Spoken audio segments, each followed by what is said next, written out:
Hello. Welcome to the series Max Level Newbie.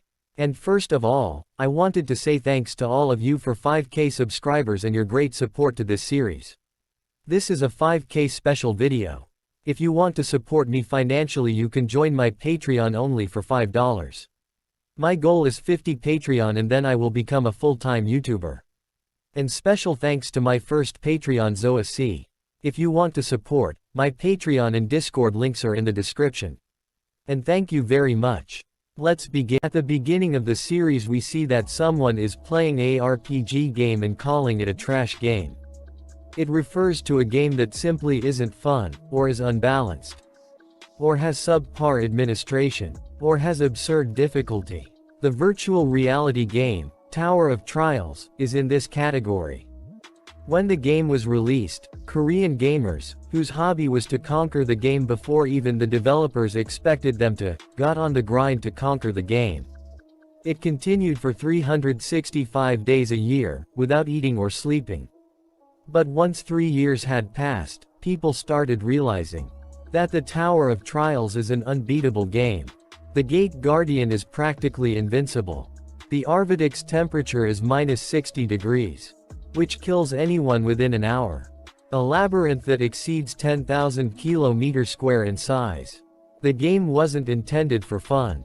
Rather, it was almost like a torture for those who play it. Afterwards, the game started declining. To be exact, it almost went under. There were still pros who didn't give up challenging this impossibly difficult game.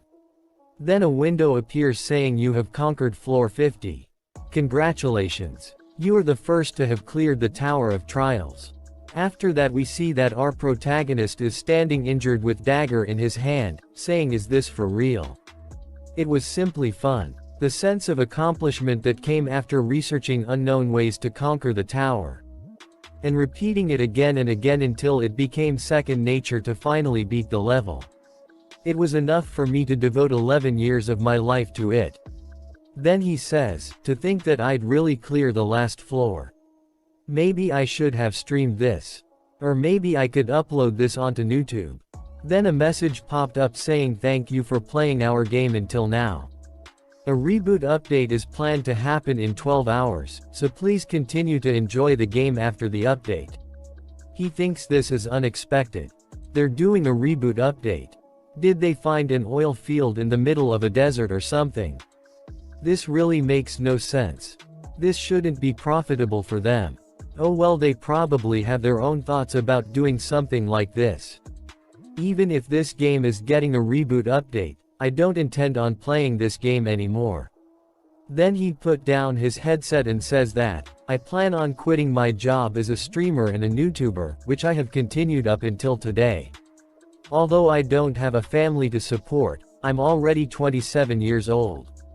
I can't afford to continue living on an income of $500 a month. I should probably tell the gym owner that I won't be working out for a while." He looks outside the window and says that people used to tell me that I should become a professional fighter, but right now, money is more important than fighting. After that, we see he is streaming live. And live chats say, "What's up today, you're early." Then he gets serious and says, "Hey guys, I have something I need to tell you." Someone in the chat says, "Don't tell me you're getting married or something. Boring." He suddenly starts laughing and says, "No, is just wanted to change the way I talked as a joke." He thinks, I should probably just post an announcement about me quitting tomorrow. He goes to sleep after drinking some bottles. Then he wakes up saying, "Damn my head. I should probably upload my Tower of Trials clear video." He turns on his computer and sees a live stream titled that, "The Tower of Trials actually became reality." He thinks the Tower of Trials became reality. Then we see a huge mana wave came out of the Tower of Trials. He thinks, how could this be? This is the sign of beginnings in the Tower of Trials. Then a message popped up in front of him saying Tower of Trials reboot version first update has been completed. A message popped up in front of everyone saying, "Everyone please clear the next floor of the tower within 90 days. If you fail, humanity will be eliminated." Then another message popped up saying, the acceptance of reality for people has greatly increased. Our protagonist thinks that, I need to cool my head off. If the Tower of Trials has really become reality, I can't be here wasting time like this. He is running while thinking, I need to hurry, to the place where I can get that item. The world might end, but despite that, my heart is beating in excitement. Then we see the central city where a lot of people are gathered. Saying what's the fastest train to Busan? Another man says, not even Busan's gonna cut it. We need to get out of Korea. Then a girl says, what are you talking about?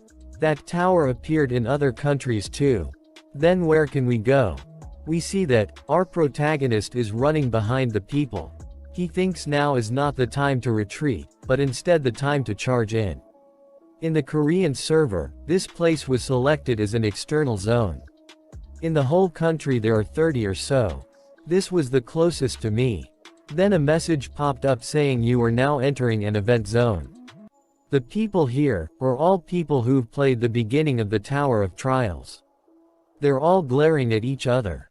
That's natural, I guess. The item that will soon appear is limited in quantity. If we're lucky, we might get 5 at most.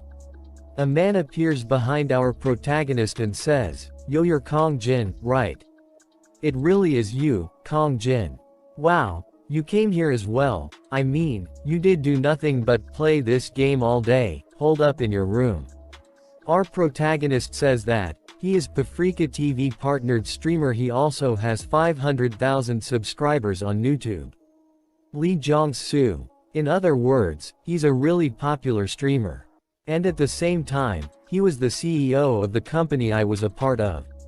Our protagonist asks him, isn't it time for one of your scheduled streams? Lee Jong-soo says, with things like this, what does streaming even do for me? Anyways, what floor did you hit on this game? Come on, let's gather the secrets together, as former co-workers. Our protagonist thinks, co-workers. His company tricked many streamers into a slave contract. The more they streamed, the more money they'd lose. So my closest friends that I'd been together with since the beginning, had left the industry. Lee Jong-soo says, I know you're a great gamer, and you do mukbang streams pretty well. I'll rewrite your contract so we can be on better terms, how's that sound?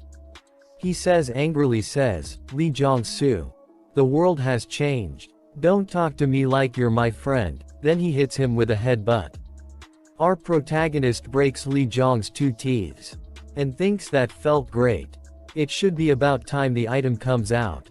Everything started shaking, and a tree grew up from the ground. Everybody says, it's a mangrove. Our protagonist thinks that, it's really the same as the Tower of Trials. Is this a dream? My memory was right. Then a message popped up saying the mangrove of greed has appeared. Everyone says, wait, isn't that fruits? The tree has fruits. Each of those delicious looking fruits that are ripening right now, raises strength, agility, health and magic stats. Our protagonist thinks it's a good item for sure, but there are only 4 fruits total. It's going to be a fierce competition. Everyone started pushing each other and started running to the tree.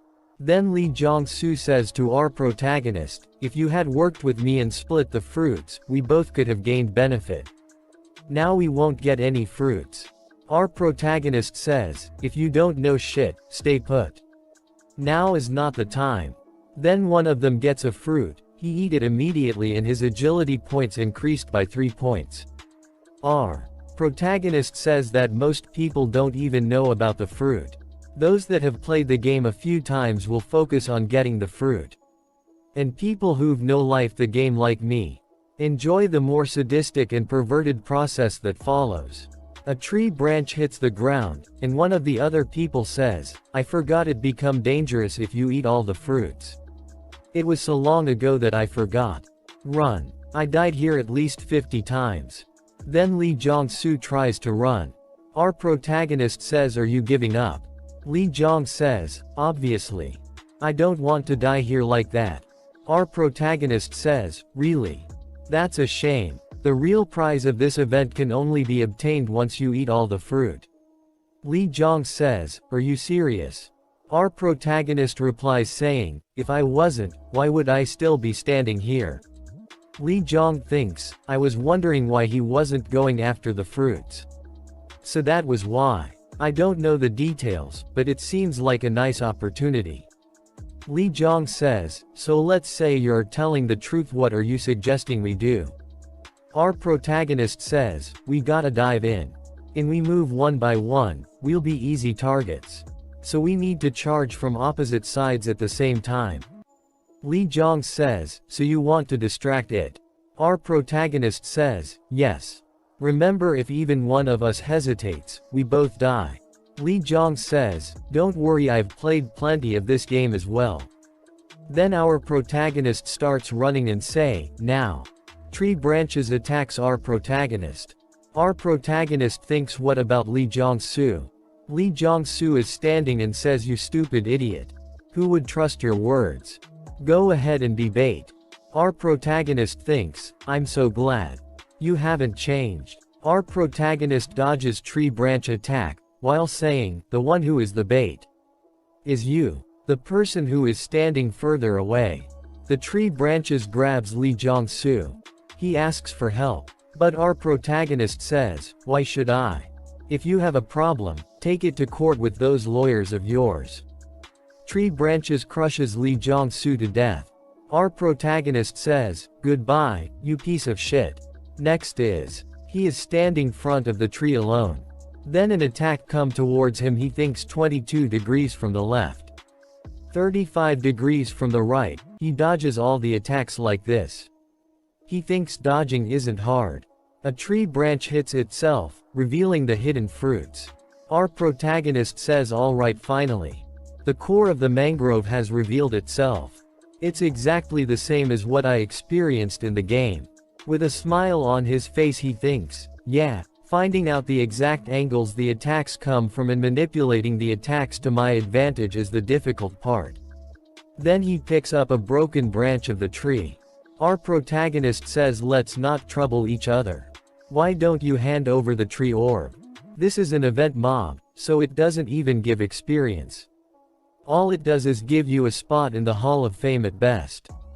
Then a lot of tree attacks come towards our protagonist. And message window appears saying the mangrove of greed uses the skill vampiric vines. He says, "Even though I am a no-lifer, I can't dodge all that." However, then he deflects an attack of the tree with the broken tree branch.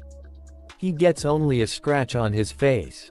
Then he thinks, however, deflecting the attacks is still definitely doable. A bunch of tree branches merged and attack the protagonist. He thinks there's no need to be scared, and no reason to be afraid. He deflects all the attacks and tries to reach near the tree. And says, "It's something I've repeated many times before." After that he thinks, "Almost there." Then a lot of butterflies come toward him. He says, "Sleep butterflies." He covered his nose with his arm and says, "They are monsters who spread sleeping powder as a defense mechanism. It's easy to get done in if you don't take countermeasures against breathing in the powder. It's simple to counter though. Just holding your breath suffices." Then jumps towards the orb of the tree. He grabs it. Then a message window popped up saying, "You're the first to defeat the mangrove of greed." He says, "To think the excruciating amount of pattern and timing research would help me in this way. I'm feeling unexpectedly thankful for everything I've done so far." A message window popped up saying, "Your achievements will be recorded in the Hall of Fame for the entirety of tomorrow. Please stat your name." He thinks, as expected, this trash system demands for you personal information to enter the Hall of Fame. He say, "I don't have a name. It will all be confidential. I absolutely refuse to release my personal information. I'll get all kinds of attention if it gets found out that I was a former top player. Look like the system won't accept complete confidentiality. It's telling me to settle for a hidden identity. Well, it's not like there's nothing I can do about it in the future. This is more important right now." He takes a green pill out the broken tree. A message popped up saying, "Obtain tree essence, tree orb. If each fruit increases strength, agility or magic by 3. The tree orb gives as much as 12 bonus stats. Considering that leveling up once gives 3 points, it's the same as leveling up 4 times. It's a broken item. There's nothing as cost-effective as this even in all the 50 floors. He eats it. He starts glowing. Alright, should I check its effect? We see his status window. He has 12 stat points. Level 1 with 12 stat points. I'm the strongest level 1. 1 hour later, a message popped up saying the video will be uploaded in 10 minutes. The chat exploded. Other than the initial few comments, most of them were disbelief. Saying I got lucky, or that I cheated. But a message popped up saying the video uploaded. The doubtful reactions disappeared once the video was uploaded. Reactions, although slightly varied, were consistent. Meanwhile, on my main account, 100 million 10 billion won offers started coming. He says, was it really that amazing? Of course, the Mangrove of Greed isn't easy to beat at level 1. But it's not something to be this surprised about. Well, I guess it's understandable since most people haven't played till the mid-late stages of the game. I always forget I shouldn't be using my standards. Anyways, 1 billion. I lived a life that was hard to even a living with. It was common to be late on rent. And I had to starve for several days to collect enough money for mukbang streams. If I was given this opportunity yesterday, I would have accepted it in a heartbeat. But now, I don't plan to share my knowledge for 1 or even 10 billion won. The most important thing right now is information. Monopoly. My next destination. The moment the game updated, the leaking mana from the Tower of Trials spread throughout Seoul. It didn't have a significant effect, but if there was one big change, it was that the artifacts outside of the tower became holy artifacts. Of course they were fake. Since the artifacts of legends were within the tower, they were replicas, in other words, copies. This is the place where you can get the most replicas. The National Museum of Korea.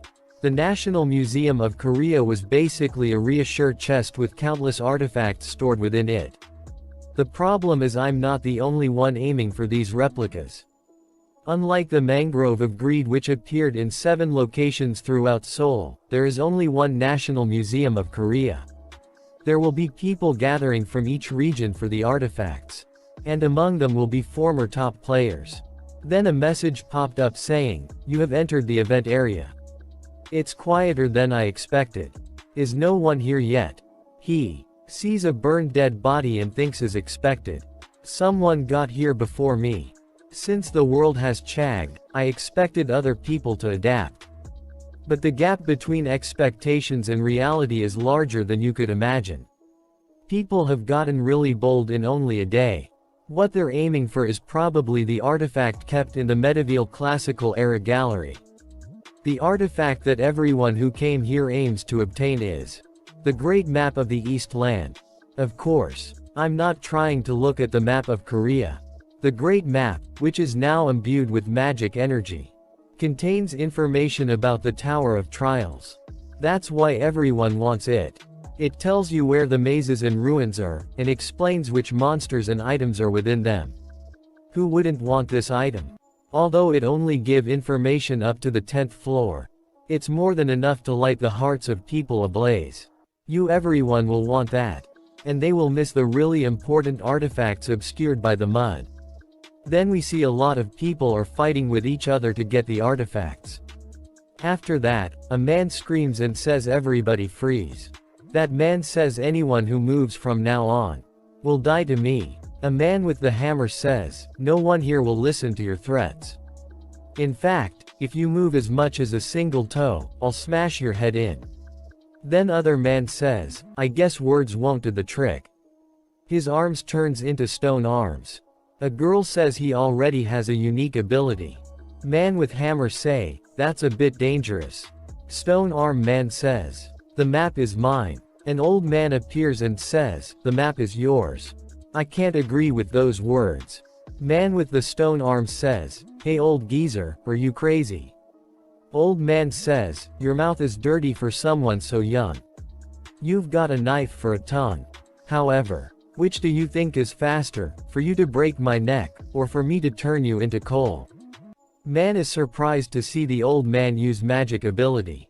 Old man throws a fireball at him and says him catch. The heat turns into coal.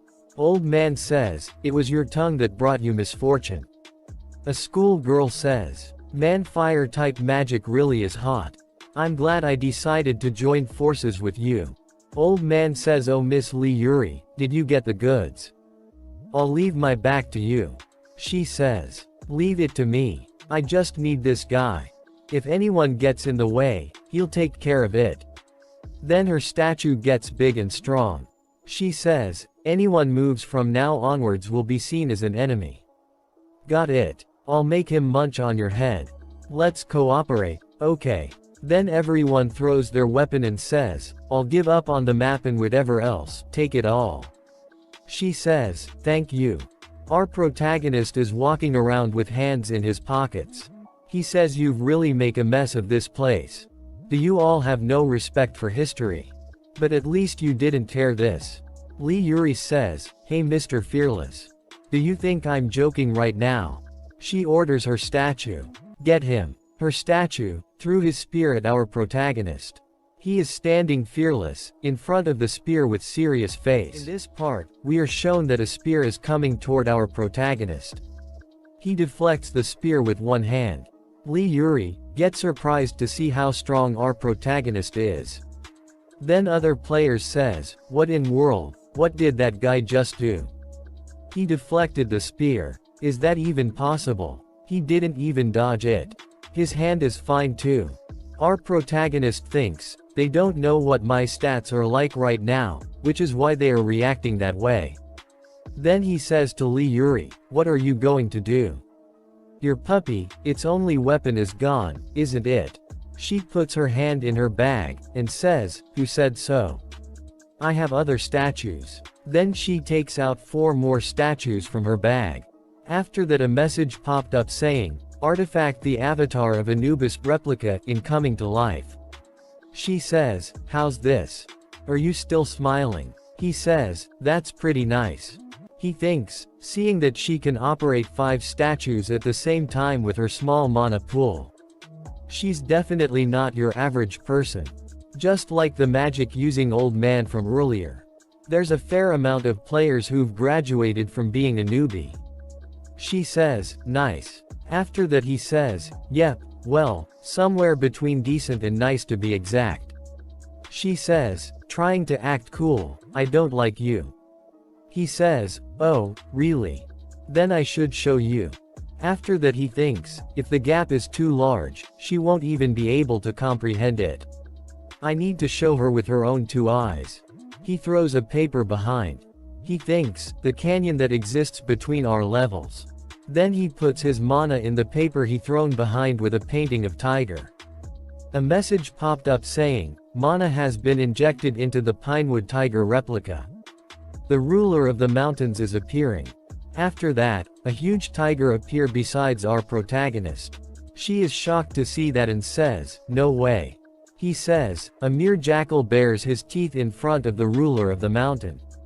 He orders his tiger to eat them up. The tiger kills one of her statues with 1 hit. The tiger eat the statues or destroy them. After that she thinks, no way, I've heard of plenty of different ways to use artifacts but I've never heard of a method like this. And this magical force. I feel like my skin will tear off. Then she sees a huge shadow of the tiger. And thinks, I can't win. I thought, I drew the strongest cards. But how? Who is this guy? Then we see our protagonist with a creepy smile. He came near her and said, hand it over. She asks, what are you asking for all of a sudden? He says, the mask of Tutankhamun. She says, it's useless in Korea. What are you even going to use it for? He calls his tiger with a finger. She gets scared and says, fine. I'll hand it over. She takes it out of her bag and gives it to him. A message popped up saying, you have obtained the artifact, the Mask of Tutankhamun replica. Our protagonist thinks, alright. With this, I've obtained the second artifact. She asks him, are you aiming for the great map of the East Lands? He thinks, map. Oh yeah, I forgot about that. He says, you don't need to worry about that.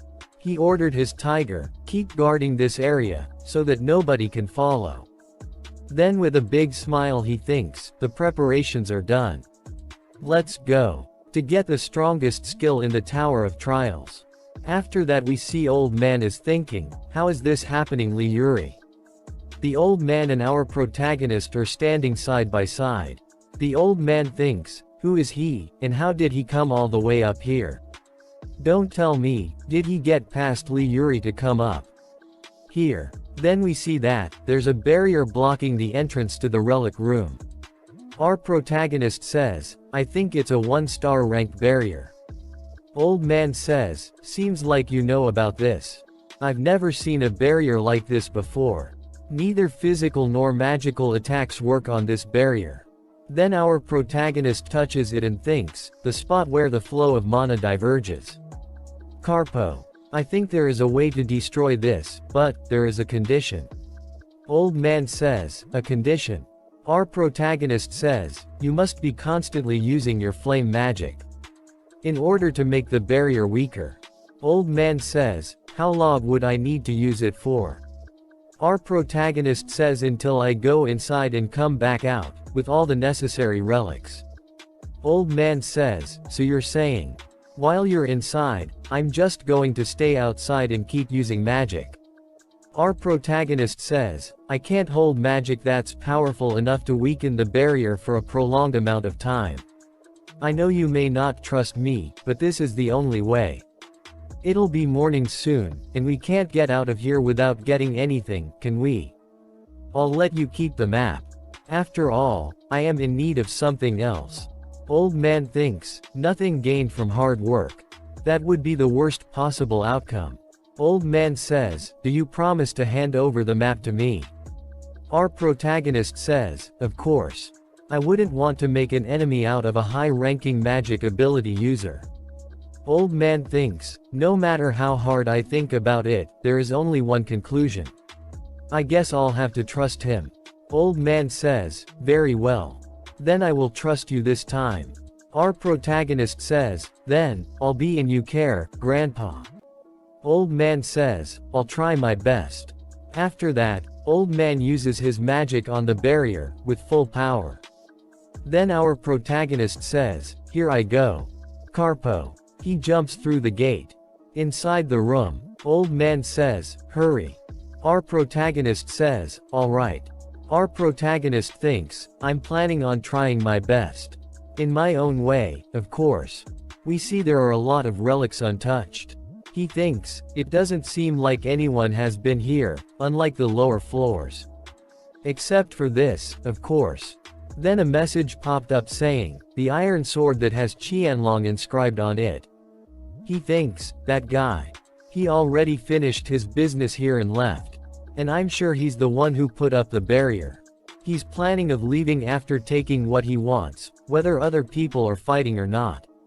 He's still not trying to risk anything, but I'm sure even you didn't know of this. Our protagonist says, this one, and that the relic you took is nothing but a second-rate relic. Found it. Songpyeong Tongbo D rank. My personal inherent ability. The last puzzle piece. Required to make the most powerful skill. The materials I need are ceremonial Persian formwork rank E. And the right eye of the Tutankhamun's mask rank B. By combining the two relics. A message popped up saying the two relics are reacting. It's a message that only pops up when relics that fit each other are met. And at the same time, it's a message telling me to pay the appropriate price if I want to continue. Then he breaks the relic Sangpyeong Tongbo rank D and drop it on the other two relics. After that a message popped up saying, the three relics are reacting with each other. Another message popped up saying, you have successfully combined the relics, against all odds. You have acquired the relic the Eye of Truth rank SS. After that a skill window appears, the Eye of the Truth. Obtaining difficulty, SS. Details, You are able to browse through other status windows, and you can tell whether one is telling truth or lying. 3 times a day. Our protagonist thinks, the eye of truth is the greatest eye, out of the 5 eyes that exist in the world. But there is another reason why I came to the museum today. Quest window popped up saying, Hidden quest, you have successfully combined 3 replica relics of B rank, or lower to craft an item of S rank or higher. You have met the requirements. He thinks, copying and storing the many abilities that exist in this world, and using those skills to create an even stronger skill. That is my weapon. In order to become the strongest, in the Tower of Trials. You have acquired the inherent ability, fusion over rank. Memory of the world is being created. Then a skill appears, inherent ability fusion. Obtaining difficulty, immeasurable overlink. Details, by completing specific quests, you are able to copy and store others, inherent skills in the memory of the world, and fuse the skills to create skills of higher dimensions. However, if the difficulty of the condition for copying a skill surges, the condition may be partially changed. Then the old man says, if you're done, hurry up and, I don't think I can hold on for much longer. After that our protagonist says, let's see in order to copy that old man's ability. Let's see what I need to do. He uses his ability on the old man. A message popped up saying, copy condition, Min Jungwoo has always been hiding his true feelings under a mask. Make him reveal his true feelings. Our protagonist says, in other words, I just need to piss him off. The old man says, hurry up. Our protagonist says, you can stop using that skill now. The old man looked at our protagonist with a shocked face. Our protagonist says, we actually didn't need to do it that way. The old man nervously asks, what do you mean? Then why'd you tell me to use my skill? Our protagonist says, Carpo. He thinks, I disabled the force field easily with a Latin dispelling magic. The old man did nothing for the opening of the gate. What's attacking a force field like that going to do? All it does is waste your mana. With this, that old man's magic reserves have nearly been emptied. Now that I've made preparations, it's time to make him mad. I know the tower through and through already. So that means that this map with information up to the 10th floor is useless to me. But that doesn't mean I'm going to give it away. After that our protagonist lights a lighter. The old man loudly says, what are you doing? Our protagonist with an evil smile says that, didn't I tell you earlier? I don't need this. Then our protagonist burns the map and thinks, if someone has the map, they gain information up to the 10th floor, which might decrease my advantage of knowledge that I have on others. Then the best thing to do is to get rid of that possibility. The old man angrily says that, why would you burn it? You son of a b, I'll kill you. I'll grind you to a pulp. You. Then a message popped up saying that, the conditions have been met. After that, a skill card started forming above his head. Another message popped up saying, you have successfully copied, the element of fire rank B. The copied skill will be saved in the memory of the world. Then our protagonist thinks, the element of fire, it's not a bad start considering it's my first copy. The old man angrily says that, you'll regret this. I'll make you pay. Our protagonist with an epic and evil look on his face says that, I don't think you quite understood. Did you not comprehend why I burned the map? After that our protagonist uses, the element of fire ability in front of the old man. The old man is shocked and thinks, that's the same skill as mine. But the power of his skill exceeds mine greatly. He's not your ordinary guy. Considering he doesn't need something like the map. Old man says, what are you? After that our protagonist says, old man, if you want to climb the tower comfortably, you better listen to my words. Then we see that, our protagonist is outside of the museum and thinking that, there were only 4 former high rankers, that appeared in the museum, including me. Now that the Tower of Trials has become reality, I understand why they would want to reduce their risk. However, they expect to be ahead of others by acting like that. I need to gain as many abilities and skills as possible. After that, our protagonist says to old man that, I'll contact you later. Go level up together with the girl downstairs. I gained some pawns that is can use as I please. But there's still a long way to go. I need to set my priorities straight and get the abilities I need. I'm only one person, so I probably can't make it to every opportunity. But the most important and delicious ones are all mine. After that, his stomach starts to make sound. He says, anyway, I'm reaching my limit. Then our protagonist go to a restaurant. There is a news on the television about the incident in the museum. The similar incidents are occurring all across the world. Our protagonist thinks that, as I thought, the players of other countries are making their move in preparation to climb the tower. After that, the footage of the museum was shown on the television. Then, a breaking news appears. The government is currently investigating the unidentified structure known as the Tower of Trials, and have used government workers that have gained special powers to establish a new department called the Awakened Association. Our protagonist thinks, the Awakened Association.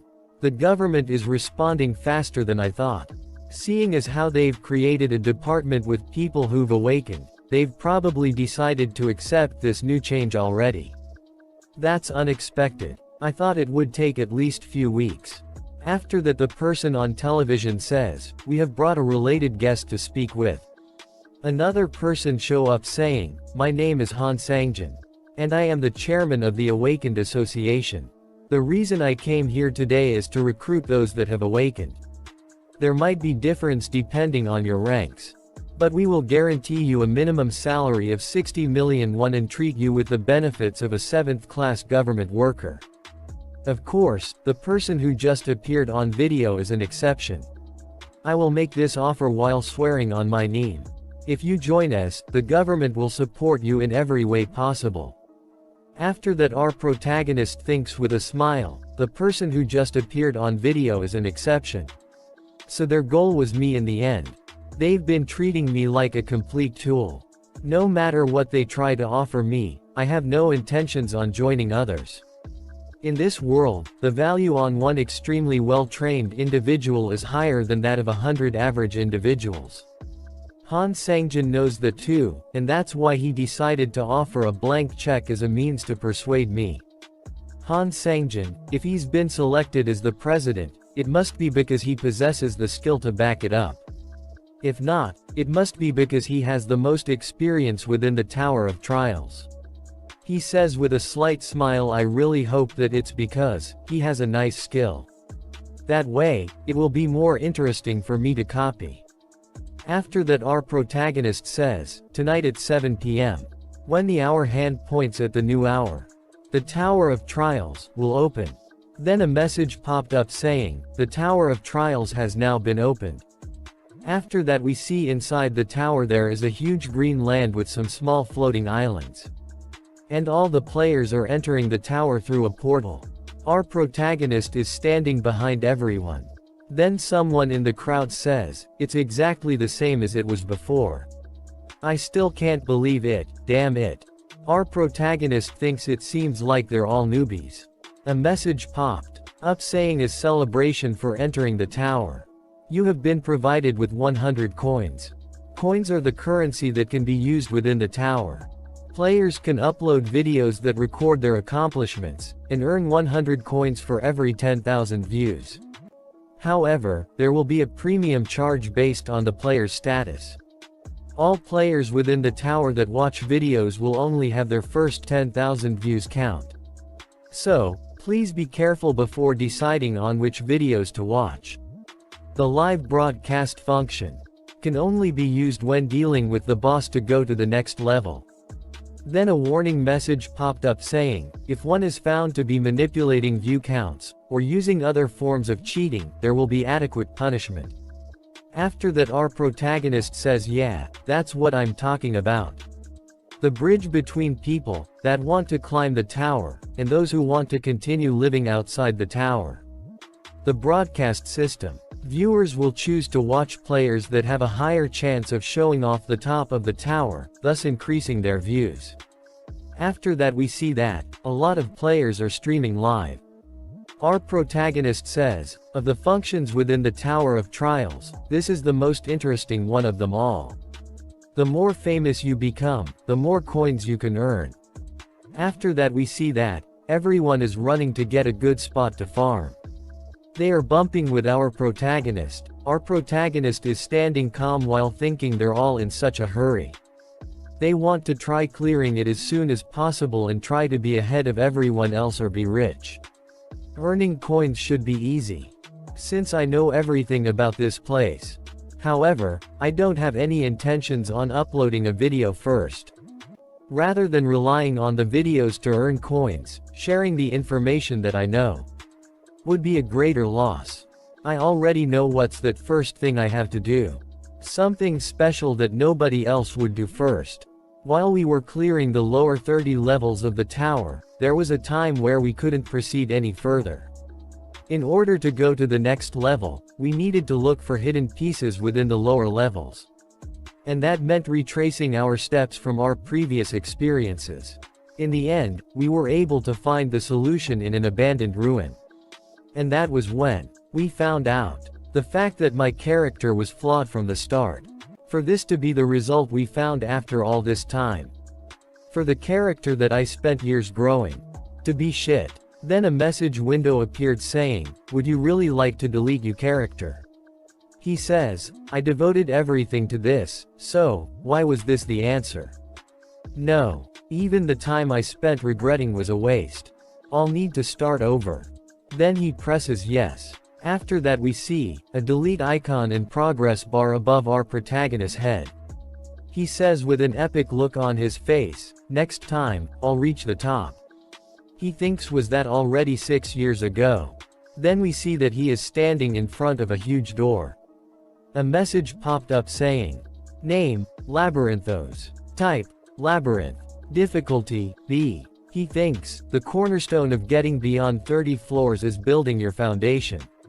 The key to figuring that out is within this maze, Labyrinthos. He says with a gloomy face that, "I never thought I would have to go through this again." Even then, although I hate it, it has a sense of nostalgia. He inserts the key, and opens the door of the maze, and says, "Let's go." Inside the maze there are some glowing butterflies are flying around. He says, "This scene, this smell, it's all the same as before." Then a butterfly lands on his finger. He says, "It's nice seeing you, luminescent moth." But after that 4 people appears in the maze.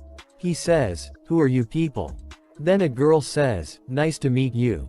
We were looking for a place to farm, but decided to come in here before the labyrinth closed." After that we see 10 minutes before entering. A man says while looking toward our protagonist, "I know we followed him because there might be something. But isn't that a labyrinth? He went to the labyrinth right after entering the tower, what is he planning? He even opened the door without a key." The girl says, "Let's go in too." Another man says, "Go in. Even though we don't know how big or dangerous it might be." The girl says, "Try thinking about it with that brain of yours. You all should know that the early parts of the Tower of Trials are the most important parts, right? He opened a labyrinth without a key for it. And if someone who was level 1 went in, it must mean that it's not that difficult. Well, I guess it is a labyrinth on the first floor." Another girl says, "But do you think that that guy will just nicely share the items with us?" She says with an evil smile, "Of course he won't do that. All we have to do is let him have his eternal rest inside the labyrinth." After that she says to our protagonist that we can all share the risk of danger together. Our protagonist thinks with an evil and epic look on his face, is she trying to fool me while believing in her numbers? Is she the leader? He uses his Eye of Truth ability on her. She says, "My name is Park Hannah. I'm 22, and I have once reached the 2nd floor of the Tower of Trials before." He sees her skill list and says, "This girl has quite an interesting skill. Level 1, Commune." A skill window appeared saying that commune can naturally become friendly with anyone, even strangers. This skill can completely erase feelings of discomfort. A copy condition window appears saying, cooperate with Park Hana for at least 240 hours. However, once 240 hours pass, there must be no one nearby you and Park Hana. He thinks a girl with black wings and white ears while saying, commune, it'll be helpful when dealing with her down the road. After her other partners introduces themselves. Our protagonist introduce himself as well by saying, I'm Kong Jin Hyuk. He turns around and thinks, they're obviously going to stab me in the back later, so there's no need to remember each of their names. Park Hana grabs our protagonist's arm and says, then, Mr. Jin Hyuk. Up to what floor have you played the Tower of Trials? A message popped up saying, Park Hana has activated the skill level 1 commune. He moves her to the side and thinks, so you use it like this.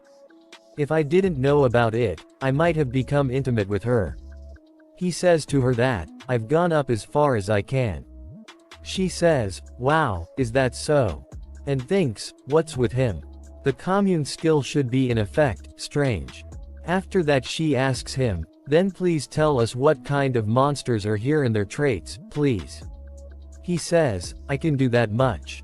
This labyrinth changes at fixed time intervals. She says, what? With a nervous expression on her face. Then the labyrinth suddenly started shaking. She says, what's this?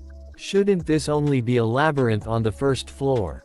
Then the wall starts to move around at rapid speed. They all barely manage to survive. One of them says, I don't see Mina. Other one says, to think there is a labyrinth like this on the first floor. Our protagonist says, haven't you all experienced terrain-changing labyrinths at least once? She says, this is too dangerous for level 1 players. We need to get out of here ASAP. She asks to Min that, can you find the exit? You should be able to do that with your skill. Min says, the skill activation was cancelled when the labyrinth was changing. Park Hana says, then you can't find the exit. We're trapped in here. Our protagonist thinks, I was wondering why they entered the labyrinth so confidently. It seems like they were only relying on a navigation skill. These newbies must have thought of a labyrinth as a neighborhood supermarket. Well, these idiots aside, it should be showing itself soon. She looks at our protagonist with anger and says, hey, you, why didn't you tell us about something as important as the labyrinth changing earlier? The walls were flying at us. We were injured after just frantically dodging the pieces. We almost died because of you. That's right. He's hogging all the information. We got separated from Mina because of you. He says with a calm expression, hey, did I ask you to follow me? She says, what? His eyes started glowing and he says, you guys just decided to follow me on your own. I didn't drag you in here by force. One of them gets way too angry and says, this bastard just keeps talking shit. We're already feeling like shit just being trapped in here. I didn't like you from the moment we met. Yeah, since things already turned out like this. Then a big axe hits him, killing him in the process. He falls to the ground. After that we see, a minotaur, a bull monster, is running toward them to attack. Minotaur grabs his axe and gets ready to attack. Park Hana thinks, we're going to die. Our protagonist loudly says, out of the way. After that he runs towards the minotaur. Park Hana says, what's he doing? He reaches near the minotaur. The minotaur swing his axe with full force to attack our protagonist. Our protagonist jumps to dodge the attack. Then a message popped up saying you dodged the attack. He smiles and thinks alright. He gets a scratch on his shoulder. Then a message popped up saying, you obtained the hidden state rift. Let's begin. In this part we are shown that Minotaur attacks RMC with a huge axe. RMC dodges the attack by jumping up. A message popped up saying, you dodged the attack. He's smiling and says, alright. There is cut on his shoulder and he is happy about it. After that a message popped up saying, you obtained the hidden stat, rift. Rift, a stat that reduces the difference between you and an opponent of a much higher level, and increase the difference between you and a weaker opponent. RMC thinks, when fighting an opponent stronger than you, it reduces their level by 1 for every 3 points in this stat. He grabs the horn of the Minotaur and jumps down. He says, the best way to grow is a level 1. After endless trials and errors, this was the only method I could find. The Minotaur lifts the axe and attacks the MC again and again. RMC thinks, I've already been hit by his attacks tens of thousands of times before.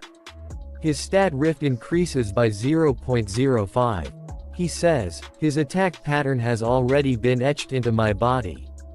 His stat Rift increases by 0.05 again. He dodges Minotaur's attacks left and right, his stat Rift increases a lot. He says, I am a former top player. Minotaur attacks him again, he dodges the attack by doing a backflip. His stat Rift increases by 0.05 again. He says no matter how strong the attack is, it's useless if it doesn't hit. The other 3 who were trying Robe RMC are shocked to see him dodge Minotaur's attacks like this. One of them says, my god, we were about to go against someone like that. Park Hannah says, I was stupid to think I could kill him and take the rewards. I must have been insane. After that we see that Minotaur is still attacking our protagonist and he says, slow. Too slow. Since you're swinging like that, are you even trying to hit me? The Minotaur gets angry and swings his axe again. Armik says, the way to get stronger quickly is simple. Gamble with your life on the line.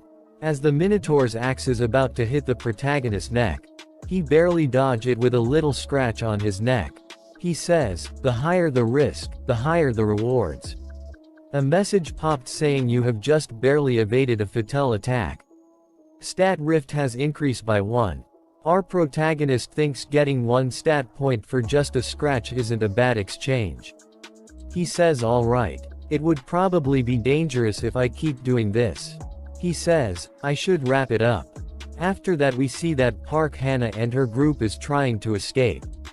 Our protagonist says, wow, look at them. The extras are trying to exit the stage. Park Hannah says we'll find the exit as long as we follow the walls. After that we see that, Armik is standing behind Park Hannah saying, where are you guys going? She gets scared to see him. As Minotaur is about to attack, our protagonist says if you also want some stats, why don't you guys join me? You'll receive a hidden stat if you evade his attacks. It's easier than it looks, give it a try. We should all share something so great, no. Minotaur gets ready to unleash a big attack, our protagonist grabs Park Hannah's arm. Minotaur uses his attack destroy a bunch of stuff around the area. One of them dies and the other are shocked and scared to see that. RMC smiles and says, why would you just stand there doing nothing? At least, you should duck or increase the distance. Out MC stands in front of Minotaur ready to fight says, right you calf. Then the labyrinth starts to change again. RMC waves his hand in front of Minotaur and says, I'll see you later. After that Minotaur gets angry and starts to attack. Park Hannah and her friend says, Mingook, and even Hyeman, we almost died, too.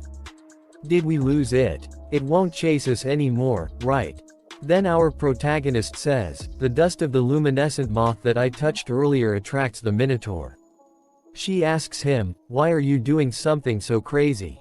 He says, obviously, to increase my stats. After that he says, I rest every time the labyrinth changes and recover my health. And play with the Minotaur when he come at me. Efficient, right? She says, for how long do we need to? Our protagonist says, until we escape the labyrinth. For a month. They get sacred and says, 30 more days in this hellish place. She says, we'll go on our own. If you're not with us, then that means we won't be chased by that monster. Our protagonist gives an evil smile and says, that's true, but where will you go? It's even more dangerous to wander aimlessly. She says, then, does that mean you know where the exit is? He says, as I've said before, I know this labyrinth better than anyone. Of course, I know where the exit is as well. She thinks, so there's no way to escape by ourselves. It can't be helped. Then we'll accompany. Our protagonist says, nothing is free in this world. Even buses have fares. He puts the dagger toward her neck and say, spit out all of you coins. After that we see that a player is fighting some monster and doing live streams. He has over 1 million views. He says, it really worked. See, they just eat this stuff up. The notice board is filled with stuff about Yu Myung-won. Fighting all those goblins was worth it. We can get 100 coins with the view count alone. It's thanks to all your hard work. Thanks, guys. People probably think you did it all by yourself. It was edited pretty well, and we only provided subtle support. There's no way they'll find out we gave him some buffs. Someone in the comment named Human Bald Male says 15 hours is not that short of a time. Someone I know cleared it within 5 hours. Myung-won says, Human Bald Male. What a party pooper. Some people just say things to ruin the mood. Don't be so depressed. The world is usually dominated by talented trailblazers. After that a message popped up saying a new video has been uploaded to the Hall of Fame. Myung-won says, what the hell is this? Crazy. Plus 10 reinforcement. Myung-won is shocked to see that and says, that's impossible. How can something like this happens? After that we see, 10 minutes ago, our protagonist says, now, pay attention. Don't stand there like poles and go to your jobs. We need to get some moss to sleep on, and some firewood to make a fire. We have a lot to do. Park Hannah says, alright. No need to nag at us.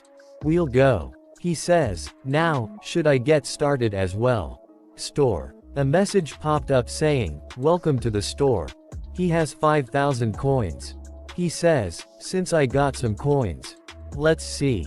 This and this. He buys 1 enchanted tarot cards rank F for 70 coins. And 1 worn down bronze key fragment rank F for 80 coins. And wooden cartwheel fragment rank E for 300 coins. After that he buys 10 lottery reinforcement scroll rank F for 10 coins. He says, they seem like trash that no one would buy, but what's important is how you use them. After that he says, I will combine these 3 items. A message popped up saying, 3 items are being combined. Combination successful. Goddess of Luck, Fortuna's Wheel of Fortune incomplete. Acquisition difficulty, S. Description. Increases the luck stat to the maximum for 10 minutes one-time use. However, since it is incomplete, there will be restriction to its range of usage. He says, success. Luck with restricted range. If you do not know the maximum range of luck, the work you did to obtain that luck may just become a futile effort.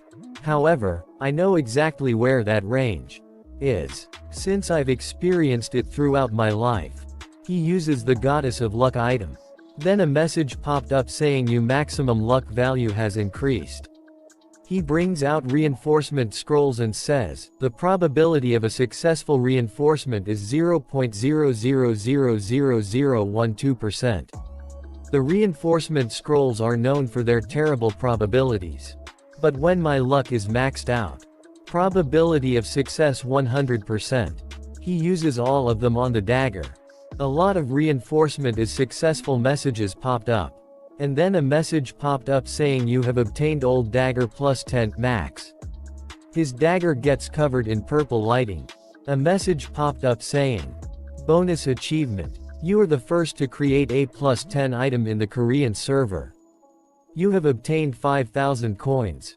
This achievement will be posted to the Hall of Fame. Then he swings around the dagger to check it out. He says, I've finally got something usable. Park Hannah and her friend are sitting scared and saying, day 10 of this hellish life. We made bonfire out of twigs, slept on a bed made of moss, and have had nothing to eat but mushrooms and moss. And we see that our protagonist is sleeping on a bed of moss. The next day those are running and he is fighting the monster to increase his stats. The Minotaur appeared at the fixed time. The life or death labyrinth changed. And that bastard easily handled it all. Park Hannah no more. We'll really die at this rate. We'll just be thrown away after being used by that devil. She is slowly talking to her chat. She says, have you found out anything about that guy? No one knows about him anything, she says, to think I selected these pieces of trash to support me from outside the tower. Stop blabbering. Did you tell my brother about the situation here? What did the Crow Guild say? People in chat says, Guild is also investigating. She says, I have to endure this for 3 more weeks. Her friend asks her, Hannah, what did the guild members say? What are they doing? Hannah says, they have absolutely no information. I've been thinking, if we kill this bastard and wait in that stone chamber we found until Big Brother arrives, we can definitely survive through this hell. The problem is figuring out how to kill him. Isn't it our chance to kill him while he's sleeping? Let's get it over with. Everyone dies when their head gets split open. As Park Hannah's friend is about hit him, she grabs his hand, says wait. He says, what? She replies, that man's reaction speed is monstrous. We have no chance of winning, whether it be a frontal assault or a surprise attack. He'll most likely wake up and counterattack the moment you attack. He says, then what are we supposed to do? We can't keep being abused like this. She says, who says we'll continue being abused? Don't you know my older brother is part of the Crow Guild? He gave me this to use in dangerous situations. A deadly poison that can kill 100 trolls with 1 drop. A giant bumblebee stinger. If we're doing this, let's go all the way. With something that he can't handle. After a while when they sit down to eat, our protagonist is not very happy and says, is it roasted moss and mushrooms again? It feels like I'm in a survival show. Hannah says, what else is there to eat here? Why don't you catch and eat some bats or moths? He thinks so feisty. Our protagonist says, Miss Park Hannah, can you pass me the water behind you? Mr. Chul Shik, please give me some more mushrooms and moss. They do what our protagonist says. Our protagonist says, let's eat. Park Hannah thinks, he's acting like he's the master. They both think he ate it. He throws the plate. Chul Shik throw up, and dies. Our protagonist says, idiot. Did you think I would carelessly eat whatever you guys give me?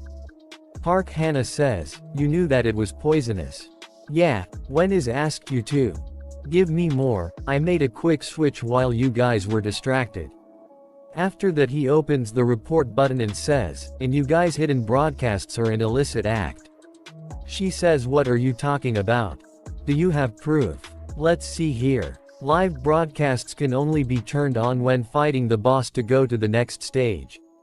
If any illicit acts such as viewer count manipulation, etc. are caught, appropriate measures will be taken.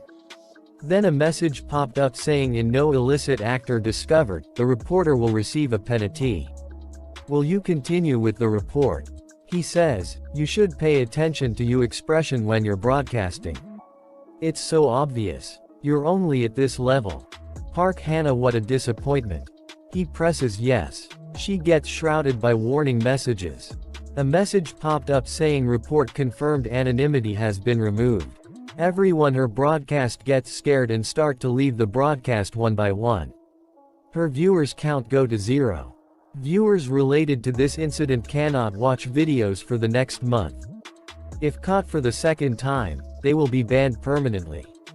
She says, what happened to them? Where did they go? A message popped up saying penalty to the involved paler has been changed to a harsh fate. Then suddenly Minotaur appears on the scene. She says, you'll fight it again this time, right? She hides behind him and says, just tell me where I need to go. He says, Miss Park Hannah, you're quite shameless. You just tried to poison me. So why should I tell you anything? She says, what do you mean? You were telling me things up until now. Then a message popped up saying condition has been fulfilled. You have succeeded in copying the skill commune rank C. He looks at her with an angry look and says, you're no longer needed. She says, wait, you'll regret this. My older brother is in the Crow Guild. Minotaur attacks them. Our protagonist jump in the air to avoid the attack and she gets hit by the shock wave. He says, "What carefully from over there? Between that stupid guild and me. Which you should fear more?" He attacks the Minotaur on the head with his dagger. He says, "Still too shallow." Minotaur tried to hit the protagonist with a powerful punch. He dodges the attack and says, "It's still receiving damage. It was worth it to raise Rift. Regardless, I can't kill it." If that's the case, he dodges another attack by sliding on the ground. And says, "I just need to make it so that I can." He uses element of fire attack. Minotaur blocks the attack with the axe. Protagonist appears behind the Minotaur and cut his legs. Minotaur falls. Our protagonist says, "Don't flail around so much. The meat gets too though if there's too much muscle." Almost there. The moment that he reveals his trump card. After that, a message popped up saying the Guardian of the Labyrinth Minotaur has activated level 10 Berserker. Minotaur gives a loud scream and he gets a power up. He muscles get bigger. Minotaur gets surrounded by green aura. Our protagonist is calm and standing there blocking the wind. On the other hand, Hannah is scared and says, "How are we supposed to defeat something like that?"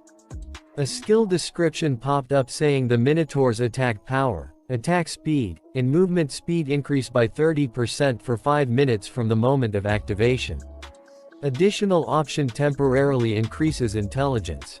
Able to speak a language. Minotaur says, "Human, I'll rip you to shreds. And scatter you pieces all over the dungeon. So that you can never trespass into this dungeon again." Our protagonist says, his magic power efficiency feels higher than before. Not bad. Bring it. Minotaur attacks our protagonist and says, "I'll crush you." Our protagonist deflects the attack with his dagger. They do it again and again. Park Hannah is shocked to see the battle and says, "How can this be?" He's not dodging anymore, but rather blocking by redirecting the force of the attack. It's a booze monster that has activated a skill over level 10. Not even the full force of the Crow Guild could be a match for it. But how can that crazy bastard be laughing in this situation? Our protagonist says, "It felt like time had stopped.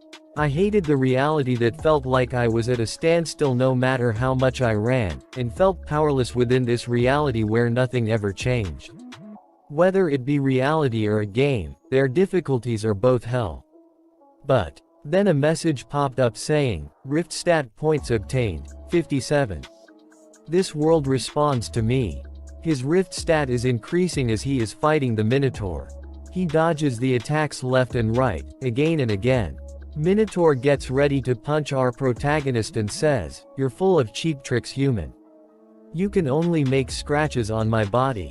Minotaur punch stops right before hitting the protagonist, and protagonist is calmly standing there. He did not even try to dodge it. Then a message popped up saying the Guardian of the Labyrinth Minotaur's level 10 Berserker skill has ended. Our protagonist says 5 minutes have passed. The Berserker skill can exert power beyond the individual's limits for 5 minutes. However, there is a penalty of the individual falling into a suspended state for 24 hours after that. A message popped up saying, the Guardian of the Labyrinth Minotaur will fall into a suspended state for 24 hours. He says 57 rift stat points. In terms of levels, the gap will be reduced by 19 levels. He says 20 days left. I can easily reach my objective of 100 points in that time. She says, is it over? He just can't move after his Berserker skill ended. After the labyrinth changes and 24 hours pass, he'll come to chase us again. There are still 20 days left. 20 days later, Minotaur gets ready attacks. Our protagonist says a right horizontal slash. A message popped up saying, the rift stat has increased by 0.015. And then a low slash. Rift stat points obtained 100. Finally.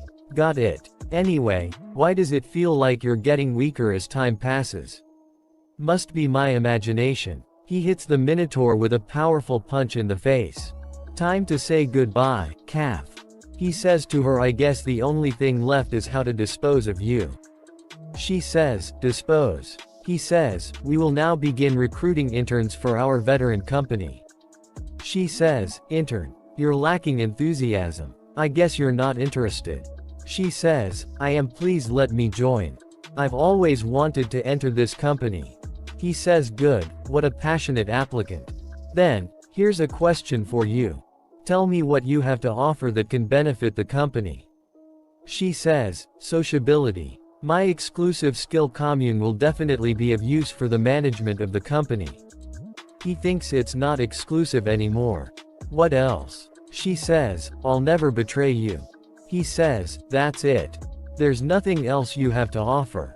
What disappointment. We will now announce the results. The first successful internship recruitment of the veteran company. She says, no, that's, please give me time to think. Our protagonist says, never happened. She says, Bram's ring. I'll give you Bram's ring. My brother said he'll be negotiating with China as payment for offering them Korean ginseng. So please spare my life. He thinks Bram's ring is going to fall into the hands of the Crow Guild. Bram's ring. One of the best items you can obtain on the first floor. It increases movement speed, grants magic resistance, and even has the ability to suppress the magic power of monsters. It has 3 useful options. He activates the Eye of Truth. And Hannah's words are the truth. He says, it doesn't seem like she's messing around. Congratulations. You have passed and have become an intern of the veteran company. She thinks, I'm saved. Our protagonist says, our company does not give wages to interns. You must come running to me whenever I call you, wherever you are. I don't care, whether it be 3 a.m. or if you're on Jeju Island, so keep that in mind. Now most importantly, time to fill out a contract. She says, a contract. I have to fill out something like that. A message popped up saying you have read the memory of the world. He says, yes of course you do. He combined skill commune rank C and element of fire rank B. A message popped up saying the 2 skills will be combined. He says, it'll get a bit hot. A message popped up saying you have obtained brand of tribulation rank A. He grabs her by the shoulder. She says that's the contract. He says, did you think you'd put a seal on some piece of paper or something? Congratulations for entering our black company, intern. A message popped up saying brand of tribulation will be engraved on Park Hannah's face. Then a skill window appears saying brand of tribulation X question difficulty rand A. Description, engraves a brand on a subject. The branded subject must obey you commands. The subject is restricted from any action that can harm you. If the subject breaks this restriction, their entire body will ignite in flames under excruciating pain. I see light. A message popped up saying, you're the first to clear the labyrinth on the first floor. She say, we survived. We really survived. Message popped up saying, this will be recorded in Hall of Fame tomorrow. 5,000 coins will be paid to each player who cleared the dungeon. She say, Kuhu, I'm being rewarded for all of my suffering. Intern. She say, yes director. He say, hand them over. She give all his coins to protagonist. Protagonist think, with this, I have over 10,000 coins. There shouldn't be any players at this moment who have more coins than me. He say, get me Bram's ring in 3 days. She say, number, 3 days is too short. He say, 2 days. She say, yes I'll get it no matter what. We see a reporter saying, in 1 week the Dangan Guild will mobilize as the representatives of Korea to clear the 3rd floor boss monster. By the Dangan Guild, you mean the top guild in South Korea? Yes, since Evanth us, Europe and Japan having hard time. All the attention has been shifted to South Korea. Is China still keeping quiet about the matter? Yes, rather than hoping for assistance from other countries, wouldn't it be better to look for a way to clear it with our own strength? I think the Dangan Guild is more than capable of clearing it. Protagonists say, they're trying to clear the 3rd floor boss monster after only 1 month. How much do they want to regret it later on? I understand their impatience. They must want to monopolize the countless resources that exist in the tower. However, 90 days are given to clear each floor. In other words, there's no need to even go to the second floor, much less the third floor. If you increase the difficulty with weak foundations, when you reach a wall, the pressure felt by the difficulty will be much fiercer. There are no retries after human extinction. For now, let's gather information about what happened during the month. To gain reliable info in a place overflowing with groundless rumors and fake info, I need people I can trust. Sources that I've known for a while and can trust. He searched something in his mobile and say, as expected, they are the only ones. We see a boy introducing himself. Hello, I'm human bald male. My real name is Lee Taemin. A girl say, I'm Nuclear Fist of Bulgwang District. My real name is Yu Yanhwa. Protagonists say, they've changed a bit from their gaming days. To think I would meet with the veterans that I played with 2 years ago in the Tower of Trials. We see the message saying, you have activated level 1 Foot Eye of Truth. We see the states of Lee Tarman, his level, age, sex and coins etc. He has exclusive ability, Machine King. It has no flaws other than its large magic power consumption. It is an exclusive ability that specializes in large-scale battles. After that we see the states of Yu Yanhwa, her name, age, level and coins etc. She has exclusive ability, Kyokushin Taekwondo. It's an exclusive ability designed for close proximity tanking and damage dealing. Since their levels are similar they must have houted together. Indeed, they were pretty compatible back in the day as well. We see a message saying, copy condition, these two peoples are comrades that you've accompanied for a long time. Once the three of you reach the 20th floor, you can copy Lee Taemin's and Yu Yanhwa's abilities.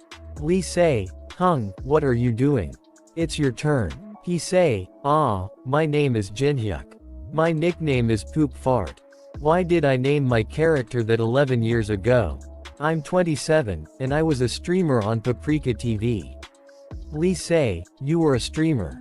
I watched Paprika from time to time. I'm no longer streaming now. Hung, you can so comfortable with us. We've been together for so long in a game. Yeah, we'll be more comfortable like that as well. Hung say, okay, I'll speak comfortably. Then, their social skills are through the roof. There were those who tried to use me. And those who tried to stab me in the back. I'm tired of dealing with people like them. Although it's my first time meeting them in real life, I feel comfortable. Taemin and Yanhwa told me about the events that occurred during my month's stay in Labyrinth. The movements of the representative guilds around the world. The trends of the streamers. And the group that call themselves Demon, who kidnap people and operate a coin factory. Lee say, Hung, you said that you were somewhere else for a month. He say, yeah. Then, did you not take the test yet? Hung say, test. Lee say, people have been flooding to the Tower of Trials ever since it appeared. However, since the number of casualties increased dramatically ever since the second floor. The Awakened Association restricted entry into the tower to those who pass their test. You say, after you pass it, you get this certification code. Hung think, Awakened Association President, Han Sangjin. He's using the increase in casualties as an excuse to recruit the powerful people hiding in the shadows. If it has to come, then that fucking system made by the association. I'll exploit it as much as I can. After the appearance of Awakened Association, players who receive ranks below F rank are deprived of their rights to even climb up to the second floor. In contrast to that, if you receive a high rank, you will immediately be stormed with calls from nation and high-level guilds. Therefore, only 3 kinds of people gather at the test site. Those who desperately want the right to climb the tower. Please give me a good rank. I'm not even hoping for D rank, just give me at least E rank. Those who gathered to estimate the qualification of those wanting to climb the tower. Which guild will take this time a rank? There need to be some sort of scope today.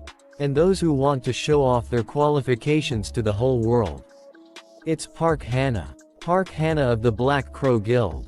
Is she the one who survived the labyrinth? Next to her is Park Hajin, the future of the Black Crow Guild. Wait, look behind them. Kim Katae of the Fighting Father Guild is also here as well. Don't miss a single moment. Kim say, why are there so many people here? Can anyone just take the test now? Hajin say, I think it's there are many people hoping to strike gold. He say, there's no time to move the people waiting in line. We can't afford to stay here for hours when the reporters are waiting. I came all the way here because of you siblings, so don't mess up. You know what will happen if you do, right? They both say, please don't worry, we'll do well. Guards say, get out of the way. Can't you see someone's trying to pass through? Move to the side. Hurry up. You'll get a beating if you keep dolling. What the hell are you doing? Are you deaf? Hung say, move. Why should I? I'm waiting for my turn after getting my number, so why should I move?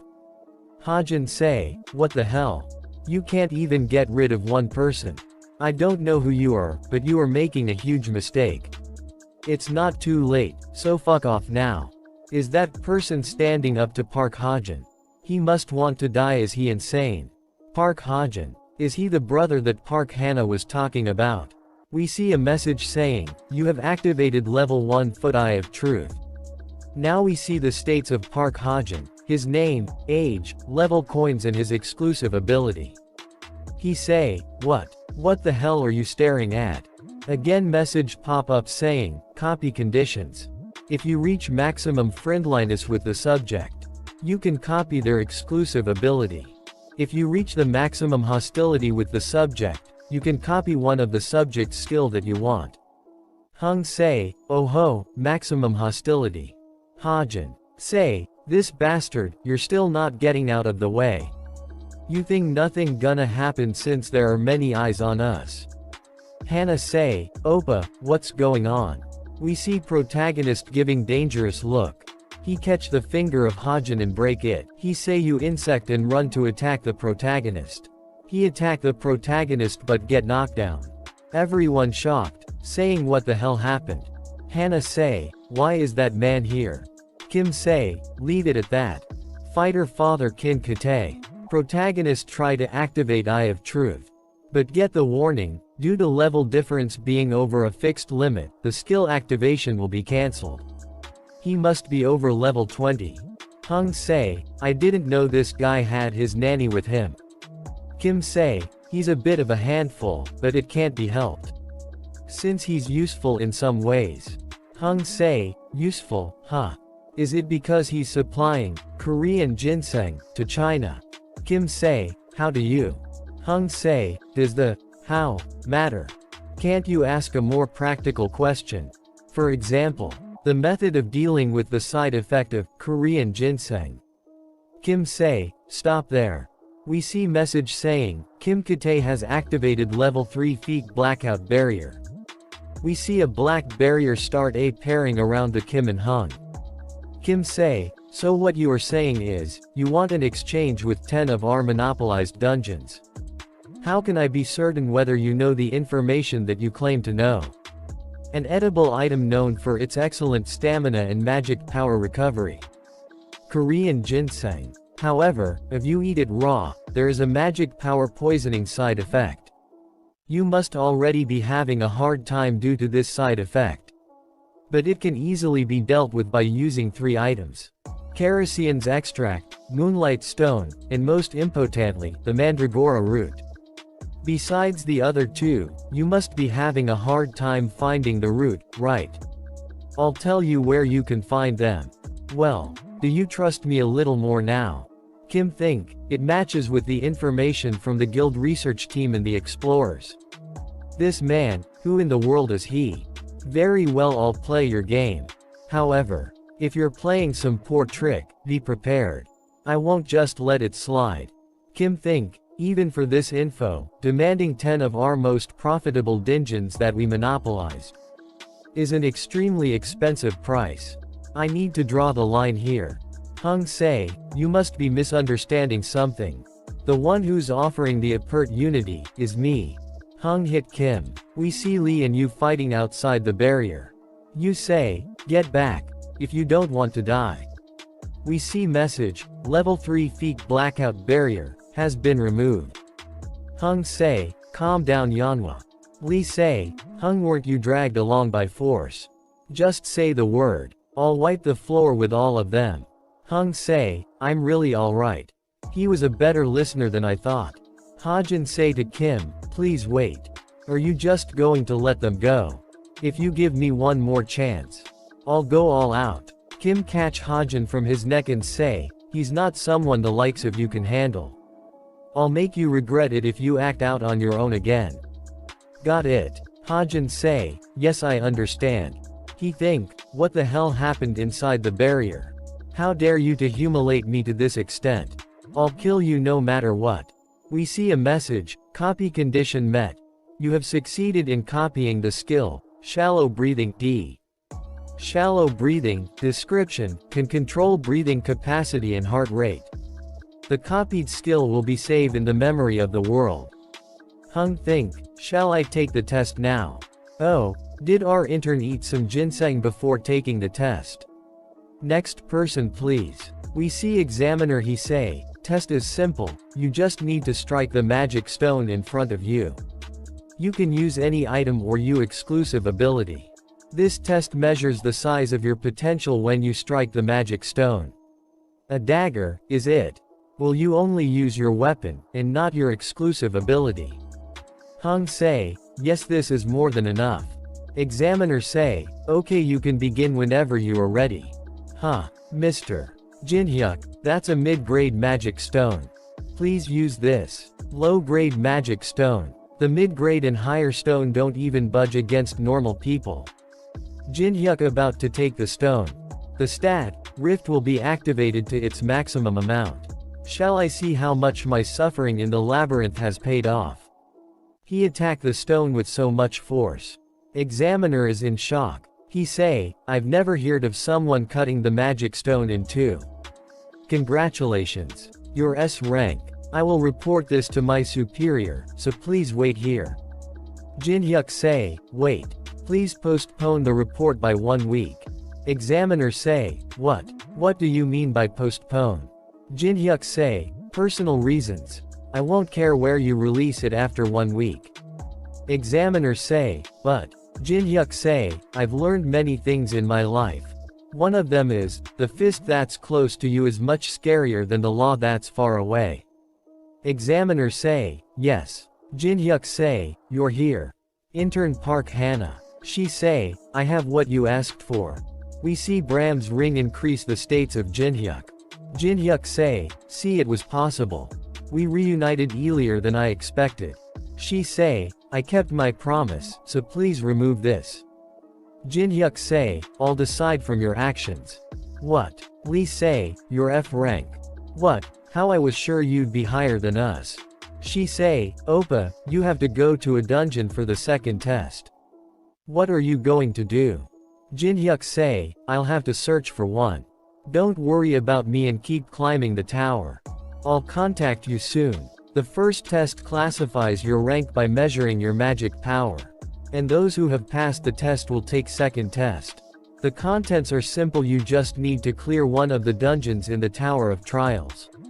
Since the test has no difficulty restrictions, most people choose the dungeons with goblins or orcs in them. However, the one that I'll be going to are the only ruins that exist on the first floor. Even when the Tower of Trials game released 11 years ago. Nor even now when the Tower of Trials appeared in reality. It is a domain that no one has ever cleared. It's been a while since I was here. The Hall of the Depraved.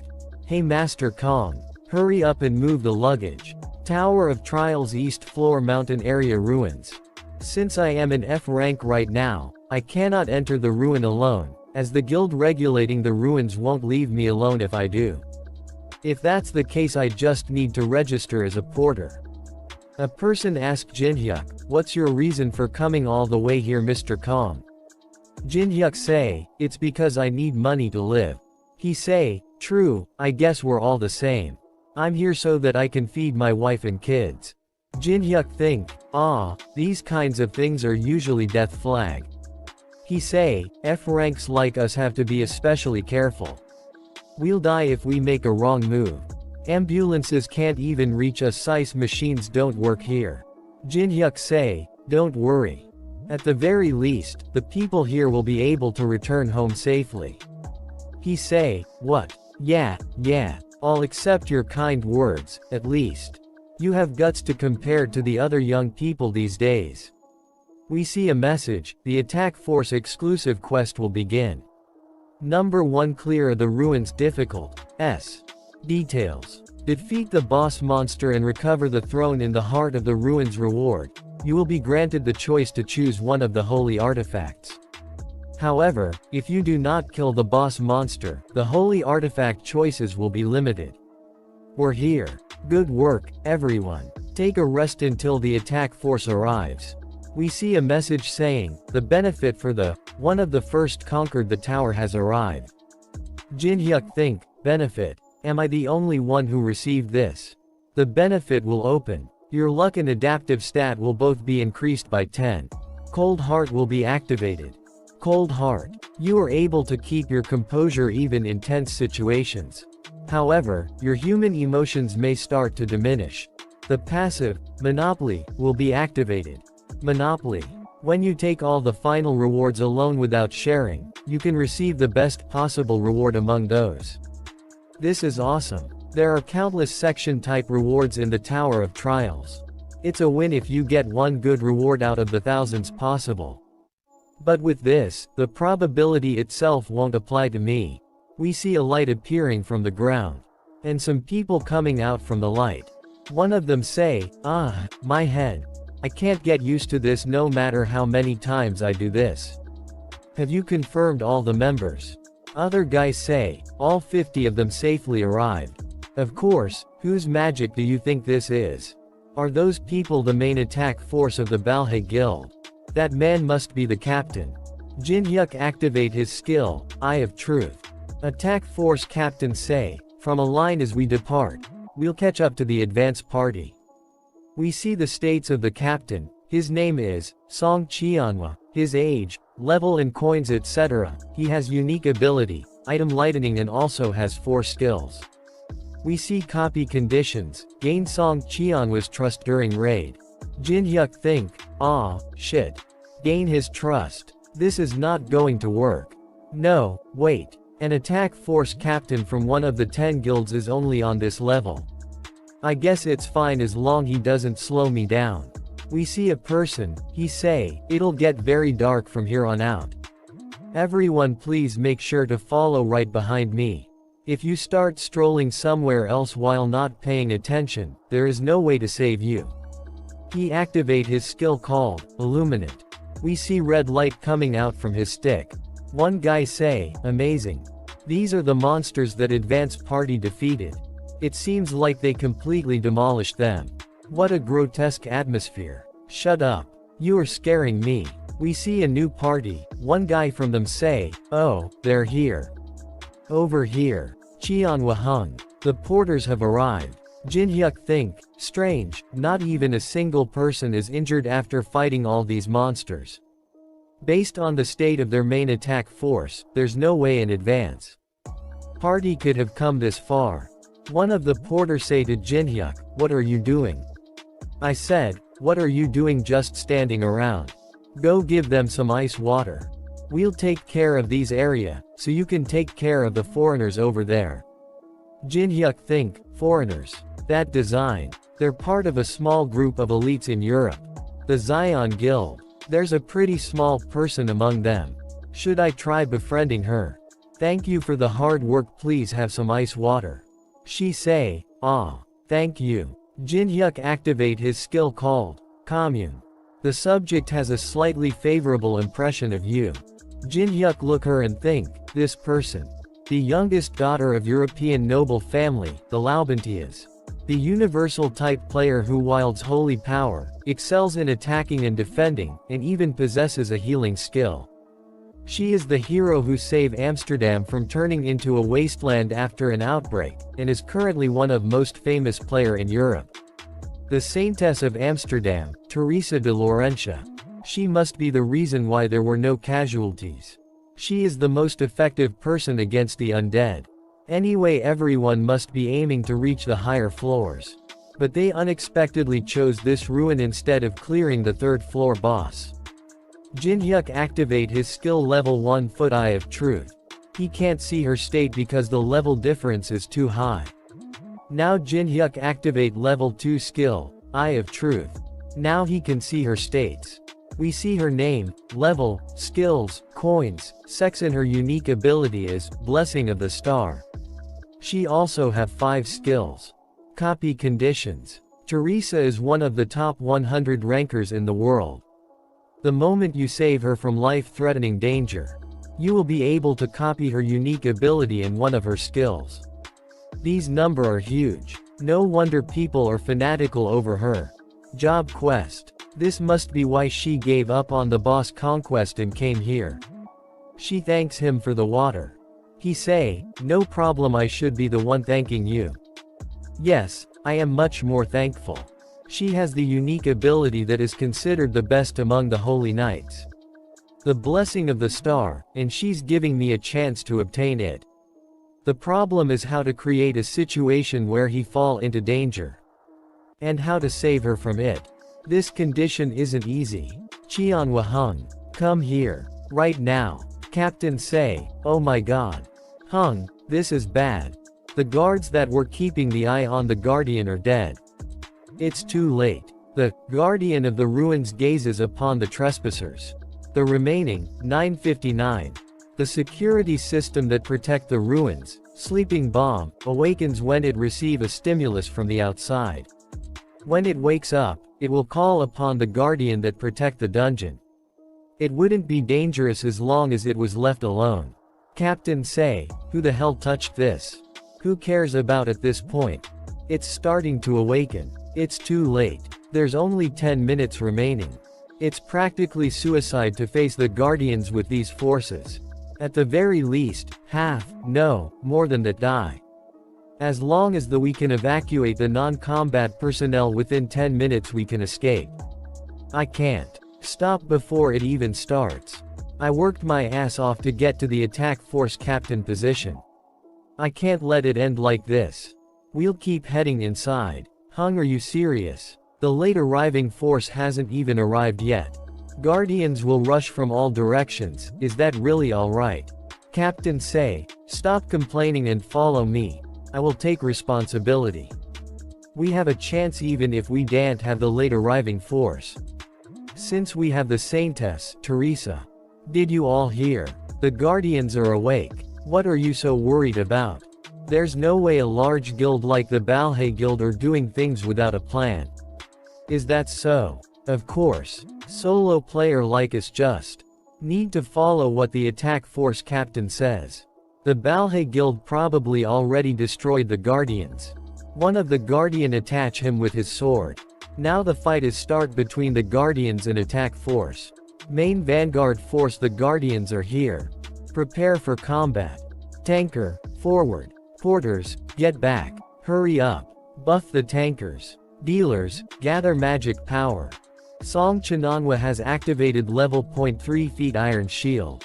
Song Cheonhwa has activated level 2 feet wedge formation. Lee Yunmi has activated level 2 feet warriors song. They are coming, maintain the formation. They start fighting with Guardians. One person say, Captain send some tankers here as well. We can't hold on by ourselves. Healers. Where are the healers? Captain, the solo player. Quiet, focus on the battle. There are bound to the casualties. If can't be helped, there's no need to take care mere solo players. Unlike the guild members, who knows systematic tactics, the solo player lack the ability to fight as a group. They definitely saw us. We were abandoned. Someone please help. At last moment, Teresa come to help the solo players. She think, 2 Guardians slipped through the main force. The non-combatants are in danger. I have to get to the rear as quickly as possible. Rear supply team. One of the porters is about to die. Guardian is about to attack the porter. But our protagonist come to save the porter and say, What are you saying, a juicy?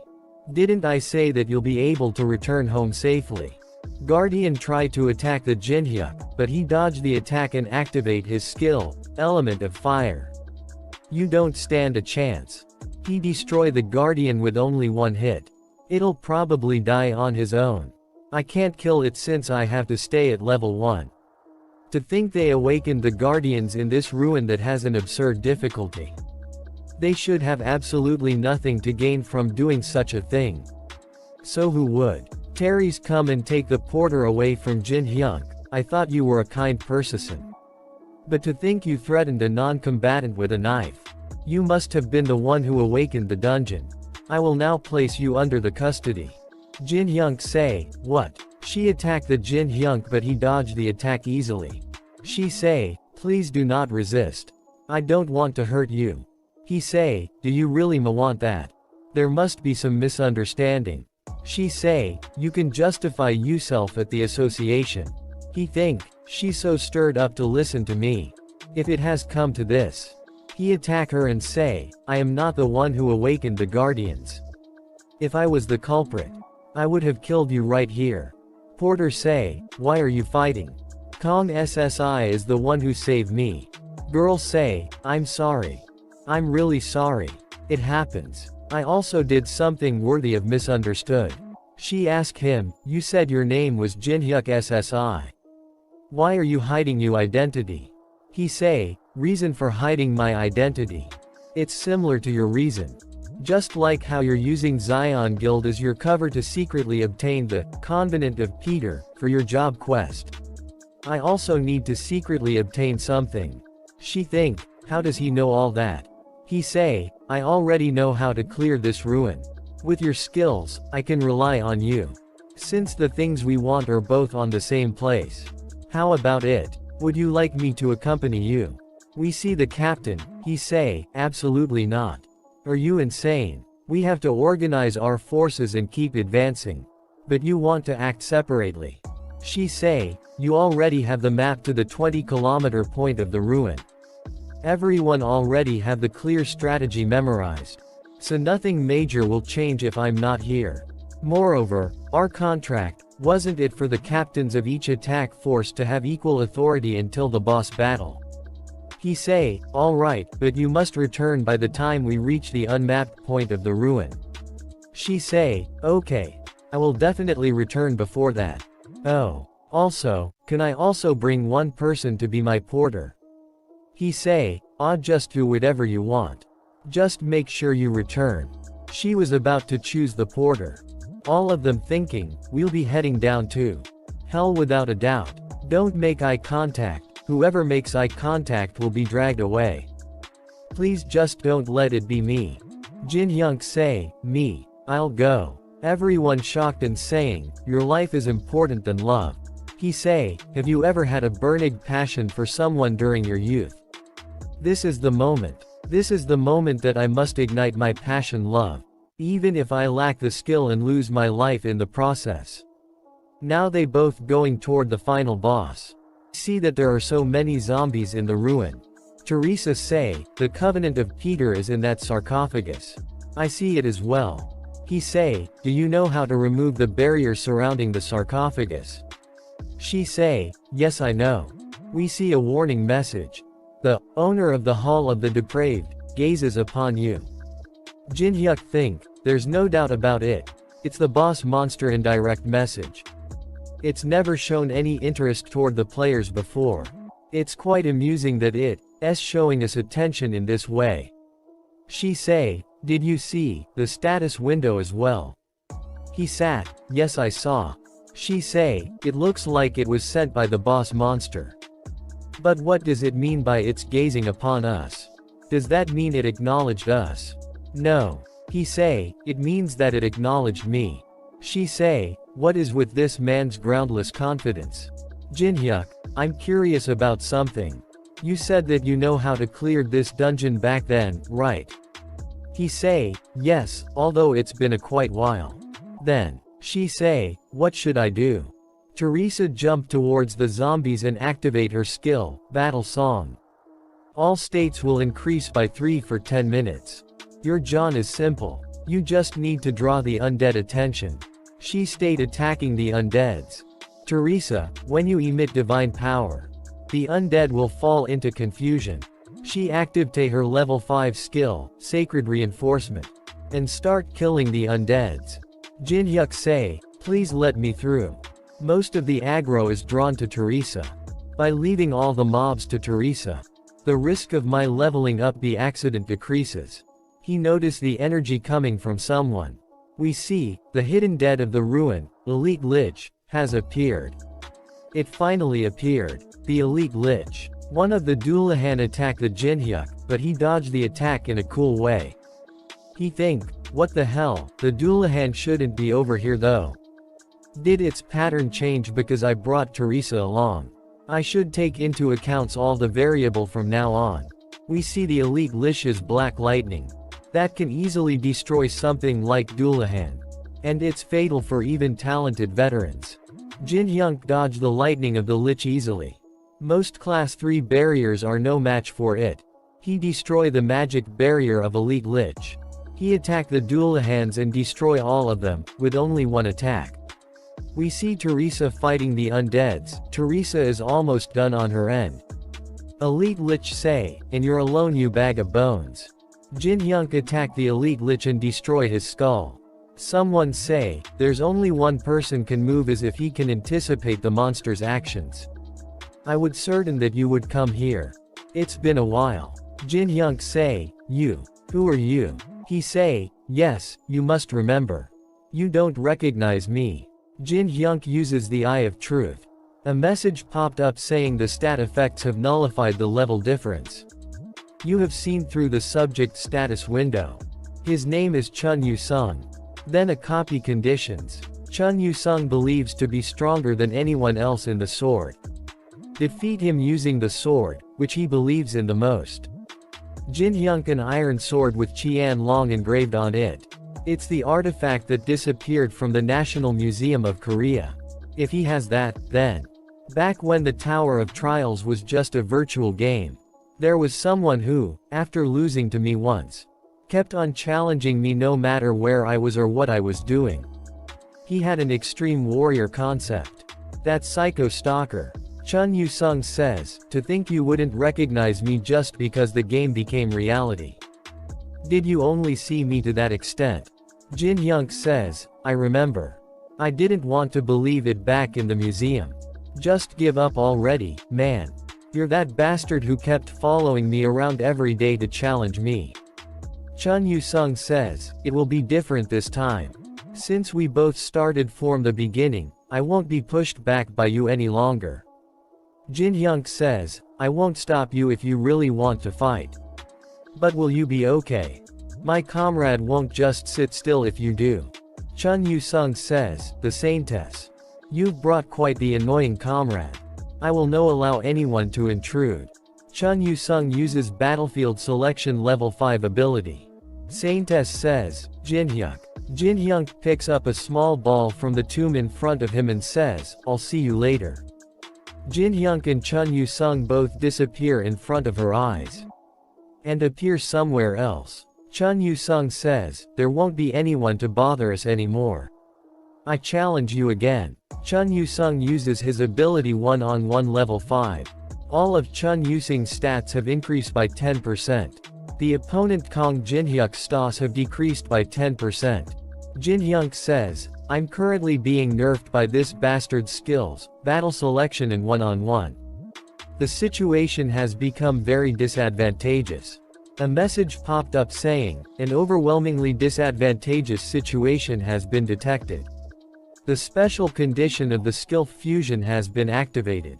When a situation becomes overwhelmingly disadvantageous for the original copy conditions, the conditions will be modified accordingly. Copying the skill before fulfilling the conditions has been approved. I will copy Chun Yu-sung's unique ability. You have copied the unique ability Song of Swords rank S.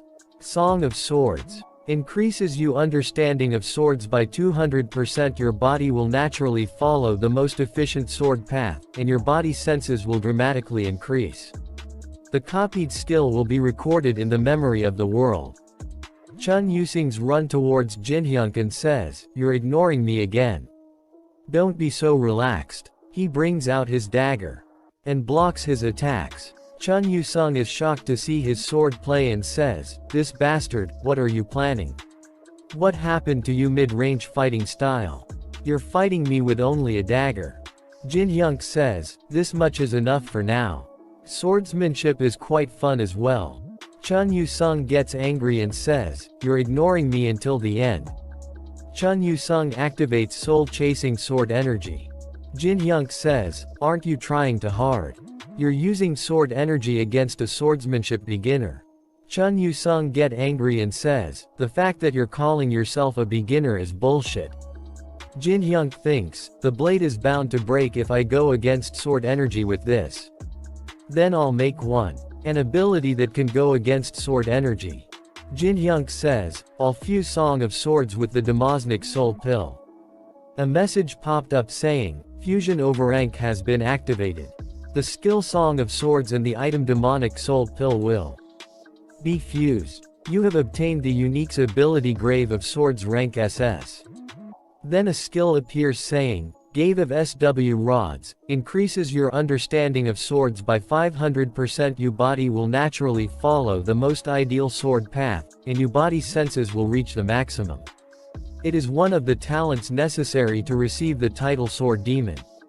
He activates unique ability Gave of Swords and Night of the Black Moon. Jinhyuk says this isn't even a tenth of its normal strength. Yet my magic power isn't enough to handle it. I should increase it as soon as possible. Chun Yusung thinks, "What is this unbelievable strength? I'm in a battlefield that's most ideal for me, and my opponent isn't even using his specialty, mid-range combat. Everything should be overwhelmingly in my favor." Chun Yusung gets frustrated and says, "Why can't I win? Inside game and outside the game. I did my absolute best only to defeat you." He screams and says, "Why can't I surpass you? I can't accept this." He uses his full force to attack Jinhyuk. Jinhyuk cuts through all of his sword energies. Chun Yusung says, "You slashed all my sword energies. I fought against someone who was faster and used something much stronger until I was tired of it." Jinhyuk lifts his dagger and hits him with an upper slash with full power. Chun Yusung was hardly able to stop it. Jinhyuk attacked Chun Yusung and his sword fall from his hands. Jinhyuk says, "Looks like I win again. Though I'm not sure how many times this makes it." Chun Yusung, "It's the 138th time. Kill me." Jinhyuk says, "Looks like it'll be the 139 next time. You must know as well, but the Tower of Trials isn't something scoff at. This is the kind of place where even rankers die as soon as they let their guard down. Therefore, we need as many strong players as possible. Especially if they're as strong as you. It takes 60 days to copy another skill from the same person. I won't have to go find him to copy his skills. Since he just can't wait to deliver his skills to me." Jinhyuk uses the commune skill. Chun Yusung turns around and says, "I've lost this time, but keep this in mind. The result will be different next time." Jinhyuk says, "Alright, I'll look forward to it." A message popped up saying battle selection has been deactivated. Chun Yusung says, "Come to think of it, I still don't know your real name." Jinhyuk says, "We don't have that kind of relationship, do we?" Chun Yusung says, "I see. Then I'll call you by your original name." Jinhyuk gets a bit scared and thinks my original name. "No, don't say it." Chun Yasing calls him poop fart. Someone is saying to Cheonhwa Hung that, "Didn't we already defeat the monsters up ahead?" Cheonhwa says, "What are you talking about?" He says, "My detection magic is picking up a magic power reading up ahead. We've taken care of all of them, so there shouldn't be anything left." Then an iron golem appears in front of them and someone is riding. One of the players says, "Wait a second, look up there. Someone's on it. It's an high-ranking vampire." He jumped down from the golem. He bows in front of them and says, "Greetings, humans, my name is Bellis. I am one of the bloodkins of the Alice, the owner of the ruin." Cheonhwa put his sword against the neck of Bellis and says, "Why did you come to us?" there must be a reason why you came here on your own. Bellis says, it looks like you are the boss here. I came here to give you a proposal. I'll give you two choices. Will you follow me without resistance along with everyone here? He cut his finger using the sword of one of the players. He activates his ability, Bloodfest. He kills one of them and says, will you be dragged along? After half of you become my lunch. After that we see that Teresa is using her ability, Sacred Decipherment on the Frozen Tear. A message popped up saying your magic power has increased by 12. Our protagonist thinks, I obtained the Frozen Tear along with the demonic soul pill. You usually need to spend a lot of time to absorb the magic power of the Frozen Tear. But I already absorbed 12 stat points thanks Teresa's divine power. She says, is that all Jinhyuk? He says, yes, this much is more than enough for now. Then a message popped up saying, the owner of the hall has given you an invitation. Details, if you want to save the attack force members, come to the innermost room of the ruin. Difficulty, none. If you accept this quest, all the monster and traps until the final room will be immobilized and deactivated. Teresa says, this is bad. It looks like all the attack force members have been kidnapped. The entire attack force have become hostages. She says, I have to go. I don't have any reason to hesitate if I can save even just one member of the attack force. But, can I defeat the Alice after I get there? What if I'm just dancing around in the palm of the Alice? Honestly, defeating the Alice without an attack force is impossible.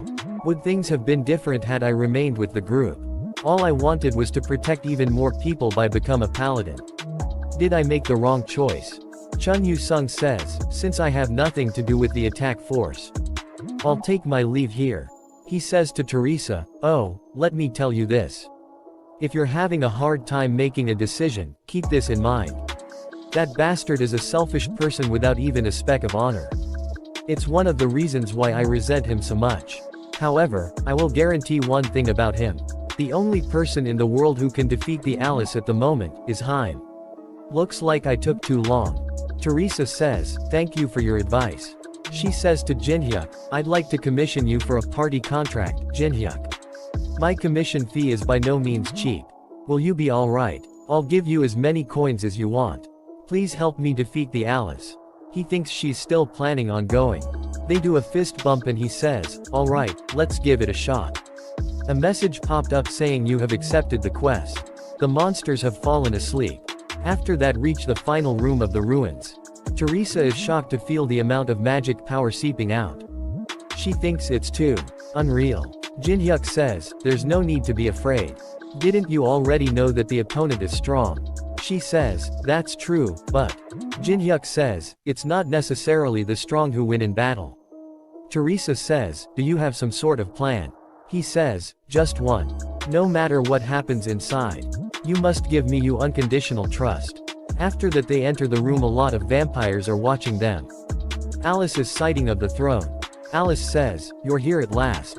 We see that she is a high-ranking vampire with big black bat wings. Her full name is Progenitor Alice von Ataraxia. She says, I was tired of waiting. Jinhyuk says, are the others okay? She says, see for yourself. Then she deactivates her ability Dimensional Severance. Everyone is wearing blindfolds and tied with ropes. Jinhyuk sees Park Hajin, and thinks is he the one who woke the Guardians. Alice says, the reason why I invited you all the way here, because of your scent. He says, scent. That's right. It's sweeter than anything I've ever smelled before. The scent of your blood. I was stimulated by the sweet scent. Incomparable to ordinary humans. He is shocked to hear that and thinks, what the hell is she talking about all of a sudden? Nothing like this has ever happened before. She says, you seem very disturbed. Jinhyuk says, wouldn't anyone be disturbed if a vampire aimed for their blood? She says, do not worry. I like to conserve what I find delicious. I'll allow you to live for at least 60 years, so there is no need to be afraid. He thinks, in other words, you want to keep me around for my entire life with a straw down my throat. He says, I appreciate your goodwill, but I have no plans on living as a high-quality lunch. She uses some kind of laser ability which give a little scratch on his face. She with an angry expression says, who said I wanted to hear your opinion? You don't have a choice in the matter. Jinhyuk bow down and says, you're so fierce. However, I'm not saying I won't give you anything. I'll give you something sweeter than my blood. Teresa is shocked to see Jinhyuk and says, Jinhyuk, what are you doing? Alice says, something sweeter than blood. Your subterfuge is pointless. There is nothing more important to us than delicious blood. Whatever you have to offer, my mind will not change. Jinhyuk looked toward Alice with an evil smile and says, are you sure about that? Even if my offer to you is freedom. All the vampires in the room gets angry to hear the word freedom. They say, how dare you say that word here? I'll rip you apart, human. Alice raise her hand, stop everyone. She says, you must take responsibility for what you just said. Jinhyuk says, if I couldn't take responsibility, I wouldn't have come here in the first place. Alice says, then take responsibility. Jinhyuk says, my name is Kong Jinhyuk. As the representative of the demonic humans in the tower, I will free you from this place. Then he puts on an epic mask on his face with purple marking on it. He says, demonic human, it is what those who have rejected humanity due to money, revenge, or even their own individual beliefs are referred to. The demonic humans blocked players from climbing the tower. There were even times where they joined forces with the monsters of labyrinths or ruins. Alice says, I have heard of you people. But you're saying you're one of them. He says, I have already gotten in contact with the temple on 27th floor. The fact that you are here, and how to fool the barrier enveloping the ruin, are all what they have told me. Teresa thinks, how exactly is this situation flowing? He's posing as a demonic human all of a sudden. Vampires there thinks, what exactly is the temple for them to be this shaken? Alice says, well, if you know of the temple, then I guess your words aren't mere bluffs. He says, then, will you trust me? Alice with anger says, no, what does it matter whether you're a demonic human or not? Anyone can say that they can resolve what no one has been able to for a very long time. Moreover, you are too much a smooth talker. She summons a lot of blood spears and says, I don't trust you. She says, you have such sweet-smelling blood. It's truly unfortunate. All the spears go towards Jinhyuk and he is standing there calmly. Teresa comes in front of him and uses her ability Sacred Reinforcement level 5. She was able to stay. She says, Jinhyuk, stay behind me. I'll hold on as much as I can with divine power. Then she uses another ability Sacred Shide level 5. Alice starts to laugh and says, it's funny how you're going all out against only this much. She suddenly gets angry and says, but I hate divine power. It's nauseating. She uses her ability called Blood Explosion. Then a huge ball of blood appears above her hand and she says, I'll send you flying all at once. Teresa thinks with a smile, how long will I last against her? But I'll trust Jinhyuk behind me. Then suddenly a dagger pierced through her chest. She chow out blood and there are tears in her eyes. It is Jinhyuk who has stabbed her in the back. She falls to the ground covered in blood. Alice is shocked to see that. Jinhyuk says, if I prove that it's not just a bluff, will you trust me then? Alice deactivates her ability and says, how amusing. To think you betrayed your comrade who protected you. Prove it to me some more. Teresa grabs his leg and says, we decide to save the attached force together. You said you had a plan. Was this your plan? Jinhyuk stabs her again. Alice starts to laugh and says, impressive, for a human. Very well. I understand that you're on my side. I'll give you a chance to speak. Jinhyuk brings out Bram's ring and says, to fool the barrier entrapping Alice, I've prepared a 7-star spell. If I seal Alice's soul in this item, the barrier can be temporarily foiled. She says, seal my soul. That's the first time I've heard of it. Jinhyuk thinks, the reason why I maintained my level 1 status. To the point I gave up on all the experience I could have gained since the start of the Tower of Trials. The 7-star skill soul transfer can't be used unless you're level 1.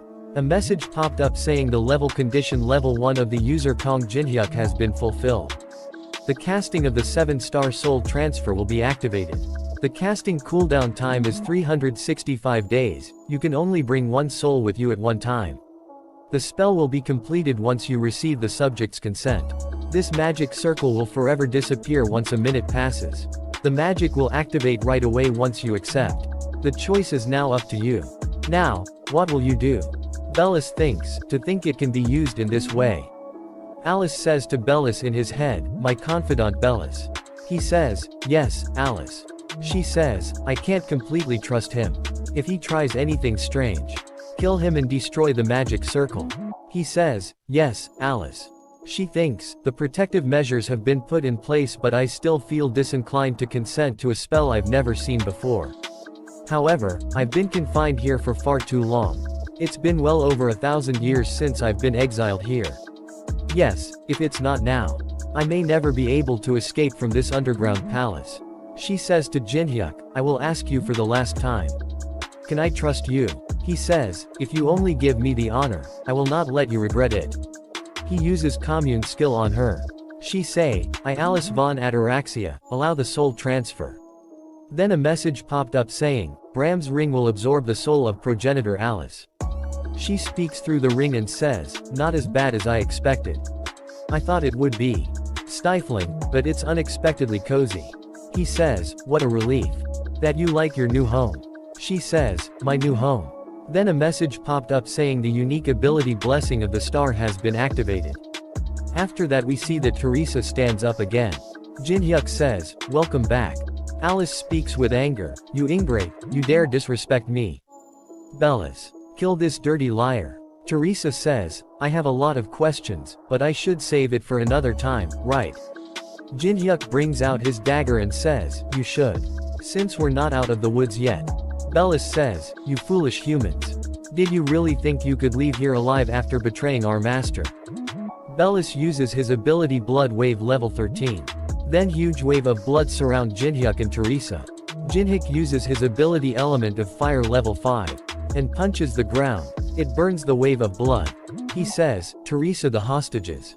She says, yes. Teresa uses her ability Sign of the Cross level 4 to free everyone. Leader of the attack force says, you came for us. What about the vampires? She says, I'm relieved that I'm not too late. He's taking them on by himself. Bellis says, how can a mere human like you take on my magic? Jinhyuk says, you magic and my fire are complete opposites. And also, you're misunderstanding something. The moment you master was sealed inside the ring. You already lost. Kong Jinhyuk uses his unique ability Grave of Swords. And Bellis uses his ability Dark Fighting Spirit level 9. Bellis says, shut up you mere blood pack. If my magic doesn't work on you, I'll just kill you with my sword instead. Destroy the ring and free our master. Leader of the attack force is shocked see him fight and says, Teresa, that man who the hell is he? Then we see that all the vampires are dead. Bellis is sitting on his knees in front of Jinhyuk. Teresa thinks, if he's wearing a mask, her must not want his identity to be revealed. She says, I just happened to meet him on my way here, I don't know the details either. She says, to Jinhyuk, that really hurt. That was my first time dying, and to think it was by my Ali's hands. Jinhyuk says, but didn't we succeed regardless? She says, yes, we really did it. Her tears of joy start to fall and she says, thank you. Everyone survived thanks to you. Then a message popped up saying you have saved the life of Teresa, the holder of the unique ability Blessing of the Star. You have fulfilled the conditions. You have succeeded in copying the unique ability Blessing of the Star. The copied skill will be saved in the memory of the world. Then a skill window appears saying, Blessing of the Star, acquisition difficulty SS. Details, can wield divine power and return from the threshold of death. Cooldown time 240 hours. Jinhyuk says, why are you crying? She wipes of her tears and says, I don't know. I can't help it. Teresa says, you knew that I was able to revive, right? He turns around and says, who knows?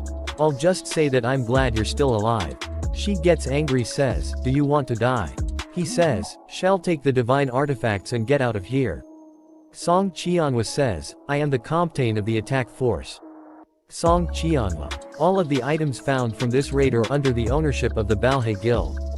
Jinhyuk says, I saved your life, and now you're asking for the ruin rewards as well.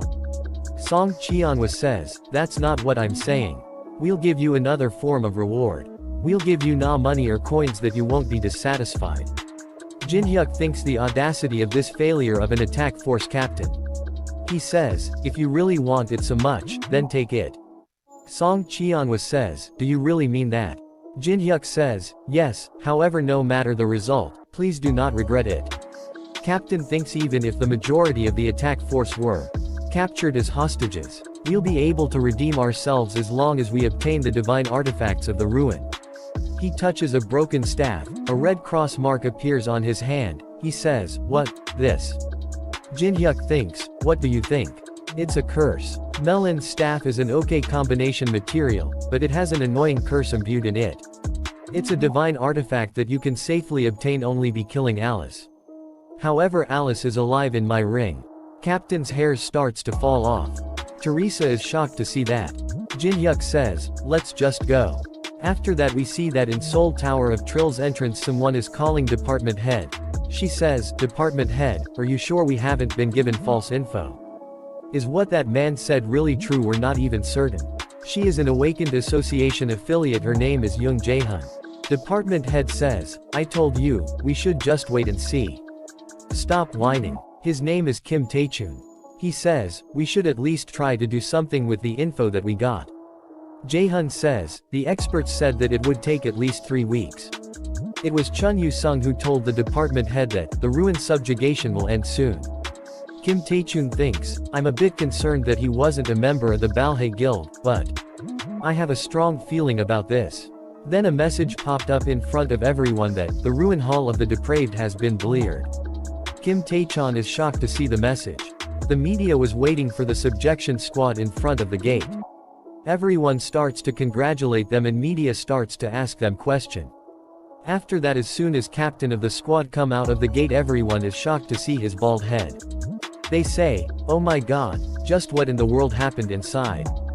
Teresa says, "It is not Song Cheonhwa who cleared the ruin." Someone in media says, "Did the Zion Guild clear it?" She says, "No." Then Jin-hyuk come out of the gate. She says, "This man alone cleared the ruin. We were nothing more than spectators at his stage performance." Young Jae-hun says, "Should we contact the association immediately?" Kim Tae-chun says, "Good idea." After that we see that Jin-hyuk is back in his apartment and gets ready to eat. He thinks, "They added all kinds of words for decoration. I knew there would be a heated reaction, but this is beyond my expectations. Thank God I wore a mask. Teresa, who knows my identity, promised me that she'd keep my secret. So there's no need to worry. With this, the problem is solved. Shall I have a talk with the progenitor with a chip on her shoulder?" Alice says, "How dare you stuff me in your dark and smelly pocket for a whole day? Human, do you not know who I am?" He start to spin the ring like a spinner. She says, "I am getting dizzy, so stop." He says, "Well, do you feel better now?" She says, "Would you feel better if you were me?" Listen carefully. Vampires never forget a grudge. He says, "Really?" She says, "Wait, you're not thinking of doing that again, are you? I order you to relax your expression." He says, "For you, who still doesn't know her place, I'll give you a fitting punishment." She says, "Stop, please, I'm gonna puke, so stop." He spins the ring with super speed and says, "Vampire grudge separator." Then we see that 3 hours later, he puts down the ring. She says, "Stop, I'm really going to die." He says, "Stop crying and come out." A message popped up saying, "You have injected magic power into Bram's ring." As soon as she come out of the ring, she with a sinister smile says, "It's finally time to take my revenge. I'll return the humiliation that I suffered 1,000-fold. She is as small as a child right now. He says, "I materialized a portion of you in a sealed state." Alice says, "A portion?" He says, "Yes, you could call yourself a mini version of Alice. You won't even be able to manifest 1% of your true power." He says, "Even with this restriction, you're still way stronger than an ordinary vampire though." She sits and starts to cry. He says, "Stop crying and listen. What I told you at the ruin weren't empty words." She says, "Shut up. I didn't want this kind of freedom." Jin-hyuk says, "I know. Who called this freedom? The freedom that you truly desire, I'll help you gain it." She says, "What do you mean?" He says, "Alice von Ataraxia, if you help me, I will eliminate everyone who betrayed you. And help you regain the Ataraxia family's head position that was lost."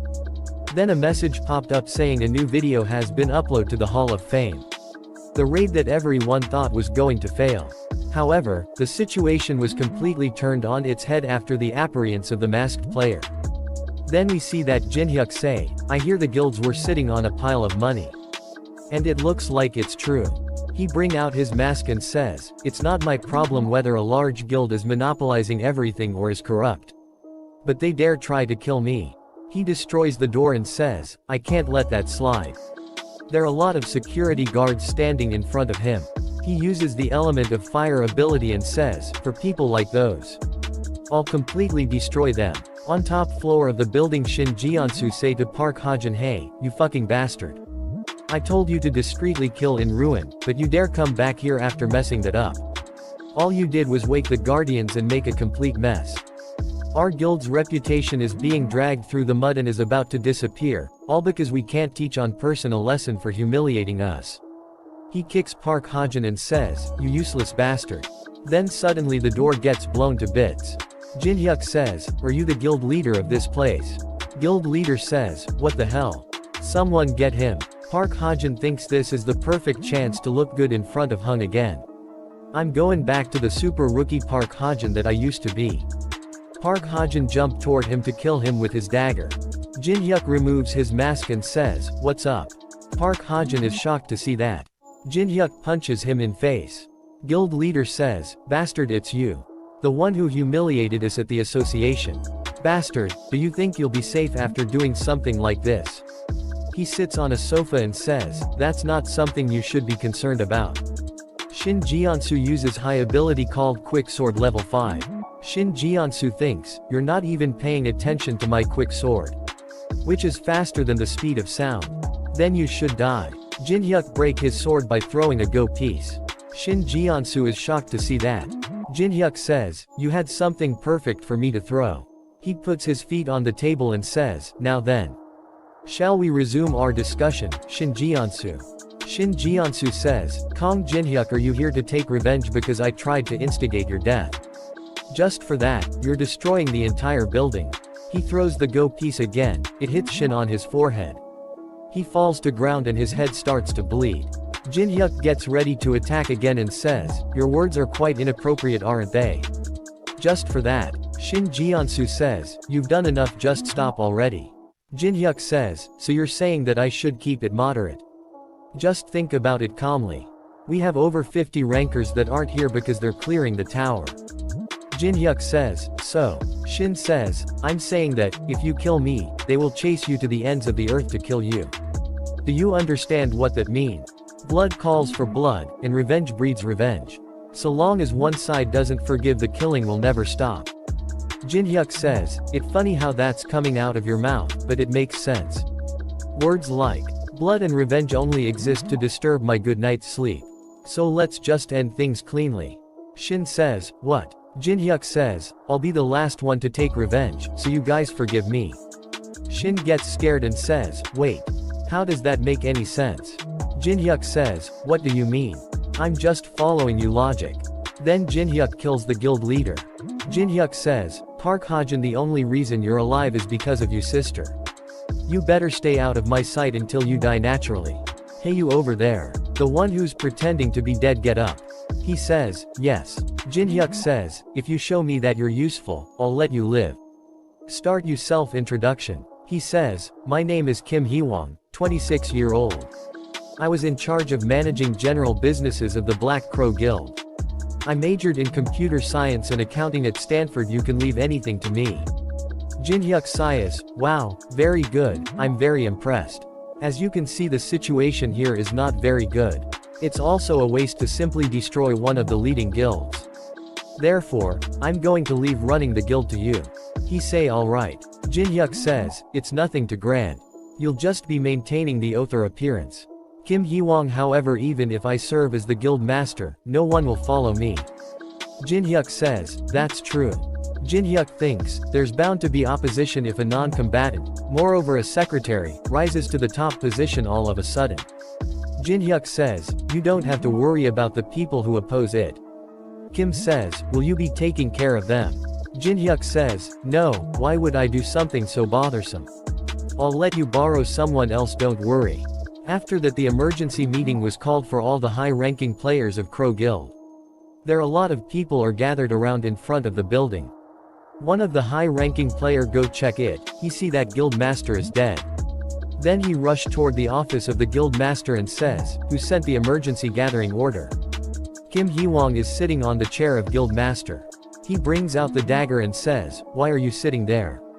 He grabs Kim from the tie and says, tell me everything that happened without leaving a single detail. New consignees have come. He says, new consignees. Alice, she says, this is so bothersome. I told you to make it so that I don't have to step in. He says, I'm lost for words. Are you seriously telling me that this child is the one who caused all this? She gets angry and says, did you just call me a child? She destroys the office. Jin-hyuk is watching from the outside. He say, I asked her to take care of the guild, but she went and did that. It's been around 2 months since the Tower of Trials appeared. The world order is changing drastically. People were also quickly adapting to the new world at a matching pace. The news was broadcasting a special program about the masked players. It drew a lot of attention because a ruin that even a large attack force couldn't clear was cleared by a single person.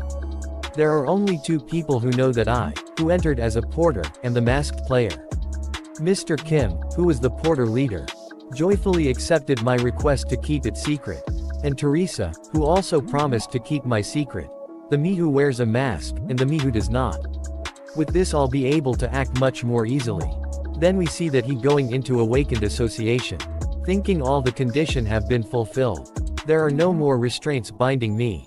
Now, it's truly time for me to monopolize everything. In this see that in front of the Hunter Association Jin-hyuk is checking out his new awakened certificate. His rank is F.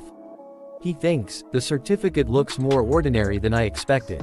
His friends were waiting for him out the Hunter Association. They say, we leveled up a bunch too. And also, these people said that they knew you, so we were just talking. Jin-hyuk says, I'll introduce them to you. He says, she is Alice, a player from Northern Europe. He think, there's bound to be chaos if I reveal that she's a progenitor. He says, and this is Kim Hee-wong, who will be managing the Black Crow Guild I took over. He'll be managing stuff like dungeon scouting and the likes. Kim says, if your acquaintance is of Representative Kong, then I will help you to the best of my ability. Jin-hyuk says, it's okay to ask him for favors whenever you need it. His friend says, then are you the Black Crow Guild master? Jin-hyuk says, although he's the master in name, I'm the true master. They say, let's get along even better from now on. Alice and Jin-hyuk starts to yell at each other. Alice says, what, it's their fault for irritating me. I wasn't planning to go that far. He says, how could you possibly blow up the building for being called a child? You can't even endure provocations like that when you've lived for thousands of years. She says, there wasn't anyone who provoked me like that. Jin-hyuk says, alright, just follow me. Let's go hunting. She says, can't you hunt on your own? Jin-hyuk says, I'm gonna be hunting a horde, so I need a supporter. Alice says, a horde? Are there even any hunting grounds left? Jin-hyuk says, indeed. As long as the 3rd floor booze isn't defeated and the 4th floor isn't open. The cream of the crop dungeons are regulated by guilds. There aren't any unknown hunting grounds. Or so everyone thinks. Of course, excluding me. After that we see that at Tower of Trials 1st floor Moon Lake. Jin-hyuk says, the place famous for being the most beautiful scenery in the Tower of Trials. However, ironically, there's no longer anyone who visits this place. It's been a long while since I've been here. Since they have no time to enjoy themselves when facing the extinction of humankind. Alice says, it's quite an elegant place, but how are you going to hunt here? Jin-hyuk says, just wait and see. He starts walking in the lake. Alice says, are you going into the lake? Water won't fill up your pants, right? Right. He says, there are 12 statues ordaining the tranquil moon lake. And among them, this one. This statue has another objective other than ordaining the lake. Alice says, does this statue have some sort of secret button? Jin-hyuk says, everyone would have already found it if it was that obvious. There must be hundreds of players who have found this groove on the statue. It was enough to be brought up in the community, after all. However, no one has ever successfully discovered the key that fits this groove. No wonder, since the key for this isn't just some piece of metal. It's moonlight. Use my palm to regulate the amount and angle at which the moonlight enters the groove. to match it with the sequence engraved on the sequence stone inside the groove. Then after much effort, and opening it very carefully, the door leading underground opens. He says, "Let's go. You have entered the lower ground first floor of the Tower of Trials." Alice says, "Oh my. To think such a space existed in the Tower of Trials." She thinks, this feeling it's truly been a while. This sense of freedom I've forgotten. How is it? Aren't you glad that you made a contract with me? She says, "Well, it looks like you weren't talking complete nonsense." Then a message popped up says, "You have used the blessing of the start to manifest divine power. The second defrosting of the frozen tear will begin. Mana has increased by 18. It will be available for use again after 24 hours. Remaining absorption amount 70. He thinks, after absorbing the frozen tear again, it's become much easier to retain Alice. Now that I think about it, what do the beings in the tower think of players? We know that it's a game that's been made into reality. But would Alice, who has lived for thousands of years, think that she's part of data within a game? She says, "Alice, I want to ask you something." She says, "What is it?" He tries to say something but glitches out. And Alice gets scared. Alice says, "What are you saying? You scared me." So it's like that. Information related to the tower is being completely blocked. But the fact that I found out that I can't talk about it to the beings within the tower is enough. She says, "Something's coming. It's a beetle. He kills using the element of fire." He says, "I call the lower ground first floor of the Tower of Trials a spawning ground. The reason for that is..." Then suddenly hundreds of beetles starts to spawn. He starts to kill them using the element of fire. He says, "Because monsters endlessly crawl out of the abyss." Then a giant beetle scarab level 25. Alice freaks out and says, "Disgusting." Jinhyuk says, "Alice, get back." He uses unique ability Blessing of the Star. Then a huge yellow energy ball appears and hit the beetles. Then a message popped saying, "The monsters' physical defenses have decreased by 30%. Jinhyuk says to Alice, "Show me what you're made of." Alice gets angry and says, "What? You dared tell this noble one to face those disgusting insects?" Jinhyuk says, "What noble?" and starts to spin the ring around. She gets scared and says, "Alright, I'll do it." Then she uses her ability called Blood Bind to kill the beetle. Jinhyuk brings out his dagger and says, "Perfect," and uses his stat Rift. Then a message popped up saying Rift stat possessed 100. Reduces the level gap by 33. He kill a lot of beetle in one move. And level up a bunch. He says, "I was sick of holding myself back all this time. Looks like I was quite stressed out from maintaining my level 1 status. So I'll be counting on you guys." He suddenly gets surrounded by the hundreds of beetles. He uses unique ability, Grave of Swords. He gets way too excited and says, "Don't stop coming at me." After that we see that in Olympus Guild conference room, there is a meeting going on. Titan Guild representative Patrick says, "Since it looks like most of us have gathered, let us begin. As you all know, the 8th raid to climb to the 4th floor has failed. Among the 15 attack forces made up of 100 people, the number of people who have returned is only 9. The boss of the 3rd floor is nothing but ordinary. However, we need a way to defeat the 100,000 statues that he commands." Jonghwa Guild representative Tenwei hits the table and says, "Even with a divine artifact with the response force ability, we still failed. So how are we going to get through that huge mass?" Olympus Guild representative Maria says, "The 2nd and 3rd floor raids were done too quickly.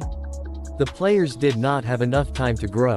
If only we had enough players who were over level 15. Teresa is also standing behind her. Dangan Guild 3rd raid captain Beck Jinyo says, "Indeed.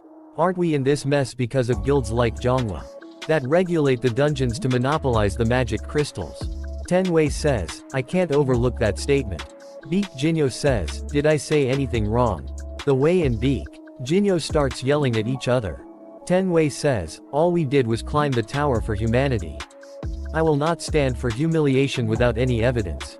Beak Jinyo says, "Anyone can spout shitty excuses like those." Patrick says, "Stop it. This is not the time to be bickering amongst ourselves. We have gathered to solve the problem in front of us." Maria says, "Have you thought of something?" Patrick says, "Yesterday, before daybreak, we received word from the demonic humans. They said they would help us if we heeded one of their conditions. All the other are shocked to hear that, and they all refuse it on the spot without a second thought. Teresa thinks, everyone is disgusted by the idea of working with demonic humans. No wonder. With the world as it is now, the influence of the large guilds surpasses that of government. With the increased influence, having a just and great cause is more important than ever. Therefore, they must be wary of what they say and do. One of the demonic humans appears in the room and says, "What do you mean we're trash? You're hurting this trash's feelings. It's good to be prideful. But don't you already know that you can't do anything with your strengths alone?" They all get scared and stand up.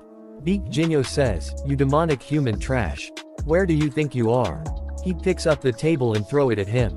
Demonic human change the direction of the table. As it is about to hit Tenwei, he brings out his sword and cuts the table in two.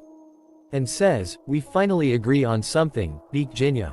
Demonic human says, "You're all quite hot-blooded. However, you might change your mind after hearing my proposal.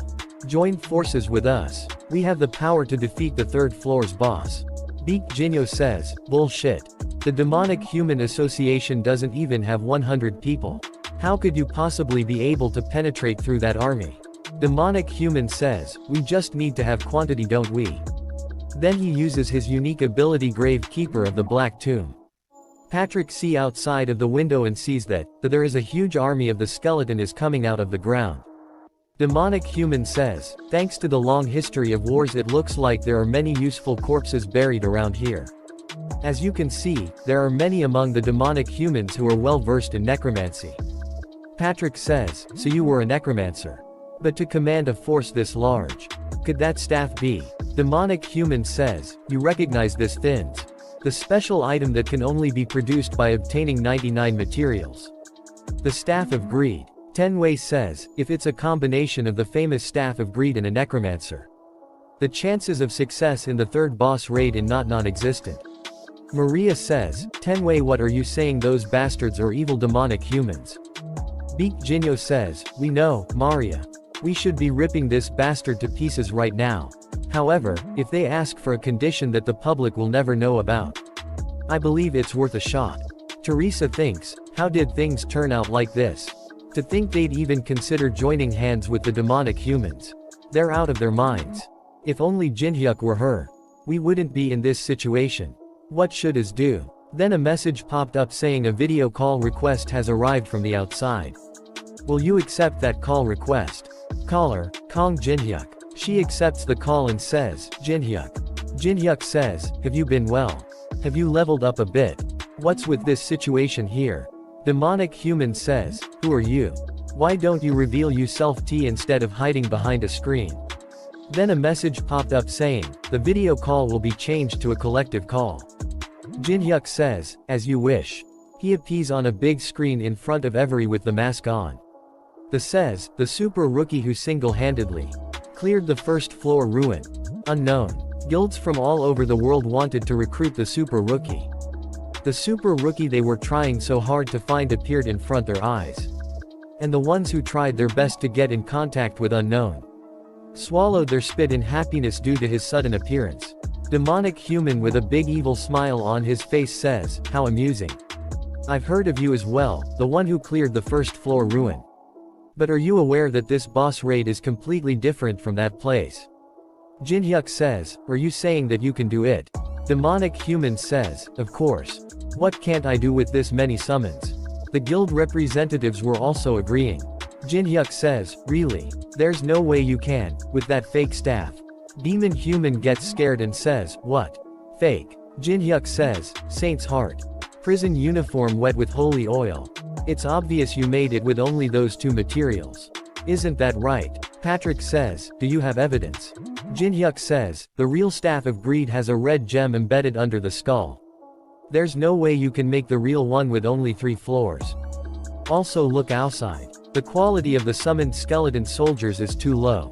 Those flimsy soldiers won't even last half a day in the boss room. It's obvious that he's planning to abandon you all." After taking some coins and items in the middle of the confusion, Demonic Human gets angry and says, "Arrogant bastard. You'll regret not taking my offer. I wonder if you can still stay so composed when we meet in person next time. I'll be watching you." Then demonic human disappears from the room. Patrick says, what do we do now? Jin-hyuk says, leave it to me. I'll make sure you won't have to join hands with the demonic humans. As well as gain profit from clearing the tower. Patrick says, are you saying that you can do it alone? Jin-hyuk says, yes, that's right. They thinks even if he fails, it gives me an opportunity to recruit him. Compared to joining hands with the demonic humans, this has no downsides. There's no way I can miss a chance like this. Tenwei says, unknown, how much are you thinking of for the down payments and rewards? Maria stopped Tenwei and says, wait, Olympus will give you all the support you need. Patrick says, what are you talking about? Titan is most suited for providing monetary support. Baek Jinyo says, money may not be the thing that he wants. If you have anything you need, then I, Baek Jinyo, will. Jin-hyuk stops them and says, you don't need to give me anything. Please block the entire area so that no other hunters can enter. If you let me go in by myself, then I will not take any rewards. Maria says, no wait, why are you doing all this for us? Tenwei says, you're only making us more suspicious. What is your reason? Jin-hyuk says, a reason. I'm just doing what needs to be done. For the person I consider as my precious comrade. Jin-hyuk thinks, I'm cringing for my own words. Baek Jinyo gets excited and says, how marvelous. This is true camaraderie. Man is a guild representative, I have nothing to say. You're really making me reflect on myself. Jin-hyuk says, any normal person would have received the down payment. But people like that can't see the big picture. A play that gives up on rewards for his comrades. Just this is not again something that far outclasses a down payment. Since I can't antagonize the guilds, I'll just upload after editing the demonic human part a bit. I'm already level 12 after not even a day in the spawning ground. Things are going much smoother than I expected. Alice gets angry and says, Kong Jin-hyuk, how could you just leave everything to me? Jin-hyuk says, since you have the strength to complain, it looks like you won't die. She says, you think that's funny? She start to act like child and says, what we have isn't a partnership, but a slave contract. Jin-hyuk says, a slave contract? You're hurting my feelings. He opened the shop and says, I was going to buy you a mana supplement. Sorry, but that kind of supplement won't cut it. Jin-hyuk says, it won't. She says, there's no way a mere supplement is able to fill my mana. Moreover, if I'm low on mana, I can't give you decent support, right? So I'll be taking the mana that I consumed, every single drop of it. She bites him on the neck and drink his blood. He thinks, how much blood did she suck from me? I feel dizzy. She says, now my mana is full, what do we do now? He says, I'll be doing some shopping. He buys some items. Alice says, what the hell, you bought a bunch of useless stuff. He says, it may look like that, but they all have their purposes. Alice, we'll be getting extremely busy from now on. We have to get to the end of the underground first floor by today. Hold on tight. He jumps down into a deep hole. Alice gets scared and says, why are you jumping down when you don't even know how deep it is? He thinks, how deep it is? I know exactly how deep it is, since I've jumped down over 100 times before. He says, now Alice. She grabs his cloths, and uses reverse gravity skill. She says, you're too reckless. Are you skilled, or are you just lucky? He uses element of fire to light up a big fire in middle of the room. He says, it's okay, I know. I'm in the right place. Insects of this caliber are no match for me. Why don't you just come out, yourself? Then a huge statue appears in front of him saying, you know about me. Jin-hyuk say with a smile says, of course I do. The hound who roams the desert. Anubis. Anubis says, since you're the first human to ever come here, I was planning on killing you after some amusement. But you're hastening your own death. Jin-hyuk says, I didn't come all the way here to chat. Hurry up and come at me. Anubis gets angry and says, the absurdity. You're telling me, a divine being, to fight the likes of you myself. Alice come in front of Jin-hyuk and says, this guy is seriously dangerous. She says, I'll handle this guy somehow, so get out of here. He thinks, look at her, worrying about me. Jin-hyuk says, don't worry, just watch. Alice says, what? This is no time to put on airs. He says, I'll show you what kind of person you make a contract with. Anubis bring out his staff and says, how amusing. Anubis uses his unique ability, Judgment of Anubis. Anubis says, answer. Did you hear about me from the vampire of yours? Jinhyuk says, this skill is always activated when him. The absolute judgment skill. Judgment of Anubis, activates once you answer 3 questions. Then a copy condition window appears says, make Anubis's patience run out to destroy the vessel holding his consciousness. If I make his patience run out, I gain the power to answer the most powerful question in the world. In truth, I can just answer by saying anything, regardless of whether it's true or not. That's right. How else would I have known about this place? A message popped saying, the subject has answered the question. Anubis says, as I thought. Did you come here hoping to obtain the hive? Jihyuk says, it sells for quite the price on the black market. He says, then I will ask the last question. Did you think you could get out alive after entering my territory? He says, if I can't slip out from this like of you, I might as well just give up on life. Then a message popped saying the required conditions have been fulfilled. Judgment of Anubis has been activated. A giant wolf appears behind him. The message popped up saying, all stats have been reduced by 50%. The usage of unique abilities and skills will be sealed for 1 minute. Anubis says, now, I need a proxy for the judgment. A message popped up saying, Anubis is selecting a warrior of judgment. Anubis says, let me introduce you. Giant Mantis. This is the warrior who will judge you. What do you think of my brave warrior? Jinhyuk says, quite amazing. But this is all I need to beat it. He brings out a mini phonograph. Anubis is confused to see that, and says, the musing of humans, all of a sudden. Have you gone mad after seeing my warrior? Jinhyuk says, nothing of the sort. I'm just getting absorbed in the music. The perfect song that I found after hundreds of thousands of trials. The beat that perfectly reproduces the giant mantis's attack patterns. Like I've always done, follow the beat of the music. To conduct its attacks like a conductor. Anubis thinks, he's following the beat of the music to perfectly evade. This is definitely not a coincidence. It's a meticulously calculated move. Alright, it should be time. Then a message popped up saying, 1 minute has passed, you are able to use your unique abilities and skills. He thinks the penalty duration has ended. He uses the skill Grave of Swords. And Giant Mantis into pieces. Giant starts to regenerate. Anubis says, do you really think that's enough to defeat my warrior? The warrior can instantly regenerate its body. But it's over for you the moment your stamina runs out.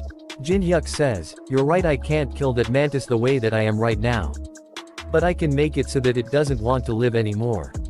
He cut Giant Mantis arms and legs again and again. Alice is watching all this and thinks, what the hell? He's completely treating it as his plaything. I knew he was strong, but not to this extent. If it's him, it's possible that he really could fulfill my revenge. Giant Mantis starts to back down. Anubis says, what the hell are you doing? Don't fall back and fight. Jinhyuk says, the warrior chosen by a divine being has a high level of pride. The final blow to completely break the will of a warrior that never thought it could possibly lose. Humiliation and provocation. Jinhyuk sits on his face. Giant Mantis gets angry and cuts his own head off. A message popped up saying the warrior of Anubis has collapsed. Anubis is shocked to see that and thinks the warrior committed suicide. Jinhyuk's level increases. A message popped up saying, Grimoire of the Felteris Principality. Once deciphered, you will be able to learn ice magic. Jinhyuk says, would you look at this? You can only see something like this in the middle floors of the tower. So this is the effect of Monopoly. A message popped up saying, you have obtained the skill level 1 ice formation. He uses ice formation ability. And says, what an unexpected reward. Anubis says, I will certainly admit that you are no ordinary human. But are you seriously going to fight me with that ice toy of yours? Jinhyuk say, fight you? You can't even come fight me, so I don't know what you mean. You're only backseating from the 42nd floor. Anubis says, so you already know that only my consciousness is here. If that's the case, what is your reason for picking a fight with me? Jinhyuk says, reason, well, because it's fun.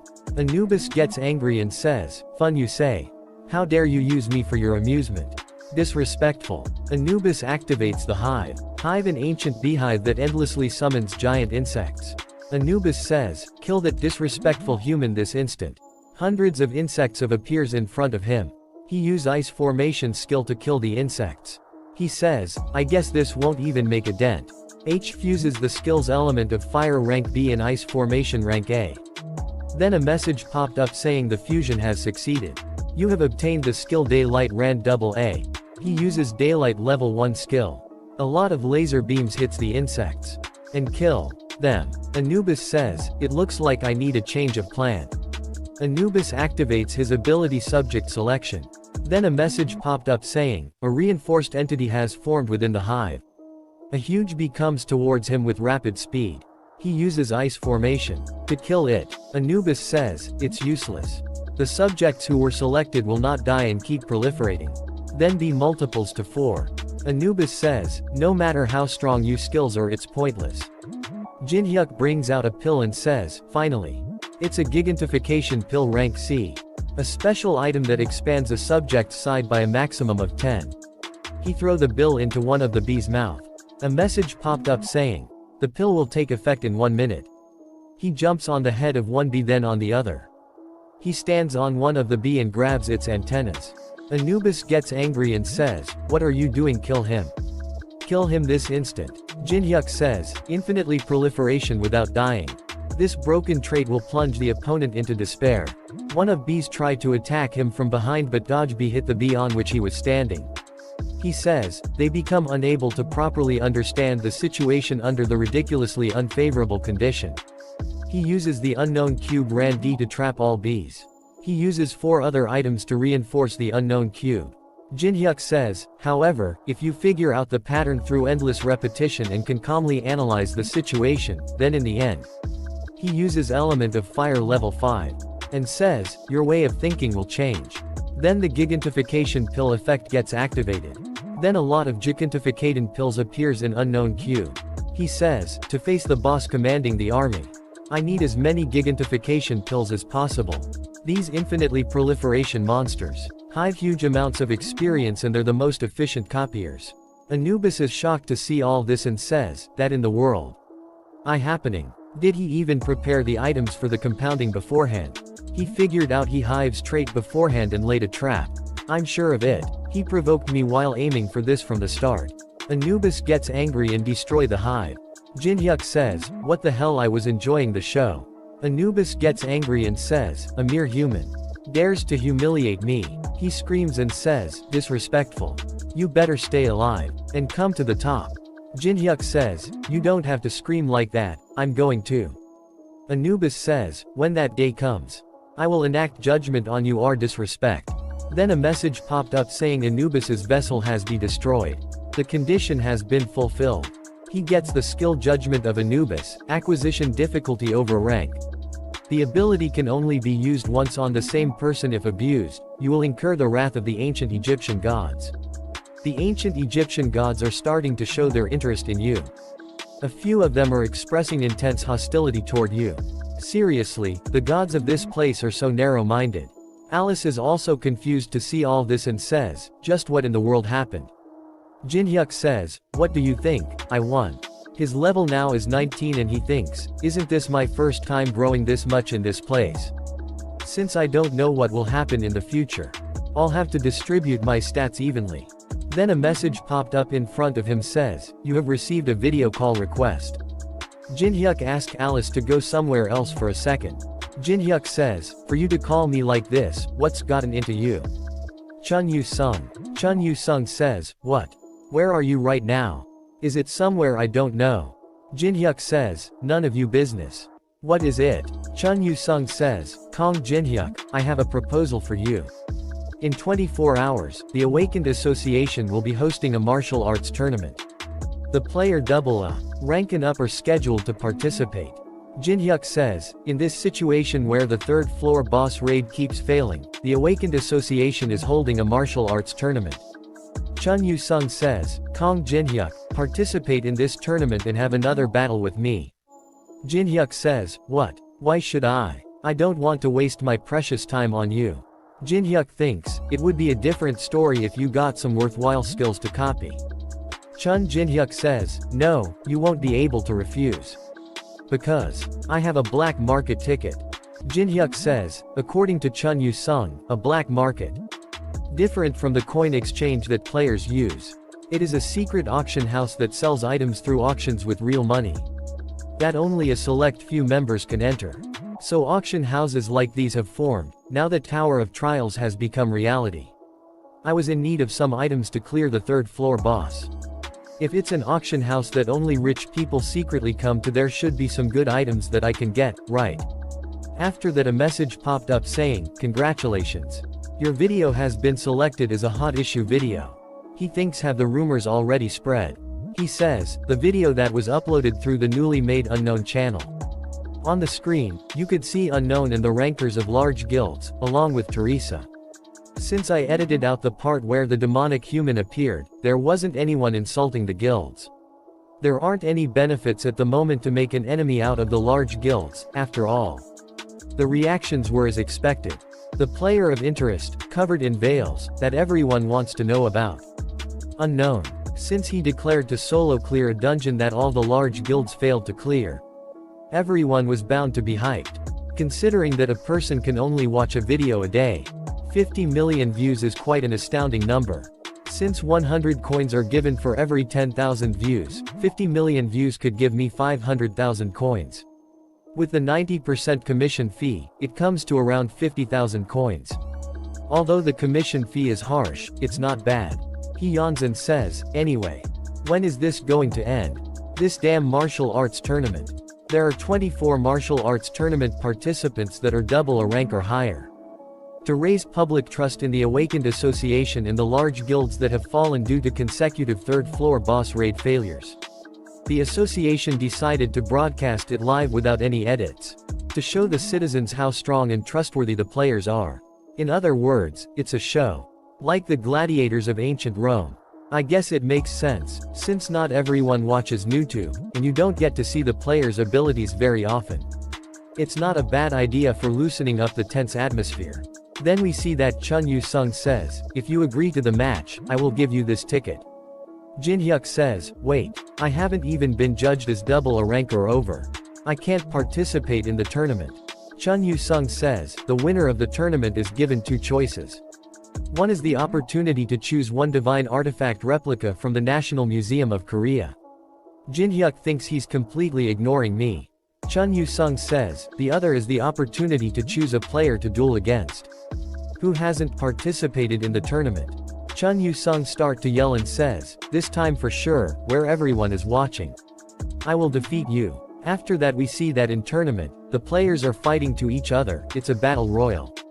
The old man and schoolgirl from chapter 5 are also there.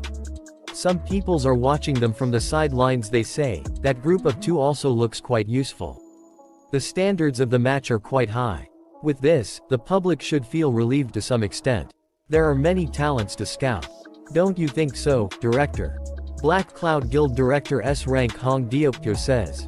No, there's only one person that catches my eye. He watches Chun Yu-sung and thinks. Marvelous. Excellent. Power control. A wide field of view. And most of all, his well-groomed battle spirit. You're the first person to refuse my offer to join my guild. He has quite the spirit for someone of this generation. Then Black Cloud Guild Triple A Rank Young Doyen says, "This is so hard to watch. If only you let me participate, I would have destroyed all those insects. And even made that arrogant Chun Yu-sung kneel before me. Don't you think so, Hung?" Director Hung says, "Stop saying the same thing over and over again and worry about your interview later. I used some money to prepare it. You understand, don't you?" Young Doyen says, "Don't worry, I'm more photogenic than you think." Director thinks, Doyen has enough talent to rise to S rank within 3 years. And if word gets out that we recruited such a prospect, our guild's reputation is naturally bound to rise. It would be great if he could stop bragging though. After that we see that Chun Yu-sung defeats everyone else using a single move. Chun Yu-sung chooses to designate an opponent. He points his sword towards the audience and says, "Come out." Young Doyen gets excited and says, "You sure know your stuff." "Very well. Young Doyen will." Then suddenly director grabs him and says, "Sit down. He's not designating you. Look at the point of his sword and his gaze, he's pointing to somewhere about us." Chun Yu-sung says, "Stop acting dumb and come out." Young Doyeon thinks, there shouldn't be anyone here worth fighting other than me and Deokyo-han. Then Jin-hyuk stands up says, for God's sake. You're an expert at annoying people. Crowd says, what? Chun Yu-sung lowered his sword. It looks like it's that person. Who is he? Look through the database this instant. Found him. His name is Kong Jin-hyuk. An F-rank player. Director thinks. It would be a huge topic if he dueled against someone like R triple a rank Doyeon. But he chose an F-rank player. This doesn't benefit him in any way whatsoever. Does Ha have some fetish for tormenting the weak in front of a crowd? What are you thinking, Chun Yu-sung? Jin-hyuk says, I'm begging you, if you lose this match, please stop challenging me. You should know when to give up. Chun Yu-sung says, you're acting like I'll lose. Are you seriously saying that after you saw me win the tournament? Jin-hyuk says, it does seem like your skills have improved. You must have trained hard, yeah. Chun Yu-sung gets angry and says, hard. I didn't stop for a single moment and did my absolute best to catch up to you. If you want the ticket, you'll have to give it your all. Chun Yu-sung activates his soul-chasing sword chi level 6. Soul-chasing sword art second movement. Soul-chasing Inferno Emperor. Jin-hyuk thinks there he goes again. He use element of fire and says, alright, bring it on, you damn stalker. After that we see that roof of arena explode. Chun Yu-sung is standing inside the smoke and says, how many? How many damn skills do you have? And he falls down to ground. Jin-hyuk come near him and bring the black market ticket out of his pocket and says, since this is what we promised, it isn't stealing. I'll make good use of this black market ticket. Everyone in the crowd is shocked to see the fight and says, did you see the giant ice missile? No, only that. He also completely destroyed the ceiling with some light ray. Wasn't he F-rank? Forget F-rank, is he even human? Then Jin-hyuk goes and talks to the old man says, it's been a while hasn't it? Old man says, it has. We haven't met since the museum. After all. Jin-hyuk says, with a smile our first meeting was a bit savage, but isn't it all water under the bridge? Let's get along. Old man says, I also don't want to be your enemy. Jin-hyuk says to Lee Yuri, then, as a way for us to get along from now on, please do me a favor. Please. Give me your number. You can refuse if you don't want to. She says, then I'll have to refuse. Then Jin-hyuk says, of course, that's only if you can handle the consequences. She thinks, it's only a favor in name. It practically a threat. Here it is. Young Doyeon jumps to the ring in front Jin-hyuk and says, what a surprise. I thought you'd get floored since you're an F-ranker, but to think you'd be this powerful. Jin-hyuk uses the Eye of Truth to see his stats. Young Doyeon says, I never imagined an event like this would happen. Then a copy condition window appears says, the current subject has approached you with some sort of scheme in mind. If you figure out what his intention or you will be able to copy the skill giant's clutch. Jin-hyuk thinks a scheme. No, more importantly, how does the system know exactly what other people are thinking every time? Is it more than a simple program? Young Doyeon sighs, don't glare at me like that. I didn't come here to fight. Jin-hyuk says, then what do you want? It's simple. As a person who works in the same business, I'll be seeing you quite often. As a colleague who will be working together with you from now on. I'll be in you care. In you care, huh? Jin-hyuk again uses the Eye of Truth. It says, Young Doyeon's words are a lie. Jin-hyuk thinks, behind his superficially composed face. There's a subtle amount of inferiority and rage that's displayed. The gathering reporters as if they were waiting for this moment. His hand, requesting for a handshake. Young Doyeon's unique ability power of a giant. The Black Cloud representative who has an expression full of expectation by overpowering the new recruit that defeated the winner of the tournament in front of all these reporters. He's planning on redirecting all the attention gathered to himself. What an obvious scheme. Then a message popped up saying, you have seen through Young Doyeon's intentions. The copy conditions have been fulfilled. You have obtained the skill Giant's Clutch rank B. Giant's Clutch acquisition difficulty B. Description, you are able to use the power of a giant. Your grip strength will dramatically increase, and you are freely able to use items that are 10 times your weight. Jin-hyuk thinks, back when Tower of Trials was a virtual reality game, I didn't have many chances to copy skills due to the lack of players. However, now that the game has become reality, all the skills that other people have obtained through all kinds of efforts are just waiting to be collected by me. Jinhyuk says, colleagues. How interesting. Then, does this handshake represent the Black Cloud Guild? Young Doyen, of course. It looks like you aren't affiliated with any guilds, so if you join us, we'll give you special treatment. Jinhyuk says, really? Will I receive a massive down payment if I join? Young Doyen starts to laugh and says, isn't that obvious?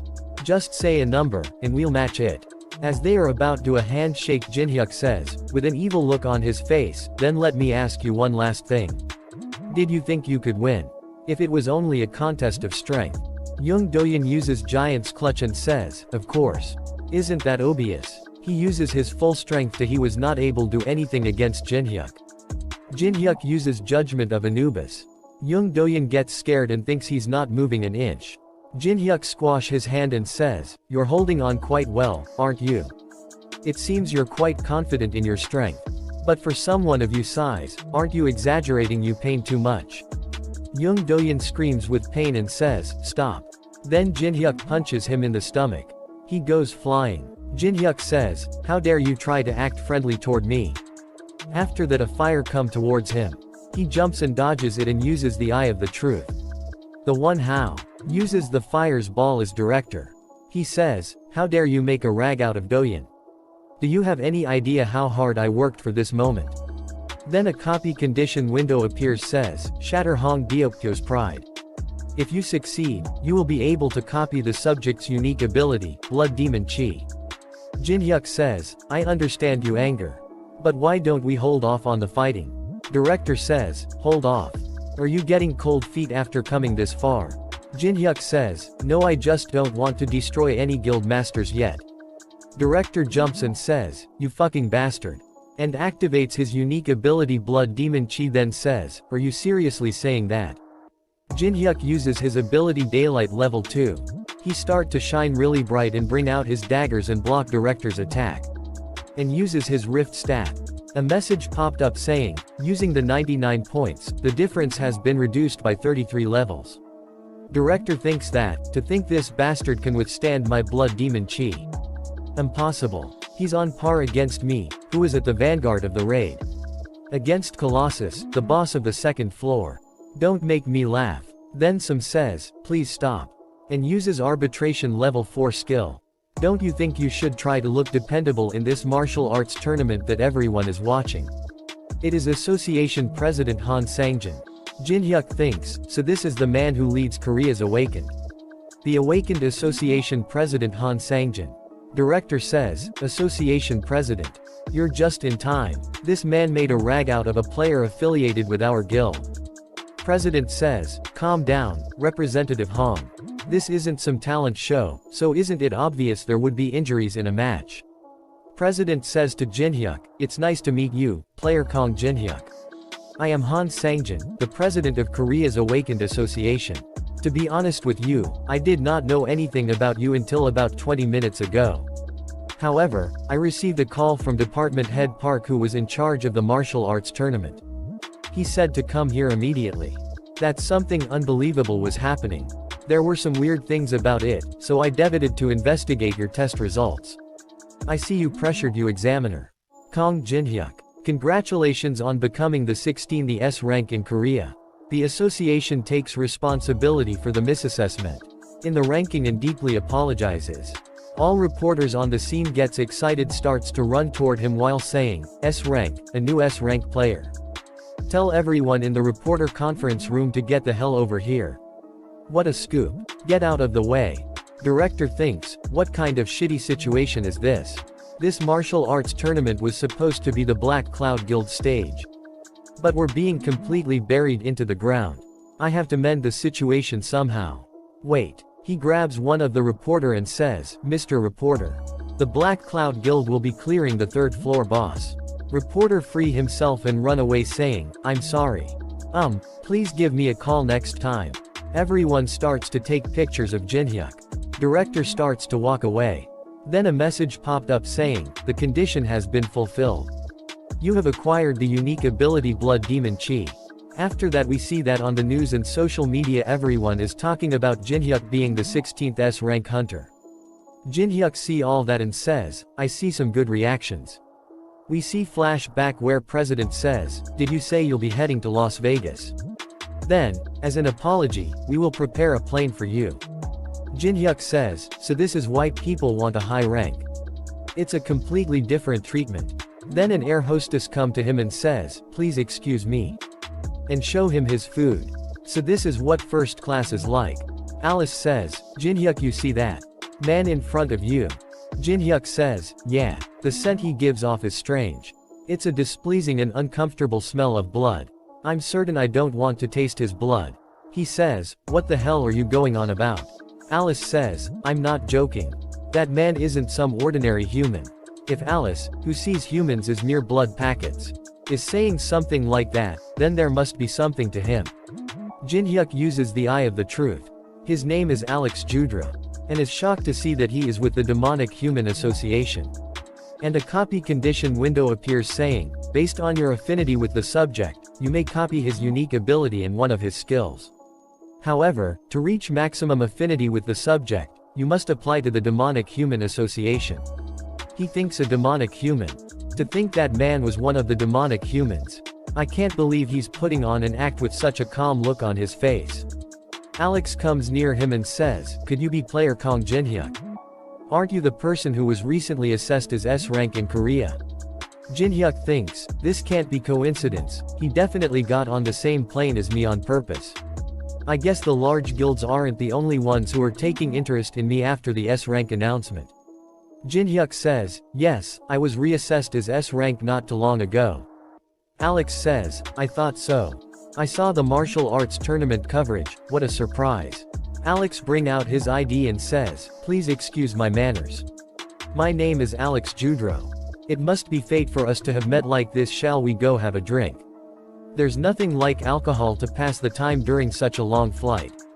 Jin-hyuk thinks, "I guess I can play along for a bit." "I guess you're right." Jin-hyuk thinks, "He told me all kinds of stories as he pulled out some high-quality cognac.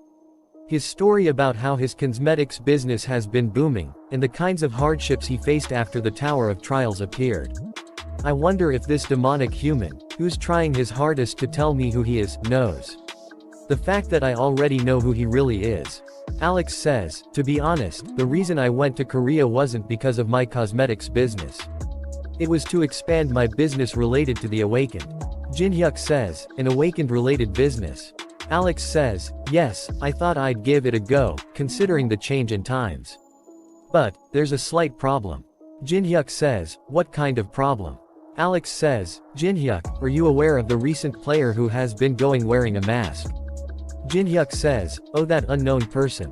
I saw him declaring that he'll clear the third floor boss. Do you have some sort of relationship with unknown?"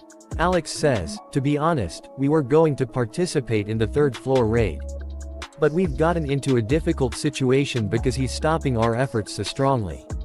Though he says, it's to protect his comrade, he told us not bother him since he has something to do alone." Jin-hyuk says, "You're talking as if you know unknown personally." Alex says, "You could say that." Jin-hyuk gets frustrated and thinks, how calmly he's lying to the person in question's face. Jin-hyuk says, "Unknown is quite greedy." Alex says, "You're right. He's too much. So my point is, if you come to the third floor boss room with us, you'll be a great help to us." Jin-hyuk says, "Me? Didn't unknown declare a solo raid?" Alex says, "Since S ranks are given the right to act on their own, no one will be able to touch you. Moreover, you'll be able to obtain a hidden item from the third floor boss room." Jin-hyuk thinks, in a situation where the large guilds have promised unknown a solo raid, since they will be strictly restricting any entry into the third floor boss room, they're trying to enter this way. Jin-hyuk says, "But isn't this a bit too much for a request? I've only just became an S rank, but aren't you basically telling me to go against the large guilds already?" Alex says, "Kong Jin-hyuk, I am an entrepreneur. The harsher the demand, the more rewarding the payment you'll receive in exchange. I wonder if you've heard of this. The Potion of Legends. That can cure any disease, and even heal a destroyed heart. It's an elixir." Jin-hyuk thinks, what the hell does the Demonic Human Association do to have something this rare? Jin-hyuk says, "This is quite tempting." Alex says, "Anyone would desire such an item. I will give you that elixir as an advance payment." If you just sign this contract, that is. Then a message popped up saying Alex has activated level 6 contract of the dead. Alex says, you won't come across such an opportunity very often. Jin-hyuk thinks, contract of the dead. Just from its looks, it's no different from an ordinary contract. However, it's a contract where, if you breach the conditions, death will come to you. However, there's nothing to worry about as long as you don't sign it. Jin-hyuk says, I apologize, but I can't sign this. I'm the cautious type, so making an enemy out of the large guilds is a bit. Alex says, so even this won't satisfy you. How unfortunate. I had high hopes for you. Alex says, then let us forget about the deal with the elixir. As he about to grab the elixir, Jin-hyuk take it away. Alex says, what are you doing? Jin-hyuk says, though I am the cautious type, I'm also the greedy type, who needs to have everything that I want. Alex says, what the hell are you talking? Alex felt strong pressure in the air. Alex thinks, what is he trying to do by pulling out this much mana? Is this crazy son of a b planning on crashing this plane if need be?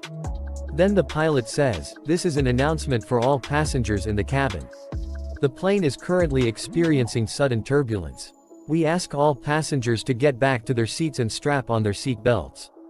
Jin-hyuk says, you heard the announcement, right? I should get back to my seat.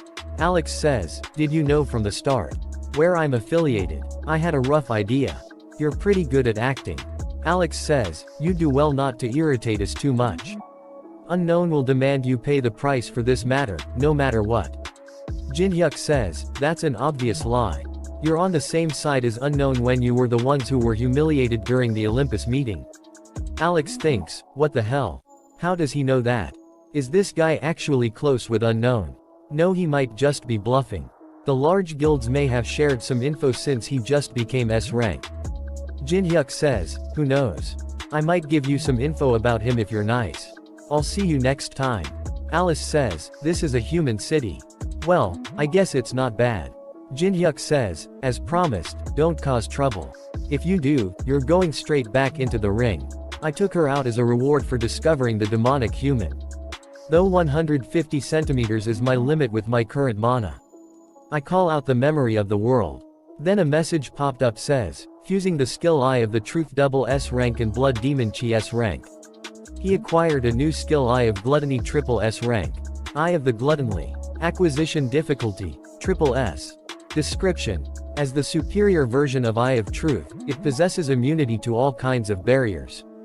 In addition to the ability to inspect a target status window, you can also use view sharing and mind reading. However, the characteristic of the Blood Demon Chi increases the chance of your personality being corrupted if used too often. View sharing and mind reading can only be used on targets of lower level than yourself. Jin-hyuk thinks, I was going to fuse it with a more stable spirit type ability in the future, but it can't be helped, since I need it right now. Alice says, hey, contractor. Are we going to some place like that? She points towards a casino. Jin-hyuk says, no, we're going somewhere else. You can't use skill in regular casinos like that. Alice asks, skills? Jin-hyuk says, I'm talking about magic. He thinks, though I can take their money by force. For merely earning funds for the auction. Taking money from hardworking regular people is crossing the line. Then Alice says, then where are we going? Jin-hyuk says, us. Somewhere incomparable to an ordinary place like that. Alice gets excited and says, incomparable you say? They are standing in front of private gambling house Tortuga. Alice says, I like the other building better. I said we aren't here to play around. This place. Then they go inside and Alice gets excited and says, well, there's a bunch on stuff that looks fun. What's so different about this place compared to the others? Jin-hyuk says, this a casino where you can use magic freely. They go the bartender and says, please put everything on my tab. You can just make her anything that she wants to drink. Alice gets angry and says, what the hell, you want me to just sit still here when it's been so long since I've come outside? What are you gonna do by yourself? Jin-hyuk says, earn some foreign currency. Someone uses skill source seal on the cards. Then a message popped up saying, the designated object is not affected by skills for 10 minutes. However, the user's skills still take effect. Tortuga table dealer Pedro. He has 2 Joker's card. He thinks, it's quite a decent hand. I've already lost over 500,000 to this Asian. It'll be bad if I lose any more. I'll finish it with this no matter what. He says, raise. Audience says, this round may decide it all. Whoa, what an absurd bout. Jin-hyuk says, all in. Someone in audience says, wow, isn't that at least $5 million? Jin-hyuk says, is this really alright? It's quite a large amount of money. Pedro says, the house is always confident. Jin-hyuk says, in any case, which guild manages this place? Pedro says, the scavenger guild invests in and manages this place. Pedro thinks, he was quiet until now, so what's with all these sudden questions? Jin-hyuk says, am I not allowed to ask many questions in this place? Pedro says, of course not. I can always answer questions to the extent for you, dear customer. Pedro thinks, shit, does he have some sort of mind-reading skill? Pedro says, then, I will flip the cards. He thinks, but that doesn't matter. If I substitute the cards as soon as I flip them, you won't be able to do shit. He uses strange gestures. He flips the cards but they are still 2 jacks. He is shocked to see that and thinks, what the hell happened? We see that Jin-hyuk has activated Judgment of Anubis. Pedro thinks, I'm sure I substituted them with my ability. Jin-hyuk says, wow, what a relief. I won by a hair's width with my pair of kings. Jin-hyuk thinks, my newly obtained Eye of Gluttony. Its mind-reading function is quite useful. Jin-hyuk says, then, I will take the chips. Then a lot of people surround says, I don't know what skill you used to win this big, but you need to come with us. Jin-hyuk says, is this how you treat you customers? He says, we don't consider people who take this much money from us as customers. Jin-hyuk says, that's so. One of the people says, drag him into a room. One of the people goes flying above his head. Jin-hyuk says, after hearing what you just said, you reminded me of what I heard outside as I was about to enter this place. What was it? That's right. In this place, the one who gets scammed is the dumbass. One of the guards shoot him with a gun. Jin-hyuk dodges the bullet and punch him in the face. After that we see that Jin-hyuk is fighting them and Alice is drinking calmly like nothing is happening. She says, what's this called? Bartender says, it's a cocktail called Kiss of Fire. It's an alcohol that represents the passionate love between couples. She says, passionate love between couples. One of the guards says, are the guild executives not here yet? Other one says, they said they'll take at least 30 minutes. He thinks something's wrong. No matter how lawless this place is, no one goes wild like this all by themselves. One of them says, Section Chief. There's serious trouble. Please take a look at this. What could possibly be more serious than this right now? He's someone who was newly assessed as S rank in South Korea a few days ago. Player Kong Jin-hyuk. S rank, even America only has about 20 S ranks. But to think someone like that is before my eyes. If he resolves himself to do it, he could destroy this whole casino. He shouts and says, all of you stop. I apologize. We acted rudely toward you without recognizing who you are. Please forgive us this one time. Jin-hyuk says, why are you apologizing all of a sudden? Are you thinking that you crossed the wrong person after finding out my rank? He says, that's not what I mean. Jin-hyuk sighs, how absurd. Wasn't this that kind of place from the start? Where the one who gets scammed is the dumbass. I'll get the money that I won, as well as compensation for the mental damage caused by you trying to screw me over after I won fair and square. He says, I'll settle for just $10 million. Jin-hyuk grabs him and says, or you can close your doors for good. Jin-hyuk checks his back balance. There are $10 million in his account. This should be more than enough to buy the items that I want. Anyway, it should be here soon. Then a car comes near him and driver says, are you customer number 117? Jin-hyuk says, yes, that's right. Driver says, I will escort you to the auction house. Jin-hyuk thinks, I can't see the outside form in here. I guess the auction house's location is top secret. I'm already looking forward to it. Alice says, you didn't forget your promise, right? Jin-hyuk says, just wait, I'm going to a place where people can't see us. Alice says, hurry hurry hurry. Jin-hyuk says, stop pestering me. Alice says, the outside air is the best, after all. Jin-hyuk says, are you that happy? Alice says, yeah, I am. This place is befitting of a noble being like myself. Are you going to do that thing called auctioning now? Jin-hyuk says, yeah, we're heading inside now. Don't do anything that stands out in there, Alice. Alice says, why? Jin-hyuk says, because there are many eyes in here. It's already that 175th, though I attend this every year. I'm especially nervous today. Aren't a bunch of items from the Tower of Trials going to appear? From what I heard, the ichthyosaur's heart is going to appear in this year's auction. Really? It's all thanks to the appearance of the Tower of Trials. All kinds of ancient treasures are reappearing because of the mana wave or whatever. I'm looking forward to it. Even though I probably won't be able to buy it, I'll at least be able to see it with my own eyes. Alice says, this stench. Jun-hyuk says, what's wrong? Then a demonic human come near him. It's nice to meet you. He says, my name is Julius Cedric. You must have a vague idea, but as you can see, I am this idiot's master.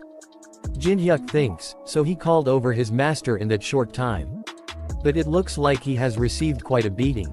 Probably because he got an elixir taken from him without getting any results. Jin-hyuk uses Eye of Gluttony. As I expected, he has marvelous stats.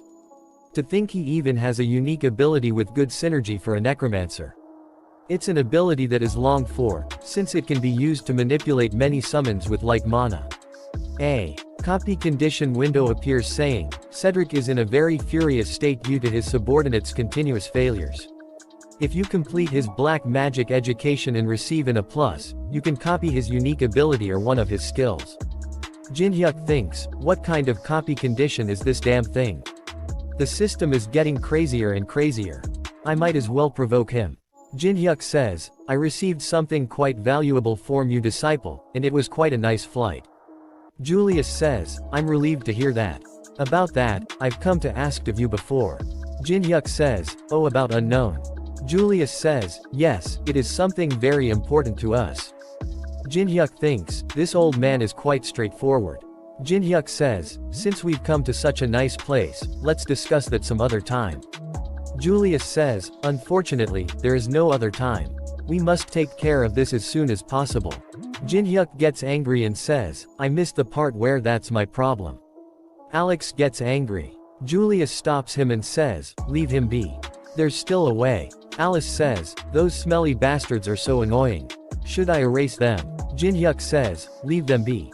Nothing good will come out of making a fuss here. All I have to do is just buy some useful items. Then auctioneer says, ladies and gentlemen, thank you all for waiting. Jin-hyuk says, it's starting.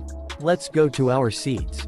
We will now begin the 175th black market auction. The first item is a meteorite that landed in the state of Arizona.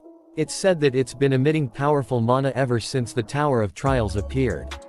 Auctioneer, we will start $100,000. We have 150,000. We have 200,000. Jin-hyuk says, there are currently no artisans who can work with meteoric iron at the moment. In other words, right now, when there's currently no one who knows how to use it, is the best time to buy it cheap. Jin-hyuk raised the purse. Auctioneer, whoa. We have 300,000. Do I have anyone else? Nice, I bought meteoric iron for dirt cheap. $1 million. Julius bid $1 million. Auctioneer says, we have $1 million. Huh. Jin-hyuk says, would you look at them? Auctioneer, do I have anyone? Auctioneer says, now the bidding for the sealed psychiatric ward catalog will start at $100,000. Bid raises to 150,000, 200,000, 250,000. Jin-hyuk raises the bid 300,000. Demonic human raises the bid to 1 million. Everyone is shocked to see here the new bid. Auctioneer says, 1 million. Is there anyone else? Sold to the old gentleman for $1 million. Jin-hyuk gets angry and thinks, I knew it. He's planning on buying everything that I bid for. That's how you're gonna play, is it? After that, auctioneer says, the next item has been found in South America. The Maya civilizations. Auctioneer says, we have 500,000. Alice says, you're buying it without even listening to its description. Jin-hyuk says, just wait, I have a plane. Then demonic human says, 1 million. Auctioneer says, we have $1 million. Is there anyone else? Jin-hyuk says, 1.5 million. Demonic human raises the bid to 3 million. Auctioneer says, we have $3 million, are there any more bids? Sold to the old gentleman for $3 million. Demonic human thinks, would you look at him? After that they continue to bid against each other. Demonic human buys another item for $2 million. And one more for $3 million. Another one for $5 million. Auctioneer says, the next item is quite amazing as well. When Columbus discovered the new continent. Alex says to Julius, Master, why don't we give up on something at least once? Julius hits Alex and says, you imbecile. What are you gonna do if he easily gets something that he wants if we do that? Julius thinks, though I'm suffering some losses, I have plenty of funds. I'll secure the items that he's aiming for. And exchange them for information on unknown. Auctioneer says, the next item is for the true fans. I introduce to you the first chess board. All the buyers says, how trivial, what the hell are we supposed to do with a chess board without any pieces? Let's conserve our funds for the ichthyosaur's heart that will come out later. Jinhyuk says, 50,000. Julius says, 100,000. Then both of them go higher and higher. Julius reaches 8 million. All the other buyers thinks, is there something to it that we don't know? This is crazy, who the hell buys a chess board for 8 million? Jinhyuk says, 10 million. Julius gives an evil smile and stand up says, $30 million. Julius says, $10 million seems to be all you have. I've finally found what you really wanted. Julius shouts and says, you'll have to beg me on your knees if you want this item. Auctioneer says, 30 million. Is there anyone else who'd like to bid? Jinhyuk thinks, I wasted so much of his funds yet he still has this much. He has way more than I expected. I need a plane. Auctioneer says, then, the 56th the auction item, the first chess board, is sold to the old gentleman for $30 million. As auctioneer is about to complete his sentences, Alice stand up says, 100 million. Julius is shocked to hear that and thinks, 100 million for the mere chess board. Auctioneer says, young lady, it's not that I'm doubting you, but can you provide proof of balance? She says, proof, and opens a small portal. A lot gold coins come out of it. The checks the items and says, unbelievable. Just this crown alone is easily worth over $500 million. Julius thinks, that crown alone is worth over $500 million. That brat. Was she not an ordinary human? But what's more dangerous than that girl is Kong Jinhyuk, who's treating that girl as if she's his subordinate. Perhaps an enemy more annoying than unknown may have appeared. Julius says, our plan has been overturned. Julius says, to Alex, proceed with plan B. Alex gets excited and says, I've been waiting for you to say that. They bring the chess board and says, congratulations. We will deliver the first chess board to the young lady. Alice says, give it to him, not me. Jinhyuk says, I'm thankful, but isn't it too much? Alice says, it doesn't matter, I was thinking of clearing out my treasury either way since it was so full. Moreover, I won't tolerate imbeciles looking done on my contractor. Jinhyuk thinks, this girl, so she knows how to say some commendable things. Then suddenly something explodes behind Jinhyuk. A girl says, it's collapsing. Everyone, evacuate. We have to get out of here. Everyone starts to run to evacuate. Alex kills some of them and says, where are you all in a rush to? You're all precious sacrifices to be my materials. Alex activates mana furnace. Everyone start feel intense pain in their body. Someone says, my head feels like it's about to explode. Someone grabs Jinhyuk foot and says, please save me. Jinhyuk gets angry and looks toward the Alex and says, you've crossed too far beyond the line. You sick bastard. Alex sucks the mana out of everyone's body. A huge monster appears who absorbs all the mana. Jinhyuk says, what a repulsive necromancer. There are more than one those monster. Alex says, how can you call these lovely beings repulsive? Jinhyuk is hardly standing. Alex says, as expected of an S rank to think you'd be able to stand within this magic. I remember very clearly the humiliation you gave me in the airplane. Now that I've received the order to kill you, I no longer have a reason to hold back. Both monster jumps toward the Jinhyuk to attack him. Jin-hyuk jumps backward and dodges the attack. One of Monster's punch hits the ground. There is a huge explosion. Alex says, "You're very quick on your feet. Where did that arrogant rich brat run off to?" Jin-hyuk says, "She hates disgusting things like these, so she ran away already." Jin-hyuk thinks, "Her materialization was released because it became harder for me to maintain my mana within this mana furnace.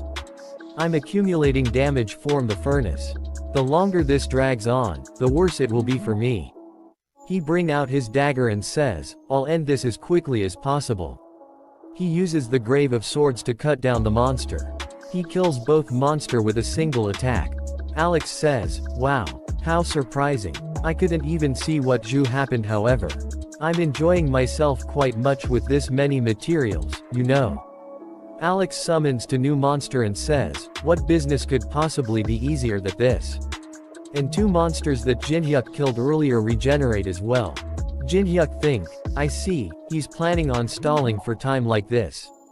Continuing to raise as many monsters with the vitalities of those around him. And playing around with the opponent until their mana bottoms out." All monster surrounds Jin-hyuk. Jin-hyuk thinks, the standard battle style of a necromancer. Monster starts to attack Jin-hyuk. He dodges the attack. He jumps back to keep his distance and says, "To think you'd consider something like this your trump card." Jin-hyuk uses the daylight skill and says, "I'll burn them all before they resurrect." He shine very bright blue light. Alex says, "I knew you'd use that. But I'm aware of all his skill from watching the martial arts tournament footage." Alex thinks disperse and attack before the light ray fully charges. He is shocked to see his monster are not moving and says, "What? Why aren't they moving? All the monster legs are frozen." Alex thinks, he used the flash of light to blind me from seeing him use an ice skill. Jin-hyuk says, "Go off now." Then a giant ray of light comes of the roof of auction house. Alex falls to the ground and says, "Impossible." He see all his monster are burned to ashes and says, "My darlings." Jin-hyuk appears behind him says, "Look at you precious darlings." Alex throws something toward Jin-hyuk. Jin-hyuk cuts it into two pieces. Alex starts to run away and thinks, "Shit, how did I lose? I'm sure I was the one at an advantage. I have to get out of here and regroup with Master." Jin-hyuk throws his dagger and hit Alex in the chest from behind. Jin-hyuk says, "This is how you're supposed to throw." Jin-hyuk come near him and says, "You caused this huge mess, and now all you can do is run away." Jin-hyuk take his dagger back and says, "I'll tell you how you're going to be dying. Your lungs will slowly fill with blood for the next 30 minutes. Once your lungs have filled up with blood, you'll finally be able to die from suffocation. I hear the second most painful death after burning is probably suffocation. On course, I can make it so that you won't have to suffer for so long." Jin-hyuk bring out elixir and says, "If you give me information about the demonic human association that is." Alex says, "I can live." Alex start to speak. He says, "Demonic human," and then cough out blood. He thinks, "Shit. I can't talk because my throat is blocked. If so, then alright." He start to write with his blood. Jin-hyuk steps on his hand and says, "If you don't want to tell me, then it can't be helped." Alex thinks, "This bastard. He never planned to listen to me in the first place." Jin-hyuk says, "I guess I won't need this anymore." He gets him out of his pocket and throw it towards him says, "You can have it back." It was the visiting card that Alex gave him earlier. Jin-hyuk says, "I'm begging you, try to suffer for as long as possible before you die. You trash." He see item called safe made by Michelangelo rank C. And also ichthyosaurs here rank A. Jin-hyuk think, "I can make quite a large subspace inventory with these items." He combines ichthyosaurs heart rank A and safe made by Michelangelo rank C. A message popped up saying, "You have succeeded in creating massive subspace inventory plus 5,000 kilograms." Auctioneer appears behind him. He gets scared and turns around. Auctioneer says, "Thank you for saving us." Auctioneer's son says, "Thank you, mister." Jin-hyuk says, "So this kid was the host's son. Damn it, I was just in need of this item. What should I say so I can take it?" Jin-hyuk says, "It's not like I was just going take these." Auctioneer says, "It's alright. I saw you before I completely lost consciousness. Weren't you the one who saved us? I didn't have even the slightest desire to report. Someone who saved my one and only son. Jin-hyuk thinks, this is a first, but it's not bad. After that we see that at the Tower of Trial's third floor Church of Hatred. There's someone blocked the arrow with a wooden door. She says, damn it. Why is the security system here so damn annoying? Is there really a need to do this every time? The man with her says, stop complaining, Melina. I'm already in a bad mood because of that moron Alex. Melina says, you're in a bad mood. Melina brings out the dagger and put it against his neck. Why do I have to give a shit about what mood you're in? You should if you don't want to die. Then a masked man appears and says, leave it at that, you two. Aren't you comrades who've spent the last 10 years handing between life and death together? Why are you always trying to kill each other? He says, the reason why I summoned you is because a new person of interest named Kong Jin-hyuk has appeared. Melina says, this Kong Jin-hyuk guy must have played this game a lot too. Though he's probably at the same level as every other ranker out there. Do not let you guard down. He may have reached a floor much higher than us. Our executives who've reached the 20th floor are already considered lunatics, so wouldn't that be unlikely? I also think that it's an overassumption. In our case, we chose this unpopular virtual reality game Tower of Trials to escape from Interpol's eyes. So we know more about the tower than the average person, but Melina say, he's right. There's no way other people would have a special reason like that, right? No matter how bored you are, playing a sadistic game like that. There's no reason to continue playing it unless you're some insane pervert. Masked Man thinks, they're not taking this seriously. But real deals can discern each other. We must not underestimate Kong Jin-hyuk. As he poses a threat to us, I must remove him. Masked Man says, both of you, follow Cedric. Help him so our plan doesn't break down. Melina says, you fret too much geezer. After that we see that Jin-hyuk's friends are training. She hits him with a powerful. He falls to ground. She asks him, are you alright? After that he watched something on a tab and says, Nuna, come take a look at this. He is seeing a video of Unknown. He says, I've been watching him for a while, but there's something unusual about him. Nuna says, isn't he an attention seeker just like everyone else? He says, possibly, but I feel something special from him. She says, isn't this the human-faced tree's temple in the third floor boss room? He says, yeah, this place was pretty famous back in the day. If you answer all three of the human-faced tree's questions, you get an item imbued with an ability as a reward. But the real problem lies in its insanely hard questions. Then we see that a lot of peoples are watching his live stream in boss room. After that human-faced tree says, I haven't seen a human in a while. Have you also come to answer my questions? Jin-hyuk says, yeah, try to give me some fun questions. Tree says, very well. If you answer all three of my questions, I will give you one of my maple leaves. But if you get even one wrong, then two huge statues appears behind him. Tree says, I will punish you. Now, the first question. What is the ideal water level and temperature for the seawater species Kelgorn to inhabit? Nuna gets angry to hear that and says, who the hell would possibly know that? Unknown says, the answer is 175 meter deep, 1.5 degree. Nuna is shocked to hear that. Even the tree mouth is open. Jin-hyuk says, next question. Tree says, I didn't say if you're right or not yet. Jin-hyuk says, I know it's right, so just give me the next question. Tree get angry says, very well. This question won't be so easy. Second question. How do you take a dose of Feliani's spongy tissue? Tree was not even able to complete his question and Jin-hyuk give the answer saying, braise it with the sunlight desert salt and second advancement priest's holy water for 5 hours. Nuna and her friend are confused and say, what the hell are they talking about? Tree says, correct. Last question. The giant eagle of the sky plateau mates only once a year. When is it? Jin-hyuk press a red button and says, the answer is, on the day of the first snowfall in the tower. Tree starts to laugh and says, correct, you are the first human ever to answer all my questions. Jin-hyuk says, it was fun for me, too. It's been a while since I could talk about the tower. Everyone in chat is shocked and saying that is the rotten water to the core. Tree says, as promised, I will give you the maple leaf that you want. Red, yellow, or green? Which one will you choose? Red grants fire attribute. Yellow strengthens defense. And green increases movement speed. Nuna says, since the third floor's boss commands an army, wouldn't he choose movement speed? I would have done so. Jinhyuk says, get those ordinary maple leaves out of here. I want something else. He grabs the tree and says, hand over the black leaf that you're hiding.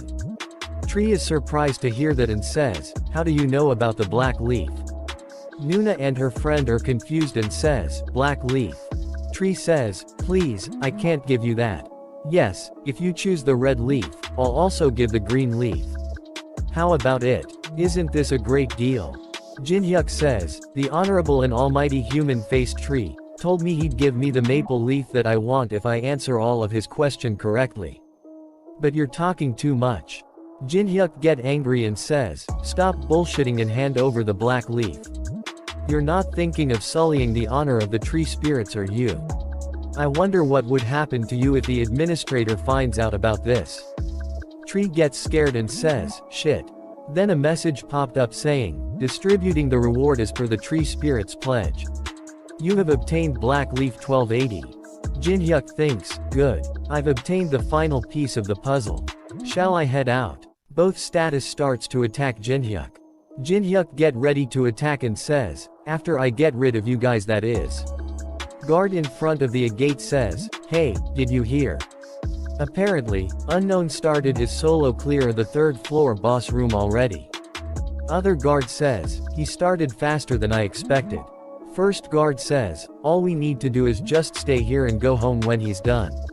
Second guard says, but still, is there even any purpose in standing guard here? Who'd be crazy enough to come here? It's because we were ordered to do it. Just do what you're told to do. Then a dark magic appears under their feet. Someone says, absorb their vitality and keep it saved. We'll need everything we can get. We have no more time to waste. It's Julius and some other demonic humans with him. Julius says, he's already begun. Jinhyuk cuts of the heads of the statues. A lot of people in chat says, they trust him. Jinhyuk says, I don't care whether you trust me or not. But I'd appreciate it if you could stop babbling. It's distracting. He looks toward the camera and says, I did say it to you guys. Watch if you want to watch. If you don't, then leave. Streamers commonly display all sorts of charms to their viewers to increase their views. But if they push the concept of no giving a shit from the start, a fandom that prefers such a concept is formed. Jinhyuk sends some dark mana and thinks, there's someone else here. Grabs the camera and says, today's stream ends here. Then we see that demonic human army and boss army are fighting with each other.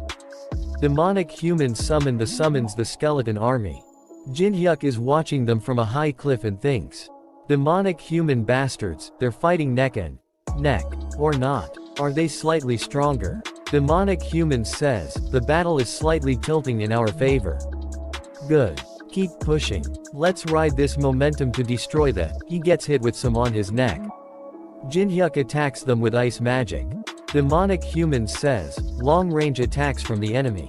Raise the shields. They uses defensive magic and says, where ain't they coming from? They sees Jinhyuk and says, over there. It's a man wearing a mask. He's only one man. Get rid of him. The summoned skeleton army of demonic humans attack Jinhyuk with arrow. He dodges all the arrow by running between boss army. And uses blessing of the star. Then a huge yellow light appears and all the summons turns against the demonic humans. Demon human says, shit. We can't control them because of the divine power. Focus on taking back control. Summoned monsters starts to kill the demonic humans. Someone says to Julius, the third position has been destroyed. Julius gets angry and says, I can see that without you telling me, you dumbass. The 4 positions made to efficiently command the undead monsters. The third one has already been destroyed. If the network is shattered by destroying the first position, the entire structure will collapse. Jinhyuk uses the element of fire and says over here. His fire hits a statue and he says, "How could you possibly catch me with those slow-ass movements of yours?" It is a big statue called Battle Moai. Moai is running after Jinhyuk. Jinhyuk runs towards the demonic humans with the Battle Moai running behind him. Jinhyuk grabs two of the demonic humans and no. You can't stop it. Battle Moai do a high jump and land on them. Demonic human says, "The first position has also been destroyed. We'll be surrounded at this rate." Julius gets angry and I said, "I know, you dumbass." Julius says to Unknown, "What sort of grudge do you have against us to keep ruining our plans every single time?" Julius activates Guardian of the Pyramid. Someone says to Julius, "If you use that here, you won't have enough mana to face the booze monster." Julius says, "Shut up. I'll use my full power to kill you." He says, "Awaken, Guardians." Some strong mummies appears. Julius sits done tired and says, "It seems I've pushed myself a bit too much." Julius says to one of his subordinates, "Come closer." Julius grabs him and absorbs all his mana. Julius says, "Stay still. You'll only prolong your suffering." Jinhyuk sees that and thinks, "Damn, he's even absorbing his allies." Julius fully absorbs him and says, "Good. I finally feel better. I've made you wait." A huge army of mummies appears and he says, "Then, shall we get back to it?" All the mummies get ready to attack. Julius gets excited and says, "What do you think of my strongest troops? My mummy soldiers can freely utilize their bandages that are as hard as steel." One of mummies destroy one of the statue using its bandages. He says, "They have both defense and attack power. Truly, the strongest undead. I had to save them until I faced the third floor boss. But I'd at least save some face if I kill you here. So just die, you goddamn masked bastard." Melina and other one is watching the fight from top a tree. Melina says, "Isn't that masked bastard more fearless than I thought? It's been a while since I've seen Julius blow his top." Other demonic human says, "His intentions up to destroying the structure were good, but he was stupid not to get out of there after. He must have miscalculated the difference in overall power between him and his opponent. He must have thought it was manageable from looking at just the skeletons and the Death Knight. A complete misjudgment. Julius's unique ability is much more bothersome than that. Considering the circumstances, there's not even a need for us to intervene." Jinhyuk do a high jump. Melina says, "What's he doing?" He uses the element of fire. Jinhyuk thinks recall the experience of those days. Then we see a flashback, where an old man says, "Your sword is sharp and powerful. But its flaw is that its force is dispersed because you put too much strength into it. Take a good look at this rope. A true master can exert several times the force with the same amount of strength. Like the wind enveloping the air. Around yourself within the fluidity. And at the right moment. Outstretch strongly. Would you like to try applying it to your soul-chasing sword?" A message popped up says, "A portion of the skill soul-chasing sword dance has been reproduced." Mommy starts to get burns. Jinhyuk swings his dagger with full speed. Then a message popped up saying, "Dramatically increasing the understanding of the skill soul-chasing sword." Julius is surprised to Jinhyuk's power and thinks, this whirlpool of mana is strong enough to pull in everything around it. A huge tornado of dark blue mana appears. Jinhyuk uses soul-chasing sword dance 5th movement. Soul-chasing heaven obliteration. He cuts down all the mummies in one move. Julius activates double shield. Julius think this bastard. It hasn't even been half a year since reality changed. How does he already possess such nonsensical power? Julius's staff and his shield breaks. He falls to ground and thinks I have to run away. This was never a battle that I could win. He shouts, "Anyone stop him. Protect me." That's an order. Jinhyuk says, "How do you act exactly like you disciple? Acting all high and mighty, and then pathetically running away when you're about to lose. No, I guess he learned it from you." Julius is surprised to hear that and says, "You bastard, that means you're Kong Jinhyuk." Jinhyuk says, "Send you disciple my regards." He uses element of fire on Julius and says, "I'll send you to him, since he's probably bored on his own." Julius dies and all the summoned monster starts to disappears. The army of status starts to kill demonic human army. Jin-hyuk says, it sure is difficult to digest the soul-chasing heaven obliterating so suddenly at this level. I may have pushed myself a bit. He purchases some mid-grade mana recover potion. Jin-hyuk says, but it'd be a huge loss not to come here right now. Then he uses mana recovery potions. And says, I'll push myself a little longer. He sees a shield on the ground and says, a shield flew all the way over here. I used to play a lot with a shield back in the day. He'd pick up the shield, tie it behind his back and says, how nostalgic. He brings out his dagger and grabs the shield in his other hand and gets ready to fight. A big statue appear in front of him. Jin-hyuk says, don't you think so too, guys? Guardians of the Temple 4 Heavenly Kings. Then 4 really big statues appears in front of him. He get ready to fight. Guardians attack him. He blocks attack with the shield and says, I love that you guys are silent. He slash attacks with his dagger on 2 of them and says, spit out the key already. I'm tired. Statues attack him again. He jumps and hits one of the statues on the head. Jin-hyuk says, did they have a pattern like this? One of the status uses stone pagoda of enlightenment and bring out the key. And put it in the keyhole. Then a message popped up saying, the key that leads to the main room is reacting. The being beyond the gate is responding to the call. Jin-hyuk says, damn, he was more determined than I thought. Then a huge flower appears and shine bright yellow light. A huge golden being come out of the flower. Jin-hyuk says, he's calling out his hung right off the bat. The named monster, thousand-armed and thousand-eyed Avalokitesvara is manifesting. Thousand-armed says, it's been a while since the 4 heavenly kings summoned me. To think there was a human among the invaders who could pose a threat to even the key within the stone pagoda. Jin-hyuk says, this is nothing, I'm gonna be slaying the boss on this floor, too. Thousand-armed says, what an impudent human, I'll acknowledge your bravery, if not anything else. Jin-hyuk says, you must think I'm joking, let's end this. I'm so goddamn tired. Thousand-armed says, I'd like to chat with you a little longer, but I guess our intentions are not mutual. Jin-hyuk gets ready to fight and says, I'm not into chit-chatting with statues. Thousand-armed bring out his weapon and says, every second is a gift. What a foolish young man you are. Savor this moment, then. You'll long for even this moment when you're on the brink of death. Thousand-armed throw one of the spears with full power. Jin-hyuk deflects the spear with his shield. Jin-hyuk thinks as I thought, its power is overwhelming. Even redirecting it make my body feel like it's about to shatter. But I have endure it. I only have one chance. Thousand-armed with an evil look on his face says, to think you'd react to a sonic attack. Thousand-armed jumps toward Jin-hyuk and says, you're raising my interest in you more and more. Jin-hyuk activates ice formation and attacks the thousand-armed with multiple ice spears. Thousand-armed destroy all the ice spears using his own spears.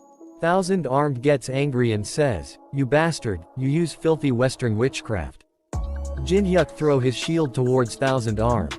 Thousand-armed garbs his shield and says, how stupid, young man, such a shallow trick. Then a dagger hits thousand-armed on one of his arms. Thousand-armed says, you rotten bastard. 2 shallow tricks in a row. His arms start to break. He says, what did you do? Something like poison shouldn't work on me. Jin-hyuk says, it's something called blood demon chi. I can deal a continuous amount of damage once I cause even one injury. Thousand-armed rip his arm off and says, it matters not. Such a petty trick will not work a second time. And what will you do from merely taking one arm from me? Jin-hyuk stepped on his ripped of arm and says, yeah, taking a single arm from you is nothing if I want to kill you. I also know the same thing won't work twice on you. But, do you know? He gets a blue sphere out of his arm and says, I got exactly what I wanted. Thousand-armed says, he was aiming for the arm that the jewel was attached to from the start. Jin-hyuk bring out the grimoire of the Felteris Principality and combine it with thousand-armed Avalokitesvara's jewel. He gets a new item called Lemegadon of the Golden Dawn rank S. He thinks this much is enough, and activates his Eye of Gluttony. His level is too low to check thousand-armed skills. Then a copy condition window appears saying, the thousand-armed has an utmost disgust for Western magic. Mock the opponent for 5 minutes using ice magic. And create a large and beautiful sculpture for him.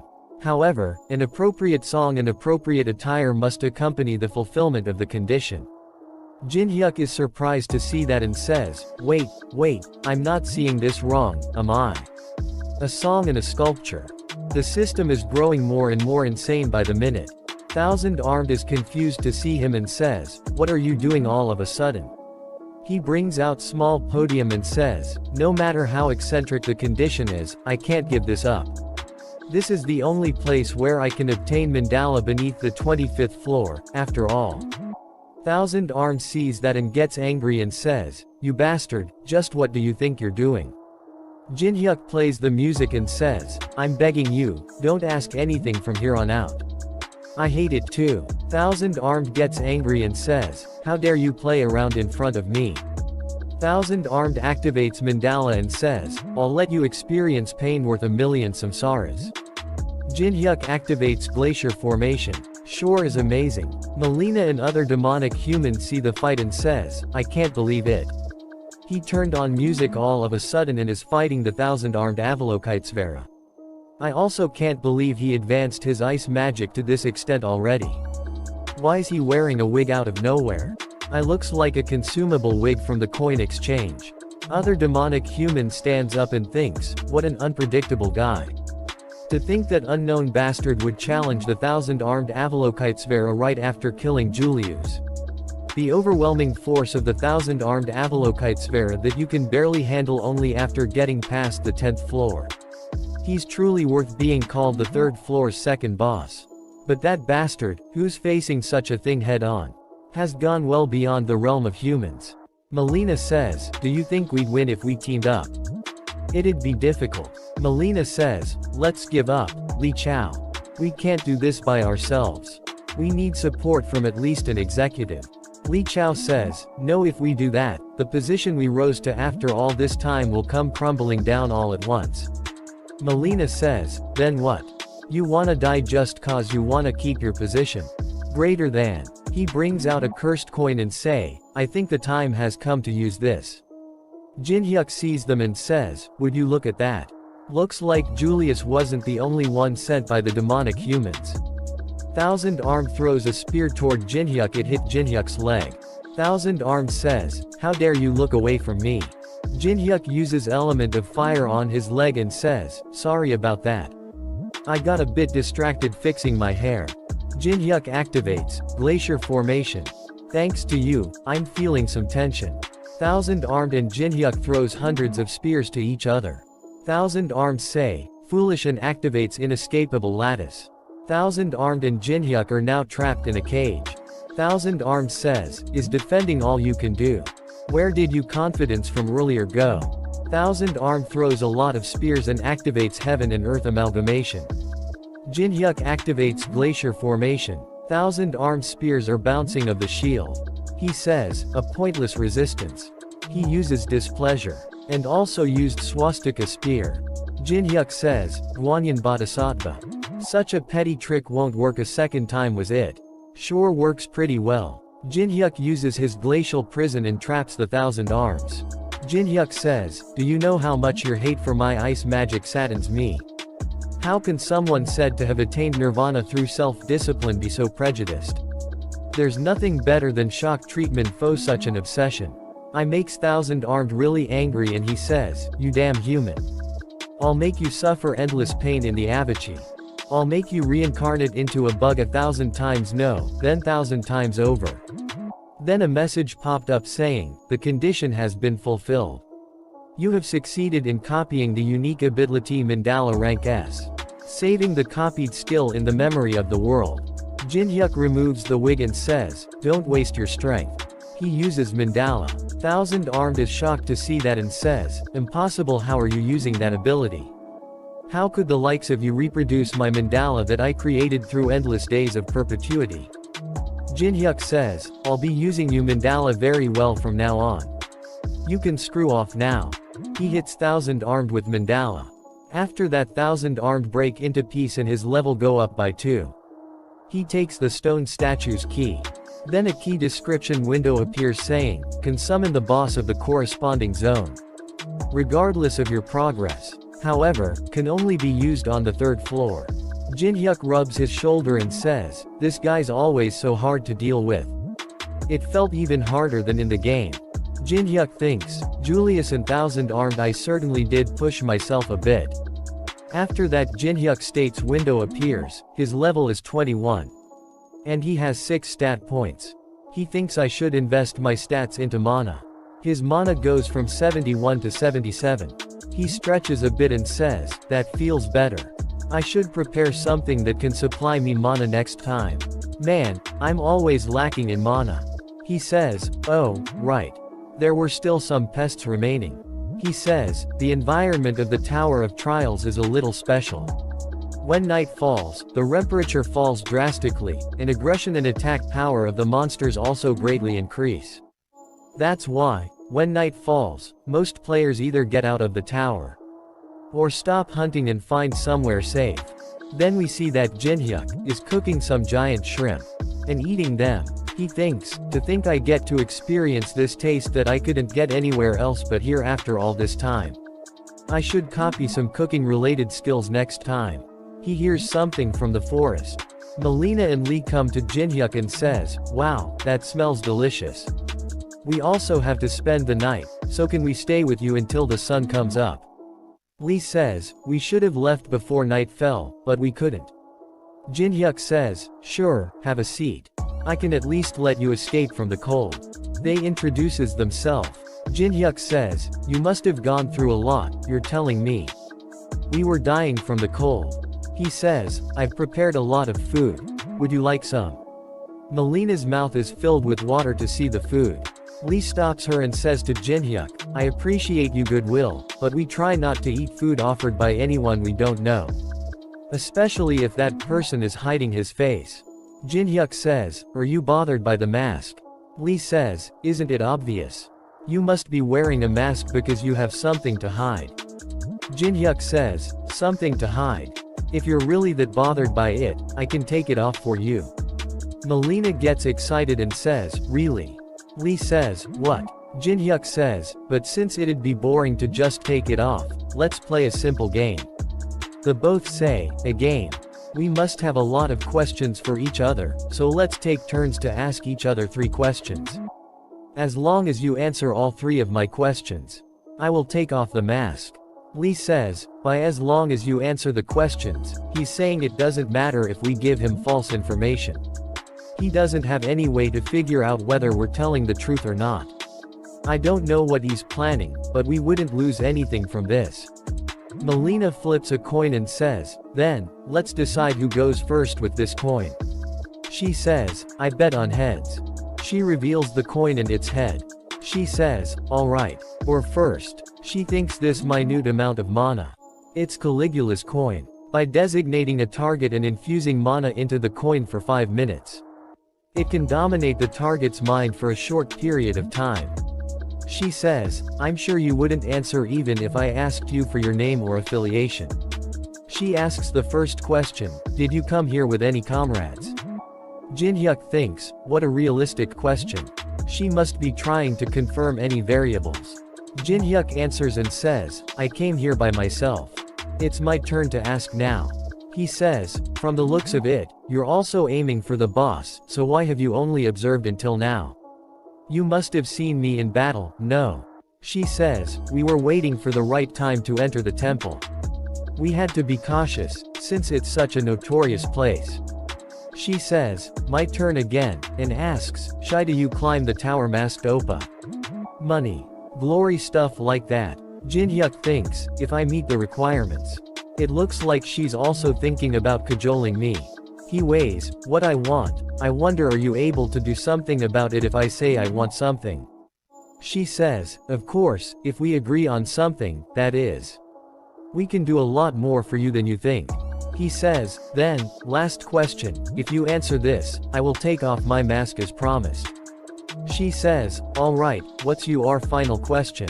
He says, my final question is, did the Demonic Human Association seriously think the likes of you two could actually face me. She gives an evil smile and says, I knew it. You already knew who we were. I've confirmed how strong you were with my own eyes, masked Oppa. To think you'd take care of the 1,000-armed Avalokitesvera by yourself. But didn't you push yourself quite hard? We've already figured out you're very weakened. If that's the case, then even two of us is too much, actually. This is more than enough to deal with you. She brings out the coin and points it toward him. But nothing happens. She says, what the hell?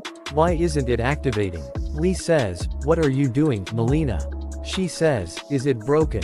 Jinhyuk says, no, Caligula's coin is fine. You just can't use your mana. He activated Judgment of Anubis. Lee says, our plan has seen through. Melina, we're switching to plan B, use you skill. She says, none of my skills are activating. He says, you sure are scrambling like crazy. Then two wooden pools appears and a message popped up saying, the divine spirit of the shrine are satisfied by your sincerity. Choosing a warrior to carry out the judgment of Anubis.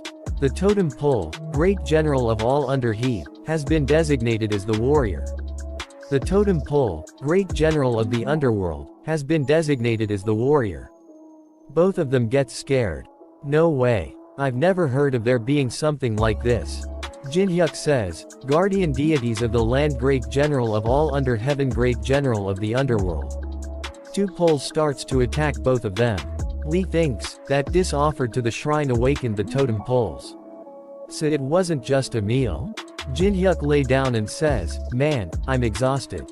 You shouldn't move carelessly. It'll be impossible to run away as well.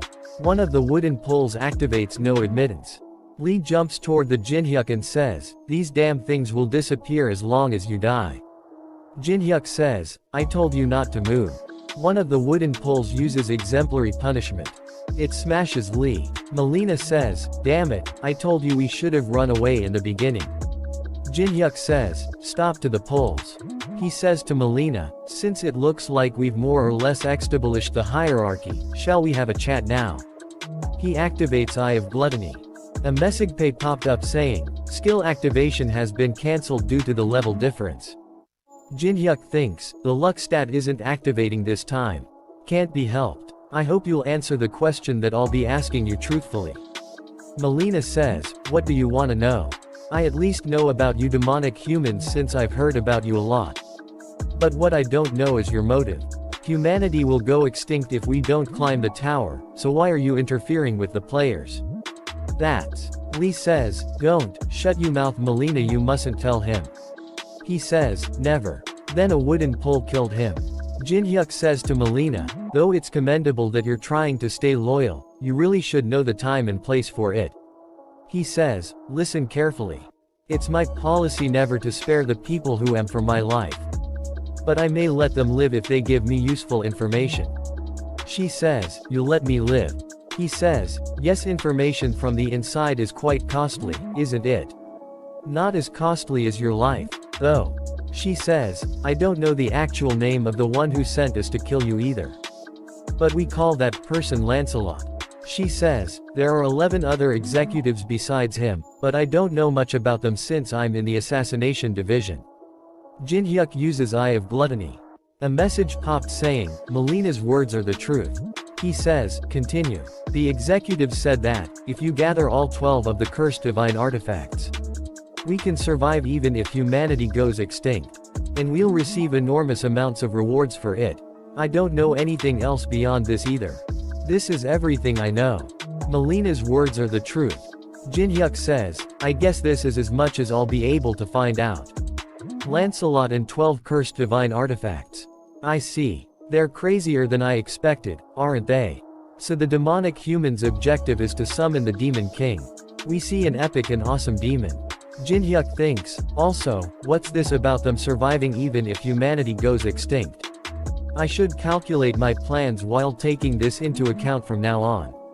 Jinhyuk says, thank you for giving me useful information. You were a great help. She says, then I can go now, right? He says, no. She is surprised to hear that and says, didn't you say you'd let me live? You promised you'd let me go if I told you everything I knew. He says, "Don't worry, I'll keep my promise, after you sign the contract, that is." She says, "Contract." He activates Brand of Tribulation. He says, "Contract that states you'll do everything that I say from now on." She says, "No, wait. This is 100 times better than dying. As long as I can live." Jinhyuk posts a notice and says, "I will not stream the third floor boss raid. I will upload a video later, so watch if you want to." He says, "They must be pissed off since I previously said I'd stream it." He is standing in front of a castle and says, "Now then, shall I begin?" He brings out the stone statue's key. Then a message popped up saying, "The stone statue's key is reaction." A gate opens to the third floor boss castle. And a message popped up saying, "The master of the third floor is answering your call." Then a lot of big and small statues come out of the gate. The boss come out of the gate and says, "Who dares to interfere with my break time?" He activates the Eye of Gluttony. Then a message popped up saying the luck and adaptivity stats have nullified the level difference. He is third floor boss and his name is Muhan and his level is 105. A copy condition window appears saying, "Copying unique. Abilities or skills is impossible due to the level difference." Boss say, "Although countless humans have challenged my army so far, you're the first to call me using the key." He is sitting on a giant statue's head and says, "But where is your army?" We see big army of statues called Muhan's 100,000 stone statue soldiers. Jinhyuk says, "My army." He summons first chess board. And activates first chess board. He summons 2,851 mana-infused chess pieces. Muhan says, "What an original idea, certainly, you'd be able to act as a one-man army with those. But what can you possibly do with those little things?" Jinhyuk says, "Just wait, I'm not done yet." Then he uses 2,851 gigantification pills on 2,851 mana-infused chess pieces. All the chess pieces grow big. Muhan says, "I must admit that you're not like the other humans who came before you." Now Jinhyuk is standing in between 2,851 giant chess soldiers. After that we see that old man is drilling something into chess piece and says, "Miss Yuri, how many more are we supposed to make?" She says, "At least give us a number so we know what we're working up to. Why is he just forcing us to make these out of the blue?" She says, Mister, we don't have time to complain. We made at least more than 2,000. We'll be killed by that demon canned Jinhyuk if we get on his bad side. So now that it's come to this, we might as well show him that we're on his side." After that we see that Jinhyuk says, "You acknowledge me." Acknowledgement from the likes of a boss who's putting on airs on merely the third floor. He is riding on a horse and says, "Isn't worth shit." Muhan says, "What did you just say?" Jinhyuk says, "Aren't I right? You're on such a high horse after only beating a few weaklings.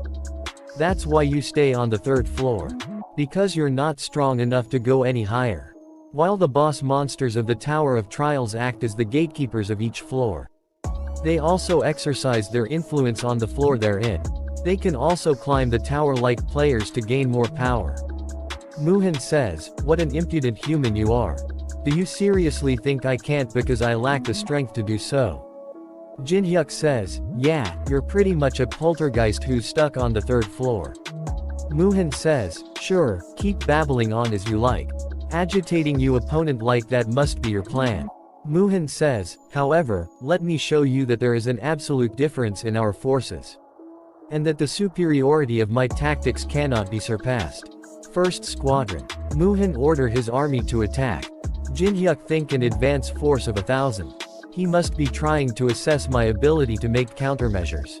Jinhyuk activates the ability of first chess board, increasing the attack and defense powers of all chess pieces in the field by 30%. He says, "Pawns at each end, 3 squats forward. All forces in the first row, prepare a line of defense." Pawn chess pieces activates Iron Perseverance. His pawn throws spears toward stone statue's army, maintain the formation. Then the statues and pawn starts to fight. He says, "Hold on until the end." Pawn archers fire. Rook chess pieces or activates arrow barrage. They kill a lot of stone statues. Stone statues uses the shield to block his attack. Bishop chess pieces activates flame strike. Statues blocks the flame attack using their shield. Muhan says, he annihilated the advance force of 1,000 units, not bad. Muhan order the 2nd and 3rd squadron. Forward. Jinhyuk says, 100 knight chess pieces turn the enemy's flank. Knight chess piece activates wedge formation, increasing collision damage by 200% upon impact. We'll break through them in a flash. Knights attack statues. Muhan thinks, he's quite adept as a commander. Flawless transitions between attacking and defending. Accurate timing of commands. However, what is that opening he left on their flank? It looks too good to be true. Just like a poisoned apple. Muhan activates weakness detection. A weakness window says, all chess pieces on the chessboard will stop if the crown is destroyed. Only the king or queen can wear the crown. All stats of the king or queen will increase by 100% in battle when they're not wearing the crown. Muhan says, so I can defeat them easily as long as I destroy the crown. Muhan starts to laugh and says, how daring. I was wondering why he made a blunder that no even novices would make. It turns out that isn't the case. Alice is wearing the crown and Jinhyuk says, he was telling me to enter if I dared to. Mohan says, scouts forward. Jinhyuk thinks, there are around 3,000 of them, including the 15-meter units. I knew he'd aim for the headquarters as soon as I left. Jinhyuk says, ignore them. The enemy's defense is 3,000 units weaker. Muhan thinks I'm already well aware that this is a trap to draw me into attacking the crown. By leaving a gap in your defenses on purpose. Pawn pieces attacks with fire. Some of the status crumbles. And some really big statues attack Alice. Muhan says, it's over. Alice is standing there calmly. The is reach near the boss. Boss says, so, you've managed to crawl all the way here. I must commend you for coming this far with such few troops. Jinhyuk smiles and says, why don't you cut the bullshit? I know you opened up a path for me on purpose. Boss thinks, he knew it was a trap. Well, whatever. You entrusted the crown to a scrawny girl, and came all the way here with only that many troops. There's nothing more for me to expect from you. I'll finish this right here. Boss summons two huge monster, David and Vajrayaksa. Vajrayaksa says, does the mundane world not have anyone more decent? David says, I don't see anyone with perfect body proportions either. Boss toward Jinhyuk with a surprised look on his face and says, you son of a bi, are you insane? We see that Jinhyuk has calm smile on his face. Boss says, why are you smiling in a situation like this? We see flashback where Jinhyuk gave the crown to Alice and Alice said, will you really be alright on your own? Jinhyuk says, what, are you worried about me? She says, of course I am. The guy isn't the guardian of the 3rd floor for nothing. Jinhyuk says, this is my first time seeing you praise someone so much. Are you saying that he's stronger than you? She gets angry and says, how dare you? Are you comparing this high noble of the night to those stone heads? She says, if only I wasn't confined in that corridor, I would've. Jinhyuk says, then that means I can leave things here to you, right? She says, obviously. Even if I'm in this state. 10,000 of those stone heads is a walk in the park. Then a lot of stone punches come towards her and she is standing there calmly. Jinhyuk says to boss, I'm sure a certain someone would be pissed off by that you just said. Alice activates blood spears. She gets angry and says, damn small fry. How dare you try to lay you hands on my head. She destroys some of the big statues with one attack. After the activates blood explosion, a huge ball of blood appear on her hand. She says, die, and throws the big ball of blood on the statues. As soon as ball hits the ground it explodes, killing a lot statues in the process. She stands on top of the destroyed statues. Boss is shocked to see that, and what? How can such a feeble girl possess such power? Jinhyuk says, your biggest blunder was letting me get this close. While assuming with certainty that you advanced troops could defeat the queen. Jinhyuk activates blood demon chi. Then a message popped up saying, Black Leaf is reacting to blood demon chi. A new item attribute has been granted. Mental breakdown. It deals continuous decay damage. The attack target will not be able to distinguish friend from foe. He throw his spear toward the sky, it starts glow really bright. Stone statues see toward the light. A lot of statues fall under his spell. Vajrayaksa says, I never liked them from the start. Vajrayaksa attacks David and says, your damn dandy face and smooth muscles. They're unbearable. Vajrayaksa hits David in the face. A lot of other statues start to kill each other. The boss thinks, my army. My tactics. I can't believe they're all being ruined by one man. Boss starts to freak out. Jinhyuk says, hey, poltergeist. Stop freaking out, it makes you look weak. Jinhyuk activates glacier formation. A big mountain of ice appear behind the boss, stopping him from retreating. Boss thinks the rear is blocked. Impossible. Jinhyuk brings out a bow made out of ice and says, where do you think you're going? Boss jumps on the ice mountain and orders his biggest statue to stop him. The biggest statue punches the ground with full power. A lot of Jinhyuk's army goes flying. Jinhyuk jumps and activates Mandala, and bring out a golden spear. Jinhyuk says, your habit of leaving it all to you subordinates after you've been driven into a corner is the same as always. Then a message popped up saying glacier formation and Mandala are resonating with each other. Jinhyuk gives an epic smile and uses golden spear as an arrow with the ice bow. And says, checkmate. The big statue tries to stop the spear but it goes through his hand and hits the boss. Then a lot of yellow lights start to come out of his body. He falls to the ground. Then a message popped up saying, the third floor boss monster, Muhan has fallen. The fourth floor of the Tower of Trials is opening. Time left to conquer the next floor is 90 days. This message goes in front of everyone. Everyone gets happy to see that. Then we see that Jinhyuk is standing calmly and a lot of big explosions are happening behind him. Jinhyuk level ups a bunch and says, I can put all my stats into mana. Let's go get my rewards. The treasures that you can earn from killing a boss monster can be distinguished by their colors. The ones you can get from the 10th floor and below are all red, the lowest rank. But an orange rank appeared. It must be thanks to the effect of Monopoly, where I can get the best reward possible if I hunt alone. He gives an evil smile and opens the treasure box. He gets, pink diamond, top priority ticket, squishy grain, natural water, solar seed, fire spitting snail. He says, wow, what a haul. He gets another item called eclipse stone. He thinks, isn't the effect of Monopoly way too insane? He makes an evil face and says, with this I might be able to score real big when I conquer the 4th floor too. Alice sees that and thinks, I can never get used to that face. All the large guilds are having a conference again. They sitting there grab their heads. Patrick says, he really succeeded. Alone, at that. Beak Jinyo laughs and says, it's the birth of a hero. Maria says, thank God we bought 90 days, worth of time for the next floor. We'll really have to prepare properly for the 4th floor. Tenwei gets angry and says, thank God. Thank God, you say. You fool. You seriously think raids like this benefit us in any way? He's gonna be getting all the views on his videos from now on. Teresa is also there and says, wait, what in the world are you talking about? We were the ones who almost joined forces with the demonic humans after continuously failing the raid. Thanks to him, humanity obtained 90-day worth of time without the demonic humans' help.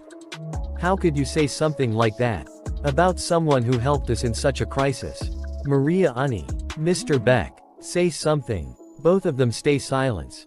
She says, are you all serious? Do you all really feel the same way as Tenwei? Say something. She says, it can't be helped, then. I will withdraw myself from the conference from today onwards. Mara says, Teresa, what are you talking about? Think over it again. You know how hard I worked to get you in here. Patrick says, the conference is not a group you can just enter and leave as you please. It is a super elite group that only allows entry to people who are most adequate in saving humanity. Once you leave, you can never come back. Do you really trust that man to that extent? She says, yes, and leaves the conference. And says, with my life. After that we see that Jinhyuk is walking on a beach and says, I'm exhausted. I have tons of money. Should I try staying at a luxury hotel? Yeonhwa calls him. He says, hey, Yeonhwa. Did you call? I was in the tower so I couldn't pick up. She says, Oppa. Grandpa isn't opening his eyes. He says, where are you? Yu Yeonhwa, aka Bulgwong Nuclear Fist. The granddaughter of Yu Cheonyang, the legendary martial artist at the peak of the South Korean martial arts world. It was my first time seeing Yanhwa, who's always tough, cheerful, and bright. Make such an expression. He grabs her from her shoulder and says, "Don't cry. Can you tell me what happened?" I think it started happening not long after the Tower of Trials appeared.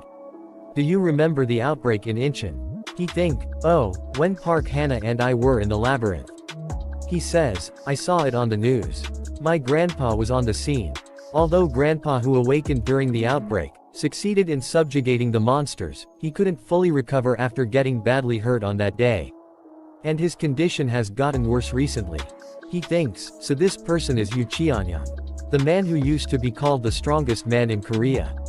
He checks his stats and a copy condition window appears saying, Yu Cheonyang's death is almost certain. If you save his life, you may copy one of his skills.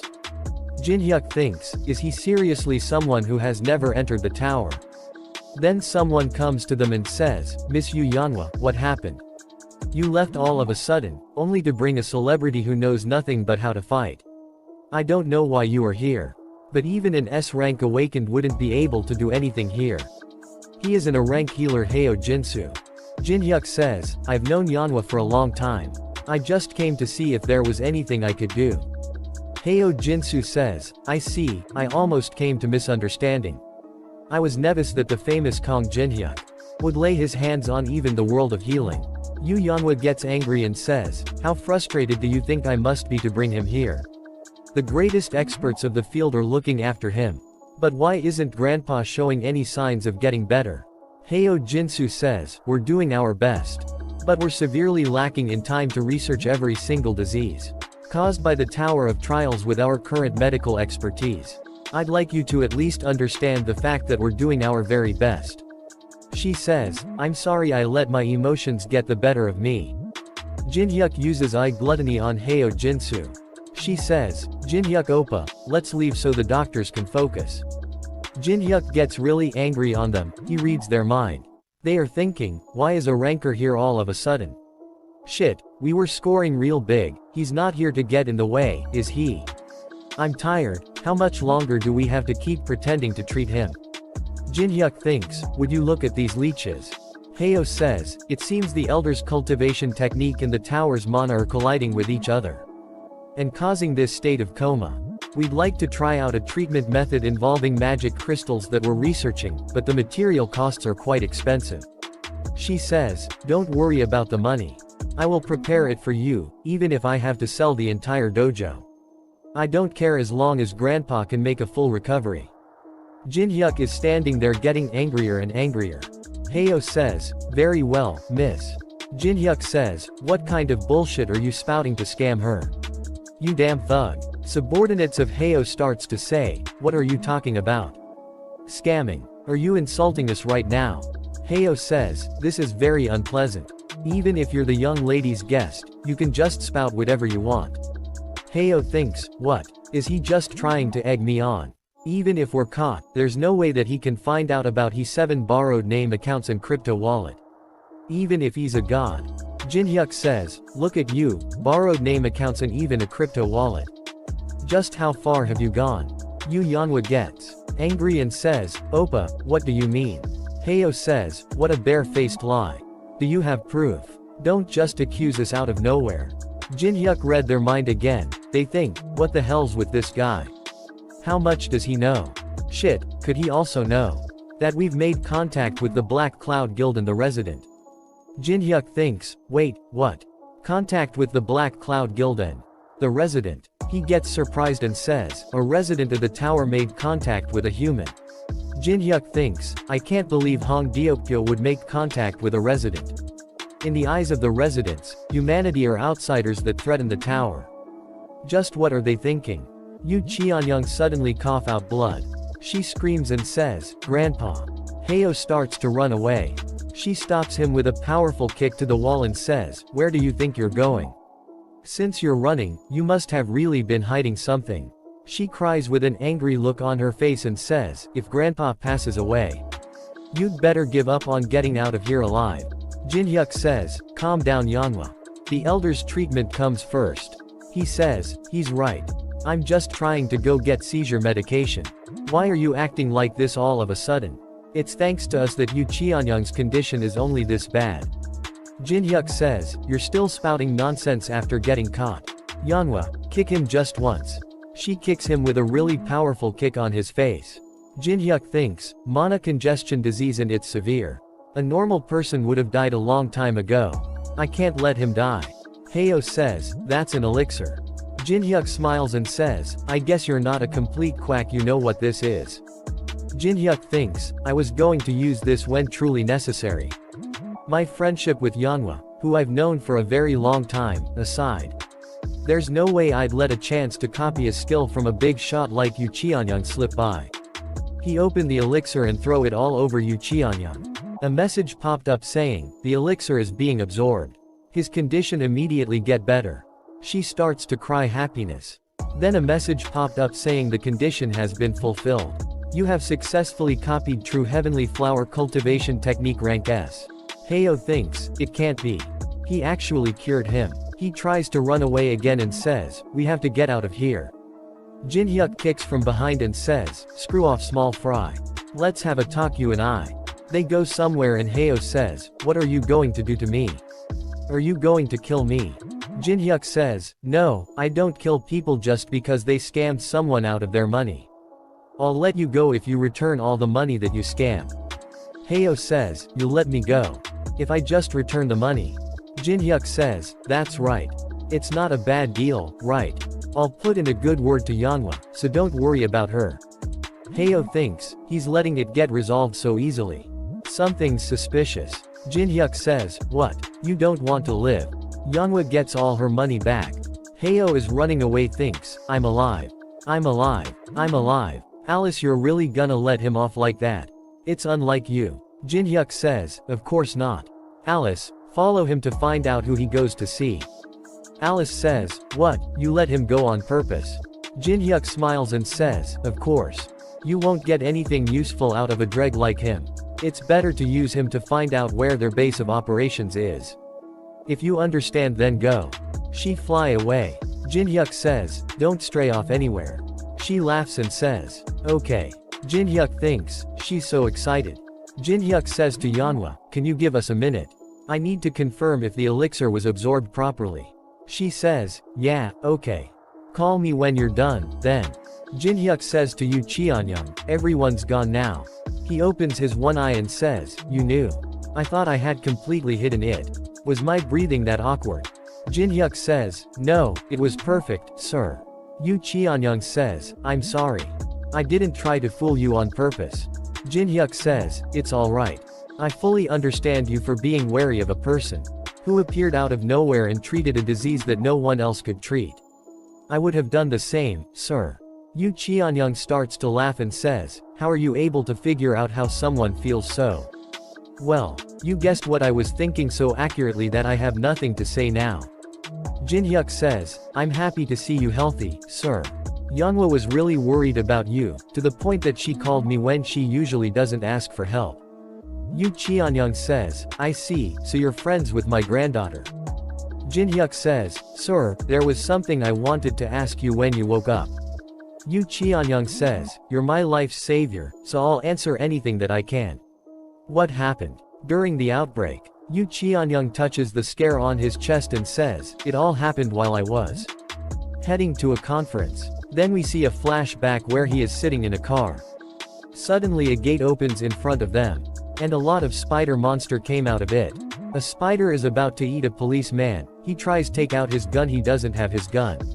Yu Qianyang kicks the spider with full power to save the policeman. He says to policeman, you evacuate the people, I will keep those creatures at bay. A humanoid monster came out the gate and said, I see that there are some useful people among the outsiders. Well, then, let's play. After that we see that Yu Qianyang kills some other monster. He thinks, I can more or less take care of these giant monsters, but the humanoid monster jumps toward Yu Qianyang and cut Yu Qianyang. Yu Qianyang thinks, my fists aren't reaching this man. He says, damn it, and falls to the ground unconscious. He says to Jinhyuk, that's my last memory. I've never seen someone have command over such a swift sword. Jinhyuk thinks, long hair and oriental attire. If the elder is telling the truth, Then that means the Muram faction that rules over the 21st floor have started to move in an unpredictable direction. They were bastards who would use any means necessary to get what they wanted. I had a hard time because of them, even when I was playing the game.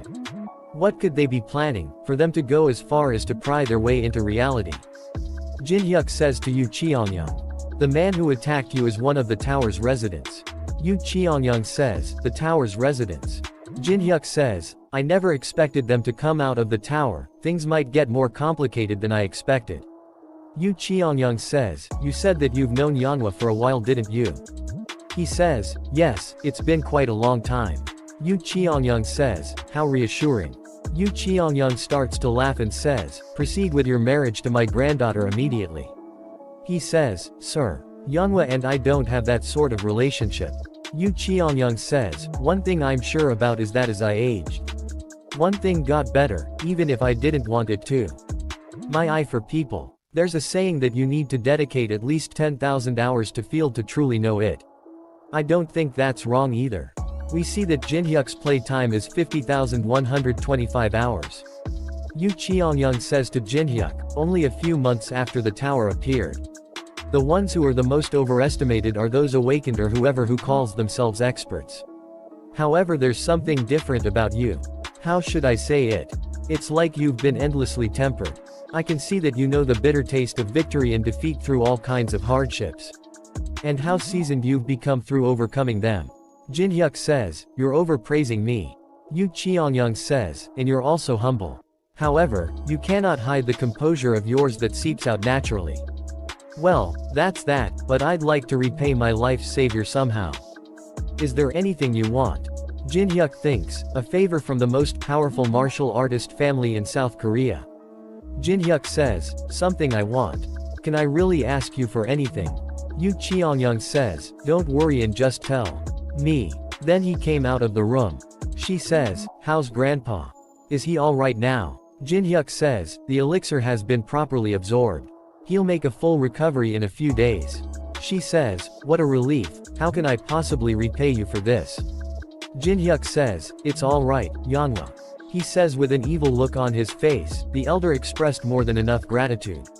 Then we see that Yu Cheongyang is standing by window, he starts to cry and says, I can't believe he asked me to give him that.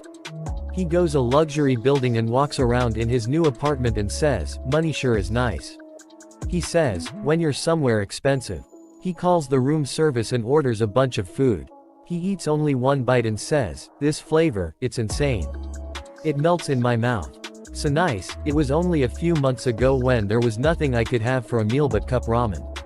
Alice is also there and laying of a couch and says, you sure are eating deliciously. Jin-hyuk says, people used to pay me to watch me eat. After that we see that on TV reporter says, in this segment, Beyond the Tower of Trials. We've invited an expert in tower conquest. The guest with us today is a ranker of Korea's strongest guild Dangan, Jang Yunsuk. Please welcome him with warm applause. She asks him what do you think is the key to climbing the tower Yunsuk. Yunsuk says, the most important thing needed to climb the tower is to first get stronger. There are two main ways to get stronger in the Tower of Trials. The first way, which is the most universal way that everyone knows, is to raise your skill level and your own level. She asks him, I see. Then, what is the second way? He says, it's using coins. Reporter says, oh, you mean the currency that you can only use in the Tower of Trials? He says, yes. Heaving the purchasing power to obtain even better items. In one of the best ways to become a ranker. If the dollar was the key currency that made the world go around until now, then the coins will be that same currency from now on. Jin-hyuk goes to rest. Yunsuk explained about the fourth floor and says, the one who cleared the third floor is given the privilege to be the first one to enter the fourth floor. The fourth floor is a special dungeon with 100 large-scale waves. The key to clearing this floor is to occupy a base in the field and protect it to the end. The problem is that if the players who entered all fail to defend the base, the entire fourth floor will be sealed for 20 days. Reporter says, you won't be able to enter for 20 days. Yunsuk says, since there is a massive risk of calamity if each floor isn't cleared within 90 days. Not even Unknown will be able to announce his entry so recklessly. Will humanity really become extinct after 90 days pass? I believe the tower's system possesses an absolute right of exercise over the world's rules. You could say that it can ignore the law of causality. Considering that, it is highly likely that humanity could become extinct. After that we see that a girl says to Yunsuk that, "You're really free for a month, right?" He says, "Of course. I'm sure even a month out of the 90 days will be barely enough time to prepare to clear the floor. So, let's go somewhere nice for about a month." She says, "Sounds good." Then a message popped up in front of him saying, "Player unknown has announced the start of the 4th floor conquest. We ask all players who will challenge the 4th floor to get ready. The first wave will be in 8 hours." He speed up his car and says, "Gather all the rankers. This is an emergency." All the large guilds starts to panic and says, "We're fucked. We only have 8 hours and we have nothing prepared. What the hell are you thinking to pull something like this? Unknown." After that we see that Jinhyuk and Alice sleeping like a baby. Jinhyuk wakes up and says, "I slept like a baby." He asks Alice, "Shall we head out?"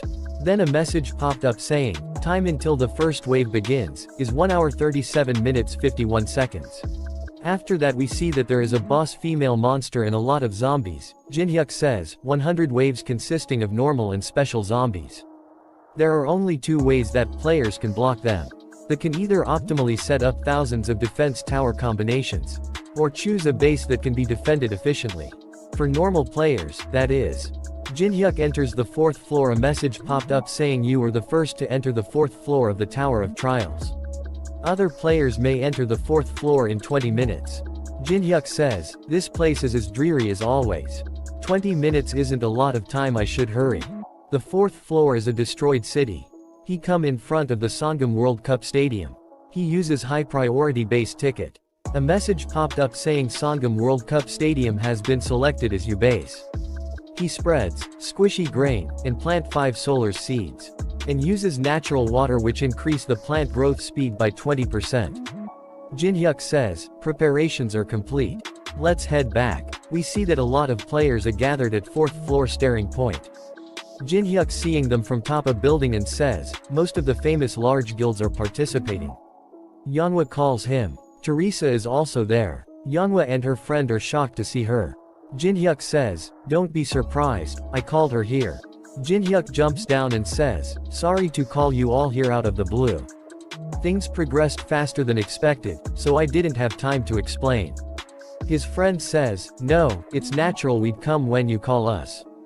Teresa says, "I don't mind either, since I'm not affiliated with anything anymore. Being together with you is better, too." Some other player sees them and says, "Wow, look over there. It's you Yanhwa and Lee Taemin." Teresa is next to them, too. "I subscribed to her YouTube, but I can't believe I'm seeing her in person." The one next to them is Kong Jinhyuk, the new top call star who appeared in Korea. There aren't many of them, but the lineup is insane. Jinhyuk says, "Have you all come prepared?" Yu Yanhwa says, "We have, but will it be fine with just this many of us? The number of zombies in this floor's waves are insane." Lee says, "The level of my ability to control summons isn't very high, so it'll be difficult." Jinhyuk says, "Isn't a little difficulty what makes it fun? I also chose the stadium as the base on purpose."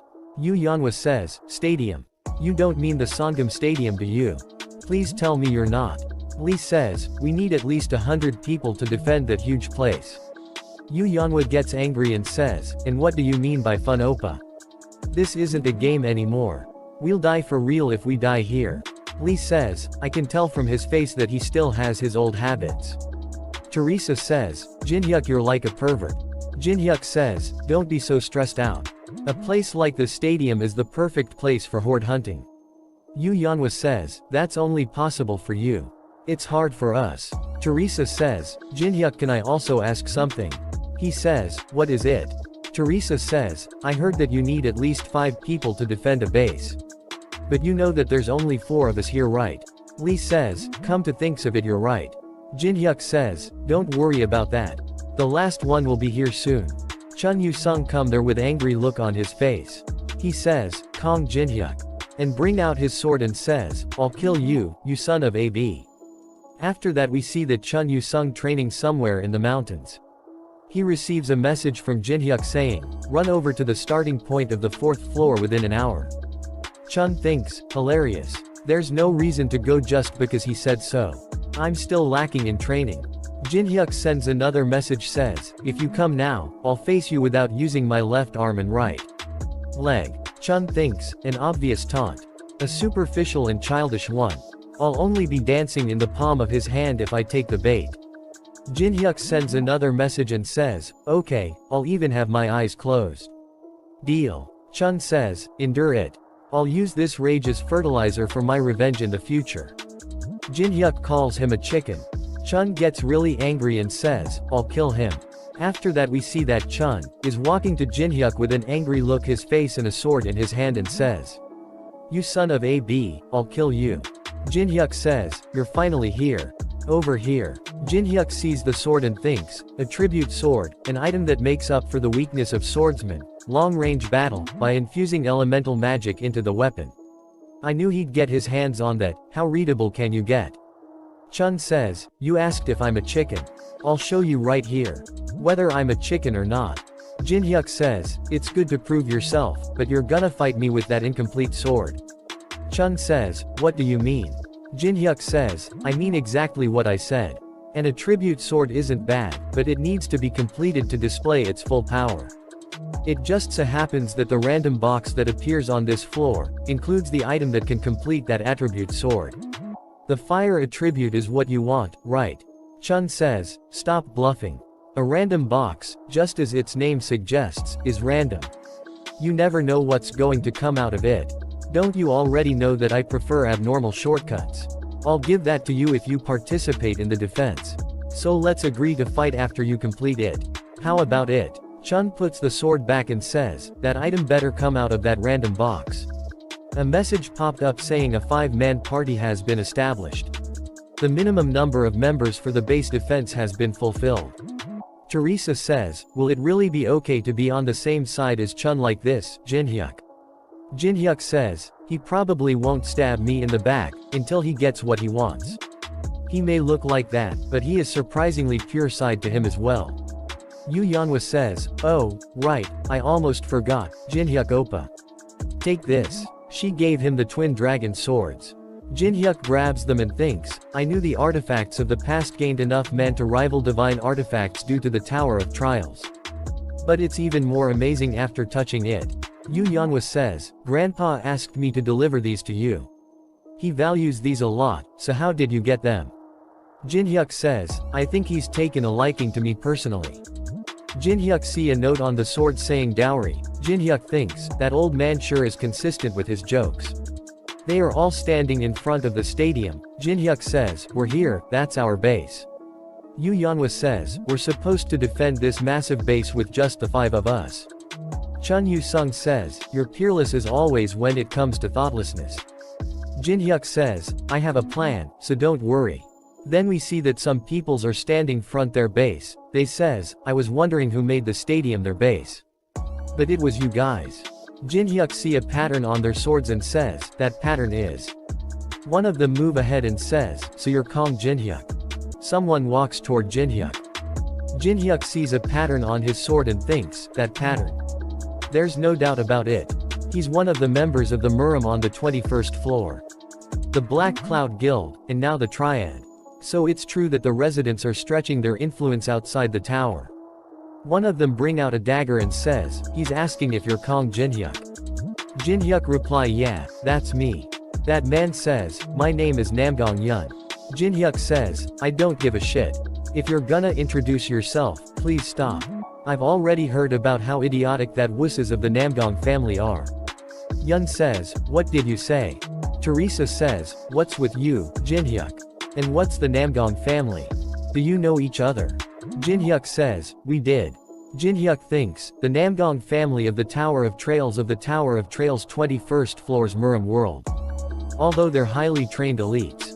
Their arrogance pierces the sky. Yun get really in as he is about to say, you son of a.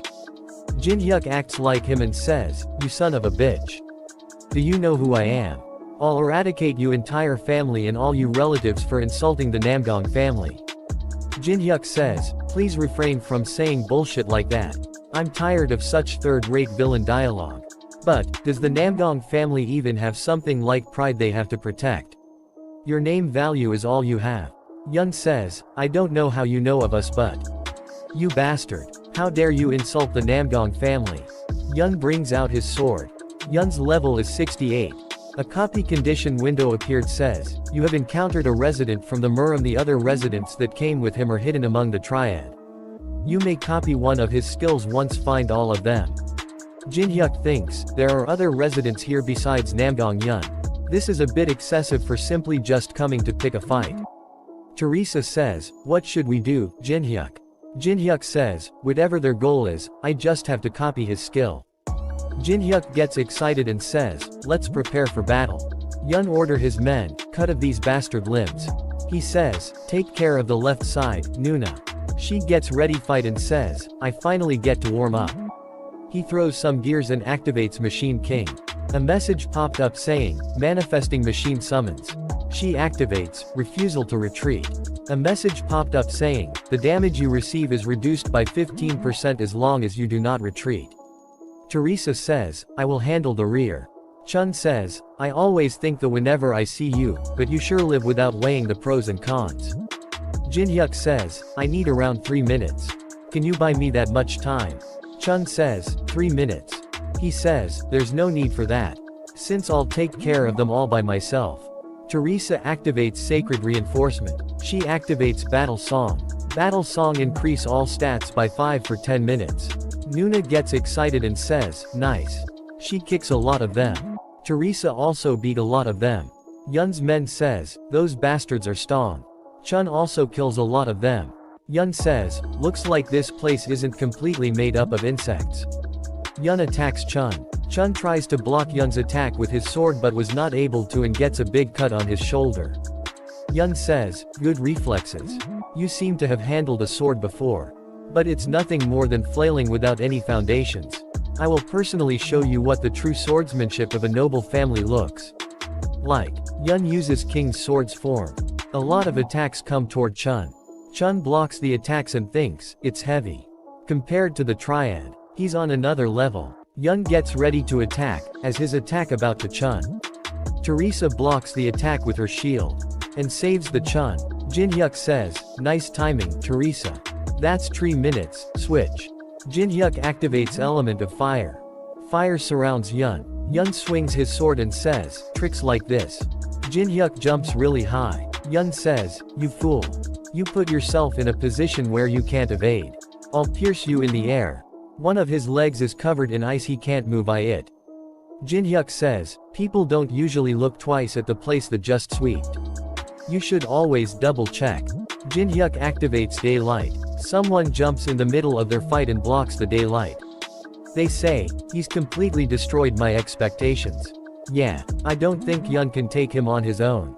Yun sees them and says, hung. One of them says, I didn't think someone from outside the tower would possess this much internal energy. Other one says, indeed. Isn't he the first? Jinhyuk smiles and thinks they're finally all here. A message popped up saying you have discovered all the residents within the trade. The condition has been fulfilled. You have successfully copied the skill, Infinite Steps. He fuss Infinite Steps and Grave of Swords. A message popped up saying you have acquired the skill Sword Demon King Steps rank S. Jinhyuk thinks, alright. One of them says, are you alright, Yun? Yun says, I'm perfectly fine. One of the residents says, it's my first time seeing brother Yun so dumbfounded. Other one says, it looks like he's past his prime. Yun gets angry to hear that and says, I was fine on my own. Who told you to butt in?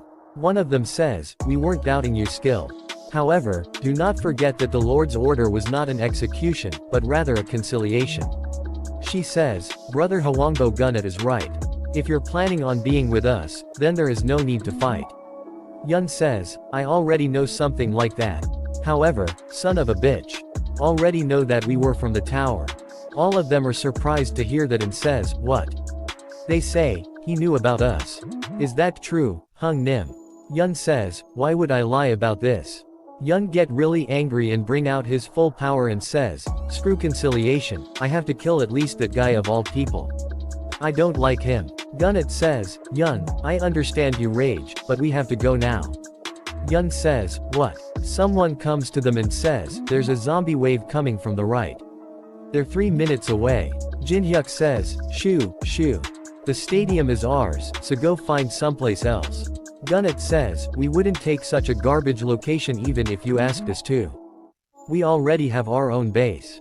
It's much more magnificent than a place like this that's as huge as a construction site. Try to hold out. We'll be back once the first wave is over. Move to the ba and build a strongpoint. All of you, move it. Yun says, consider yourself lucky. I won't let my guard down next time. Nuna says, I wasted energy before we even began. We need to save as much stamina as we can. Hung, we should go get ready too. Jinhyuk thinks, a supermarket.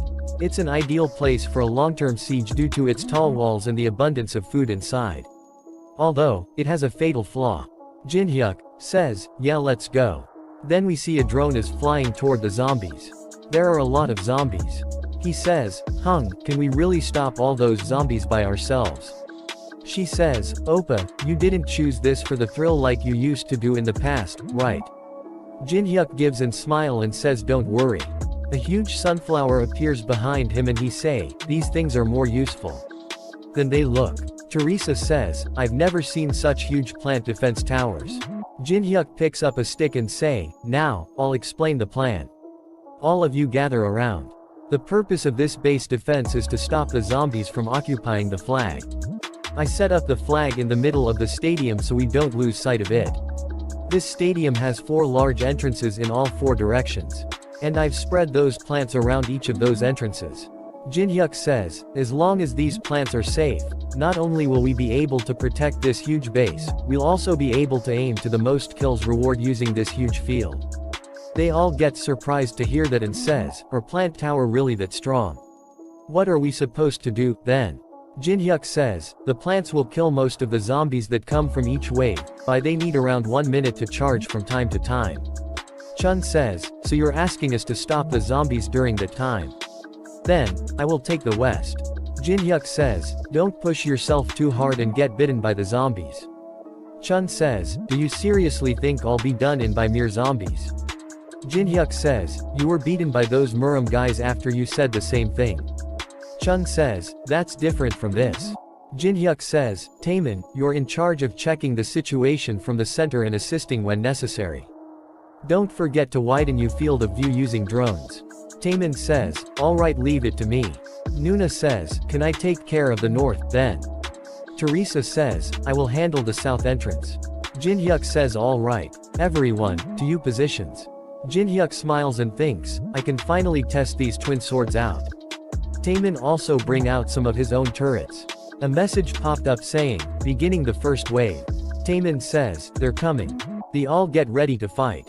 Zombies starts to walk in the stadium. A message popped up saying, the solar plants are activation sunlight.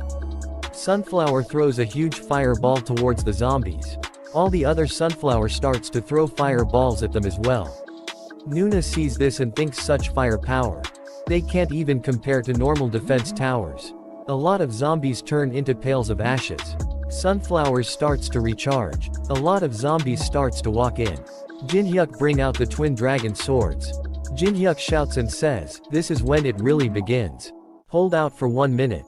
Jinhyuk and Teresa see toward one another and smiles. Jinhyuk puts on his mask. Teresa thinks, yes, Jinhyuk was always there in moments of danger. And every time, we overcame adversities by trusting each other. She of Jinhyuk saying, I'm just doing what needs to be done. For the person I consider as my precious comrade. She bring out her full power and thinks. So, I will put my wholehearted faith in Jinhyuk this time as well. After that a message popped up saying, the first wave has ended. The second wave will begin in 3 hours. At some other base someone is thinking even the first wave is so difficult.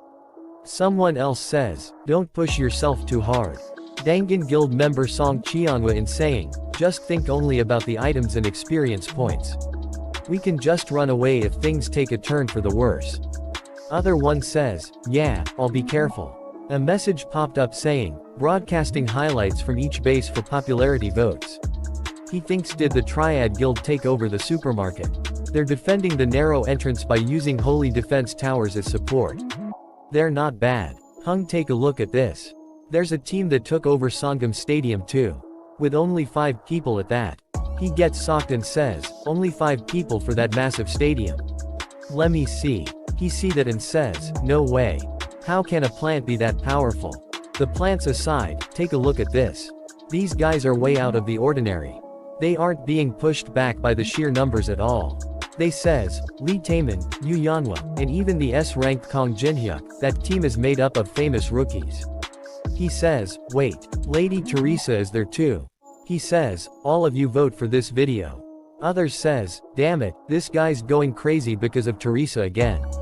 Hold him down. A message popped up saying calculating solar energy. 1800 solar energy has been obtained. A yellow ball of solar energy appear on Jinhyuk's hand. They asks him what is that? Jinhyuk says, it's what you obtain by killing the zombies, and you need it to strengthen the plant towers. Everyone is tired and out of breath except Jinhyuk. Teresa says, it'll get easier for us then, right? He says, of course. Some messages popped up saying, Bullet Plant X2 energy required 600. Freezing Plant X1 energy required 350. Boulder Plant X1 energy required 250. Berserk Plant X1 energy required 600. Jinhyuk give Teresa some seeds and says, plant 1 bullet plant at A east and south entrances. A freezing plant in the center. And 1 boulder plant in the west. Jinhyuk says, as for the berserk plant. Yanhwa says, is just planting it in the gourd all we have to do? No, they won't grow in time if we use normal methods. Just wait, I'll explain. We need a special fertilizer to make these guys grow quickly. A message popped up saying, the seed leaves of the plants are shaking. They are licking their lips from the sweetness that they've never experienced in their lives. Jinhyuk says, all done. He feeds the plants and says, yes, eat lots and grow big. Lee says, Nuna, I think Hung has finally gone insane. Yanhwa says, how long do you have to be stuck in the tower for to become like that? Chun see that and get angry and says, against someone like that, I. Teresa says, Jinhyuk, you're like a pervert. Jinhyuk says, anyway, if you use this fertilizers they'll grow in no time. Take good care of the plants until the next wave. Teresa says, where are you going? He says, to clean you pa mess. Teresa is confused and says, to clean. He sees some people and thinks, they're all frantically gathering supplies in the field. They must be preparing for a long-term battle. Idiots, you're only wasting your time. Only weakling prepare for a long-term battle. He goes inside a building and thinks, it's been so long since I've been here, around 8 years as IR. The huge number of spider webs is the exact same. Same goes for the view. He removes a cloth from a mirror and says, this is also the exact same. He touches it with one finger and says, let's see. He comes of a mirror from some other mirror somewhere else. Yun says, I'll kill Kong Jinhyuk, that son of a bitch. I won't let him live. Other girl says, I'd usually disagree with you, but I think you're actually right for once. No matter how much we need to increases our forces, there's no need to take in someone who's difficult to control, no. What's with you, Tang Soha? You never take my side. Gunnet thinks, we've secretly made contact with my outsiders until now. But none of them ever figured out our identities like he did. How in the world does he know? We may be better of elimination him, like Yun said. They hears a loud sound. He says, what's going on? Someone says, from the storage room. A huge plant is destroying everything. Jinhyuk says, I've brought a housewarming gift, but my little cherry here has quite the appetite, as you can see. Unfortunately, it ate all the food you had in your storage room.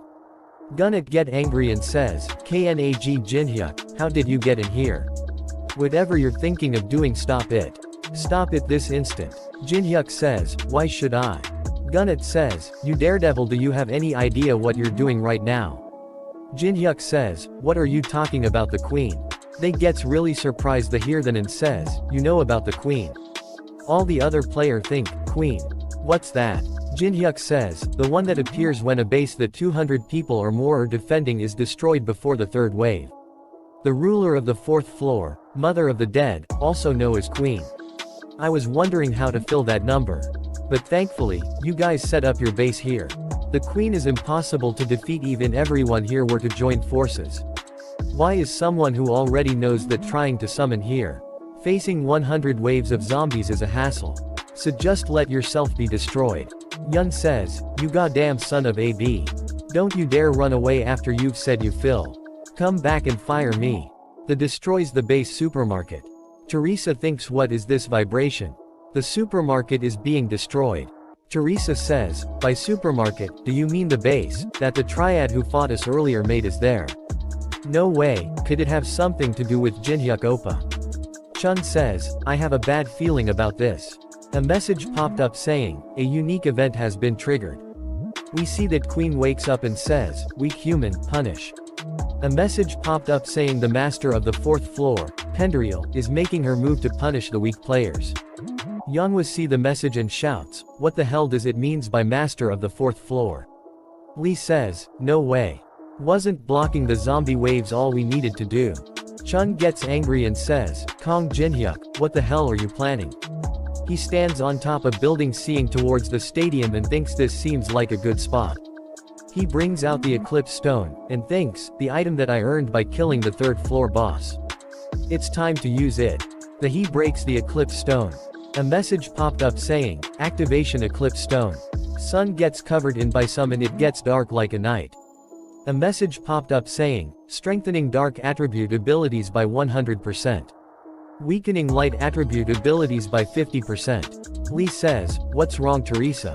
She says, no way. My sacred power was reduced by half all of sudden. Boss Monster sees the message saying, strengthening dark attribute abilities by 100%. And says, impertinent human.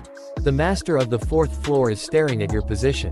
The master of the 4th floor declares an all-out attack on the Sangam Stadium base. Jinhyuk sees that and says, good. Shall I start uploading now?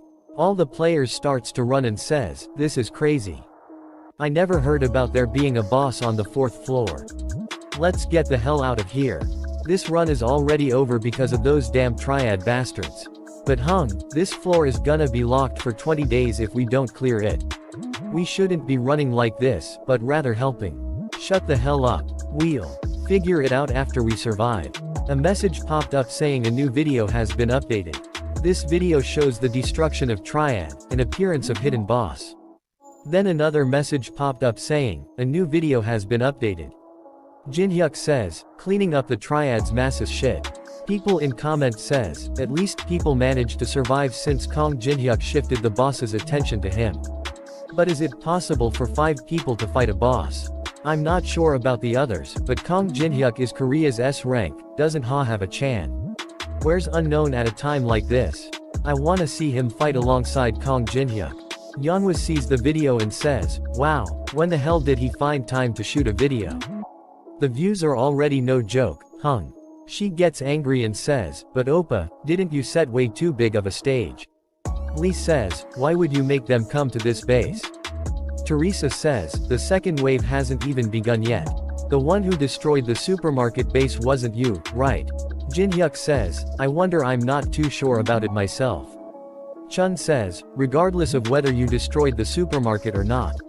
I couldn't care less about pointless stuff like that. So do you have a way to face the queen? Jinhyuk says, I have a way to win. Chun says, I'm glad you didn't do this without any plan at all.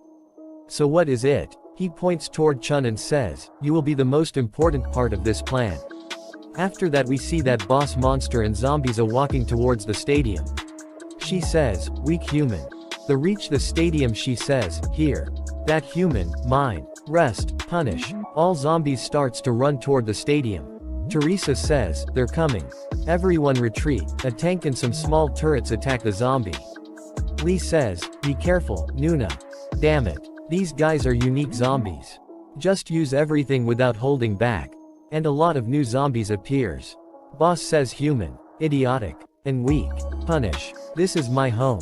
A huge mountain of ice appears in front of the and some people are trapped inside it. Boss is surprised to see that and says, what is this? Lee, Yeonwoo, Chun and Teresa, all of them are trapped inside the ice. After that we see that the boss is holding a purple crystal. Then we see that Chun is really angry and says, Kong Jinhyuk. I swear, you won't die a comfortable death. You have received 100,000 coins from Chun Yu Sung. Who else but you has money like this? It can't be helped. Jin Hyuk thinks, it's a bit of a waste to use my own coins. Jin Hyuk says, from now on, we will all be bait. Chun gets angry to hear that and says, bait? Are you kidding me? He buys something from the shop. Jin Hyuk says, oh, let me correct myself. Bait is a bit of a weird word. You'll be a booby trap.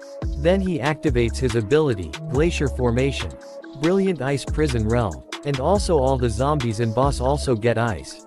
Boss says, cold. Boss activates Black Death. Boss jumps toward Teresa and says, get out of my home. Jin Hyuk activates Shallow Breathing, and also activates Sword Demon King Steps. He going towards the boss's base with full speed. Boss see that and thinks, he's heading to my base. She says, no. After that Jin Hyuk thinks, Pendriel. Mother of the Dead, aka Queen. He level, her skills. And her especially fatal poison attacks.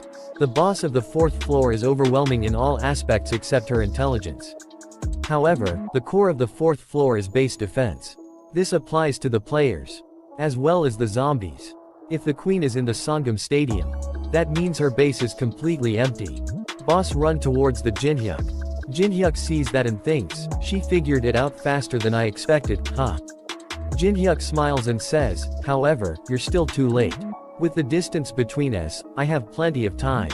He activates Grave of Swords. And Blessing of the Star.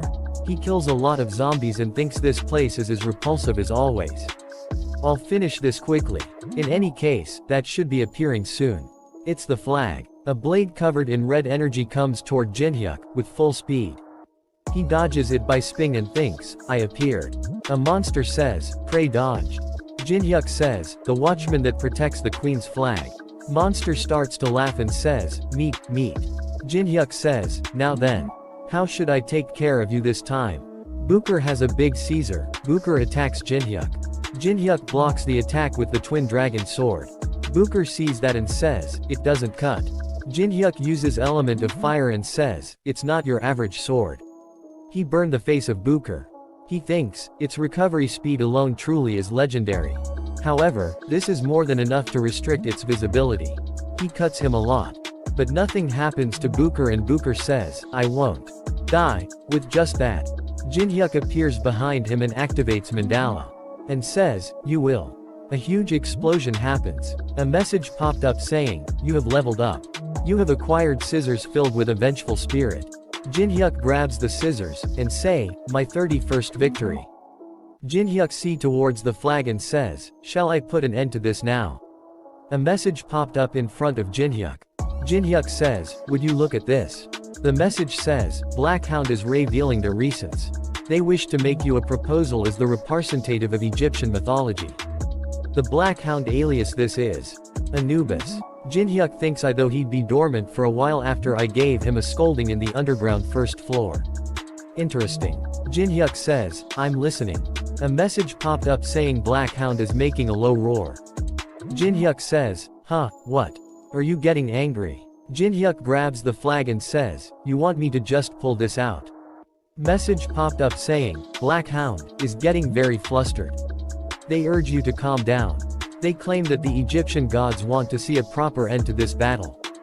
Jin Hyuk thinks, from the perspective of the ones who rule the higher floors of the tower. It's difficult to acknowledge the fact the 4th floor was cleared without even a proper battle with the boss, Or it could simply be because they don't like this impudent human. Jin Hyuk says, and why should I accept that proposal? I can win if I just pull this flag out. Black Hound proposes a contract. Jin Hyuk get really excited and says, you sure are generous, aren't you? After that boss reaches back to her base. She is surprised to see the flag is not pulled out. She says, why is the flag untouched? Jin Hyuk says, you're asking why I didn't pull the flag out to win right away. It's because someone insisted that I fight you. I've already received a deposit, so I can't pull the flag out until I defeat you. She says, a deposit. Jin Hyuk says, yeah, a deposit. He changes the style of scissors and says, and not only that, I was paid in advance. The boss bring out her sword and says, you'll regret it. Jin Hyuk activates Blessing of the Star. A message popped up saying, weakening light attribute abilities by 50% due to the effect of the eclipse stone. Jinhyuk thinks, even if my rift stat is taking maximum effect, I have nowhere near the sufficient stats to kill her. She appears behind Jinhyuk ready to kill him. She swings her sword and hit the Jinhyuk. Jinhyuk blocks her attack with his scissor. She says, you blocked. Jinhyuk used mandala. She says, why aren't you disappeared? Please disable. Boss gets really angry and says, disappear. She attacks Jinhyuk with a lot of attacks. He uses Sword Demon King's steps. To dodge all her attacks, a message popped up saying, increasing movement speed by 70%. He smiles and activates Glacier Formation. She gets trapped inside the ice. Jinhyuk jumps and hit he in neck with a powerful attack. She only gets a small cut. She frees herself and says, I won't die, with just that. I know, this is nowhere near enough. She attacks him with a powerful attack. He uses Glacier Formation and covers her eyes. He dodges her attack by moving just one step. He attacks on her eyes. She says, irritating human, that was a mistake. She attacks him, but blocks her attack with his weapon. He goes flying above to the skies. She activates Requiem of the Dead. As her attack about to hit him, Anubis gets excited to see that. A message popped up saying, Black Hound is gloating. Then we see that Jinhyuk is thinking about something. Then a message popped up saying, Black Hound offers the item Jackal's Tooth as the deposit.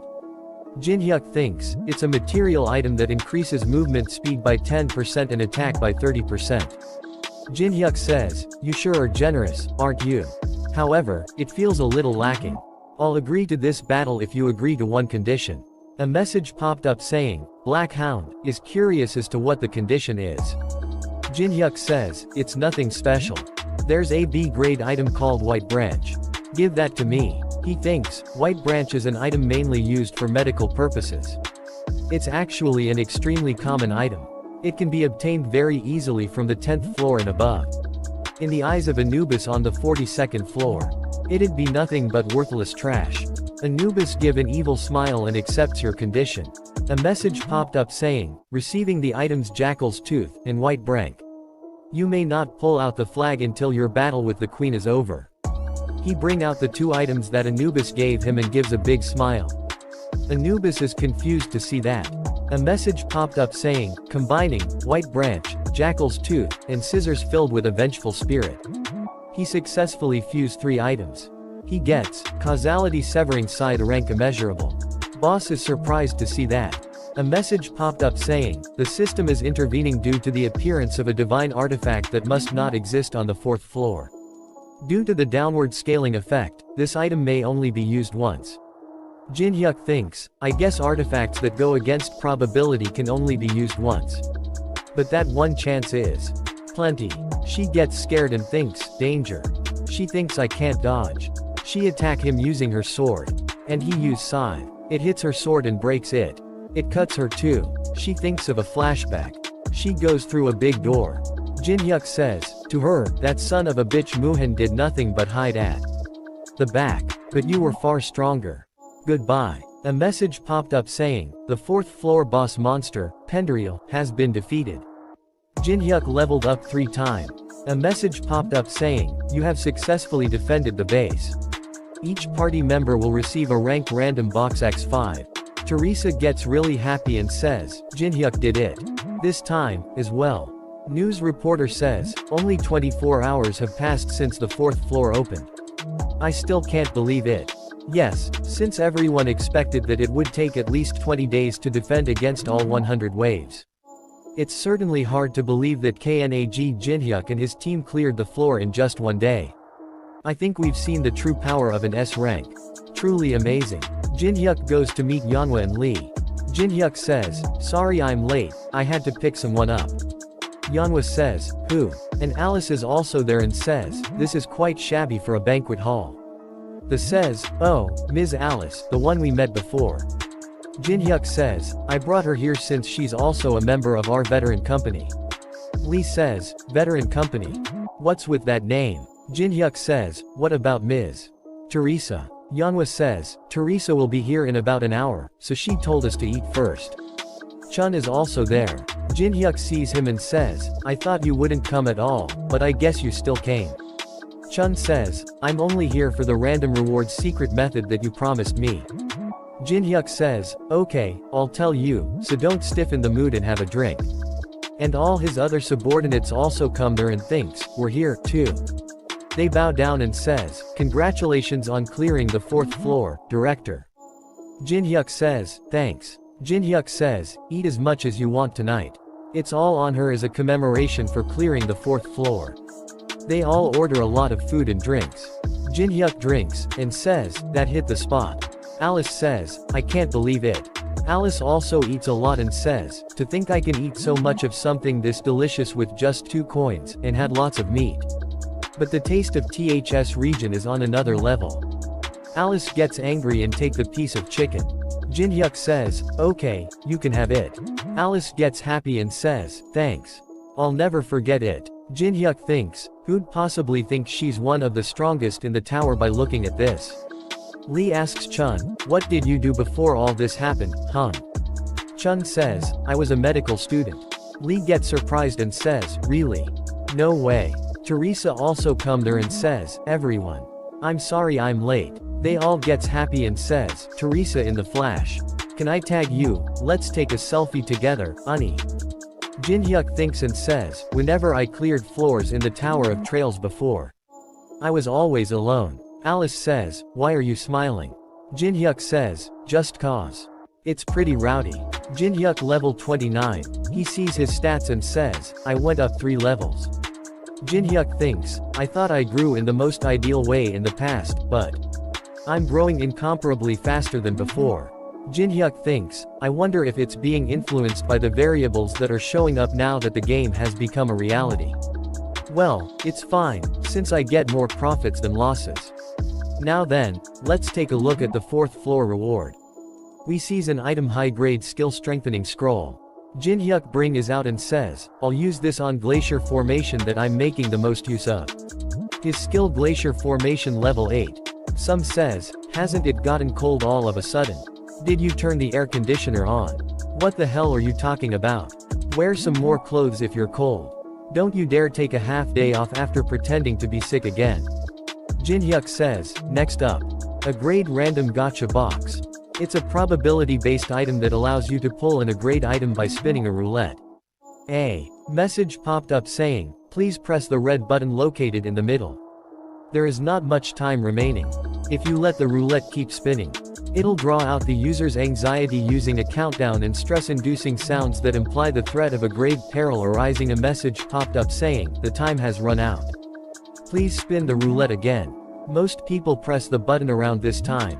But this is something that I, who used to search for all kinds of bugs, the someone had purposefully hidden within the system, found out. The message popped up again and again. The time has run out. Please spin the roulette again. If you keep spinning the roulette without doing a thing, then on the 37th attempt, the roulette's speed is reduced by 99%. Chun says, Kong Jin-hyuk, are you seriously saying you can choose the grade item that you want by doing something like this? Chun says, just how much have you played this game? Jin-hyuk thinks, I let Chun Yu-sung choose the reward that he wanted using the same method. Chun says, I can finally beat him. But there's a penalty that the reward will be destroyed after 1 week if you use this method. He was so happy after getting to complete his attribute sword. I can't wait to see his face next week. You have obtained tricolored pills rank A. Jin-hyuk think, considering I'll have to use them within 1 week, this is the best one out of the items that I can use to clear the next floor. And now, the final and most important item needed to clear. The 5th floor. He uses the Great Magic Library entry ticket. A message popped up saying, the Great Magic Library has opened. He enters the Great Library. Should I go see that geezer after a long time? After that we see that an old man is reading a book. Old man says, what in the world is this about? I heard that the 4th floor has been cleared, but I didn't expect to see a guest already. Old man says, welcome. My name is Rick Hennessy, the manager of this library. Jin-hyuk thinks, he is an intermediate administrator grade bigshot who manages the Tower of Trails Great Magic Library. Jin-hyuk says, finally, my first encounter with a tower administrator. My name is Kong Jin-hyuk. Rick says, this is something you don't see very often. I never imagined that someone would set foot in here so soon. Even if you manage to set foot in here.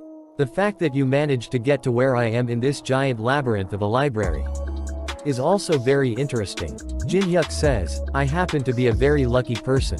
Rick says, I don't mind if you browse through the books, but there are no books of your level that you can read here, Kong Jin-hyuk. Kong Jin-hyuk gets a book. Rick says, you would require at least a fundamental understanding of rune language. Solution to entry into the sixth circle written by the Empire's court mage Telemos. Jin-hyuk says, right. Rick says, you know. Rune language. Jin-hyuk says, I knew a lot of people, so I've picked up things here and there. Rick thinks, he should be a player who has only just entered the 5th floor, but he already knows rune language. Rick says, may I ask you something, Kong Jin-hyuk? Jin-hyuk says, yes, go ahead. Rick says, I can see that you are different from the average player just from the fact that you managed to enter this place. However, your background seems to be beyond the realm of special. Jin-hyuk says, background. Jin-hyuk activates, Judgment of Anubis. To be honest, the Egyptian gods are backing me. That's why I was able to come here, as well as learn information about the tower. Rick thinks, no way. This is most certainly the energy of the god Anubis. To think they'd already be showing interest in a player. Jin-hyuk, they seem to treasure me very much, since they even granted me power like this. A message popped up saying, because a subject was not selected, Judgment of Anubis will be cancelled. Rick says, a person of value must receive corresponding treatment. Rick says, it seems I've mistreated a valuable guest. My sincerest apologies. Jin-hyuk thinks, Anubis would have collapsed from stress if he saw this. Rick thinks, to atone for my mistake, I will give you one of the books here as a gift. Jin-hyuk says, can I really choose anything I want? Rick says, of course. I would like to offer a valuable guest a gift of the same value. In that case, I will take this. Are you really fine with that? Jin-hyuk says, it certainly is a good grimoire, but because it's written in ancient rune language, it cannot be read unless you're an ancient species. I, the Black Dragon Matrion, record this commemorate my ascension to an ancient dragon. For 1,000 years, I have studied a way to tear down the principles of this world. Blah blah, it's just a book written by some Chunaview lizard. I'll take this. Rick says, pardon me. As expected of someone who has received the blessing of the gods. Rick starts to disappears, I will keep my eye on you from now on, Kong Jin-hyuk. I will look forward to the day that we meet again. Player Kong Jin-hyuk. Someone says, I was truly gruesome. The 5th floor of the Tower of Trials seemed like the world of an already collapsed civilization. And in that collapsed world, we see some people screaming and saying, capture them. Find the sacrifice. All that remained were fanatics crazed with blood. It felt like some massive psychiatric ward. We see that a news reporter says, a psychiatric war. I see. Reporter says, fanatics don't seem all that threatening. Why did you decide to run away without fighting?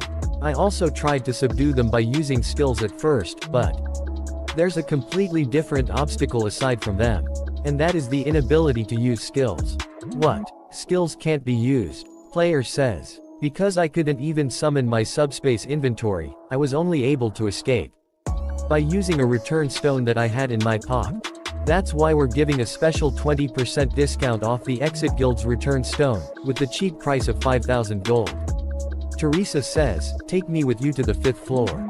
Jin-hyuk says, no. Teresa says, why not? I'm sure you're going to challenge the 5th floor right away, so I can't let you go alone.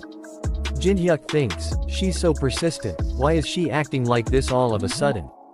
Jin-hyuk says, you can't. No matter how much you want to come with me, I can just sneak in by myself, so give up. She grabs Jin-hyuk's arm and says, promise me that you won't push yourself, then. Jin-hyuk thinks, don't push myself. A message popped up saying, a sponsor gift has arrived from the Caladium Kingdom. Isn't the Caladium Kingdom the kingdom hostile to the Murim forces?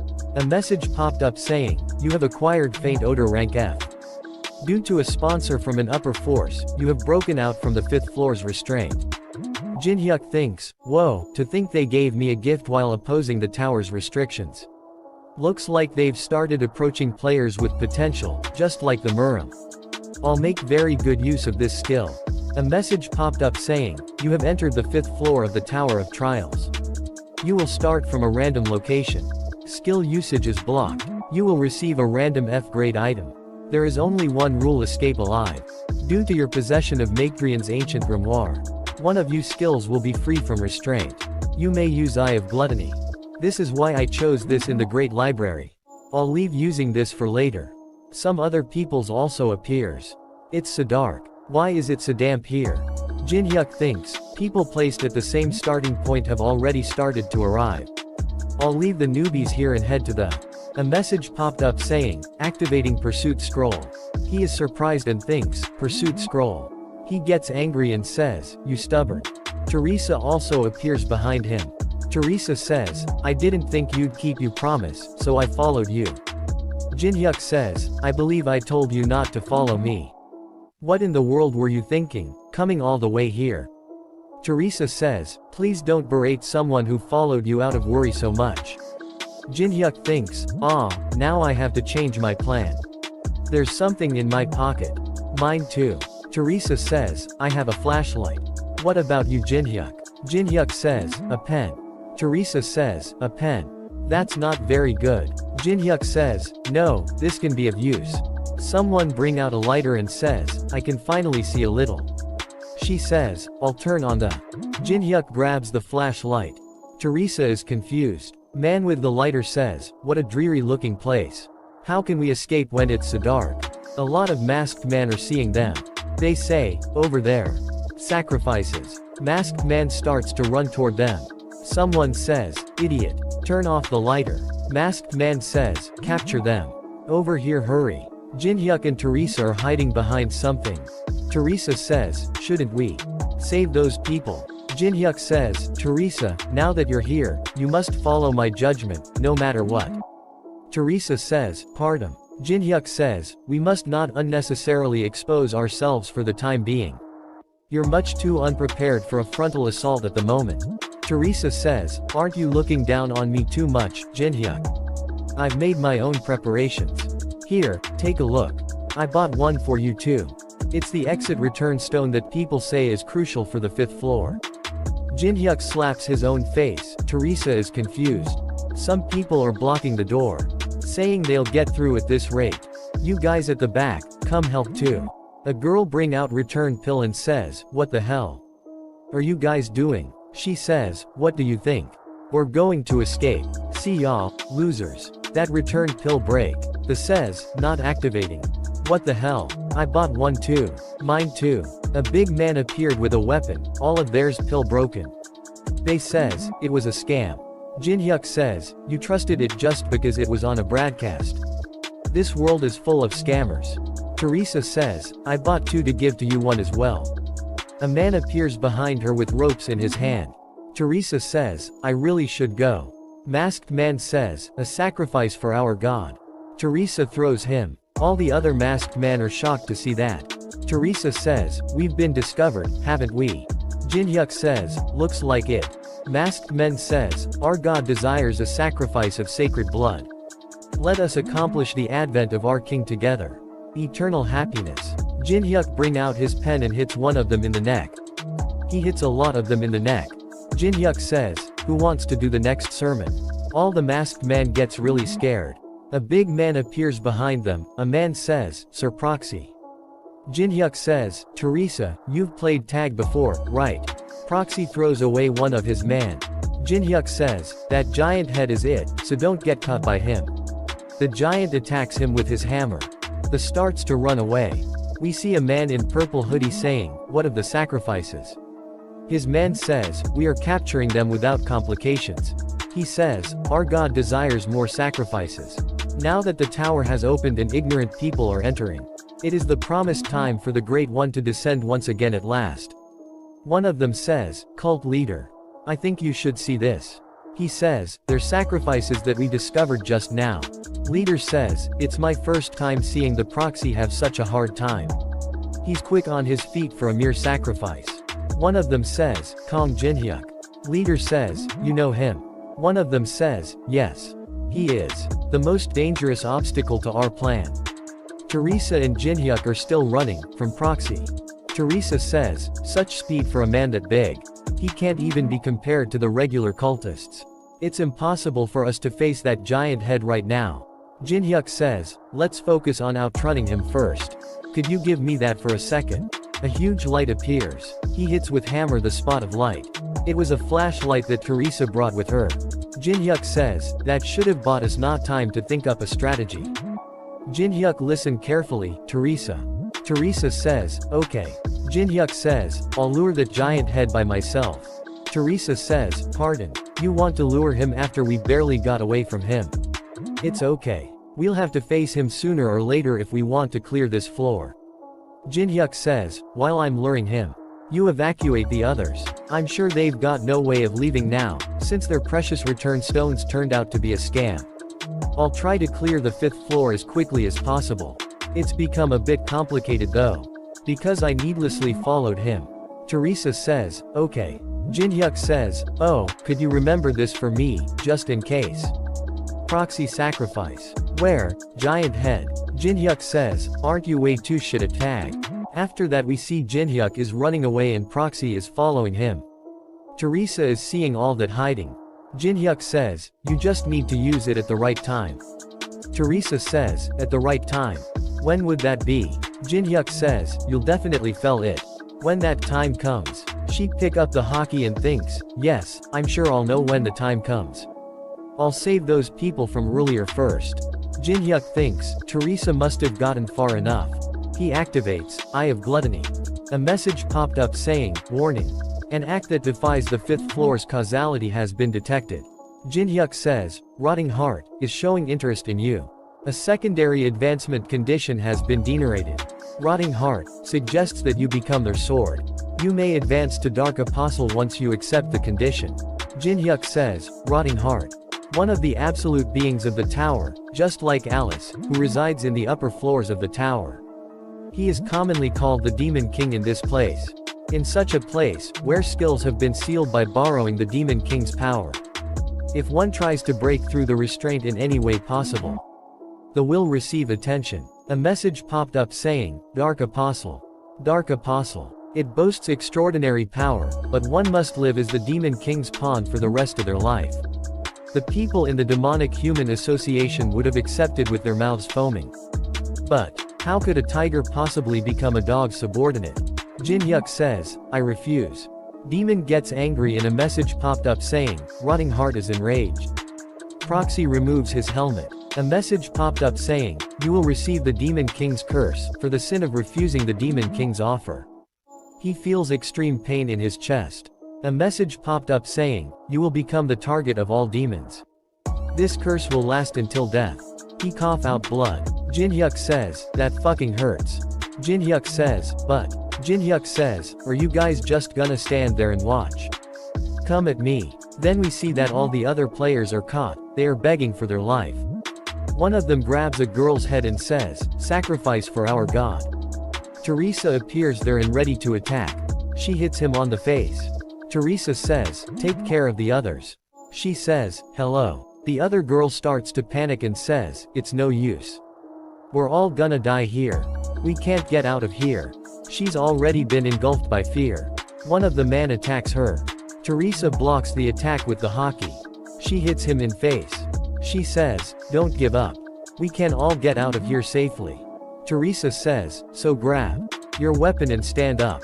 My comrade is in the middle of clearing the 5th floor.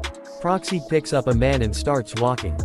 At a prison everyone is screaming and crying, we're all gonna die. We should have never come to this damn place. I was planning on returning right after getting some items. One of the guards shouts and says, shut the hell up. We'll torture you if you don't stay quiet. Guard bow down in front of leader and says, I've silenced him. Please continue your conversation. Leader says, yes, thank you. Is that him? The man with him says, yes it is. The man is Demonic Human. Demonic Human says, it's our first time meeting in person. Kong Jinhyuk. Jinhyuk sees him and thinks, this mana belonged to a human. Since he's on the same side as the 5th floor boss, is he a demonic human? Jinhyuk uses Eye of Gluttony.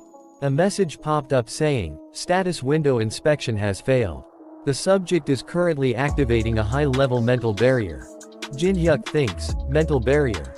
I was planning on using this in my fight against a cult leader. But I guess I have no choice. A message popped up saying, you have used white pill. Increasing one of you stats twofold for 10 minutes. Increasing adaptability stat from 10 to 20. Another message popped up saying, Eye of Gluttony, sees through the subject. His name Hassenfeld. And his level 38. Jin-hyuk sees his stats window and thinks, if he's a Knight of the Round Table, then he must be the demonic human association Begshot that Melina talked about last time. A big shot much greater than I expected appeared. He give an evil smile and says, I was too busy suppressing the darkness within me.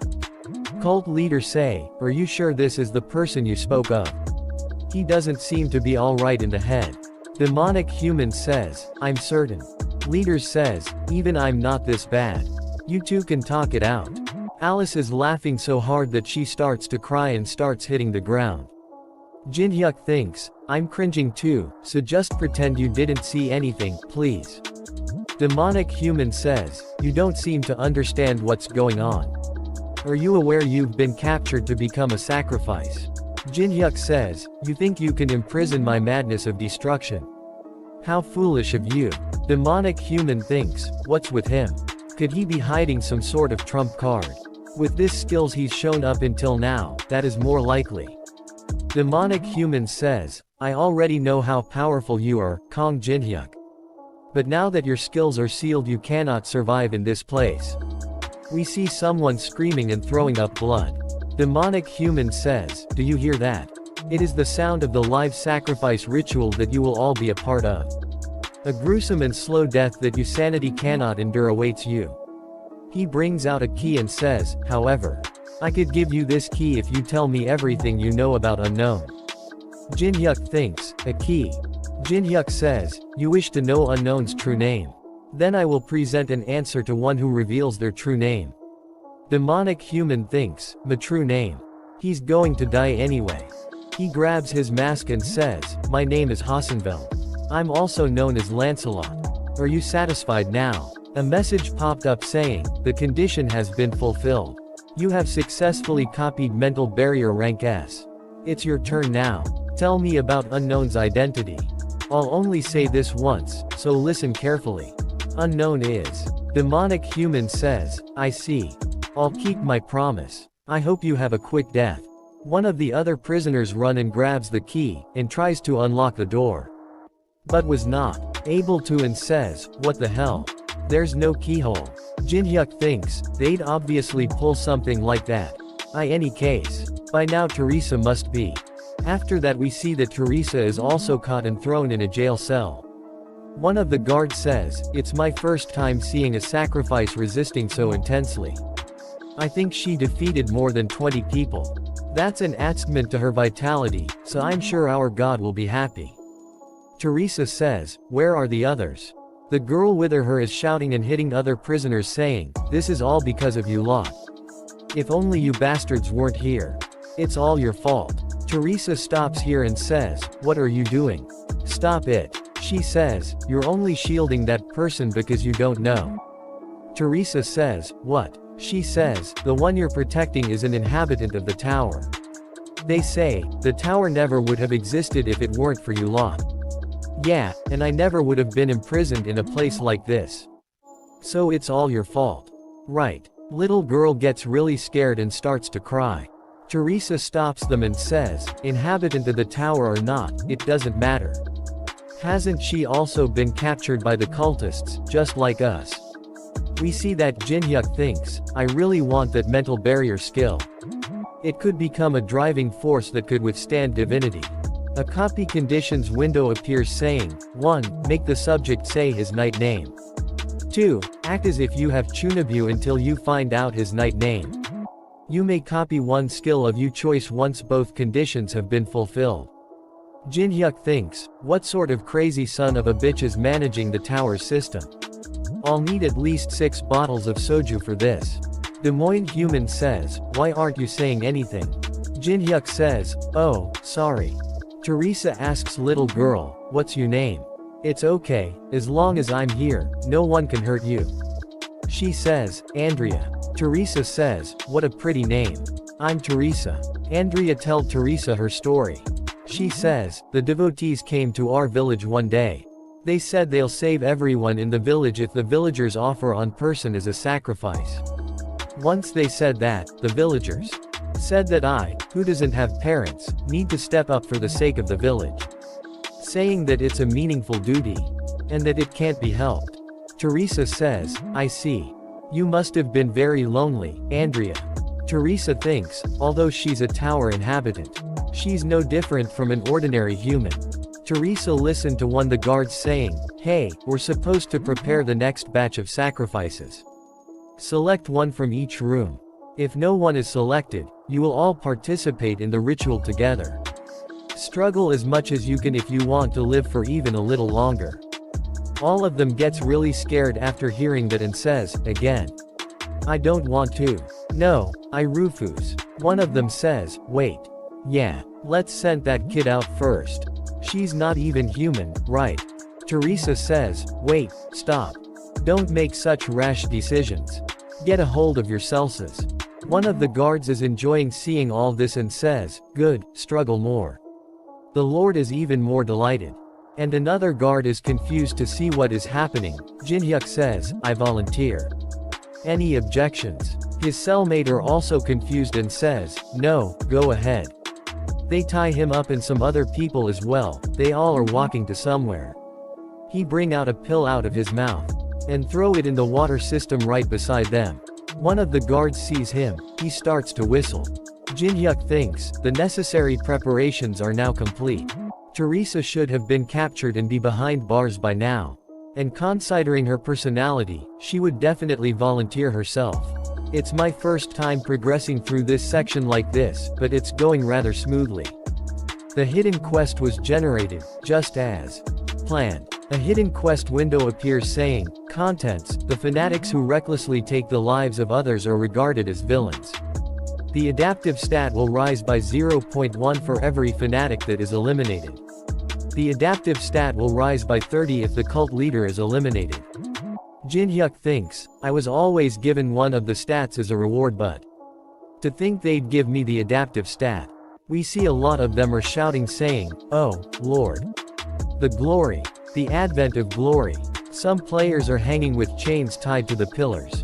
Jinhyuk thinks, there are so many of them. One of prisoners puke by just seeing all this. Jinhyuk thinks, this place isn't really bad enough to puke. Bearing out the next batch of sacrifices. They lower the gate, and ask prisoners to go ahead. They untie their hands. One of them says, glory to the Lord divine joy. The Lord desires sacrifices that tremble in fear. Jinhyuk is surprised to see something. One of them says in a mic. What sacrifice does the Lord enjoy most, gentlemen? A noble sacrifice. A noble sacrifice. In that case, take a good look. This woman sacrificed herself to save a child she barely even knew. Teresa is also hanging to one of the pillars. The one with the mic says, what a noble act. The of this noble woman will adorn the final of this live sacrifice ritual. A noble sacrifice. Jinhyuk walks out and says, I was gonna put an end to this floor after raising my stats, but he uses Maekdrian's ancient grimoire, escaping from the 5th floor ruler's restraints, freeing everything that had been sealed due to the restraints. Jinhyuk gets really angry and uses element of fire and says, fuck that. He can use all his skills for 10 minutes. He uses the element of fire on the pill that he thrown in water system earlier. He activates red pill, blaze. It blows up everything around him. They all get scared and says, what the could that be a skill? Impossible. Skills should be unusable here due to the Lord's commandment. He bring out his dagger and throws it toward the chains that ties Teresa. Dagger hits the chain and cuts them. She starts to fall and Jinhyuk grabs her in midair. He checks her heartbeat. He gets really angry and bring out his full power and says, raising stats or whatever, I don't give a shit. And he bring a black pill. And says, I'll exterminate you all. He breaks the pill using his teeth. A message popped up saying, using black pill dark. Unfolding black barrier. Some huge clouds of smoke appears, they all can't see a thing. Jinhyuk bring out his twin dragon swords. And activates the Grave of Swords. They say, "Shit, where is he?" One of them throw his weapon and start to pray saying, "Oh, God of darkness, please answer my prayers. Oh, Almighty Demon King God, please guide use." They some intense energy and says, "This energy is the Demon King God's energy." They all gets excited and says, "He answered our prayer." Jinhyuk cut them all down. A message popped up saying, "The villain has been disposed of, the adaptive stat has increased by 0.1. He kills some more of them and his adaptive stat keep increasing." After that we see that Teresa is laying unconscious in middle of all this. We see a flashback where she was protecting the little girl. One of prisoners says, "We'll send out that brat who isn't even human first." Teresa says, "How is that fair? She's still a child." They gets really angry and says, "Child, that thing's just an NPC. Hand it over." Teresa hits them and says, "You must think I'm easy to handle just because we can't use skills here. But don't misunderstand. I'm confident I can win even if all of you face me at once." They says, "Then are you saying you'll be the one to choose?" Teresa says, "Yes, you're right. I'll be the one to choose. After acting like a goody two-shoes, you're just like the rest." Teresa sees toward the child and smiles. And says, "I'll be back." Guard gets really excited and says, "What a noble sacrifice." After that we see that a lot of the cult member are dead. Teresa wakes up. Jinhyuk says, "You pushed yourself pretty far again." She smiles and says, "I knew you'd come." He cut the chain and free her. He obtained 23 adaptive stats. He thinks, "Now as long as I defeat the cult leader and escape." Teresa say, "I have somewhere, I have to go first, Jinhyuk." They open all the cells. She gets back to her cell and says, "Andrea." Andrea says, "Teresa." She hugs Teresa and starts to cry. Teresa says, "Thank God you're safe." Jinhyuk is confused to see that and says, "What's going on here?" Teresa says, "Andrea is an inhabitant of the tower. They were dragged here by the devotees and forced to either become a sacrifice or become one of them. Only 2.5 minutes are for the effect of Maekdrian's ancient grimoire's effects to end." Jinhyuk thinks, "I can't believe she made me use my precious 10 minutes on this. Wait, if she's an inhabitant of the tower." He give an evil smile. He goes near Andrea and says, "Andrea, right." Jinhyuk says, "Why didn't you become a devotee? All the inhabitants here are madly faithful to God." Andrea says, "I didn't want to believe that there was something like a God. Even the villagers in my hometown sold me because I had no parents. If there really is something like a God, then they would be responsible for creating this despair-filled hell. So if this was God's plan, then I'm sure he's a Dutchbag." Jinhyuk says, "I'm not sure if this will console you, but I'm similar to you. I was abandoned in an orphanage soon as I was born and grew on my own. Living without parents is a difficult thing." Teresa thinks, Jinhyuk is talking about himself. "But I had to keep living on. Resenting and despairing doesn't change a thing." Andrea says, "But as long as the cult leader is here." Jinhyuk says, "Yeah, the cult leader is here. Let's do this, then. I'll get rid of the cult leader for you. So try living in this world free from the douchebag's restraints." He activated Brand to Tribulation. "And in exchange become my comrade, okay?" He puts Brand seal on her and says, "All done. I'll be in you care from now on, Andrea." Teresa says, "Wait, he didn't do anything like that to me."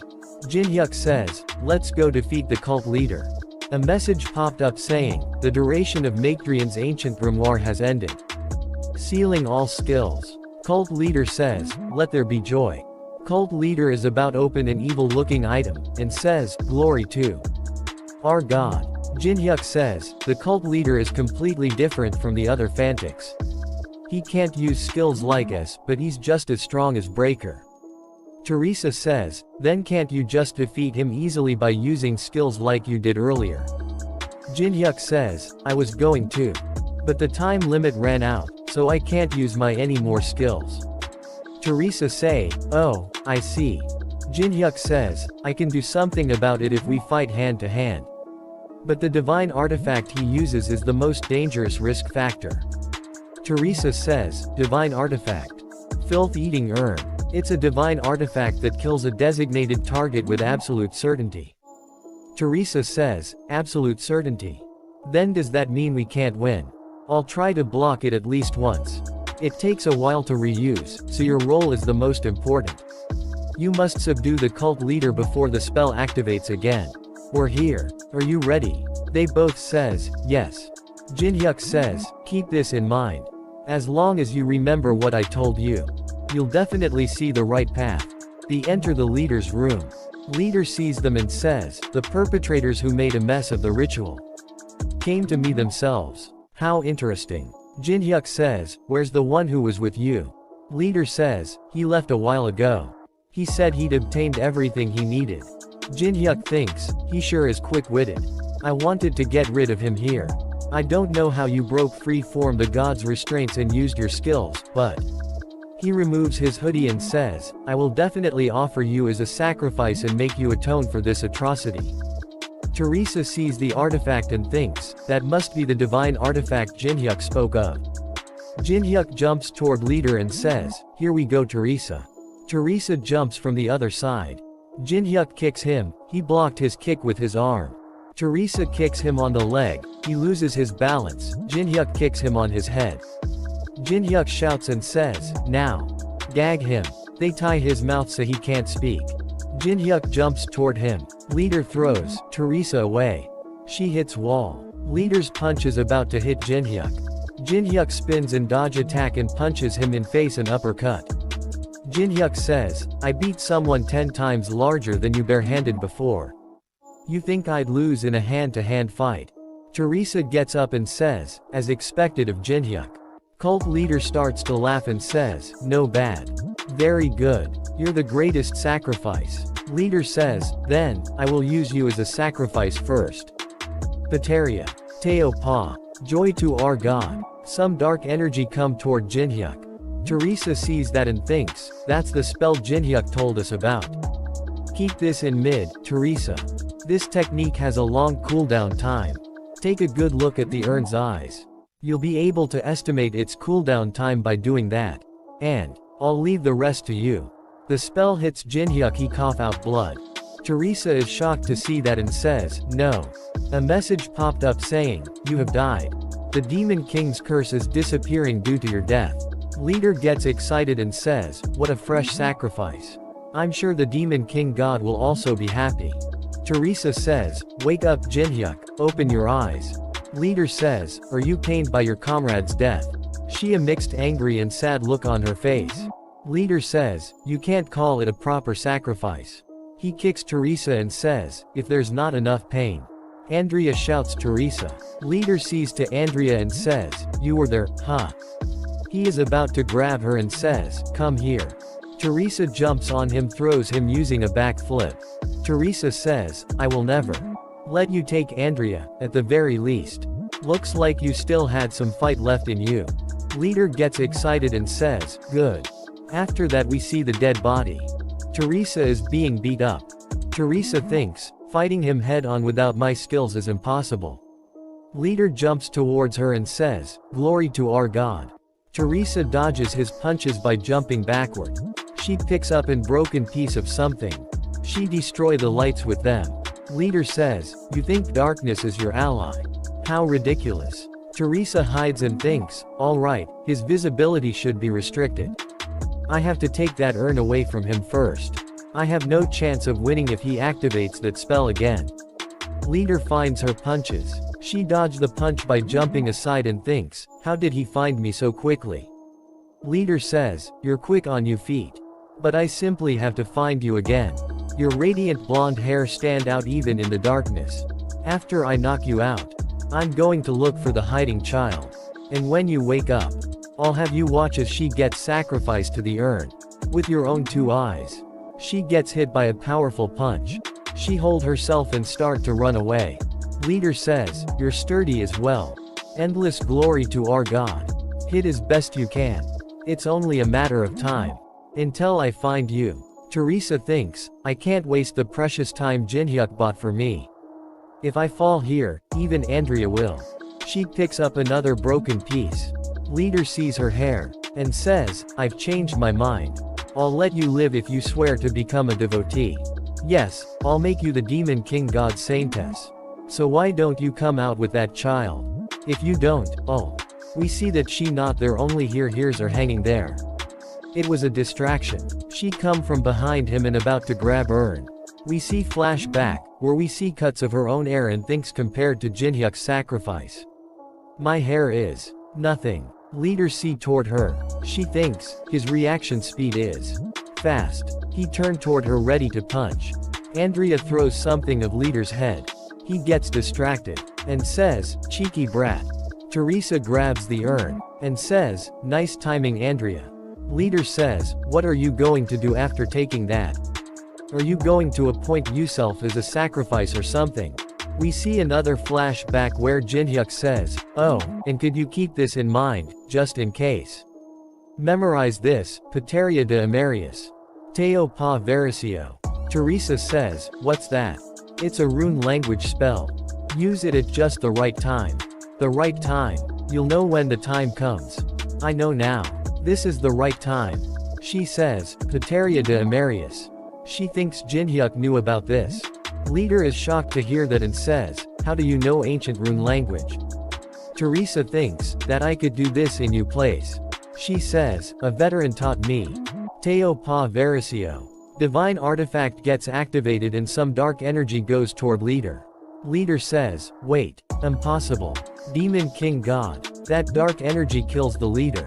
A message popped up saying, the boss of the 5th floor has been defeated. She picks up the Andrea and says, are you hurt Andrea?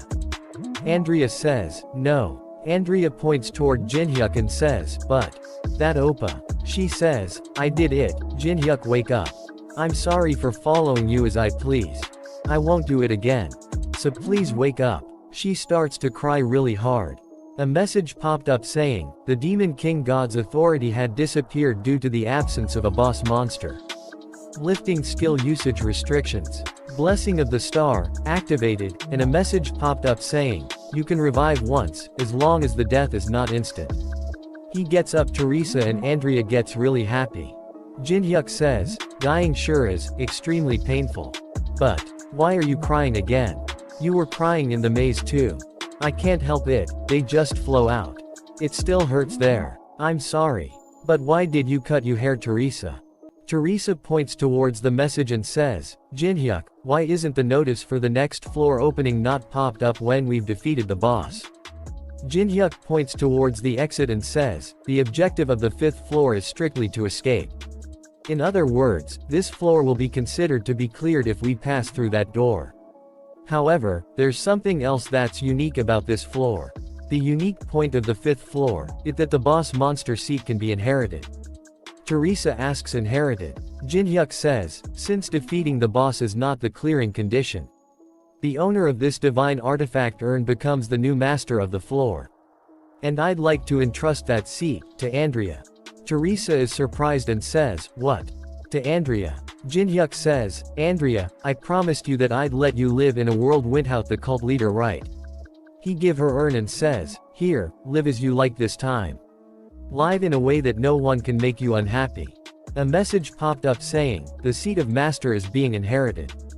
Commencing rapid growth in accordance with the ruler's authority. Teres is surprised to see that and says, Andrea grew up. Andrea immediately become an adult lady. Andrea smiles and bow down in front of Jinhyuk and says, my name is Andrea, the master of this desolate land. Every being on this floor including myself will follow your will. A message popped up saying, the master of the 5th floor Andrea, swears allegiance to you. You are the first to have a boss monster swear allegiance to you. The feat is being recorded in the Hall of Fame. Jinhyuk puts his hand on Andreas' head and says, live with a smile on your face from now on. Andreas hugs Teresa and says, Teresa, come visit me often. Teresa says, of course. They exit the 5th floor and a message popped up saying, the 6th floor of the Tower of Trials is opening. Time remaining to conquer the next floor, 90 days. Takoyaki says in the comments, shouldn't every president in the world give Kong Jinhyuk an award or something at this point? Stagnant water identifier says, everything about Kong Jinhyuk. He's a stagnant water FR. What a legend. Teresa Fan Song Chan says, he has amazing chemistry with Teresa death to Kong Jinhyuk. In a newspaper we see that they all beat up that player who sold the return pills. Everyone is celebrating in the world saying, as a celebration for clearing the 5th floor, the beer is on the director. A lot of people are watching his video where he cleared 5th floor. Chun is also seeing that. Chun grabs his own head and says, Kong Jinhyuk, you're not even giving me any room to chase after you. Someone knocks on Chun's door, and says, excuse me.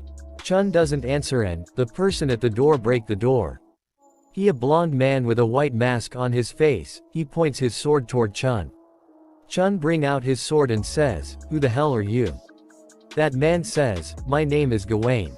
How unexpected. It's a bit narrow for unknown's home. I expected something more classy. Chun is confused and angry to hear that and says, unknown. What are you? Chun thinks, someone who'd do such a thing, is Kong Jinhyuk. Chun gets really angry and says, Kong Jinhyuk, the foo. We see that Chun's apartment blow up. After that we see that Jinhyuk says, my ears itchy. Alice is shopping, she says, from there to there, I'll buy them all. Shopkeeper says, pardon, all of them. Jinhyuk says, for God's sake inflation's gonna come because of you. Alice is standing on a lot of gold and says, I don't know who that is, but let them come. As payment for educating Andrea from time to time, I let Alice enjoy cultural life. Though it's mostly revenge spending. Jinhyuk says, how to live is a booze, a boss's attitude. A boss's daily schedule, and overall knowledge one must have as a ruler. She's teaching them all to her. You could call it an introduction to boss's course. I'm sure she'll become indispensable for my plans someday. Jinhyuk's level 32 now, and he has 1,283,288 coins. Jinhyuk thinks, I'm growing so quickly, no matter how many times I see it. Including what I earned on the 5th floor, my adaptability stat is now 78. Even the rankers who grind dungeons with the support of their guilds should be around level 30. If the rift stat is taken into account, there aren't any players with better stats than me at the moment. And the item I obtained by clearing the 5th floor. I can't believe I obtained this.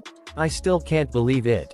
Boundary bending mirror, growth type, rank, over rank. Connects to anywhere on the 10th floor and below upon use, cooldown, 90 days, duration, 30 minutes. The floor level that the play can connect to and the duration they can do so for will as they grow. Can be accompanied by one other. Jinhyuk says, I'll have much to prepare from now on. In that case. Jinhyuk calls guild leader, he picks up the call and says, yes, director. It's rare for you to call me first. Jinhyuk says, I have something I need you to do. Are there any issues? Guild leader says, the issue is that things are going too well. You've become so famous that it's harder to find a channel without you in it. There are so many people wanting to apply because they saw you, that work is about to come to a screeching halt. Jinhyuk says, there are that many people. Guild leader says, there are hundreds flowing in each day. That aside, what can I help you with? Jinhyuk says, I'll just send you a list, so reserve them all. Guild leader says, a list. Yes, also, schedule a meeting with Fighting Father. Jinhyuk goes to a cafe to meet someone. Then other person says, have you finished replenishing your carbohydrates? I've been waiting for your call, player Kong Jinhyuk. He is Fighting Father Kim Katae. Jinhyuk says, the last time we met was at the test, so it really has been a while. Jinhyuk thinks, it sure is nice to have power. The big-headed Kim Katae from the test is now this polite. Jinhyuk says, I'm sorry about our deal regarding the Mandragora route. I've been a bit busy climbing the tower. Kim get angry to air that but keep the smile on his face and say, of course you were. Jinhyuk says, lighten up. That's why I showed up. As a form of my apology, I'd like to change the conditions of our deal. From what is heard, Fighting Father has around 10 ranked dungeons on the 3rd floor. Kim says, that's right. Then let's just go with you giving me one of them. So what you're saying is, instead of the original deal of 10 dungeons on the 1st floor, you want us to give you on a ranked dungeon on the 3rd floor. Jin-hyuk says, yes. Kim says, so you want to raise the condition on our end. Despite you not having even told us the antidote recipe you promised yet. Jin-hyuk smiles and says, yes. That's exactly right. Kim says, play Kong Jin-hyuk. On what grounds are you suggesting such a deal? Jin-hyuk says, increase in inflation rate, price of raw materials, and labor cost. Kim gets angry says, we are not a charity group. I didn't come here to listen to your absurd demands. Looks like I wasted my time. Kim says, I will consider this as something that never happened. Jin-hyuk says, the third floor labyrinth, Great Temple, that you guild possesses. You failed in every single attempt to conquer it, correct? Kim says, how did you know that? Jin-hyuk says, I'm also a guildmaster. I can acquire information like this anytime I want. I heard you're continuously challenging the Great Temple that you have monopolized. But your reputation within the guild is a disaster due to your continuous failures. Won't your position as team leader be in danger at this rate? So I will clear that labyrinth for you. After that we see at the Austria Vienna.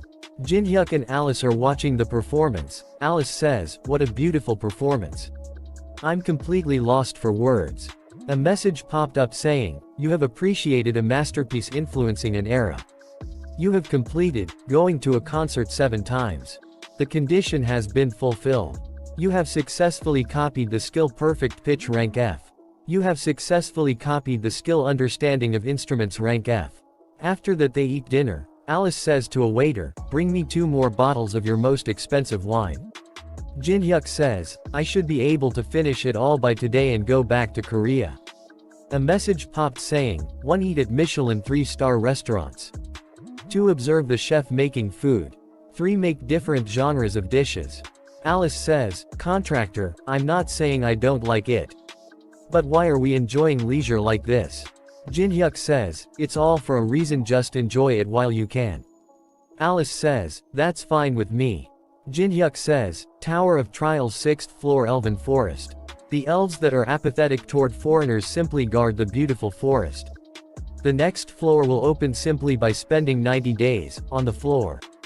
Most players simply mark their attendance on the 6th floor and go level up on some other floor. However, every single floor has an objective, as well as opportunities that one can acquire. I'll go there fully prepared. He received a video call from Kim. Kim says, it's ready. He appears somewhere and thinks, teleportation magic is pretty nice. The Advancement Temple is located on the 3rd floor of the Tower of Trials. It is the most popular and flourishing agency for players' first advancement. Most people come to see this place's priestess to change their class. Without even realizing that there is a heinous labyrinth deep underground. Kim come to him and says, you're here. Jin-hyuk says, you're just in time, team leader Kim. Kim says, of course, since this is very important. They're the members participating in today's raid. One of them says, it's an honor to meet you. I am the captain of the 2nd raid team, Lee Youngwon. Youngwon says, I've watched every single one of your YouTube videos. Jin-hyuk thinks, Lee Youngwon is a rather famous raid captain of Fighting Father. A girl says, I'm sub-damage dealer Ha Yeonsu. I'm a huge fan. Another one says, I'm the raid team's main healer. Please give me an autograph. Kim see that and thinks, this isn't some fan meeting. Kim thinks, even super elites of our guild are reduced to mere fans before Kong Jin-hyuk. Well, I guess it doesn't matter. Kim says, Lee Youngwon is the raid captain in name, but I will give all authority to player Kong Jin-hyuk. You can also have whatever that comes out from the labyrinth. But just one thing. Please succeed in the raid. Jin-hyuk thinks, I was planning on backstabbing him if he tried anything funny, but I guess that's not necessary. Jin-hyuk says, understood. Then let's meet at the entrance in 30 minutes after finishing preparations.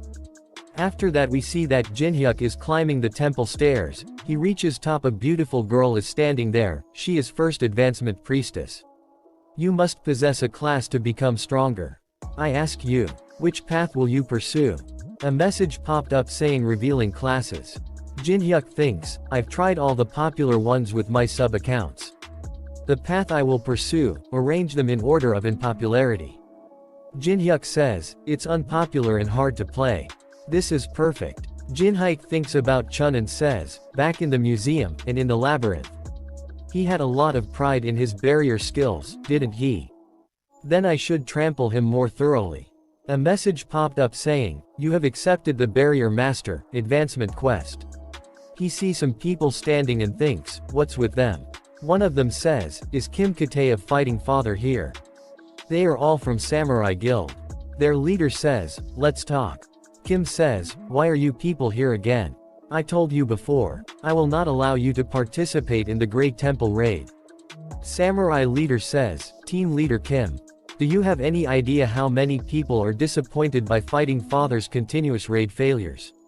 Rather than holding onto a labyrinth beyond your capabilities, isn't it better to conquer it together for the sake of humanity?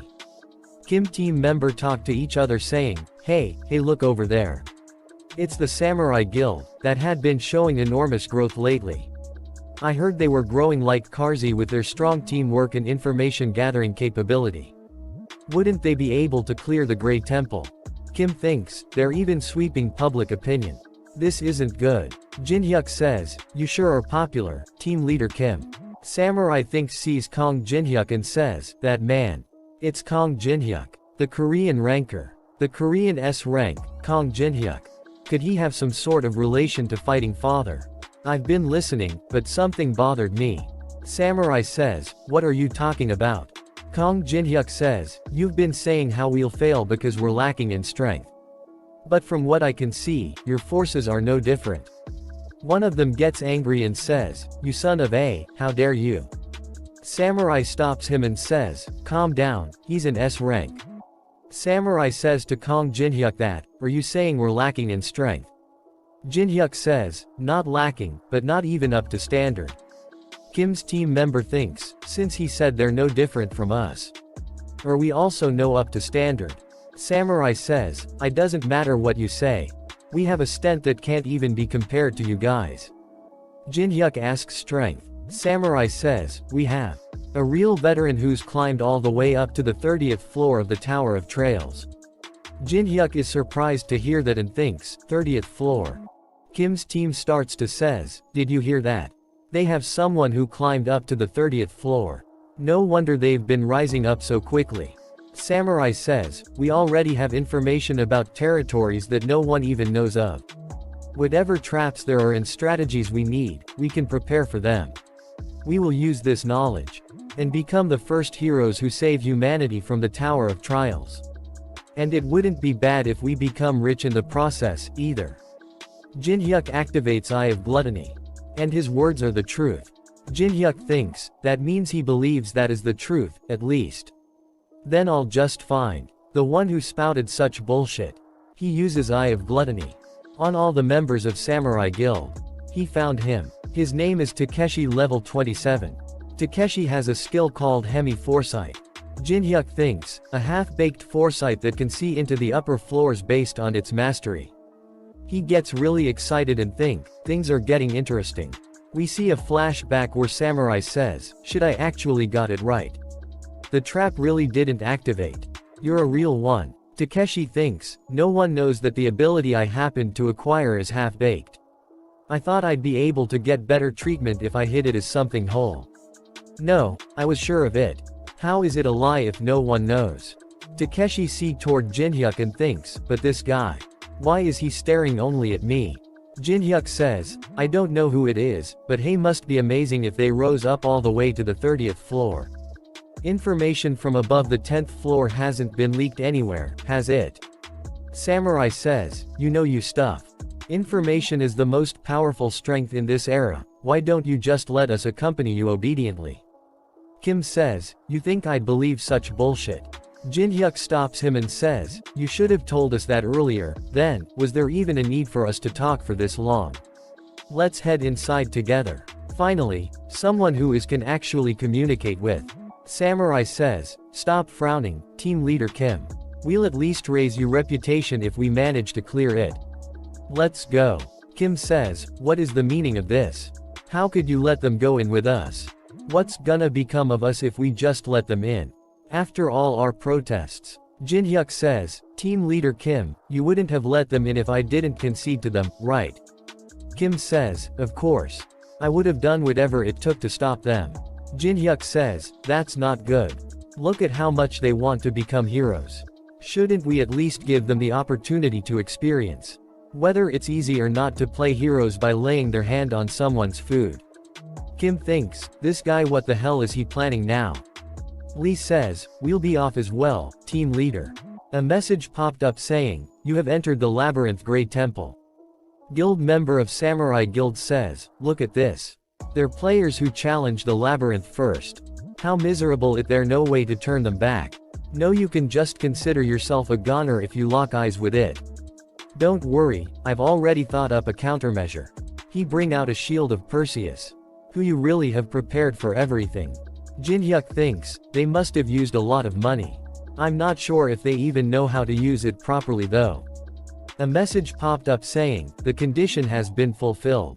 The second perk for the one who first conquered the tower has arrived. He thinks, a perk at a time like this. We getting my first class advancement quest and entering the labyrinth the trigger. You have acquired Moon Imprint. This ability will display its effect once the first class advancement is complete. Moon Imprint rank immeasurable. Description, reduces activation time of all barriers by 25% and increase the effects of all barriers by 30%. Another message popped up saying, if you find every lost language buried within the tower long ago, then you can learn the nameless barriers. Locations where you can find the lost languages will be shown upon you first class advancement. He sees that surprised look on his face and says, lost languages. I've seen them as I climbed the tower, but I could never find any clues for them. So all of this is the reward given to the one who first conquered the tower. He gets really excited and says, there's still something that I don't know about the tower. They prepare for combat. A gigantic cobra appear in front of them. Maintain formation. We'll break down its spirit. Main damage dealers, attack. They use fire attacks on the cobra. Leader of the samurai jumps, activates his shield and hits the snack. Lee sees that and says, amazing. They're so amazing that there's nothing for us to do. Damn, how pathetic. Jin-hyuk thinks, these fighting father guys still have a long way to go. They're demoralized just that. From what I can see, they wouldn't even last on minute against one Alice, even that's generous. We see that on the Tower of Trial's 5th floor. Alice says, no, how many times do I have to say that know how you do it? I'll show you again, so watch carefully. While looking down like this, okay. I command you. Submit. Andrea says, you really are different from just the feel alone. Alice says, of course, you and I are fundamentally different. If you get it, then try again. Andrea says, yes ma'am. They say, Captain, which way should we go? He sees toward Takeshi and smiles. Takeshi thinks, left, which is bright and looks safe. Or right, which looks like you could get ambushed at any moment. My foresight didn't show me anything like this. What to do? Takeshi is about say left. Jin-hyuk says, I see, so it's left. As expected of a veteran. Most people would have chosen the dangerous looking right path, thinking it was some sort of reverse psychology trick, right? You're well aware that people who trust shallow reverse psychology tricks are sent to hell in this labyrinth. I don't know who you are, but I'll trust you to carry us. They goes left, the safe looking path. Jin-hyuk thinks, his foresight is poorer than I expected. To think he'd choose to go left. Well, I guess it doesn't matter. Since it's hell regardless of which way you go. They see an orange laser and say, what's that? It that a laser. It's coming this way. Samurai asks Takeshi. Takeshi says, isn't this just a simple trap? Don't worry about it too much. A lot more laser spawns. Samurai Guild says, what the hell? They all activate skill mana infusion. They're coming. Block them. Their mana infusion and shields does not work. One of the laser cuts their member's arm. Samurai says, shit, they're getting through. Infuse more mana. He says, Takeshi stay behind me. Takeshi thinks, damn it. This is all because of that bastard Kong Jin-hyuk. But you won't come out unscathed in this situation either. A message popped up saying, beginning the Barrier Master First Advancement Quest. He makes some hand signs. And activates inadequate physical barrier. A message popped up saying, you have fulfilled the first condition of the advancement quest. A strong barrier surrounds Jinhyuk and Fight Father's members. Kim's party members are surprised to see that. Lee says, "What in the world?" One other member says, "It's my first time seeing something like this." Jinhyuk thinks, "I guess this is the limit until the advancement." Well, it doesn't matter, since I fulfilled the first advancement condition, the activation of a barrier. Jinhyuk says, "Stay inside my barrier." A girl says, "Player Kong Jinhyuk. Where are you going?" Jinhyuk says, "I have to go get some items. You get an item if you evade these lasers 300 times in a row." They are shocked to hear that and says, "What? Feel free to challenge it alongside me. It's not as hard as it looks. As long as you follow the beat." He jumps around and spins around. And says, "It's not that difficult. It's like he is dancing." Lee sees him and thinks, "Unbelievable." The guys from the Samurai Guild are screaming in complete disarray, but this man is smiling. We see flashback where Lee says, "Team leader Kim. Isn't a bit too much a loss on our side if we yield everything to Kong Jinhyuk?" Kim says, "You must still be too young to understand, Lee. There are times when you need to accept things, even while putting up with losses. Stepping aside so you don't get in the way is also a valid strategy if you can't crush them with certainty." Jinhyuk is still calmly dodging all the lasers. Lee sees him and thinks, this must be why the team leader said something like that. Jinhyuk reaches the end of the laser path. A message popped up saying, "You have cleared the hidden mission." Jinhyuk gets a ruined stone and thinks, a reward is the best thing after working up a sweat. A message popped saying, "You have obtained burning flame." We see that Samurai Guild, one of them has lost his arm. And a lot of other members are injured. One of them says, "Yoshida is dead." Samurai leader says, "All of you get up. Confirm the number of injured and deceased first." Jinhyuk sees that and says, "My, a lot of you are injured. This barrier was made to hold only 30 people, so I couldn't let any of you in." Samurai leader gets angry and says, "You piece of shit. You're all perfectly fine. Did you already know about the trap?" Jinhyuk says, "Yes, I knew. Is that a problem?" Samurai leader says, "Is that a problem? Are you seriously saying that? People are dead." Jinhyuk says, "I heeded to you tantrums and let you come with us. Since you were babbling about having a 30th floor veteran, you have no right to be angry. Did I ask you to come with us? Trash." Samurai says, "Son of a...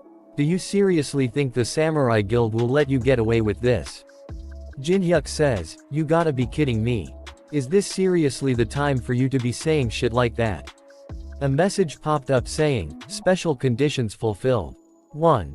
Death of more than 50% of the raid party members due to the traps. 2. Acquisition of burning flame. The guardian of the Great Temple is awakening."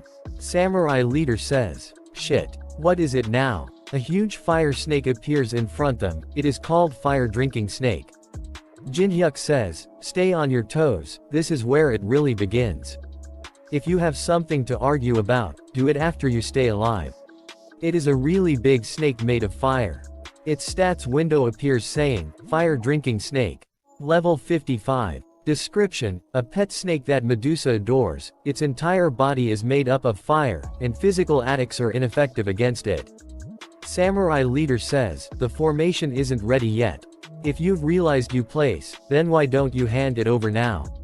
Samurai says, "Hand what over?" Jinhyuk says, "Don't play dumb. I'm talking about that shield. Wouldn't it better to give it to me if you're not even gonna use it properly?" Samurai says, "Don't bullshit me. What kind of lunatic would just hand over a divine artifact?"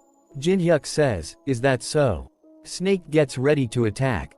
Jinhyuk uses glacier formation and says, "Then I guess it can't be helped. I'll just take it off your corpse." Samurai says, "Wait." Snake uses Spear of Fury. A hug fireball is coming toward them. They say dodge it. Samurai says, "This is a one-way tunnel. There's nowhere to dodge, morons." Samurai activates a barrier and says, "Takeshi, stay behind me." Samurai leader says, "Takeshi. Survive no matter what." After that we see that they all are burned to crisp. Shield falls down on the ground. Samurai leader is also dead. Jinhyuk cover his finger in ice and picks up shield and says, "I told you so. That's not how you use it." We see that Takashi survived the attack. Jinhyuk says, what good is a divine artifact if the wielder is crap? Don't you think so too? Takashi is just a little injured, and says, just who?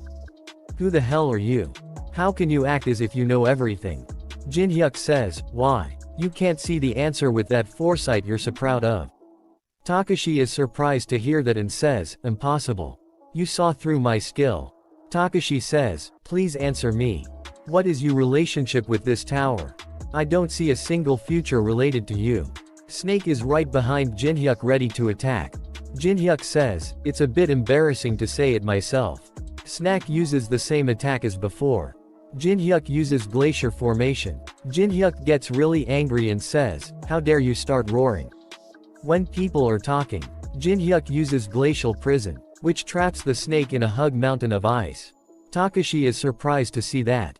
Jinhyuk says, you asked what relationship I have with the tower. I'm actually an exiled deity of the tower. Takashi says, deity. Takashi thinks, the absolute beings that rule over the upper floors of the tower. Is that how it is? That's why his ability far surpass human capability. Takashi says, please forgive my grave sin of not recognizing such a being. Jinhyuk thinks, deity, my ass. Why would I be going up one floor at a time if that was true? I would have made an elevator or something. Jinhyuk says, I look like this at the moment because I was exiled into a human's body. But it looks like you may be of use when I conquer the upper floors in the future. Takashi says, me. Thank you for thinking so highly of me. Jinhyuk says, so, would you like to conquer the tower alongside me? Takashi thinks, is this a once-in-a-lifetime opportunity? To be chosen by a deity?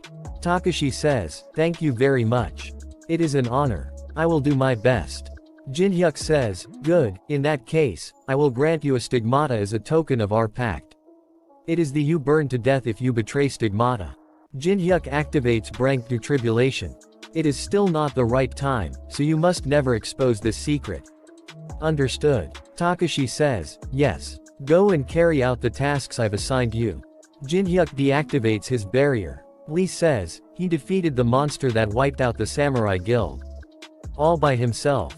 Lee says, thank you, player Kong Jinhyuk. We all managed to survive thanks to you. It's a little frustrating though. I don't think we were of much help to you. Jinhyuk says, I appreciate your gratitude. But it's too early to talk as if everything is over. She's not the type to stank for the death of her pet. Lee says, no way. All forces, prepare for combat. You mustn't look. One of them says, pardon. We mustn't look at what? Medusa grabs his head to turns it toward her. He turns into a stone statue.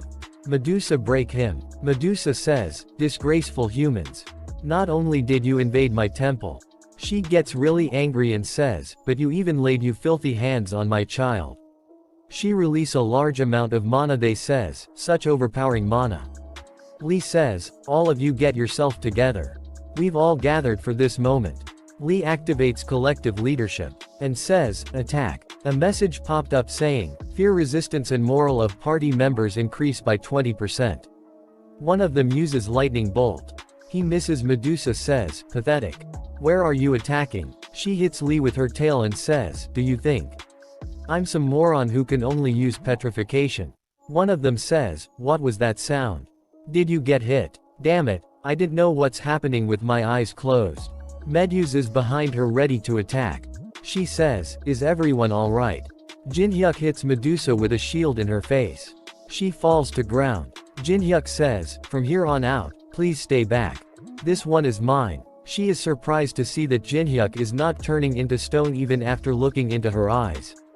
She says, how are you not turning into stone, after locking eyes with me? Jinhyuk activates Eye of Gluttony. A message popped up saying, you are immune to petrification. Jinhyuk says, isn't it because you're weak? Medusa gets excited and says, what an ill-mannered human. She actives Gorgon's domain. Magic attack speed increases by 30% and movement speed decreases by 15%. She says, I won't let you have a quick death. She says, I'll melt you whole. She activates acidic fluid. Jinhyuk activates Sword Demon King's steps. His speed increases by 70%. Jin-hyuk dodge all her attacks and says, how do you expect to hit me with slow attacks like those? She activates Viper's Strike. A message popped up saying, the divine artifact answers to its master's call, increasing physical and magical defense by 300%. Medusa gets angry and thinks, Eve after using Gorgon's domain. My strike was deflected. He hits her on the forehead and in the stomach some ruined letter appears where Jin-hyuk has hit her. He activates Sealing Coffin Barrier. He says, the final condition required to advance to Barrier Master. He traps her inside a barrier. He says, successfully trap a boss monster in a barrier. She is tied with chains. She says, you thinks, you can trap me with a glass wall like this. She breaks the barrier. Jin-hyuk thinks, would you look at that? She attacks him a lot of times using her tails. He dodges them all by running to a side. He activates Giant's Clutch. He breaks some big piece of wall and throws them at here. She breaks them using her tail and says, how barbaric. Something like this won't work, so. He is throwing more and more rocks at her. Medusa gets really angry and says, stop throwing those damn things at me. She thinks, wait, what's going on? At a glance, it looks like he's just barraging me, but I don't feel any killing intent in his attacks. A big magic circle appears on the ground under her. Jin-hyuk says, you caught on a bit too late. She thinks, he drew runes using the ashes from the corpses. He activates a 3-star barrier sealing coffin. A powerful binding force shackles the target. Jin-hyuk says, you won't be able to break out of this one. I put a lot of effort into it. She says, release me this instant. Jin-hyuk says, stop wasting your strength and stay still. A quest window appears saying Barrier Master Advancement Quest. Trap a boss monster in a barrier. You have fulfilled the third condition to advance to Barrier Master. Since it's difficult to trap a boss monster alive, most people just trap a goblin boss on the first floor. But what if you succeed in trapping a high-ranking boss monster? You have successfully trapped a boss monster of the highest rank available in the advancement quest. You have advanced to a superior class of Barrier Master, Rune Interpreter. A message popped up saying, Rune Interpreter. Description, you are able to realize the essence of runes, reinterpret them, and create barriers that have never existed before. Barriers made by a rune interpreter are twice as effective as regular barriers. Jin-hyuk get really excited and shouts, yes. Jin-hyuk thinks, in new a hidden class would appear. The harder the conditions I fulfill, the better the rewards are. Meaning, I can still dig even further for better rewards. He engrave, Moon Imprint.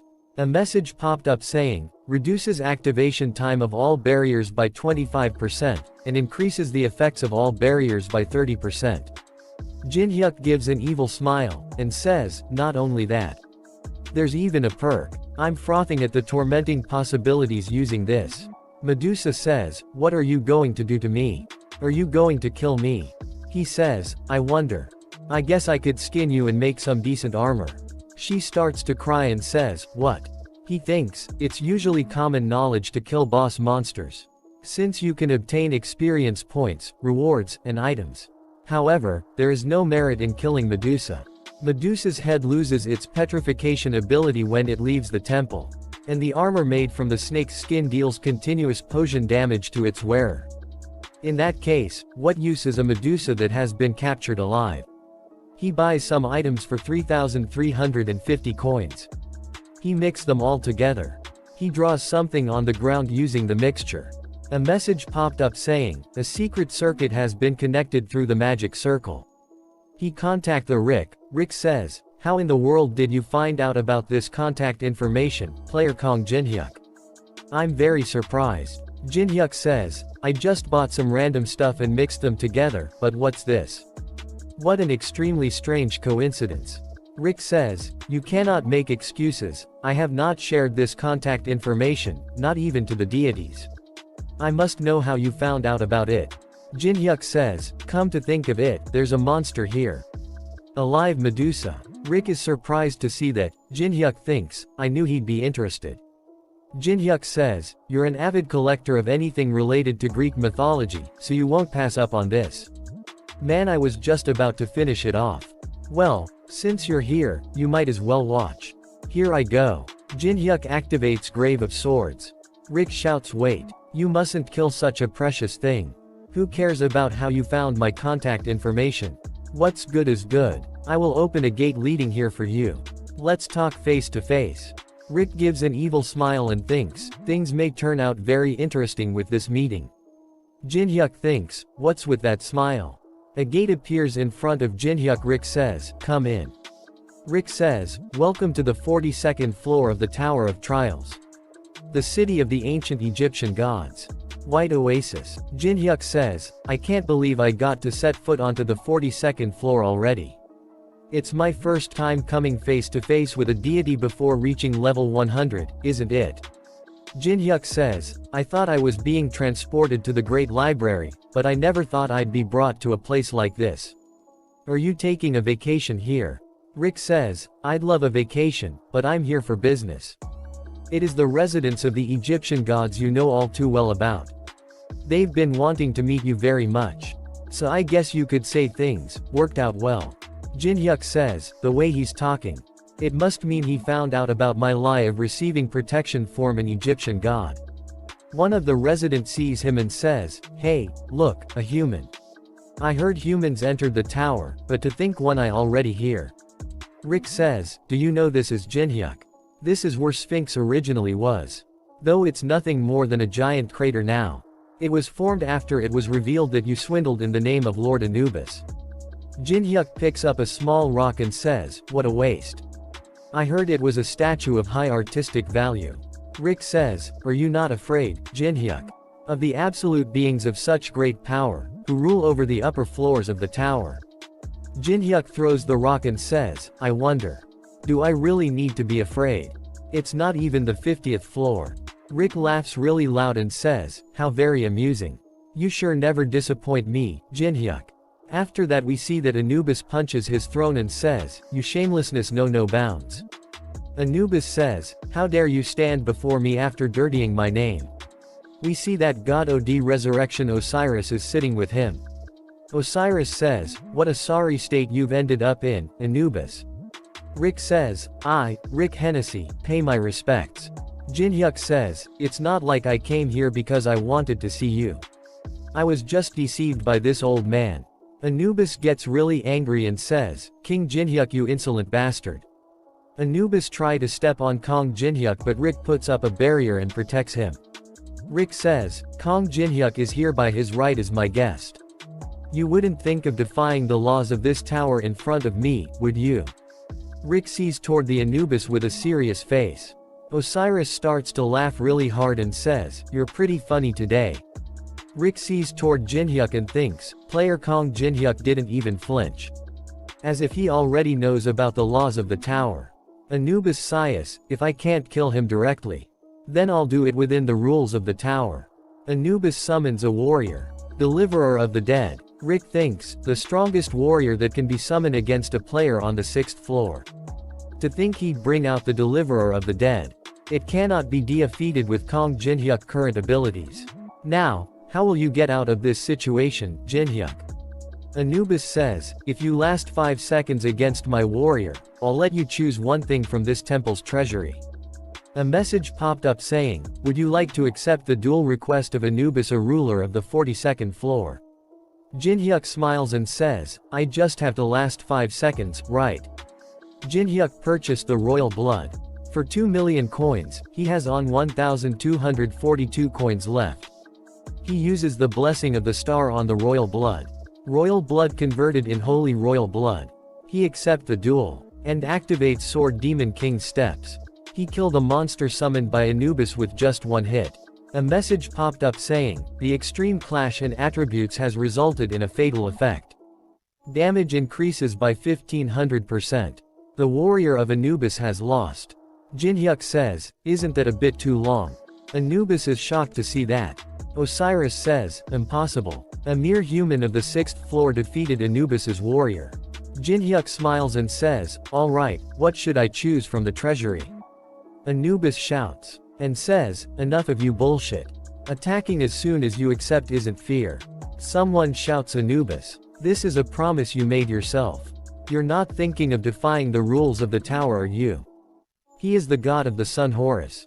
Anubis says, "Goddamn it, whatever." Horus apologies and says, "I will show you to the treasury, follow me."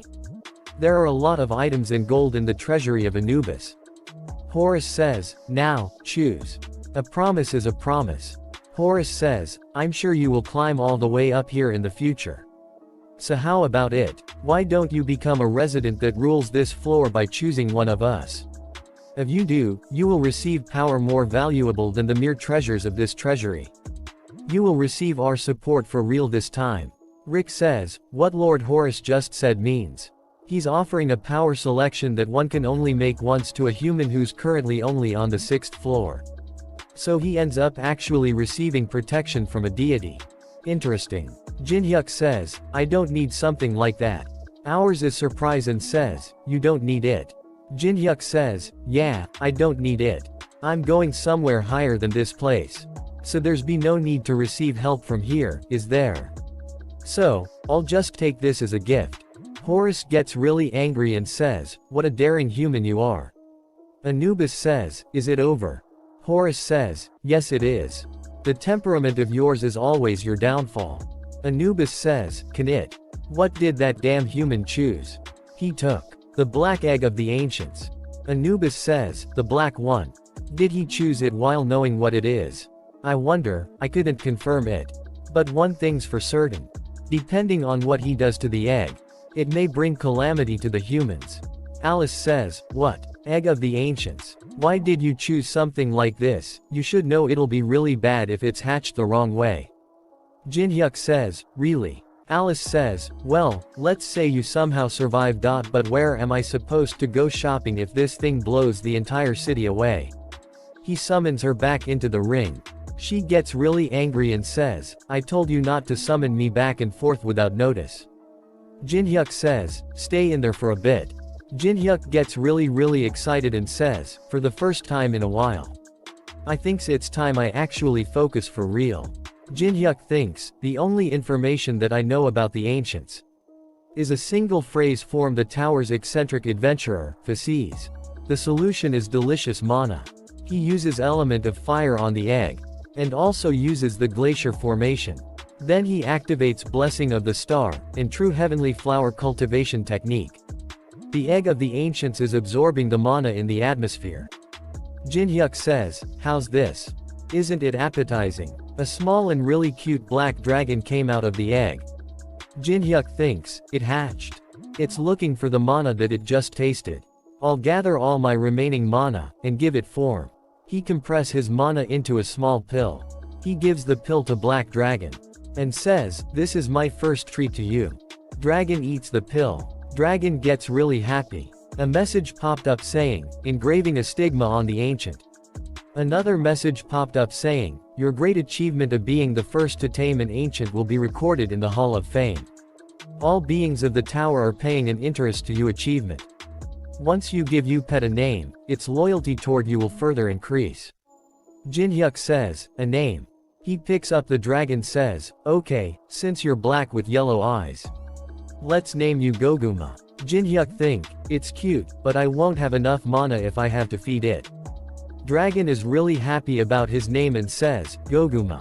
Goguma." A message popped up saying, "The intermediate administrator Rick Hennessy has subscribed to your channel.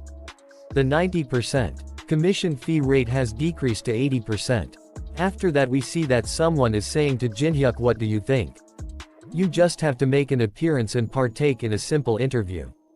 You know our program is the best in the industry, don't you? We guarantee a 40% rating." He is SWB station manager Kong Byungchan. Jinhyuk says, "Does the manager usually take care of things like this himself?" Manager says, "Of course it's normal when you're involved. If you make an appearance and share some of you rating life hacks, people would go absolutely insane." Jinhyuk thinks, climbing the Tower of Trials. It's the only terrestrial program that managed to stay afloat, if I remember correctly. But is this gentleman blind or do have problems with his memory? He doesn't recognize me at all. Is there something on my face? Jinhyuk says, "Nope." "Very well. Then let's move on to my payment. I'd like it in magic stones." Manager says, "Of course. There are tons of players who like to be paid in magic stones these days. How much can you give me? I'd like as much as possible. Manager says, we happen to have a fixed standard of payment. But if it's for a superstar like yourself, I can prepare an unlimited condition. Jin-hyuk thinks, unlimited condition. Manager says, there is someone who hopes to make an appearance alongside you. If you appear together with him, I will give you an opportunity to take an unlimited amount of magic stones from our station. Jin-hyuk says, you got a deal. So, who's that person? We see that at SWB stations, someone come out the car and says the day has finally come. He is director Hong Deokpyo. Someone says to him, is it true that you're making a surprise appearance in today's program? Is it true that the relationship between the Black Cloud Guild and player Kong Jin-hyuk has been restored? He says, someone else is here. She is the S-rank Ten Chao from the Zhonghua Guild. And S-rank Shuihua. A reporter says, I'm sure the program will blow up with such an all-star cast. The ratings will be insane. Kong Jin-hyuk also appears there. Jin-hyuk says, how have you been, Hong Deokpyo? Hong says, good thanks to you, I've been very busy restoring my image that was tarnished from that humiliation. Jin-hyuk says, you called two friends to show off your connections. Hong says, you said you'd appear, so shouldn't I do at least his mush? Jin-hyuk says, that's so. Shuihua thinks, so he's Kong Jin-hyuk. Ten Chao thinks, our target. Teresa also come there. And even Yu Cheonyang appears as well. Chun Yu-sung as well. A reporter says to Chun Yu-sung, I heard you rejected recruitment offers from every guild, but why have you answered player Kong Jin-hyuk's call? Other reporter says, are you comrades? Chun gets angry and says, nothing of the sort. He's someone I will defeat. Ten Chao thinks, Yu Cheonyang, who should have been long dead. The Saintess Teresa, and even Chun Yu-sung are on Kong Jin-hyuk's side. Ten Chao and Shuihua starts to walk away. Hong says, wait. Where are you two going? You said you'd appear on the program together with me. Ten Chao says, we've fulfilled our objective. We are no longer duty-bound to uphold the condition. Hong says, what objective? Jin-hyuk says, if you were gonna show off your connections, then you should have done so properly. Hong says, after I worked so hard to create this opportunity. He grabs one of the reporter and says, wait, sit interview me. That reporter runs away even leaving his pants behind. Hong gets really angry and says, you'd even take off your pants for him. After that we see that inside the station, Jin-hyuk is smiling with satisfaction. Chun says, are you reveling in Hong Deokpyo's despair? Jin-hyuk says, I'm grateful you're here, but I'd appreciate it if you didn't meddle in my private life. Chun says, what? Private life? What about how my house was destroyed because of you? Jin-hyuk thinks, oh, right, I told the demonic humans that Chun Yu-sung is unknown. Jin-hyuk says, I have absolutely no idea what you mean. Chun says, don't play dumb. Chun says, just from comparing the 16 video that I have of you. I can figure out that you're unknown right away. Jin-hyuk sees toward him and thinks, this damn stalker. Jin-hyuk says, that aside, what did you think? Chun says, about what? Security is checking their clothes. Jin-hyuk says, the guy sent by the Demonic Human Association. What did you think of him after fighting him? Chun says, that man named Gawain, he was fairly strong. But compared to our fights, it felt extremely light. That's all. Yu Cheonyang asks Teresa, what's your relationship with Mr. Kong, miss? Teresa says, a comrade who I trust more than anyone. Yu Cheonyang says, is that so? He says, she's got some competition. They sits in a conference room and says, someone says, we're starting the recording. Report says, we're here with some special individual in this episode of Beyond the Tower of Trails. First, player Kong Jin-hyuk. You're the center of attention due to your absurd clearing speed. Do you have some special know-hows for clearing the tower? Jin-hyuk says, special know-hows, oh I have one. That is to just do it until you get it right. Reporter says, I see. How straightforward. Then what about the third floor? Jin-hyuk says, you just have to dodge them all. Reporter says, then the fourth floor. You just have to dodge them all for that floor too. Manager says, how do you expect us to broadcast this? Do you have any idea how tremendous the losses are when we waste one broadcast recording? You've completely messed up the recording, so we're in complete disarray. And not only that, you've shamelessly come to get you appearance fee.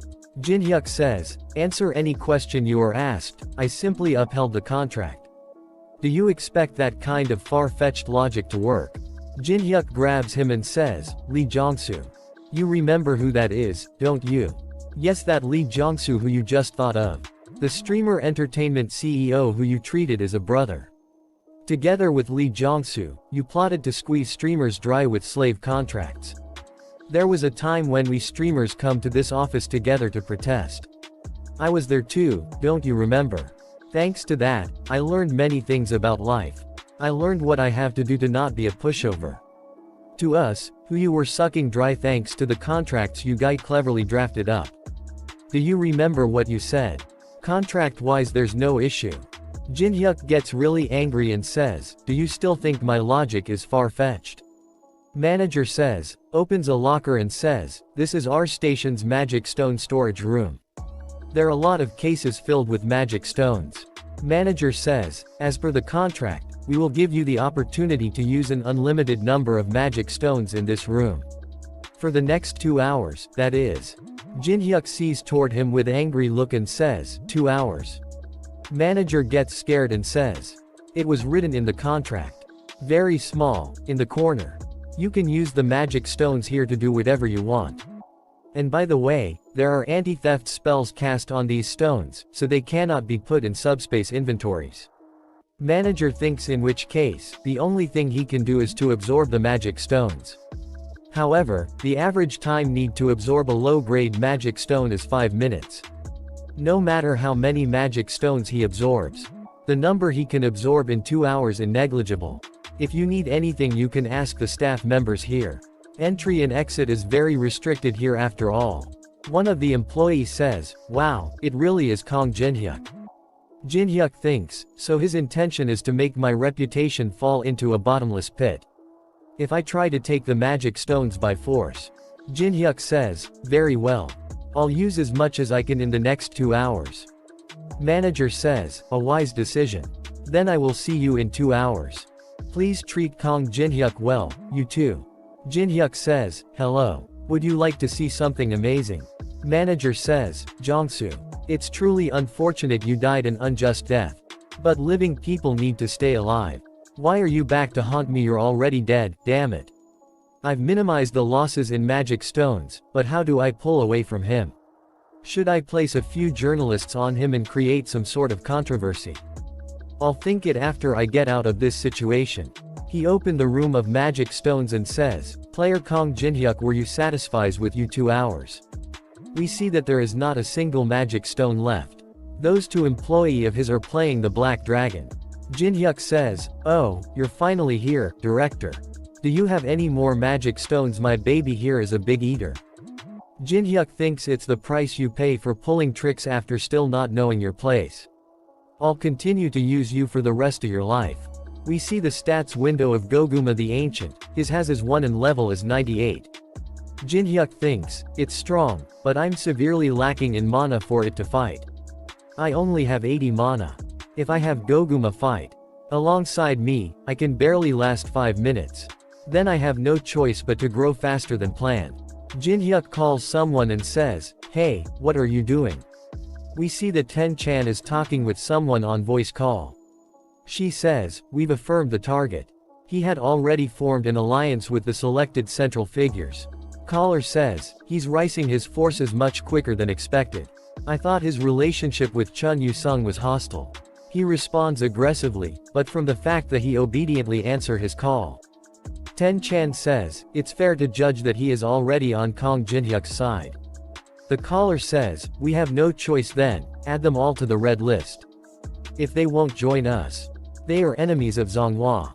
Jin-hyuk says, to Chun, what do you think? Jin-hyuk bring out the boundary bending mirror. They both are on the Tower of Trials, 6th floor Elven Forest. Chun says, you said you were gonna teach me a training method to get stronger. Was this it? You sure managed to obtain an absurd item. That aside, why did you call me over when you were gonna go above this floor? I'm sure you'd be able to handle things by yourself. Jinhyuk says, you know it's all because I care about you. You gotta get stronger to challenge me, right? Chun says, so, which floor are we going to? Jinhyuk activates boundary bending mirror.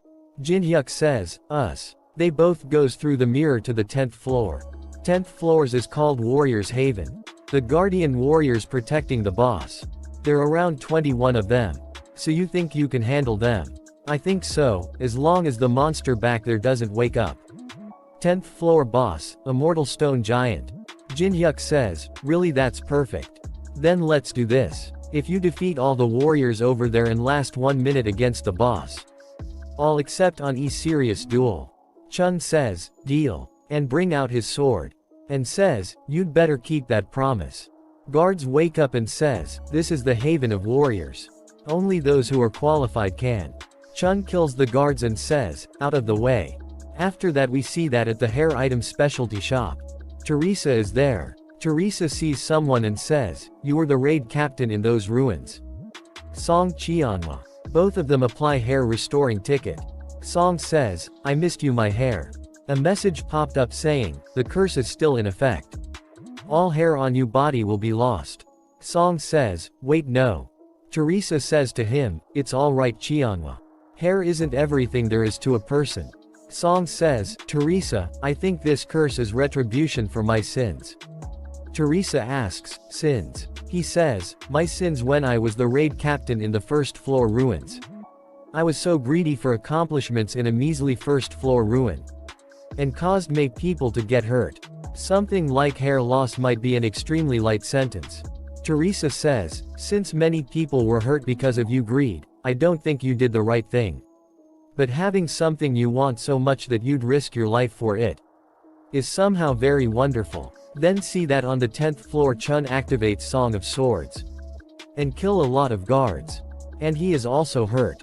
And thinks, now all that's left is to last 1 minute against that monster. As long as I last just 1 minute, I can have a serious duel against him. Emerging victorious against you is something I will accomplish with my life on the line. Boss monster opens his eyes. After that we see that Chun is laying on a bed and says, where am I? A girl is sitting beside him. She says, a hospital. You're his subordinate. I wish I was only a subordinate. The director ordered me to take you to a hospital, so that's why I brought you here. You were in terrible condition. Oh, and he told me to give you this once you woke up. She gives him some kind of black rock. Chun sees it and thinks, this is. Yes, that's right, I was in the middle of fighting the 10th floor boss. The boss activates the skill Absolute Invincible. The main body will not receive damage. However, I could not damage it at all. Neither physical nor magic attacks worked.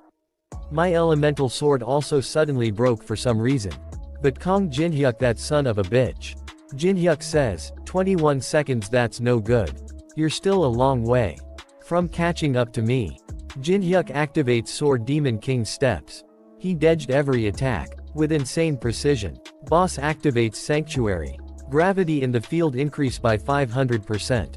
Chun says, such overpowering pressure. You won't be able to dodge all over the place anymore, Kong Jinhyuk. What will you do? The moment I thought it was over even for Kong Jinhyuk. Jinhyuk says, took you long enough. He activates 1-star barrier, spell enhancement barrier. Increases the spell effect of the field by its square value per second.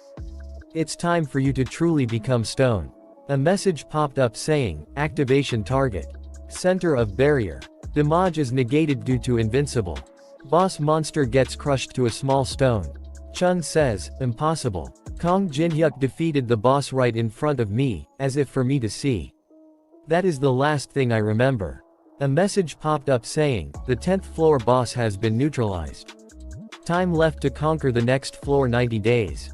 A copy condition window appears saying, the Immortal Stone Giant possesses one of the absolute abilities, Invincible. You can copy the skill if you subdue the opponent. The condition has been met. You have successfully copied Invincible. The activation duration of Invincible will be drastically reduced.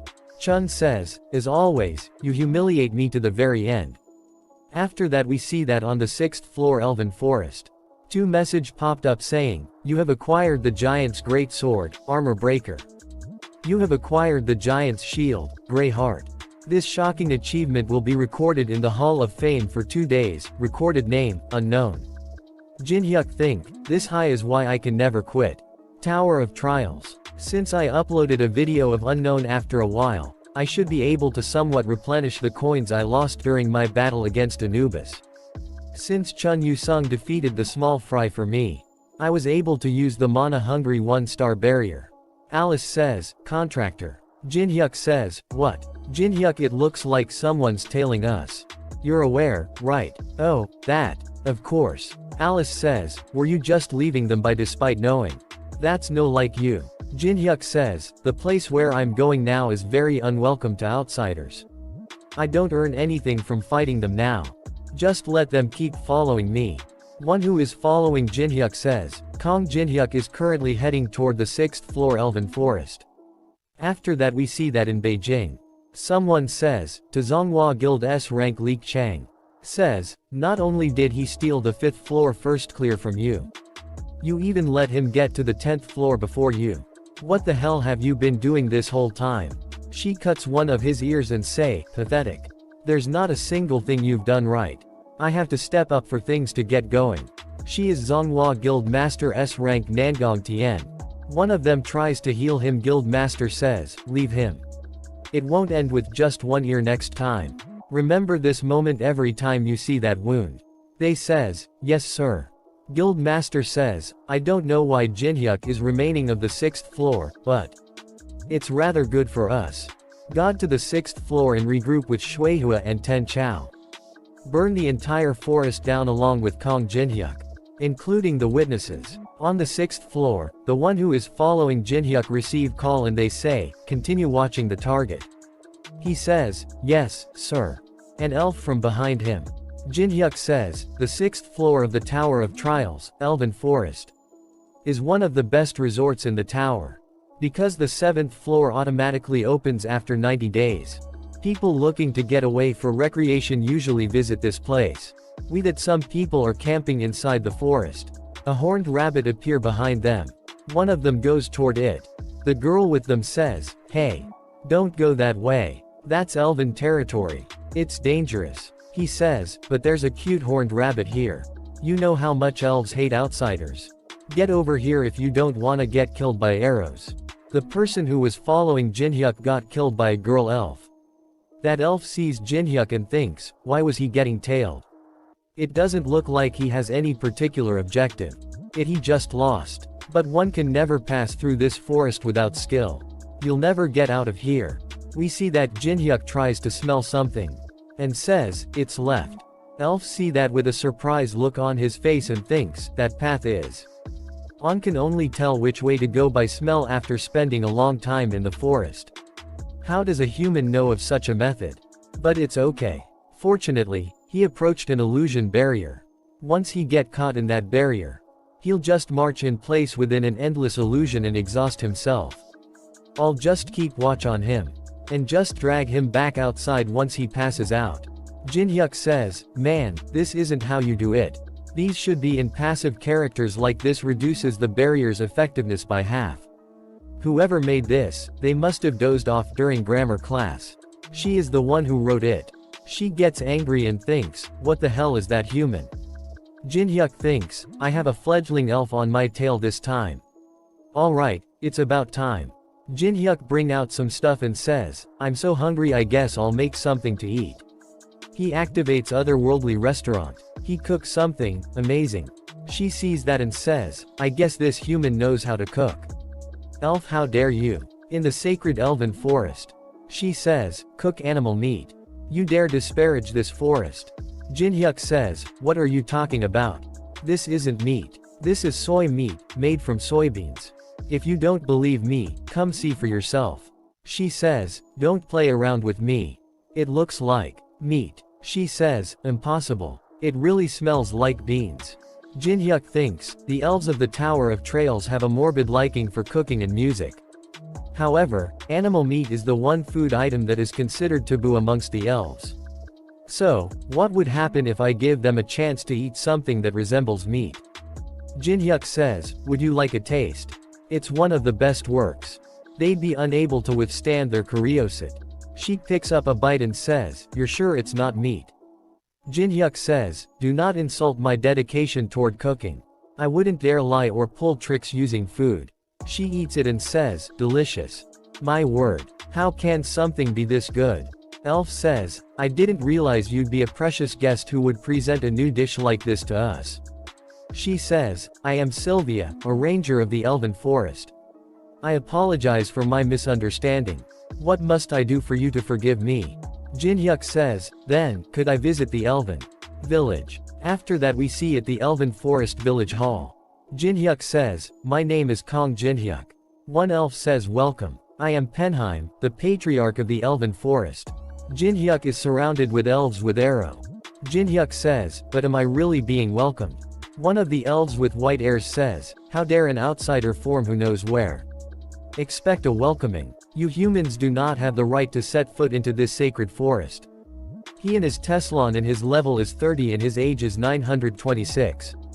A copy condition window appears saying, he is a very prideful ranger. To copy a skill from Teslon, who takes pride in his bowmanship more than anyone, you must fire an arrow with higher accuracy than him just once. Jinhyuk says, he's the same as always. He was extremely wary of humans, even in the game. Well, I guess me making a complete mess of things here had a part in it. Jinhyuk says, I was invited here by Sylvia. As an arrow is about to hit Jinhyuk, Jinhyuk blocks the arrow with his dagger and says, your attitude toward guests need work. Should I have brought a gift or something? Teslon says, you have good reaction speed for a mere human. The next one will run straight through your forehead. Sylvia stands between them and says, Sir Teslon. Wait. This man is a guest that I invited as an apology due to my mistake. Teslon gets really angry and says, shut up, Sylvia. How can you still bring an outsider to the village? You'll need to take responsibility after we deal with this bastard. She says, I didn't bring him here blindly. He has great talent for cooking. And he can even bring us food that we've never tasted before. Teslon thinks, never tasted before. Teslon says, did you think I'd let you go just because you say that? Patriarch stops Teslon and says, Teslon, enough. There's no need to kick him out yet. We can at least confirm it for ourselves first, right? Teslon says, Chief. Jinhyuk thinks, the figs that grow in the Elven village are extremely special. They contain magic as a magic crystal does, so your magic power will increase just by eating them. When the elves harvest the figs, they give thanks to the forest on that day. And call it the Moonlight Festival. Jinhyuk activates Otherworldly Kitchen. All the elves are surprised to see him cook. Jinhyuk, you may freely eat you fill. Rather than real meat, they're patties made from soybeans. Teslon looks around and tries to pick the food. Jinhyuk take the plate away, and says, don't you have any pride, you punk? You're the one who aimed an arrow at me. Everyone is eating, but Teslon does not get any food. Chief says, this flavor is quite extraordinary. He gets really excited and says, to think that an outsider could bring us such great joy. I've got a good feeling about this year's Moonlight Festival. We thank you, Great Forest Mother. Let the Moonlight Festival begin. Some player who are camping in the forest hears a lot of sounds from the forest. They says, it looks like the elves are doing something. You're right, it's pretty noisy. If they weren't so aggressive, I'd go see what's going on. Don't even think about it. Do you know how bad their tempers are? They'll probably go crazy and shoot their arrows at us if we go near. This might not be Elven territory, but it's still amazing. Isn't that right? We see that some black masked man comes and kill his friends. Then they kill him as well. One of the masked men says, there are no witnesses. After that we see that, elves are practicing archery in the forest. Jinhyuk says, as I heard, elves are born with a natural talent for archery. Chief says, is that right? It's so natural to us that we don't even recognize it. What do you think? How do you feel about your first Moonlight Festival experience? It is quite rare for a human to participate in our festival. The more our figs are known to the outside world, the more people want to trespass into our territory, which causes us to isolate ourselves more. But I'm confident that we elves love music and food as much as others do. And I know that we are a race that loves peace more than others. Jin-hyuk says, the elven way is impressive. Teslan says, who the hell do you think you are to judge us? Jin-hyuk says, what the? Are you pouting since I didn't give you any food? Teslan says, it doesn't matter how good you are at cooking in the end, you're nothing but a human. Your existence in this forest is filth itself. Jin-hyuk says, your face is filthier, you bastard. Teslan says, you wanna die, human. Jin-hyuk takes out an arrow, let's not ruin the festival's good mood. Rather, let's do this. Jin-hyuk says, let's challenge each other to an archery competition. And have the loser leave. Teslan says, how dare you bring up an archery bet in front of me? Fine, prepare the target. All elves get excited and says, wow, it's an archery completion. They run toward the match and says, let's go watch the competition. Leave everything behind and let's go. Jin-hyuk says, it's a bit boring since I don't have anyone cheering me on. Teslan says, you're nothing but an outsider. Who the hell would cheer for you? Jin-hyuk says, then I should bring some cheerleader as well. He bring out his small cute black dragon. Teslan says, what a strange summoned beast. Teslan says, that's a surprisingly cute cheerleader. If you're done, go first. You just need to hit the target on that tree over there. Jin-hyuk says, okay. Jin-hyuk hits the third layers. Teslan says, not bad. For a human. Teslan says, but if you want to beat me, you've got a long way to go. Black Dragon jumps and activates his fear skill. A message popped up saying, due to the effect of fear, you have fallen into a state of fear for 3 seconds. Teslan and all the elf falls to ground. Teslan says, what in the world did you do? Jin-hyuk says, how naive. You'd do anything to win, right? A message popped up saying, you have met the conditions. Teslan gets really angry and says, crazy human. Jin-hyuk says, to Goguma you have to be careful. This is important. Don't do that from now on. Teslan gets up and says, you damn human, did you bring that dragon out just to act as cowardishly? Don't you have any honor?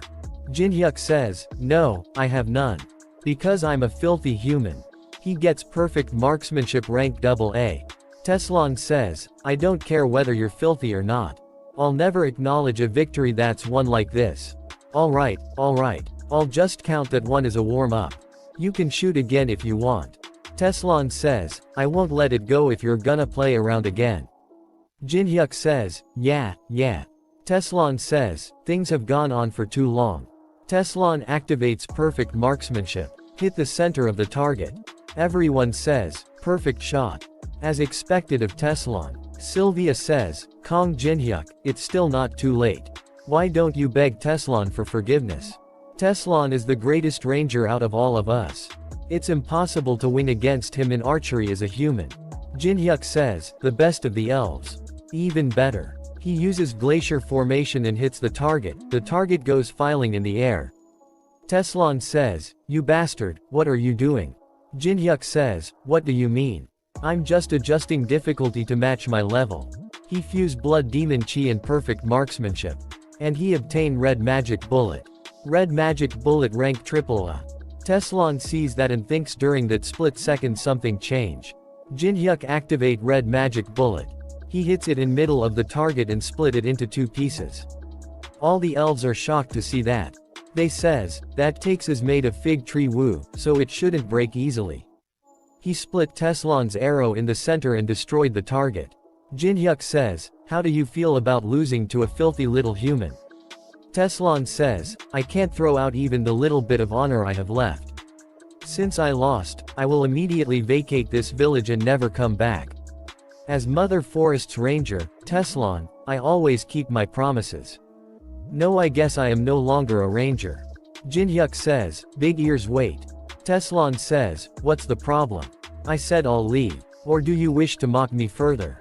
Jin-hyuk says, I get you honor or whatever, but it's festival time, you know. I think the atmosphere is gonna die down if you leave like that.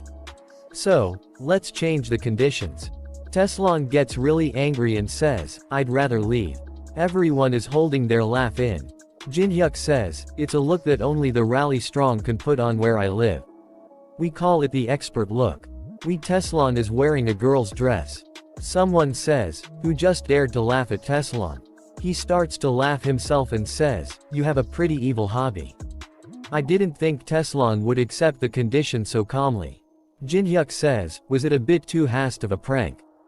Jinhyuk thinks, well, the best ranger of the town is being mocked.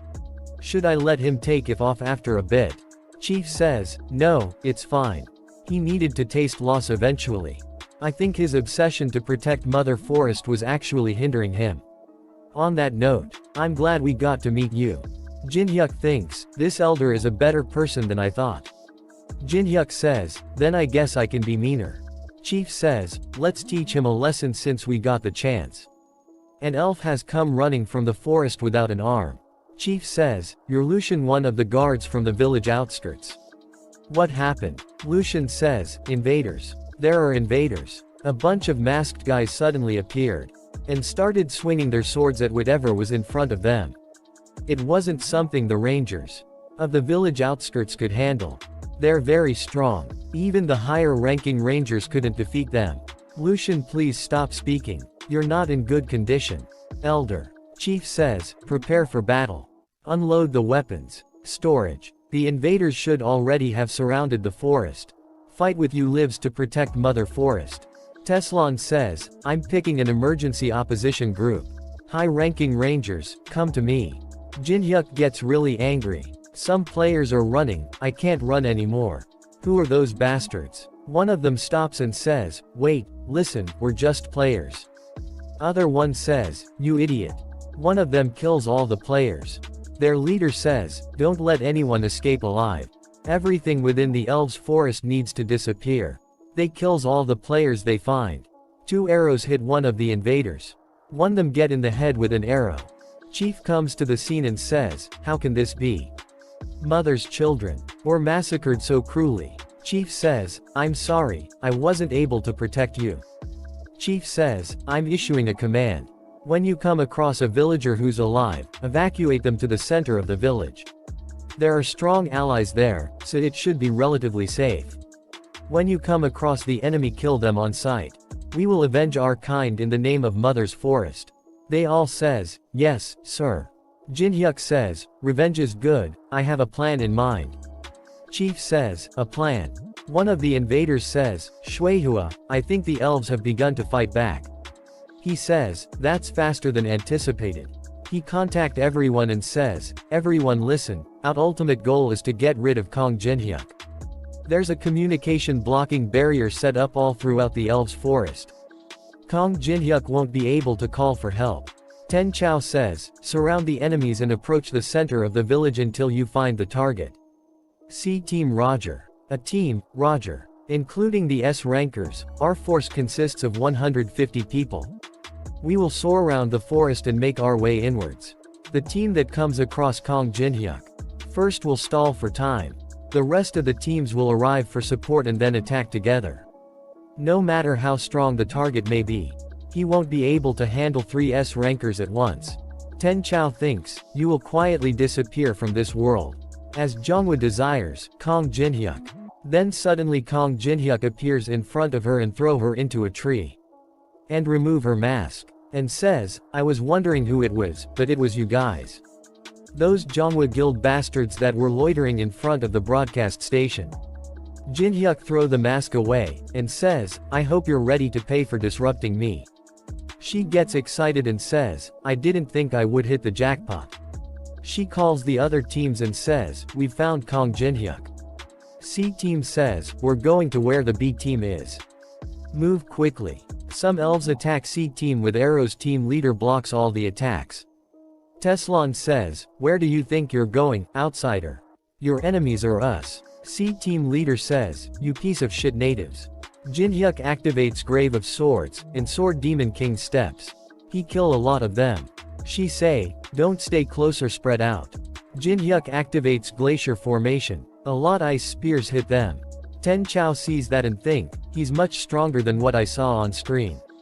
At this rate, we'll all die before the other teams get here. I need to stall for more time. She says, hey, Kong Jinhyuk. I don't know why you've come here. But I assume you're here to gain something. Jinhyuk says, what does that have to do with you guys? Just come at me instead of wasting time. Tima says, we're destroying everything in sight and closing in on you. Ten Chao says, while you're here, the others will be getting closer to the center of the village. And once they destroy the entire village, whatever you wanted will be destroyed with it. Jinhyuk says, destroying the village. Ten Chao thinks, if there's something he wants in the village, then he'll go there to try and protect it. That's how. I will stall for time until the rest of the teams find us. Jinhyuk smiles. She sees that and says, don't you care if the village gets destroyed? Jinhyuk says, no, of course I don't want that to happen. I get what you're trying to do. But to me, it's very funny. We see back at Elf Village Tima has reached there. They are all surprised to see something, and says, what? No way. Why is she here? She says, I honestly don't care what happens to the elves. She is Alice and she is very angry and says, however, you guys disrupted my contractee's work. She activates blood spears, and says, that's enough reason to kill all of you. The all gets really scared and says, we can't handle this kind of monster. Vanish. She kills them all and says. Ten Chao contracts the Tima and a message popped up saying, person you're trying to reach does not exist. She is surprised to see that and says, what? Tima leader is dying saying, support the center of the village. Alice kills them all and says, how boring. It wasn't even entertaining. She sees some elves and says, do elves make alcohol too? Shueihua thinks, the strongest of us is already dead. That bastard. What did he do? She says, everyone cast blood demon circle. They all surround him, and activate Pishosis poison injection. Due to the effects of the psychosis poison, you have obtained fear resistance. They all jumps toward Jinhyuk at once. He kicks them left and right. One of them comes from behind Jinhyuk, to attack. Jinhyuk kill him with his twin dragon sword. He says, you guys really are out of your mind. He uses glacier formation to kill a lot of them. Shueihua sees all that and thinks, Ten Chao where are you? You need to come join us now. The elves are fighting with Team C. Teslon uses perfect marksmanship. Sylvia uses forest's restraints. They grabs the leader of Team C. Teslon says, I won't let you escape. He launches the arrows and says, pay for your sins before you leave. Team leader activates self-defense chi. All the arrows break on the impact. His defensive power increased by 50%. Ten Chao receives the messages says, Ten Chao, hurry. Kong Jinhyuk is here. Ten Chao thinks Shueihua. Ten Chao says, I see your plan is to stall time with me here. But it won't work. He breaks all the wines. And activates abundance sword chi. He attacks Sylvia. A hug explosion happens inside the forest. Teslon picks her up and dodges the attack in time. Sylvia says thank you, Teslon. Teslon says, don't let you guard done, Sylvia. Ten Chao is releasing large amount of mana. Teslon says, this one's strong. We see that Jinhyuk has killed a lot of them and say, there's no one left now. Why don't you come on out? Shueihua thinks, everyone dies before the other even joined us. Shueihua comes out and says, right, there's no point in hiding any longer. He checks her stats window, and a copy condition window appears saying, Shueihua is a player who deals with strong poison. If you manage to overpower her while being exposed to her poison, you can copy one of her skills. Jinhyuk thinks, while being exposed to her poison. That's tricky. Copy requirements related to poison were always tricky like this. Shueihua says, I get that you're strong. But she activates Heaven's poison, and say, it'll be difficult to stay alive once you've been hit with my poison. He dodges it with ease. He thinks, this is gonna hurt, right? I do want at least one poison skill. He grabs her and says, I'm trying to make a decision right now. She activates self-defense chi. Her defense power increased by 50%. She says, I can deal with most physical attacks with this skill. He hits her really hard in the stomach. She think, no way. This much damage despite the skill. He says, I'm trying to think right now, so stay quiet. She thinks I have to somehow hold on until Ten Chao gets here. She thinks I have to damage him. She get up and attacks him from behind. He says you sure don't want to listen. He turn around and hits her with a powerful punch. A poison needle in stick in one of his fingers. She says, Kong Jinhyuk. Did you really think I was only going to foolishly take on damage? She says, I got you.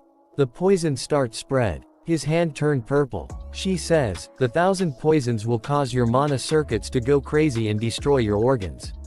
It's a poison that permeates your magic, which means it's impossible to create an antidote. You'll die a slow and painful death. He activates vibrating fist arts. His magic recovery rate increases by 30%. Jinhyuk gives an evil smile and says, an antidote. Who says I need something like that? I can just use my magic and control it by force.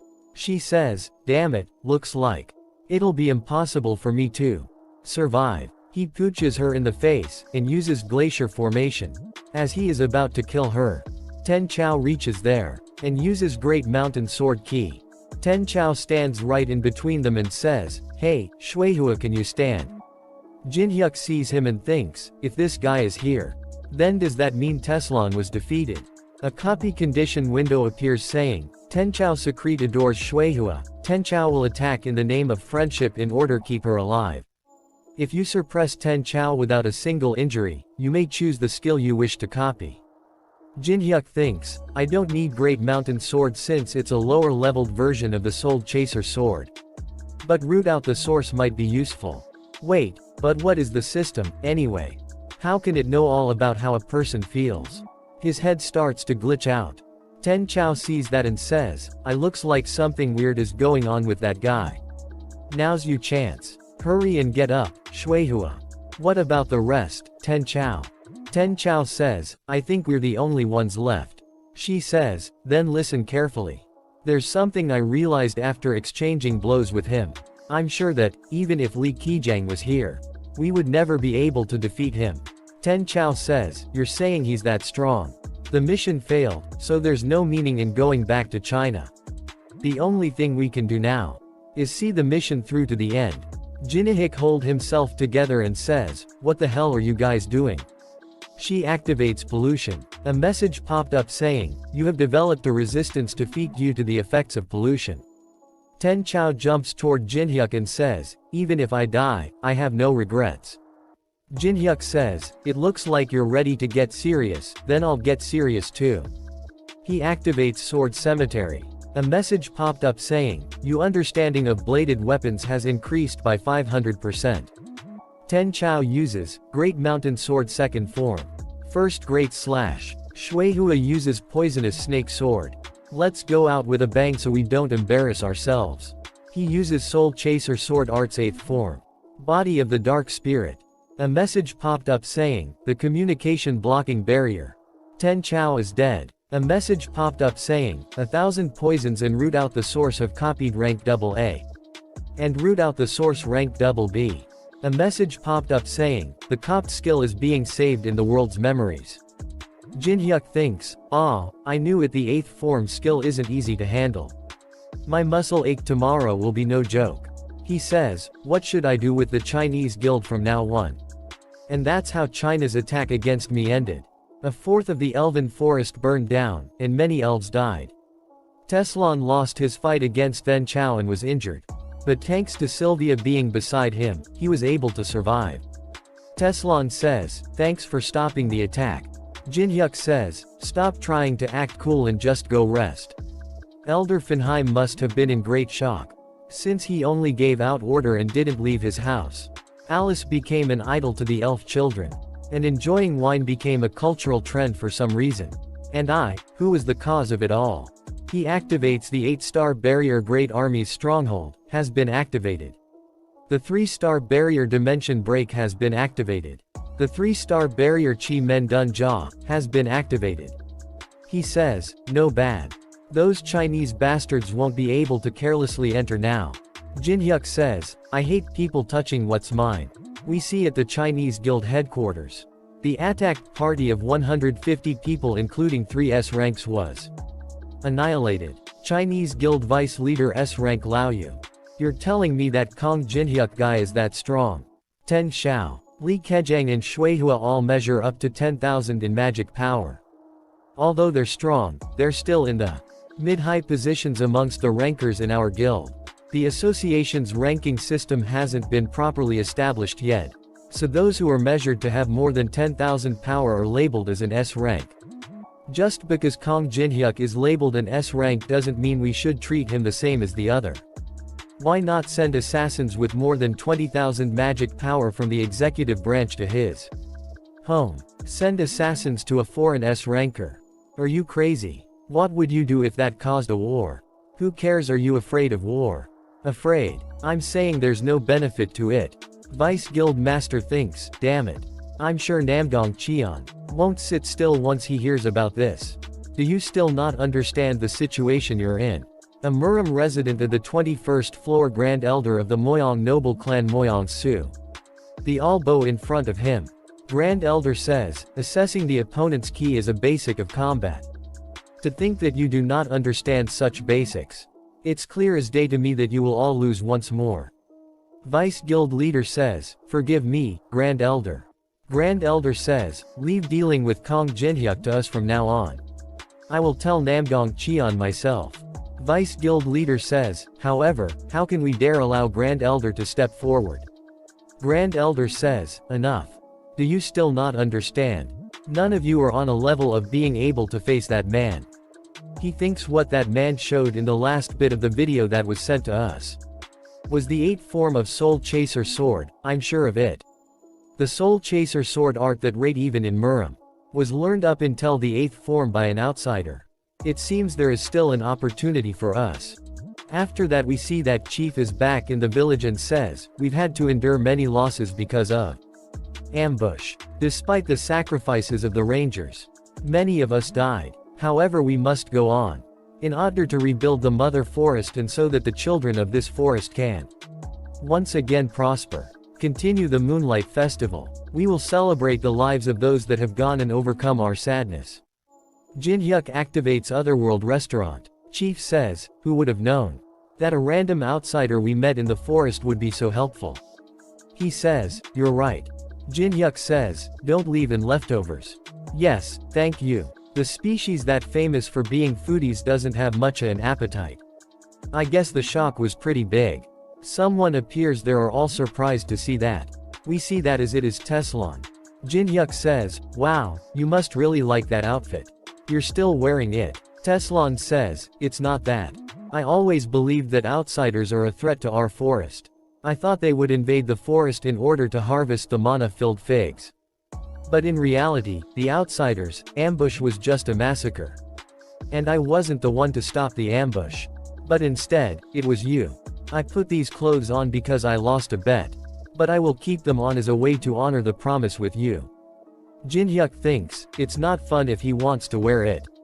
Someone laughs at him. He says, who dares to laugh at me? We see that Alice is laughing really hard, and says, what are you wearing?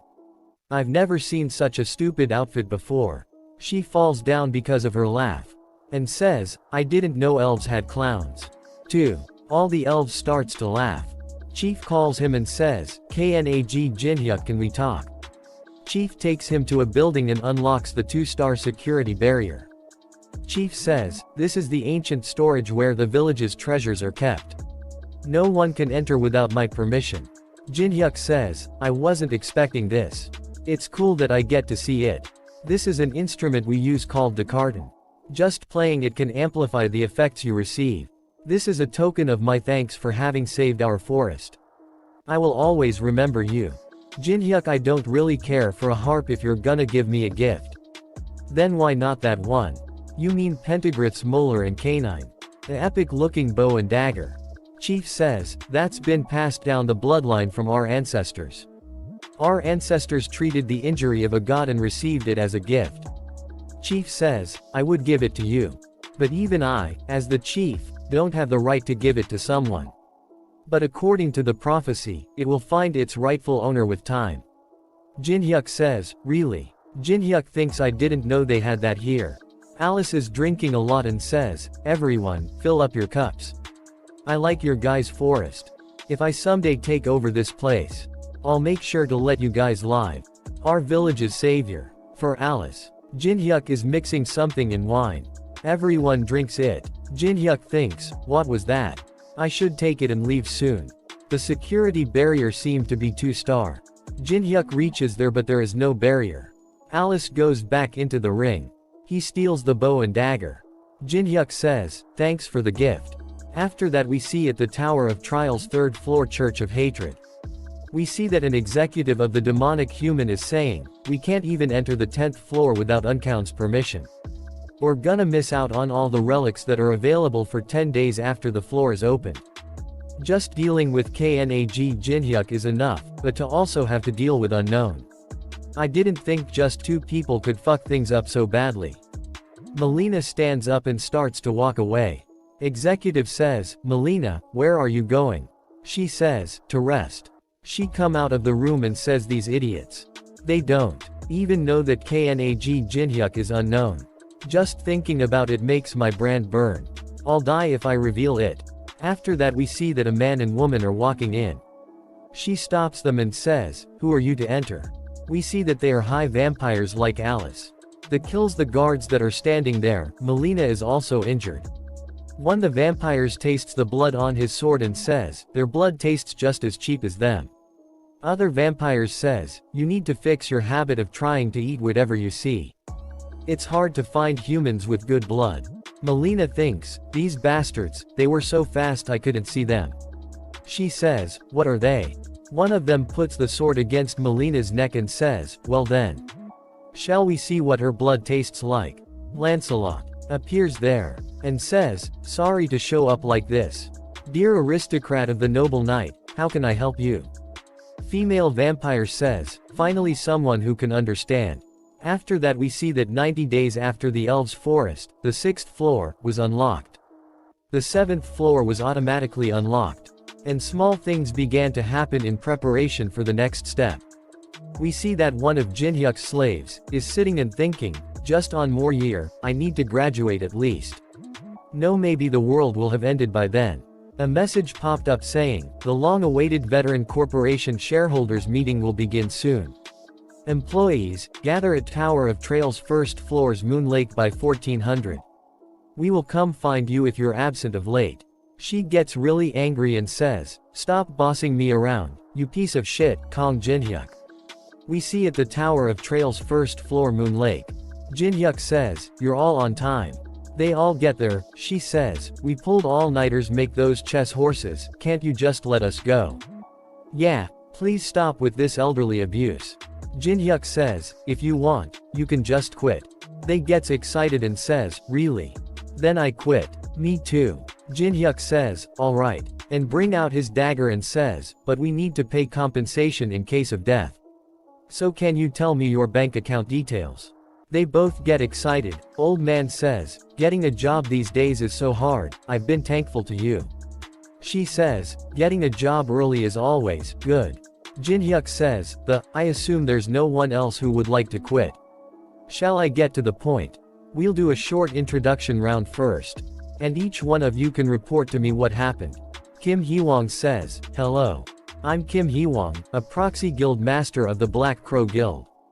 Park Hana says, "I'm Parka Hana, I run errands for Kong Jin-hyuk." Kim says, "I've gotten information that Jang Yunsuk from Dangan Guild's 2nd attack squad has entered the 7th floor. According to the information, he's trying to find some kind of feather." We see that Tower of Trial's 7th floor tundra has a snowstorm all the time. If you make it from the starting point to the end, the next floor opens up. But the 7th floor is infamous for required a lot of time and preparation for the raid due to its harsh environment. Jin-hyuk thinks, a feather. It must be the phoenix feather. Well, blessing of the flames would be real helpful when going through the 7th floor. Park Hana says, Chun Yu-sung has fully recovered and has been discharged from the hospital. And he told me to tell you that he's gonna kill you. Jin-hyuk says, it does sound like he's fully recovered. Next, Takeshi is also there and says, I'm Takeshi from the Samurai Guild. It's an honor to be able to see you again. I've stolen the item you wanted from the Temple of Medusa. I'm sure they're in a frenzy because of their national treasure disappearing. Jin-hyuk says, nice, good job. He gets Heaven's Fountain Sword. Jin-hyuk says, well, I don't have a use for this now that I have the canine. But I guess I can trade it off for something useful later. and says, next. After that we see that, Andrea is also there. She says, hello, I'm Andrea, in charge of the 5th floor. The organization of power is complete on the 5th floor. There are almost no players coming to the 5th floor, but I'm increasing our forces in case there are. They all are confused to hear that. Park Hana thinks, wait. What do you mean you're in charge of the 5th floor? Jin-hyuk says, Andrea here is the boss of the 5th floor. Floor management must be a lot of work. Good job. They all are surprised to hear that and says, boss. They all gets really scared and says, why is a boss monster here? You, what have you been doing? They all starts to run a ways. Jin-hyuk sees toward Andrea and says, Andrea grown a lot. Is it because of Alice's teachings? Jin-hyuk says, there's no reason to be scared. Next up is, Melina formed the Demonic Humans Association. The all are surprised again and says, Demonic Humans Association. Jin-hyuk says, stop stalling and give the report. She says, yeah. There was an important incident. There was higher floor organization that approached up. Jin-hyuk says, higher floor. We see a flash. We the vampires says, we're the blood relative of the Decasus family who worship Amulam. If you help us, we will make sure that you obtain what you want. I've heard that you need a relic from the 11th Froom. Lancelot says, how intriguing. Then, can you tell us what it is you want from us? A prisoner we had on the 1st floor ruins escaped. You guys are gonna need to help us in catching the escapee. Melina thinks, escaped prisoner. Jin-hyuk says, and they would give the apostate's bracelet from the 11th floor. Melina says, yeah, it's what the association's higher-ups really want to have. Alice start to react. Jin-hyuk thinks, why is Alice reacting like this? Jin-hyuk says, that's all for today. She comes out of the rings really angry and says, those Decasus guys. They're one of the pieces of shits that betrayed me. I will find them and tear them to pieces. Alice sees toward Jin-hyuk and says, right, you. Didn't you promise me that you would help me fulfill my revenge? This is our chance. You're gonna help me, right? Jin-hyuk says, that promise to help you avenge your betrayal. I plan on keeping it no matter what. Don't worry. But, we need to be careful right now. I don't have enough mana to fully embody your powers. Revealing ourselves to those guys is more dangerous for us than for them right now. And you're gonna have to refrain from coming out of the necklace for a bit. She says, but. Jin-hyuk smiles and says, Alice. Please trust me. She says, dibs on the chicken drumsticks today. Jin-hyuk says, alright, you can have them all. Jin-hyuk thinks, I've managed to calm her down. But I should prepare just in case. After that we see at the 7th floor tundra. Inside a tent someone is saying, so the Eastern Sea is also blocked. Yes, there are too many glaciers for us to get through. The temperature's too low, and it's humid too, so it's hard to start a fire. On top of that, the supply route to gate is invisible due to the snowstorm. They say we can't progress like this. Squad captain says, stop saying that we can't and find some other way. We will get through the 7th floor this time, no matter what. One of them says, Captain. You should come see this. He comes out and see Kong Jin-hyuk is standing outside. Squad leader says, player Kong Jin-hyuk, what brings you here? Jin-hyuk says, I'm here to clear this floor, of course. I see why you guys were struggling so hard. Squad leader says, I'm telling you now, but we don't need help. We can do this on our own just fine. Jin-hyuk says, I never said I was helping. Don't assume. I'm just interested in the phoenix's feather, and you guys just happen to be in my way. Squad leader says, this place is our exclusive route. Are you saying you're gonna invade our territory? Jin-hyuk says, invade? You talk real funny. Someone listening in might think the 7th floor is the Dangan Guild's property or something. Squad leader says, that is a provocation. Jin-hyuk says, it's a fair competition, actually. Jin-hyuk says, you can try to stop me if you want. Captain. Jin-hyuk walks inside a forest. Two men stop him and says, stop. Entry here is not. They see that he is Kong Jin-hyuk. They say, wow, I'm a big fan. What brings you to such a cold place? Jin-hyuk says, I have some business to tend to in the forest. They say, that's not allowed. The forest is dangerous. We're not here standing guard for no reason. Jinhyuk just walked past them and says, "Thanks for the concern, but don't worry, I'll be fine." They says, "I didn't even see him walk past me. He's walking above the snow too. I guess even an S rank's walk is different from ours. I guess I gotta report it, though." Squad captain says, "Gather a team and pursue him immediately." He says, "Go after him." Squad captain says, "Player Kong Jinhyuk said that he's here to collect the feather. In other words, we can get it for ourselves if we follow him. Follow him and find out the method. This is an order," as the captain. Jinhyuk sees a scene where someone has died. He picks up something and says, "This is a person from the Dangan Guild's traces." But there's no body. He see big claw marks on a rock in front of him and thinks, "This is definitely." Jinhyuk says, "Why did you follow me? You said it's dangerous." They say, "We can't send you alone to a place like this. I thought maybe you'd need at least some guidance." Jinhyuk see them and thinks, "Who's guiding who here?" They says, "It's so cold." He activates glacier formation, an element of fire. He creates an igloo on the spot and they all sit inside it. They says, "It sure is nice to have an S-rank player around. What a relief. I'm Gok Daeho." Jinhyuk activates Eye of Gluttony. Jinhyuk thinks, "What boring stat windows." Jinhyuk says, "You're welcome. Did Jang Yunsuk order you guys to follow me?" They say, "What do you mean?" Jinhyuk says, "Don't lie when you're not good at it. He told you to follow me so you can figure out how to obtain the phoenix's feather. Seeing as you guys came here despite this place being dangerous, that's the only reasonable explanation." Jinhyuk says, "Well, I'm not scolding you or anything. There seems to be a more annoying problem than obtaining the phoenix's feather right now." They say, "What?" He says, "Did you see the big boulder outside?" They say, "Yes, the one with the weird pattern, right?" He says, "That's the mark of an ice troll." The says, "I've heard of them. They're supposed to be the strongest intermediate rank monster on the 7th floor." Jinhyuk thinks, and that mark is the mark of the Frost Blade tribe, the strongest of the ice trolls. They say, "Are you saying that this is their territory?" Jinhyuk says, "The ice trolls' territory is in the western regions, not here. That's why it's annoying. The fact that they're here in the first place is unnatural. And this place is the only route to the island with the phoenix's feather." Jinhyuk thinks, ice trolls are trying to obtain the phoenix's feather. Despite having ice resistance, something's off. Some ice spears comes toward their igloo. Jinhyuk activates glacier formation. They start to run a ways. And says, "Find cover." They says, "Where are they attacking from? I can't see clearly." Jinhyuk is standing out in the open. They says, "Player Kong Jinhyuk, you have to hide." We see that some more spears come toward him. He dodges them all. He says, "You should know by now that this won't work. Come out." They are the high vampires. They says, "So you're Kong Jinhyuk." Female vampire says, "You're pretty cute."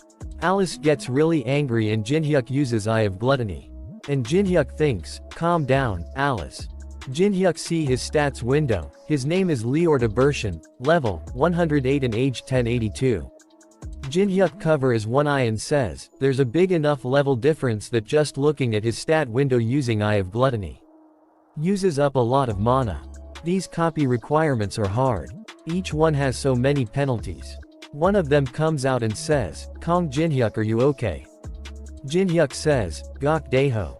Take your companions and get out of here, get out of the forest and call for support." Gok says, "Then what about you? Are you gonna face all of them alone?" Jinhyuk bring out his bow and says, "I'll be fine. Just buy me a drink once we're done here and go back. Promise." Gok friends grab and they drag him away. A copy condition window appears saying, "Survive after saying 4 death flag worthy things." If successful, you can copy one of the opponent's skills. Each saying will temporarily lock one of you already possessed skills. You have accomplished the first death flag saying. 1000 poison has been locked. After that we see that an ice troll punches Jinhyuk. He dodges it and punches the ice troll. The vampire says, "Kong Jinhyuk. How can blood smell so sweet? I'm getting more and more interested in you." Them come to him and says, "That's enough. Kong Jinhyuk. I heard a lot about you from the demonic humans. You're apparently pretty strong for a human." They says, "My name is Leor de Bershin. I'm affiliated with Decasus. She says my name is Ophelia. I have the same affiliation as him. Jinhyuk asks, is this all you're doing? Involving ice trolls and kidnapping humans. Ophelia says, straight to the point. You don't seem surprised by us. Yeah, you're right. You can say it's a trap we created. Jinhyuk says, a trap. Ophelia says, a trap to ensnare someone skilled enough to notice unnatural events in tundra. The demonic humans told me the names of the people who made it out alive of the first floor's Hall of the Depraved. Teresa de Laurentia, an unidentifiable man, unknown. Chun Yu-sung, and someone who acted as a porter but turned out be skilled. Yukong Jinhyuk, or certain that one of those who made it out alive, helped Alice Khan Ataraxia escape. And, coincidentally, you're the first one to come to this place. Why would that be? Leorta says, I'll tell you this now, but you shouldn't expect help from the other humans outside the forest. The demonic humans should be there to get rid of them soon. Then, is it my turn to ask questions? Where's Alice right now? Jinhyuk says, Alice. I don't know who you're talking about. Bershin says, well, I guess we have no choice if you want to play dumb. Bershin bring out his weapon and says, I'll force you to remember. Bershin jumps with super speed and get behind Jinhyuk. Jinhyuk sees him. He activates Dark Fighting Spirit. Some dark energy attacks come toward Jinhyuk. Jinhyuk blocks and dodges some attacks. Ophelia says, Bershin, you can't kill him, we need him alive. He kicks Jinhyuk and says, I'm aware, Ophelia. Jinhyuk dodges his kick. Bershin thinks, I'm aware, but this human's better than I thought. Then, Bershin activates Blood Jade. It covers Jinhyuk's eyes. The opponent's sight will be blocked for 30 seconds. Jinhyuk gets surrounded by blood balls. He activates Blood Thorn. Jinhyuk activates Element of Fire. He burns the blood. Jinhyuk says, that's not gonna work well on me. Ophelia thinks, I heard he's strong for a human. But he's not losing at all again. Bershin. Is he the one who helped Alice escape? Bershin says, you're pretty good for a trapped rat. Jinhyuk says, a trapped rat. You guys told me an interesting fact first, so I'll tell you guys one too. I already know you guys would come find me. Bershin says, you already knew. Jinhyuk says, I have a lot of places I can get information from. Squad captain says, an ambush. Get in defense position. Damn it, an ambush from fellow humans. There's no time to waste. Hurry. We see that Teresa is also there. She activates Sacred Blessing. Divine power has been reinforced by 20%. Teresa says, I'll support, please get in position. Lee Taemin and Yu Yanhwa are there too. They says, kill them all. Chun Yu-sung is also there, he hits them with an really powerful attack. Chun says, ashamed to use this on such trash. They both are really surprised to hear that. Jinhyuk says, I prepared a bit for you guys. What do you think? Do you like it? After that we see that Lee activates Machine Monarch. A tank appears and kill a lot of them. And some drones also appears. Youngnawa is jumping from one drone to another. She activates Mana Reinforcement. She activates Angle of Wind. And Teresa is granting them divine effects. Demonic humans are not good against divine power. One of them says, Sir Lancelot, we should retreat and re-prepare. Ophelia feels something, and thinks, this disgusting feeling is divine power. That's irritating. She says, Bershin. He says, I felt it too, Ophelia. He activates Blood Pool. He gets trapped inside a blood ball. Ophelia says, the divine power created a variable we didn't expect. Bershin says, we need to retreat for now and change the plan. Jinhyuk uses Element of Fire to come out of the blood ball. He says, I thought I already said that won't work with me. He sees that they are running away. Bershin says, calm Jinhyuk, I will make sure to kill Yo with my own hand. Jinhyuk activates Daylight. Jinhyuk says, what? You should finish your sentences. A hug light beam appears and hits them. The forest splits in two. Jinhyuk is surprised and says, did I get rid of them? A message popped up saying, you have accomplished the second death flag saying. Element of Fire has been locked. Jinhyuk says, the most cliché death flag sentences work well. Element of Fire was locked. Did I counterban them? Jinhyuk says, calm down Alice. It's not time yet. After that we see that Dangan Guild camp is burned to the ground. They say to Teresa, "Thank you so much. If it weren't for you guys, we wouldn't have survived." Teresa says, "It's nothing, I'm just glad you're all okay." Teresa says, "Captain Young Yunsuk, the damages to the camp are bad. The demonic humans will definitely continue to attack us. Why don't we retreat outside of the tower? Jinhyuk and I will be in charge of defense on the way there." Squad captain says, "Kong Jinhyuk. I see, it's him again." She says, "Jinhyuk over here." They goes to him. Jinhyuk says, "Must have been sudden. Thanks for coming all the way here." Lee says, "You always contact us out of nowhere." Yeonhwa says, "It's fine. I wanted to get a few items here anyway." Jinhyuk sees Chun and says, "I didn't know he was also here. We've managed to block the demonic humans. But we can't let our guard down since we don't know who was behind it. For demonic humans to ambush a huge guild. What is happening?" Jinhyuk says, "The demonic humans are working together with the high vampires from the higher floors of the Tower of Trials. And I think they're scheming something here in Tundra." They says, "What?" Jinhyuk says, "From what I've gathered, that the enemy wants is an outbreak. The ice trolls were defending the location with the Phoenix's feather, despite already having ice resistance. And the Phoenix's feather is famous for ice resistance. However, if you combine it with the right item, it can also become a portal." Chun says, "How is that related to an outbreak, Kong Jinhyuk? Isn't that too far-fetched? Dangan Guild members were kidnapped. And a lot of them at that. I think they're planning to combine humans with the Phoenix's feather to get out of the tower." Teresa gets really scared and says, "No, then a large outbreak. Like the one is Amsterdam." Chun calms her down and says, "Don't worry, that won't happen. He's probably saying all that because he has a plan. Just tell us the plan." Jinhyuk says, "You know me too well. Is it because of how you were acting like a stalker all this time?" After that we see that Ophelia and Bershin are bowing in front of someone. He says, "Is that human, Kong Jinhyuk, that strong? You couldn't even bring back a prey caught in a trap. I am greatly disappointed. At this rate, how will you catch the escapee?" Barshin says, "I'm sorry. There was an unexpected variable." Ophelia says, "The human, Kong Jinhyuk, he wasn't surprised when he saw us. He was able to calmly respond to the skills that Bershin used against him as well." Vampire leader says, "He was able to fight back against our skills." Ophelia says, "And one thing was clear. It was subtle. But when he was fighting Bershin, I sensed Alice von Ataraxia's energy." He says, "Really? Then, we may find her sooner than we expected. I feel a bit better now." After that we see that Lee's drones are flying around in the area.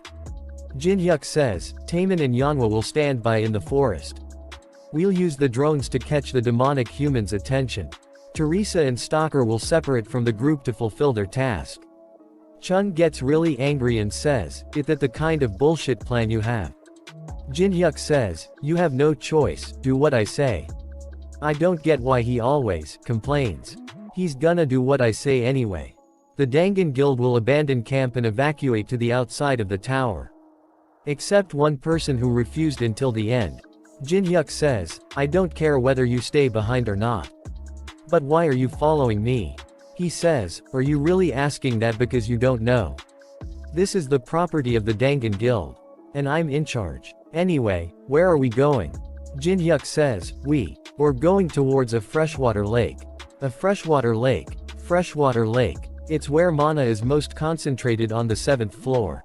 When something bad happens to the tribe, the Frostblade tribe's chief comes here to reserve mana, in order to flip the tables. After that we see it the troll tribe, and outside of it Jinhyuk and the captain is standing with a white flag. And they start to walk. Captain says, "But why do I have to hold this? Isn't it the responsibility of the person in charge? You said earlier that you're the person in charge."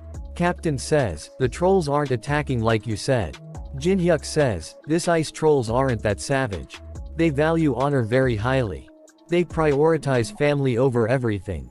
So as long as you hold up the white flag, they won't attack us." Captain says, "Honor, my ass. They're just a mob." Tribe chief says, "I've heard a lot about you. You beat up my tribe member with your bare hands. You seem pretty strong. Why did you surrender so easily? His name is Colocal. Jinhyuk says, is this the same ice troll? Why is he so big? Jinhyuk throws the flag and says, I have no intention of actually surrendering. I only pretended to have done so in order to come here without fighting anyone. Chief gets really angry and says, what? Are you saying you lied? Don't you know the honor of a warrior? How can you stand in front of me with so much confidence? After committing such a dishonorable act, Chief brings out his weapon and says, meet you death with honor in order to wash away the dishonorable action. Following the old tradition, I, Colocal, the chief of Frostblade tribe, request a duel. Jinhyuk says, what do you think? Do you still want to be in charge? Captain says, no. Jinhyuk says, alright. Then just watch. After that we see at Zonghua Guild headquarters. Guild Master is angry and says, what kind of situation is this? All those member with 3S ranks did in the Elven Forest. Grand Elder says, I don't think Kong Jinhyuk is an opponent you can win against. Guild Master says, no Moyong Su, if you just give me one more chance. Grand Elder says, how much more do you need to be embarrassed in order to learn? Don't involve yourself with him any longer. After that we see that Chun is really angry and says, I'll kill him, Kong Jinhyuk, with my own hands. Then we see that Jinhyuk is fighting with the troll chief. Chief attack him with full power, he deflects the attack. Chief activates Chief's cry. Jinhyuk activates 2-star barrier, distortion barrier, distorting the direction of the attack. Jinhyuk says, I have this thought every time. But he's definitely strong for a troll. Jinhyuk activates glacier formation, and hits the chief with a lot of ice spikes. He jumps with his twin dragon swords in his hand. He activates Grave of Swords, and hits the troll with a powerful attack.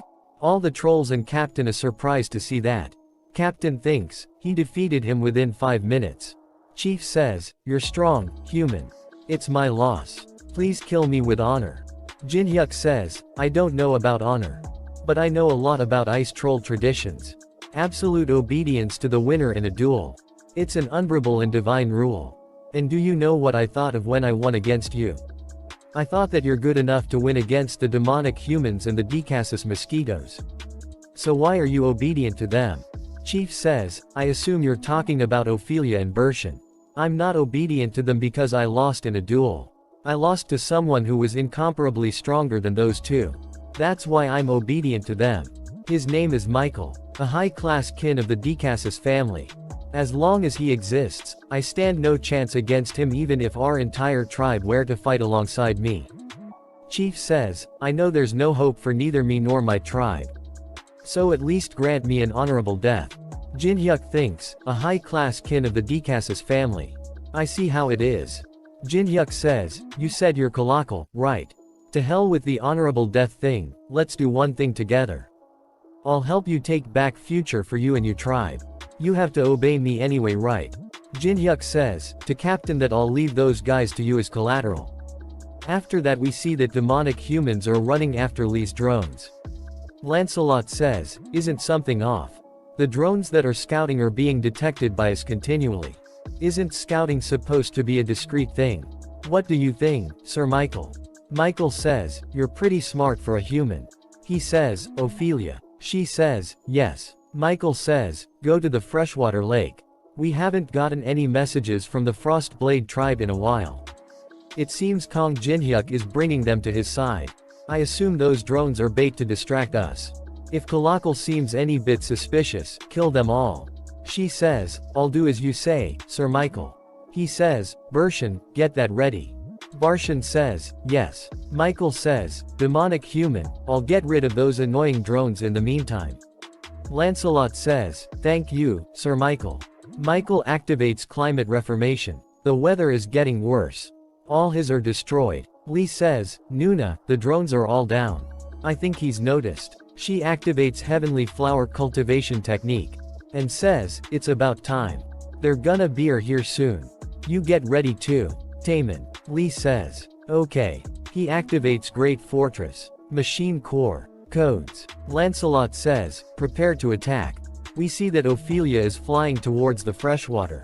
And thinks, is he trying to take the phoenix's feather using the ice trolls?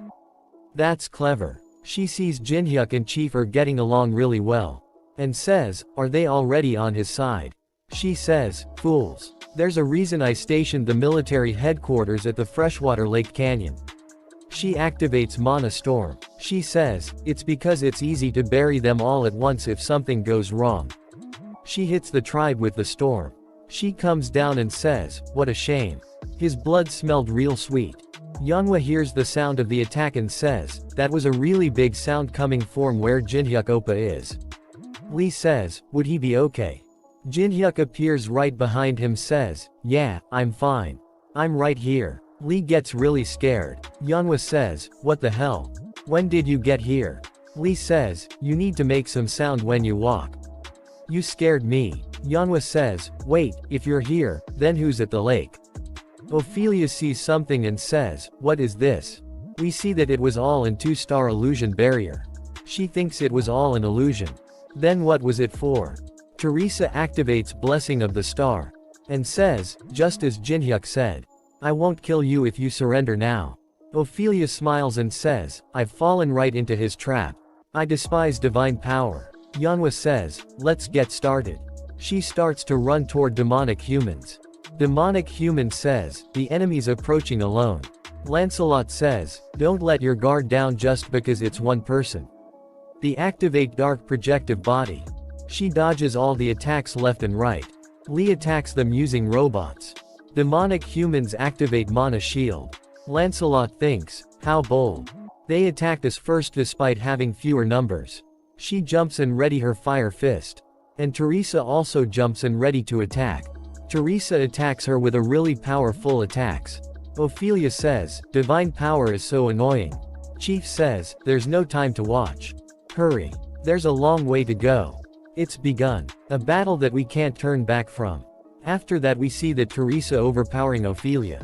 She hits Ophelia, really hard. Ophelia goes flying and hits a boulder. She gets up and says, you disgusting little paladin.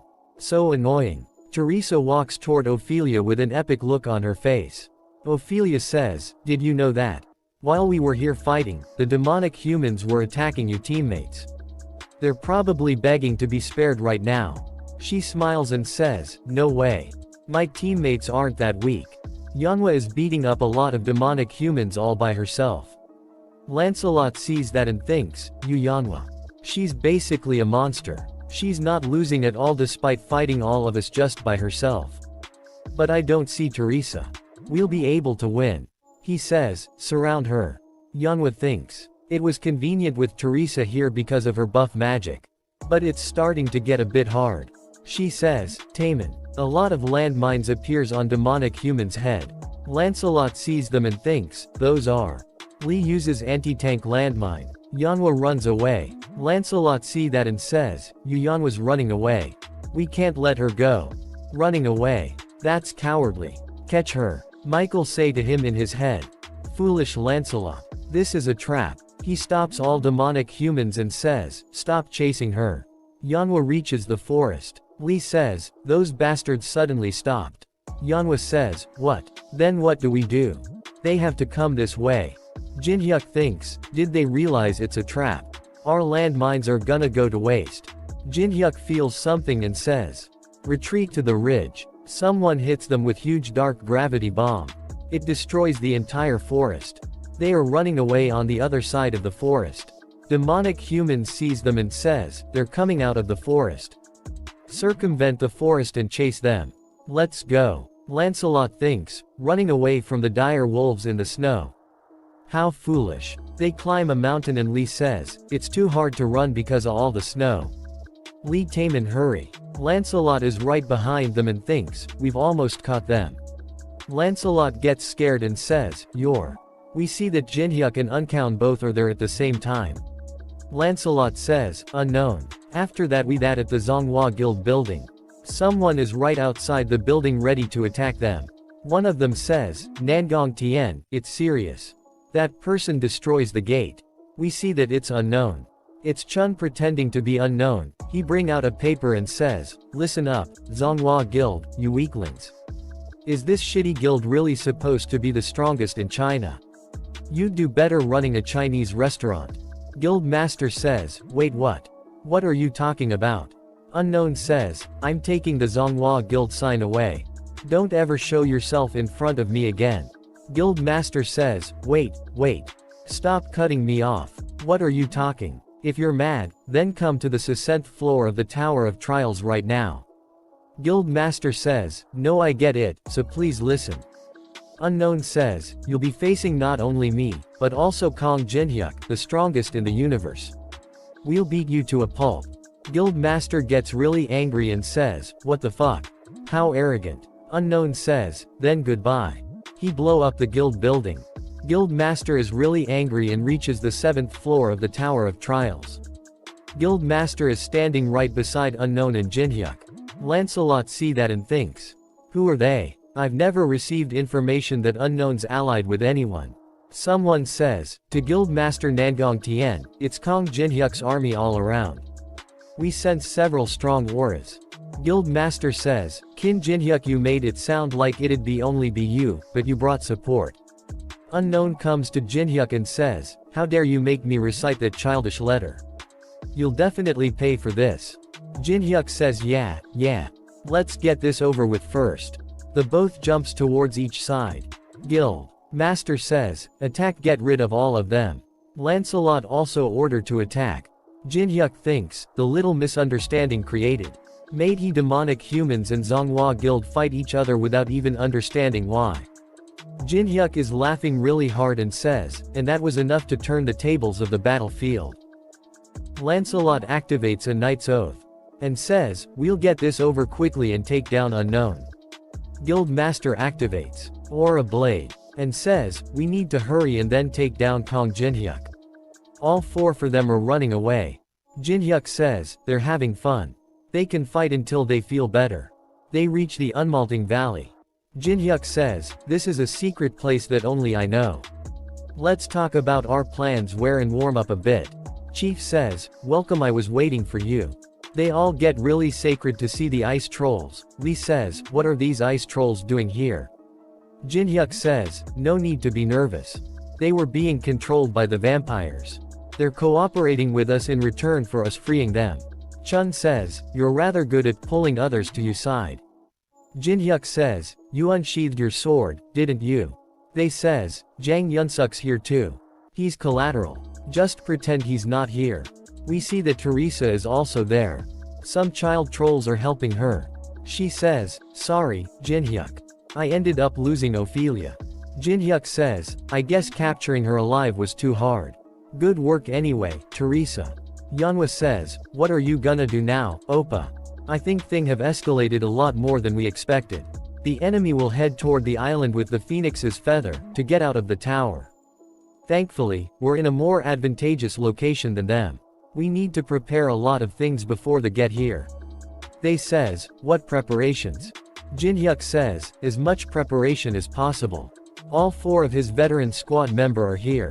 Chief bring out a red pill and says, this is an essence I've been collecting to revolt against Michael.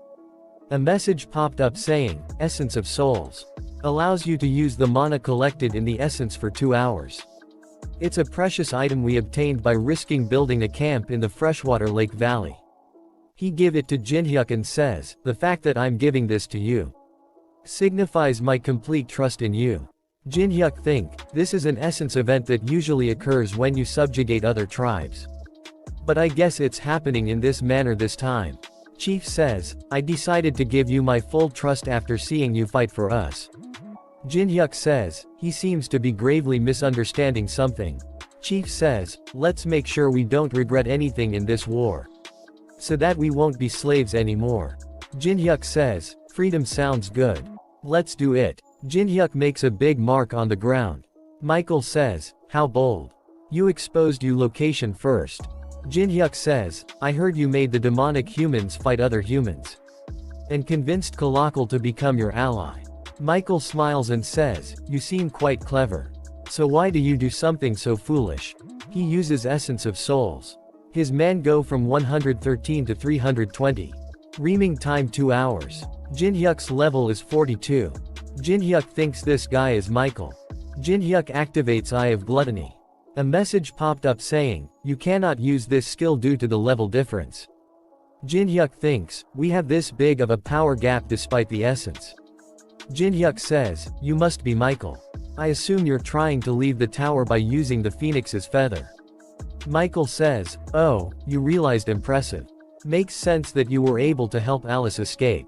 Jin-hyuk says, Alice. I don't know who you're talking about. Michael says, there's no point in playing dumb. Or certain that you, Re the one, who helped Alice escape. Michael says, where is she right now? If you tell me where she is, I'll let you live.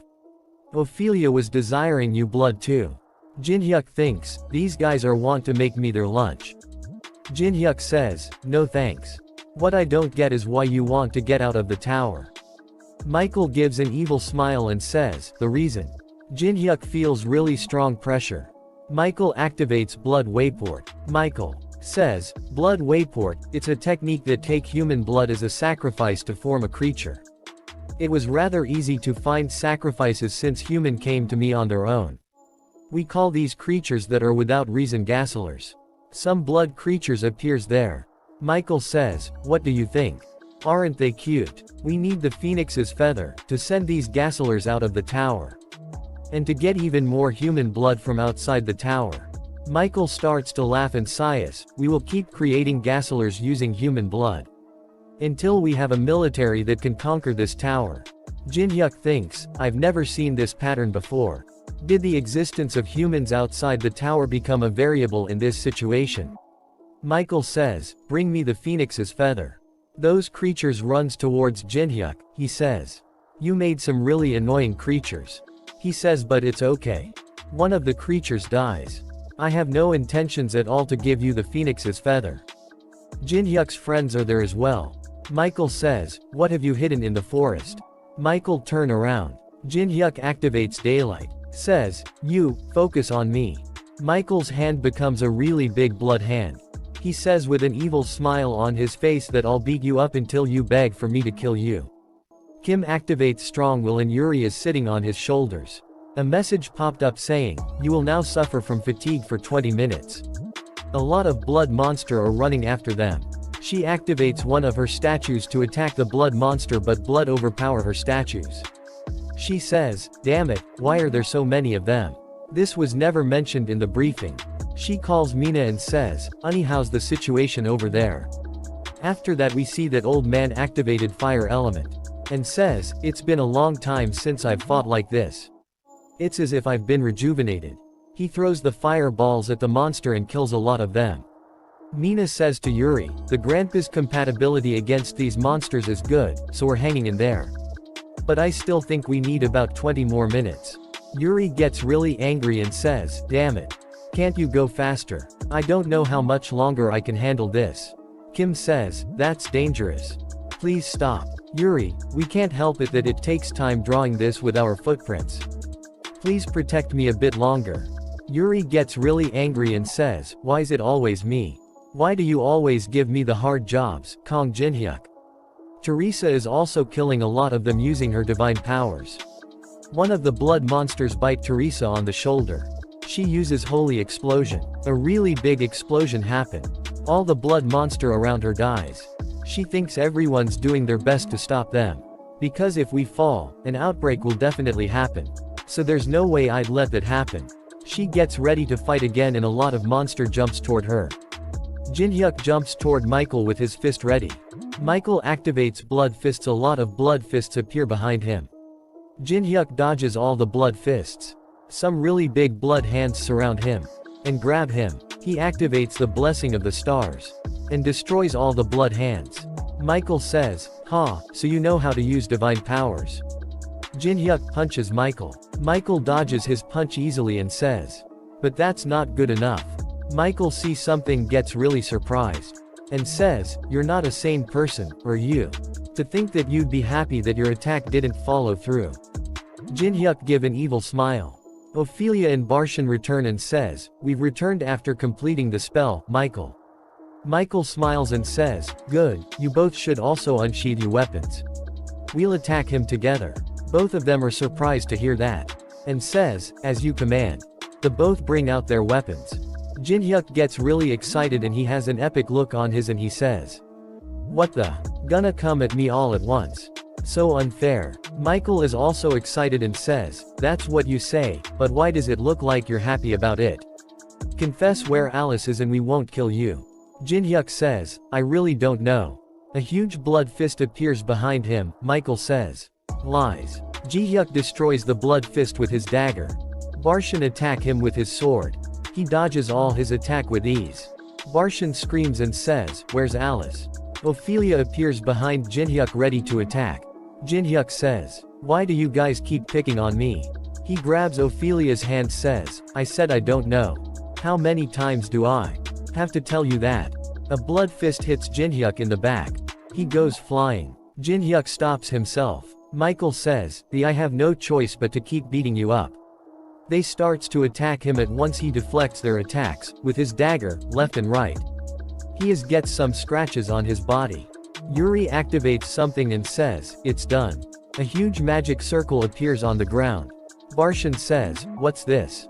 When was a huge barrier set up?" Jinhyuk activates 4-start barrier temporal confinement. Jinhyuk says, "You keep whining, Alice this, Alice that." Jinhyuk brings out the ring says, "Did you miss her that much?" He injects mana in Bram's ring. He says, "She's pretty pissed, you know." They all are surprised to see her. Jinhyuk says, "I hope you can all come to an agreement." Michael says, "The real thing showed up." A message popped up saying, "Due to the weakening of the tower's restraints, 20% of your maximum power has been released. Alice release huge amount of mana." Ophelia says, despite being in those ruins for so long, she can still use this much power. She says, "I am Alice von Ataraxia. I've lost much while being exiled within the darkness. I will now have you hold accountable for all your sins. You dirty traitors." Jinhyuk calls Yunsuk, and say, "It's finally time for you to be useful." Yunsuk gets angry and says, "What?" Jinhyuk says, "Just kidding. I really need your help. Please find the magic crystal that's the root of the magic procedure with Kalakal. You have to hurry. We don't know how long the people can hold on." Troll Chief start to run toward the blood monster, and says, "Hold on tight." Chief activates White Beast. Messages popped saying, imbuing transparency on the currently equipped weapon. Attack power has increased by 15%. Attack speed has increased by 15%. Chief says, monsters like these wouldn't be guarding the magic crystal. I have a few other guesses, so let's check those out. Yunsuk thinks, why do I have work with this kind of mob? I'm the second captain of the Dangan Guild. Chief says, don't worry, I'll make sure to protect you. Troll thinks, I can't lose the only method of communication with Kong Jinhyuk. Alice fly really high and activates blood spears. Judgment. A really huge spear appears, and hits them. A really strong shock wave hits them all.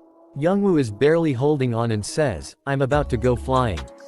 Chun is also struggling. And Teresa as well. And Teresa thinks, this is coming from where Jinhyuk is. What kind of a fight is going on right now? Michael uses blood hand cover himself and his friends. He says, pretty impressive. Jinhyuk says, Alice, it seems like you two have a lot to talk about, you can take Michael. I'll take care of the rest and then join you. Alice says, are you saying you don't think I can face them all at once? Jinhyuk says, no, I just don't want you to take on all the risk on your own. Or teammates. And Alice. He smiles and says, nothing. I'll tell you after all this is over. Alice says, that's lame. A message popped up saying, the third line of death flag line has been counted. Invincible will be sealed. Jinhyuk says, I'll take you minions on. They goes with Jinhyuk. Michael says, long time no see, former patriarch of the Ataraxias. How have you been? She gets really angry and jumps toward him and says, you bastard. Don't you dare say my name with that dirty mouth of yours. Michael blocks her attacks with blood hands. And says, you shouldn't have left that place. This is all you can do because of the tower's restrictions. When you used to be called the world's strongest. Seeing you in battle in such a weakened state is such a sad reality for me. She says, enough with your fakeness. I can still win if it's against you. She uses blood explosion. Michael is unharmed and says, to protect the balance of the tower. You're like this now because you strived after a foolish goal like that. You have the power to reach a much higher position, so why do you risk everything for some meaningless peace and balance? That was the problem with you. It's my turn, Miss Alice. He wears a blood called Vischa. And says, please take a look at how much I've grown. She says, how dare you, you young little. Barshan says, this time will be different. Jinhyuk says, you make it sound like you guys were going easy on me. Barshan says, that's true. I left you alive for information. Ophelia says, but since Alice is here, there's no need to keep you alive. Jinhyuk says, is that so? Then I'll show you my real power too. What I've shown you until now was only 20% of what I am really capable of. The both are confused. A message popped up saying, the fourth line of death flag lines has been counted. He successfully copies Mana blood-sucking rank A. Jinhyuk thinks, I kept you alive and took all you beatings to get this skill. Mana blood-sucking. A skill you must copy no matter what if you come across vampires. If I combine this with a divine skill. He combines Mana blood-sucking and Blessing of the Start. He obtained Soul blood-sucking rank S. A message popped up saying, you will earn 0.01 spirit stat per hit. Ophelia sees that and says, this energy is Mana blood-sucking. That's a skill only vampires can use. How did he? Baishan says, wait, that's no ordinary Mana blood-sucking, it's been combined with divine power. Jinhyuk jumps toward them and says, stop watching. And have a taste instead. He hits the Barshan 3 times, and steals 0.3 mana from Barshan. As an effect of soul blood-sucking, he gets 0.01 spirit permanently due to the effects of soul blood-sucking. Jinhyuk says, spirit. It synergizes with all the stats you have, and fills your body with vitality. A hidden stat I found by trying 62,000 different combinations. A stat that grows infinitely. There's no longer a ceiling on how much stronger I can grow. After that Jinhyuk activates Sword Demon King's steps. He hits them a lot of time and gets a lot of spirit points. He keeps hitting them with an evil look on his face. Ophelia and Barshan are being overpowered by Jinhyuk. And their mana keeps decreasing. Barshan says, now, Ophelia. She activates Blood Thrust. He sword get really long. Jinhyuk dodges it with ease. Jinhyuk says, you sure are trying. A huge explosion happened where Alice and Michael are fighting. Jinhyuk sees that and thinks, I guess he's too much for Alice in her current state. I'll have to get back to her as soon as possible. Jinhyuk says, I don't have much time, so I'll stop with the state stacking. Jinhyuk gets really serious and says, fess up what it is that Michael what? Only then will I try to consider keeping you alive. He activates Grave of Swords. Jinhyuk releases a large amount of mana. They feel really strong pressure. And says, what's with this mana? He was still hiding his true powers. Barshan shouts and says, there's no way we would fall for such threat. Jinhyuk kill him with a single super speed attack and cuts his head off. He says, I only really need one person for information. He looks toward Ophelia with an evil smile and says, then, are you ready for an honest conversation? Ophelia. She gets really scared. After that we see that Alice is struggling against Michael. Michael grabs her with a blood fist and throw her into the ground with full force. She thinks, shit, I don't have enough mana. Michael jumps and hits her with a powerful attack. Blood beasts are fighting against Chief. Chief activates White Beast. They see the crystal they were looking for. Chief says, found it, but there are a lot blood monster are protecting it. Chief starts to run toward the crystal super fast and says, in order to win this war, we need to destroy the magic crystal. Chief says to Captain, I'll open up a path for you. Can you reach the magic crystal? He says, you're telling me to get past all those monsters and destroy that giant magic crystal. He says, you have a family to protect, but I just wanted to become popular with women. I just want to become a more successful person. What do you want from me? A lot of blood monster climbs on top of Chief Troll and starts to bite him. Chief says, don't make life so complicated. Life's meaning is much simpler than you'd expect. It's just doing what you can do at the moment. Troll jumps toward the crystal and says, that's the life of a man. Troll Chief falls and says to Captain, go. He bring out his sword and starts run towards the crystal.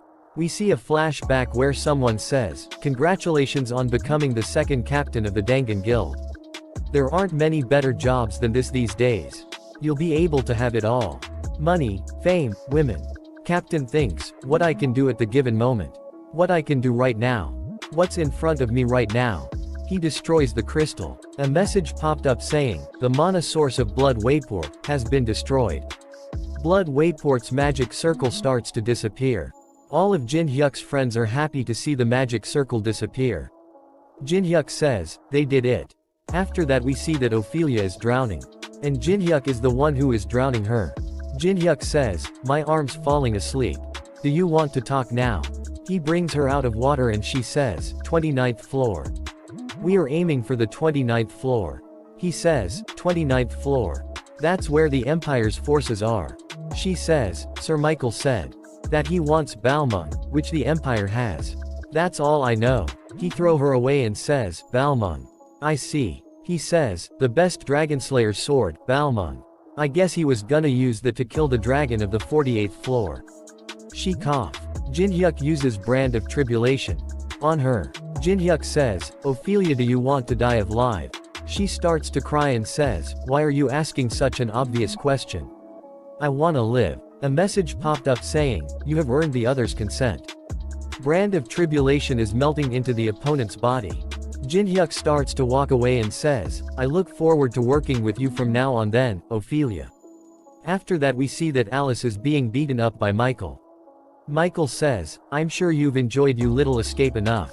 It's now time to go back to where you belong, Miss Alice. Jin Hyuk says, you held on well. And uses Grave of Swords to cut of his blood hand and free the Alice.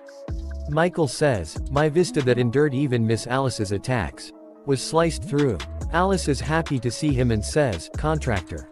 Jin Hyuk sighs, good work, Alice. Rest for a bit. Jin Hyuk says, I'll fight you from here onwards.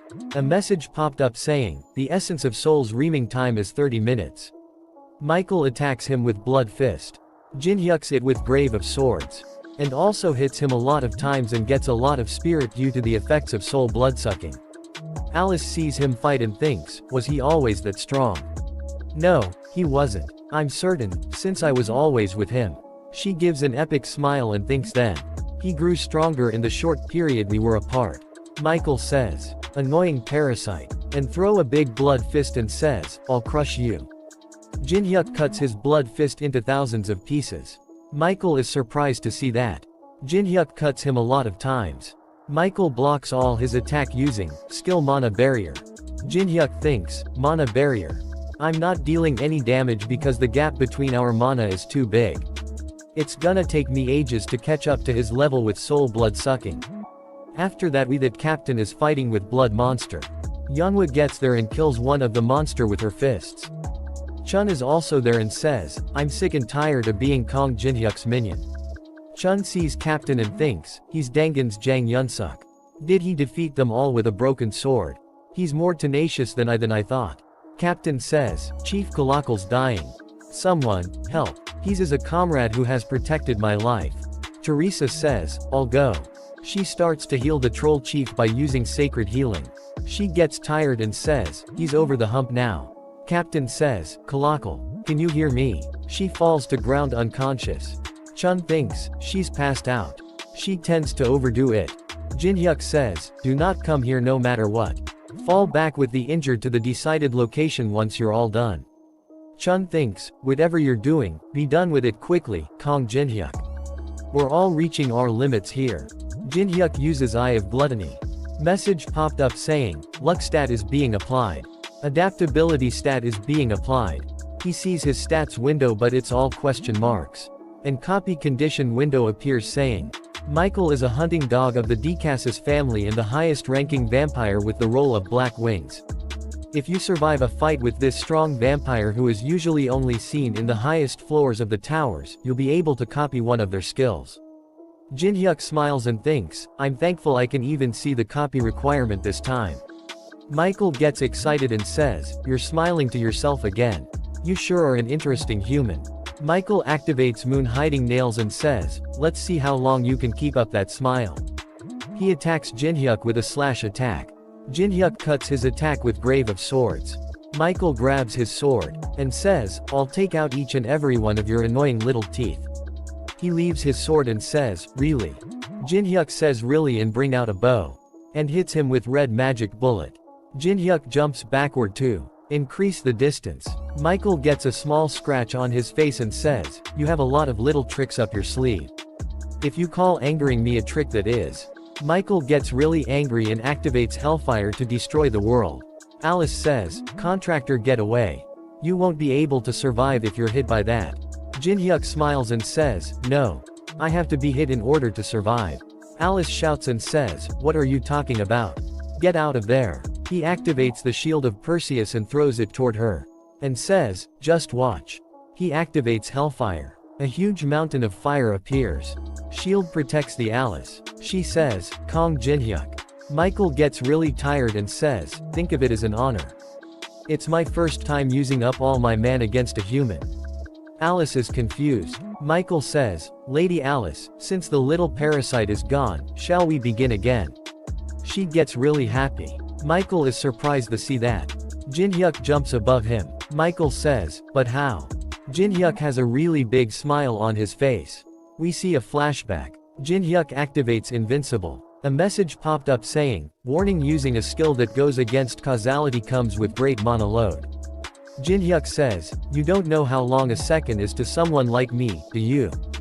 Jinhyuk hits him with the bow on the head and says, it's enough to beat you to a pulp. After draining you mana, Michael tries to activate Mana Shield. But he doesn't have enough mana. Jinhyuk hits him with a really powerful attack. Jinhyuk hits him multiple times. Michael thinks, this is impossible. How was he able to survive my Hellfire? But also be perfectly fine. Michael grabs his bow and says, I was taken aback for a bit. I never expected to consume all of my mana. But do you think that I'd lose? Against someone like you? Michael kicks him really hard. He goes flying. He appears above him to punch him. But Alice appears in front him and blocks his fist. Michael says, Lady Alice. She says, you fool. Did you think I'd sit by and watch? Michael says, you should've. You've hurt me. She says, Kong Jinhyuk. Are you okay? I can sense that you're almost out of mana. He says, this much is fine. Jinhyuk thinks, to be honest, all I'm doing is just protecting Alice. Plus, in 10 minutes, their chance of winning will be completely gone. After that we see that somewhere on the 39th floor, some vampires are watching Jinhyuk fight using a crystal ball. They say, did he provoke Michael into using his ultimate skill on purpose? I'm rather worried Michael might lose. We cannot lose Alice right in front of us. One of them says, wouldn't it be dangerous if we were to intervene since it's a lower floor? But considering the enormous amount of resources was invested into that place, we should do something. One of them says, Excellency, what should we do? Excellency says, we'll watch for a while more since it's not over yet. Michael is about to attack Jinhyuk. Alice grabs his arm and stops him. He says, how can you stand on the side of an inferior human, Lady Alice? You may have been dethroned but is used to respect you. Isn't this a clear betrayal of your own kind? She gets angry and says, betrayal? You dare accuse me of betrayal? What you guys did to me was betrayal. And I'm not on the human's side. Jinhyuk jumps to kick him. She says, I'm on the contractor's side. Jinhyuk kicks him really hard. Michael goes flying. Jinhyuk says, Alice, let's go with blood spears. She says, will you be able to handle the mana? He says, yes, I can. She uses blood spear and jumps toward Michael and throws the spears. Spears hits him in the chest. She comes closer to Michael and says, I know you guys are all watching through his eyes. Michael says, you're quick to catch on. She says, you filthy traitors. Heed my words. I will get my revenge no matter what. Michael says, but Lady Alice. Don't you think you're a bit too weak for that? This much won't even pierce heart. Jinhyuk says, it's okay. Because I will. Jinhyuk hits the spear and spear goes through his heart. He cough out blood. There is a hole in his body. A message popped up saying, surviving the battle against Michael. You have fulfilled the conditions to copy a skill. He copies moon hiding nails. His level goes up a bunch. And the effect of the essence of souls has ended. He says, easy, and falls to the ground unconscious. Alice grabs him and says, contractor. She says, I tasted revenge for the first time thanks to you. I'm very happy. She says, Kong Jinhyuk. To be honest, a small part of me didn't trust you. I couldn't figure out the reason you were helping me. But is trust to completely now. Thank you. On the 39th floor some gets really angry and says, no way, a praised royal guard lost. To a mere human. The blood wayport was destroyed too. This is gonna be quite a hiccup in the process of acquiring the forces necessary for the attack on the Empire. Excelsior says, there's no reason to act rashly. It's a shame that the blood wayport was destroyed, but we didn't lose everything. Locating Alice was good enough. Kong Jinhyuk. I'll be watching you. Kong Jinhyuk wakes up. Teresa is there watching him. She says, everyone, he's up. She says, we went to find you because you weren't coming back. We moved you here because we found you passed out. No one was in the area where you fought. Besides the dead vampires. Jinhyuk is something wrong. He says, it's nothing. Thank you, Teresa. Everyone good work. He smiles and says, I'm hungry. Let's eat. After that we see that demonic humans and Chinese guild are still fighting. Guild master raise his hand says, stop. Everyone, stop. You, over there. Why are you attacking us? Is it because Kong Jinhyuk told you to? Lancelot says, what nonsense is that? We plan on getting rid of you guys and then going after Kong Jinhyuk. Lancelot says, wait, Kong Jinhyuk's order. Are you guys not on the same side as Kong Jinhyuk? They says, shit stop the battle fall back. Ophelia see them from a distance and says, those useless demonic humans. I was wondering what they were doing, but they were just wasting time. She says, at least I survived but. What's with this stupid branding?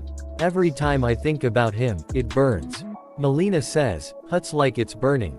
She says, you're that rude bitch from earlier. Why are you here? She says, LMAO, you were so arrogant. But it looks like you've been branded too. Ophelia gets angry says, you dare mock me. You, a mere human. She gets scared and says, it was a joke. A message popped up saying, fighting between slaves is forbidden. Brand is burning. Jinhyuk gets the Phoenix's feather ranked AA. Jinhyuk says, clearing the 7th floor will be a piece of cake with this. Let's eat first. Jinhyuk has cooked the food. Teresa eats it and says, I've never tasted anything like this before. Yanhwa says, wow, Opa's good at cooking too. Well, it's a basic skill. Chief says, thanks, my tribe is alive thanks you. I don't know to repay this debt. A message popped up saying, receive recognition from the Frost Blade tribe's chief, Kalakal. Condition has been fulfilled. You have succeeded in copying White Beast. He says, no need to thank me. It's not like I did it for free. Jinhyuk says, you just need to pay me 500 magic crystals each month. And for the convenience's sake, it'd be nice if you could leave it at the entrance. Chief is shocked to hear that and turns into stone.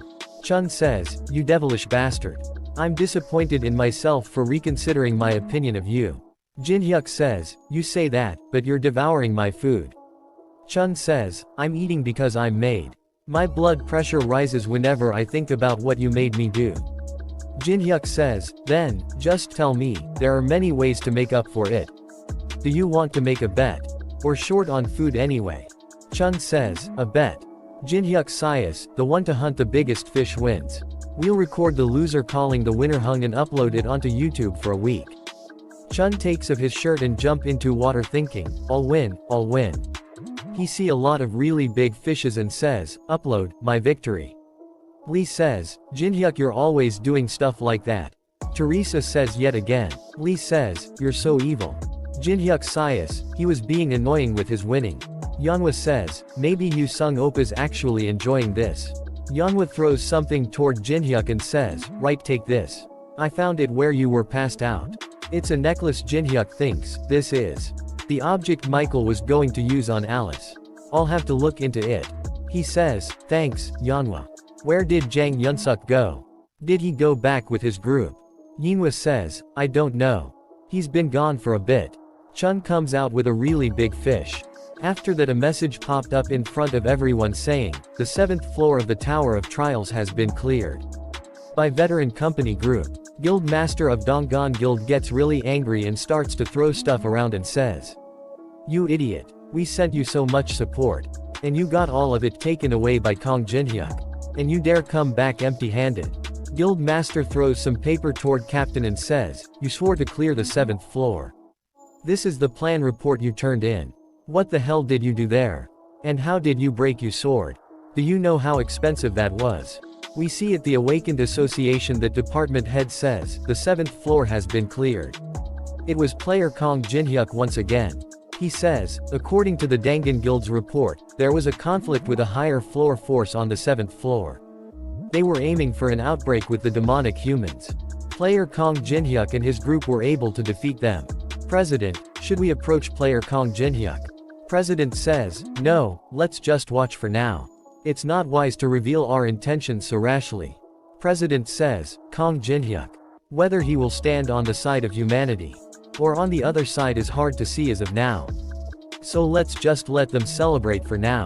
The world is still in order right now. After that we see that someone says, emergency. VVVIP protocol summons. Spread this information to everyone. Everyone, do just as we practiced. Hurry. Don't miss out on any details. They says, it's an honor. We wish you a happy day. We'll make sure your shopping experience is great. We see that it's Alice. They all call her Miss VVVIP. She give them a lot of gold and says, the greeting isn't bad. I'll prepay. From now on, anything that my hand touches is mine. I won't take any questions. They picks her up and they start shopping. One of them says, the branch manager passed out. The other one says, leave him be. He's just happy. He just has a weird way of expressing his feelings.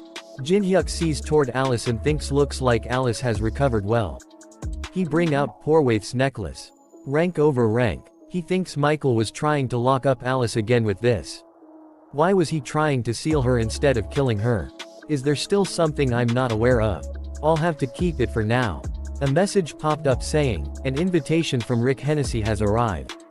If you bring this invitation, you can attend the masquerade ball being held on the 1st floor of the Tower of Trials. Jinhyuk thinks, a masquerade ball. It's one of the event-type quests that are activated once you'll reach the 25th floor. When Tower of Trials was a game, I once attended as a guest. Of course, back then it was a failed game, so I was the only one to attend. So I just danced around on my own and set things on fire. But this time, it's different. Countless rankers were probably invited this time. Jinhyuk says, Alice, there's somewhere we have to go. After that we see that Tower of Trials 1st floor neutral zone nameless city. Alice angry and says you promised to let me shop all I wanted. Jinhyuk says, we're here to shop too, so don't be too mad at me. Alice says, is this where we have to go? Jinhyuk says, I need a suit for the masquerade ball. He goes into the shop and sees that Chun is also there says, you too. Chun gets really angry and says, you called for a bet and let me be the only one to dive. Jinhyuk says, hey, there's no point in fighting here. Enough with all the mana, the goblins are gonna pass out. Some of them even pass out. By the way, diving into cold water is good for growing your muscles. Don't try to change the topic. Are you even honest? Chun says, don't try to change the topic. Are you ever honest? Jinhyuk says, yeah. Don't be so mad. I have a sword for you. Chun says, do you know how many times I fell for those sweet words? Jinhyuk says, think about it. I even told you how to remove the attribute sword. Chun says, that's true. Chun says, well if it didn't break when I was fighting the stone giant, I would have used it for a long time. Jinhyuk says, yeah, you've been looking for a new one. I'll give you a good one. So stop being so mad, I'll see you later at the ball. Jinhyuk says, I'm serious. Chun says, I'll trust you one last time. Jinhyuk has his fingers crossed and says, alright. Chun sees Alice and thinks but that girl that's always beside him. Which country is she from? Well, as long as she's not an enemy, it doesn't matter. Jinhyuk says, to Goblin, sorry for all the ruckus. Goblin says, no, it's okay it happens. Are you both looking for attire to attend the ball in? I recommend going all black. Jinhyuk says, yeah, but I'm interested in other things too. If there's something you're looking for. Jinhyuk says, an incense containing the snowflake canola flower. I smelled it the moment I stepped into the shop. Isn't it strange that a goblin tailor on the 1st floor would have this flower when it's found only on the snowy peaks of the 16th floor? Goblin says, what do you mean? Jinhyuk says, I noticed something when my friend and I were arguing too. When Chun Yu-sung was oozing mana, all the other goblins passed out. But you were fine. And your eyebrows twitched in reaction. When you noticed Alice, it seemed like you realized who she was at once. So, I've come to this conclusion. You're playing dumb. But you're a higher up, probably intermediate rank manager like Rick Hennessy. What do you think? Am I wrong? Goblin says, like Rick said, you really are an interesting person. There is one thing you got wrong, though. I'm not an intermediate rank manager like Rick Hennessy. Rick's the one working for me. Jin Hyuk gets really surprised and uses Eye of Gluttony. Immediately, a message popped up saying, the level gap with the opponent is too large. Failed to open. He is Tower of Trials high-ranking Manger Hasting. Goblin says, my name is Hasting. Jin Hyuk thinks, Tower of Trials high-rank Manger. This goblin is one of the 7 managers who created the rules of the tower. I didn't get to meet all of them in the past, but to think I'd meet one here.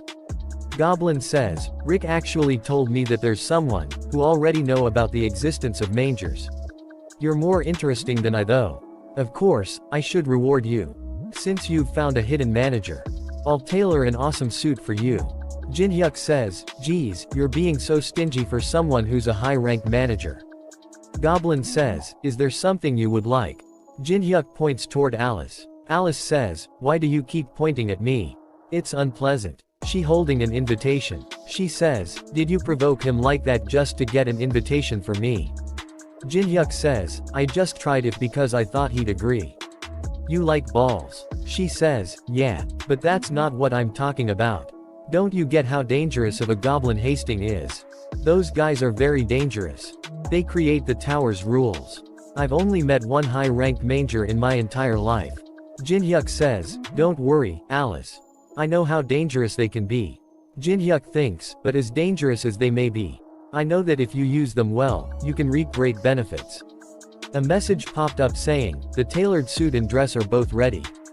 Have a great time, Hasting. Jin Hyuk says, then, shall we get going? He thinks, so this is the ball which only the rankers chosen by the tower can go to. Do you think Maria or Teresa will be here? I wish I could see them. Do you think Unknown was invited?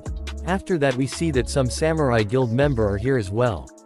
They says, are these the real heroes that are fighting on the front lines? Samurai Guildmaster Hoshikawa Yoshio. Guildmaster says, Tsutomu, look at the crowd. Don't they resemble parasites, living of the flesh of the strong without trying to get any stronger? Seeing all that trash gathered in one place makes me want to get rid of them all. Tsutomu says, boss, aren't you just mad that the guild's treasure was stolen? The treasure won't come back even if you were to kill all these bugs. Guildmaster says, Tsutomu, you're supposed to just agree. Tsutomu says, right, I have something to tell you. I got a message that Zonghua Guild was also invited. They said that since we don't know what could happen in there, we should form an alliance. Tsutomu gets hit with walking. He gets angry and says, you're getting in my way. He gets salamed into the ground. Guildmaster says, Tsutomu. Alice says, what? In your way? She says, how about now? M is still in your way. She says, aren't you gonna answer me? She activates overwhelming authority, crushing the opponent that's weaker than the user with mana. She says, I asked, how about now? Guildmaster thinks, Tsutomu, the top ranker in Samurai Guild, was crushed so easily by this young girl greater than. Just who are these guys? Jin Hyuk says, enough. It'll put us in a difficult situation if people find out who you are here. She undo her overwhelming authority. She says, annoying. Guildmaster says, it's good that you're stopping her, but that's enough. Was this really necessary between fellow rankers? I will apologize in his stead if it was our fault, though. Jin Hyuk says, I stopped her. He uses glacier formation, and form a hammer, and hits Tsutomu in the head. Jin Hyuk says, seems like you misunderstood. He says, I was telling her to get out of the way so I could beat him up myself. Jin Hyuk says, do you get it, Samurai's Guildmaster, Yoshio? He give an evil smile and uses Eye of Gluttony. Guildmaster level 52. Jin Hyuk thinks, that's it for the Guildmaster of the world's top 7 guild. Why are the copy conditions so damn complex? You bastard. You did this knowing who I was. Guildmaster says, then I'm sure you're aware that we're a mage organization allied with the Zonghua Guild. Do you think you can handle the retaliation from such a large guild? Jinhyuk removes his mask and says, I'm not sure. Do you think you can handle it? Jinhyuk says, you are Kong Jinhyuk. They all see him and says, it's Kong Jinhyuk. Jinhyuk says, they sure are loud. Jinhyuk activates glacier formation. Don't be scared, I just put him up because people were too loud. Jinhyuk says, I'm sure you've heard a lot about me already. And that such a crude threat won't work on me. To be honest, I don't care what you guys do. But I want you to be careful about one thing. I'll be advantageous for you to not get in my way. Whether you're a guildmaster or whatever. She steps on Tsutomu's head. They starts to walk away. Guildmaster gets really angry and says, Kong Jinhyuk. They go inside the palace. Alice says, they've set up everything despite it being just on one floor. He thinks, I've never been to a masquerade ball with this many people before, I feel a bit awkward. Let's see. I see Teresa was invited too. Next to her Maria. I saw her at the conference. This stalker bastard from the suit shop is here too.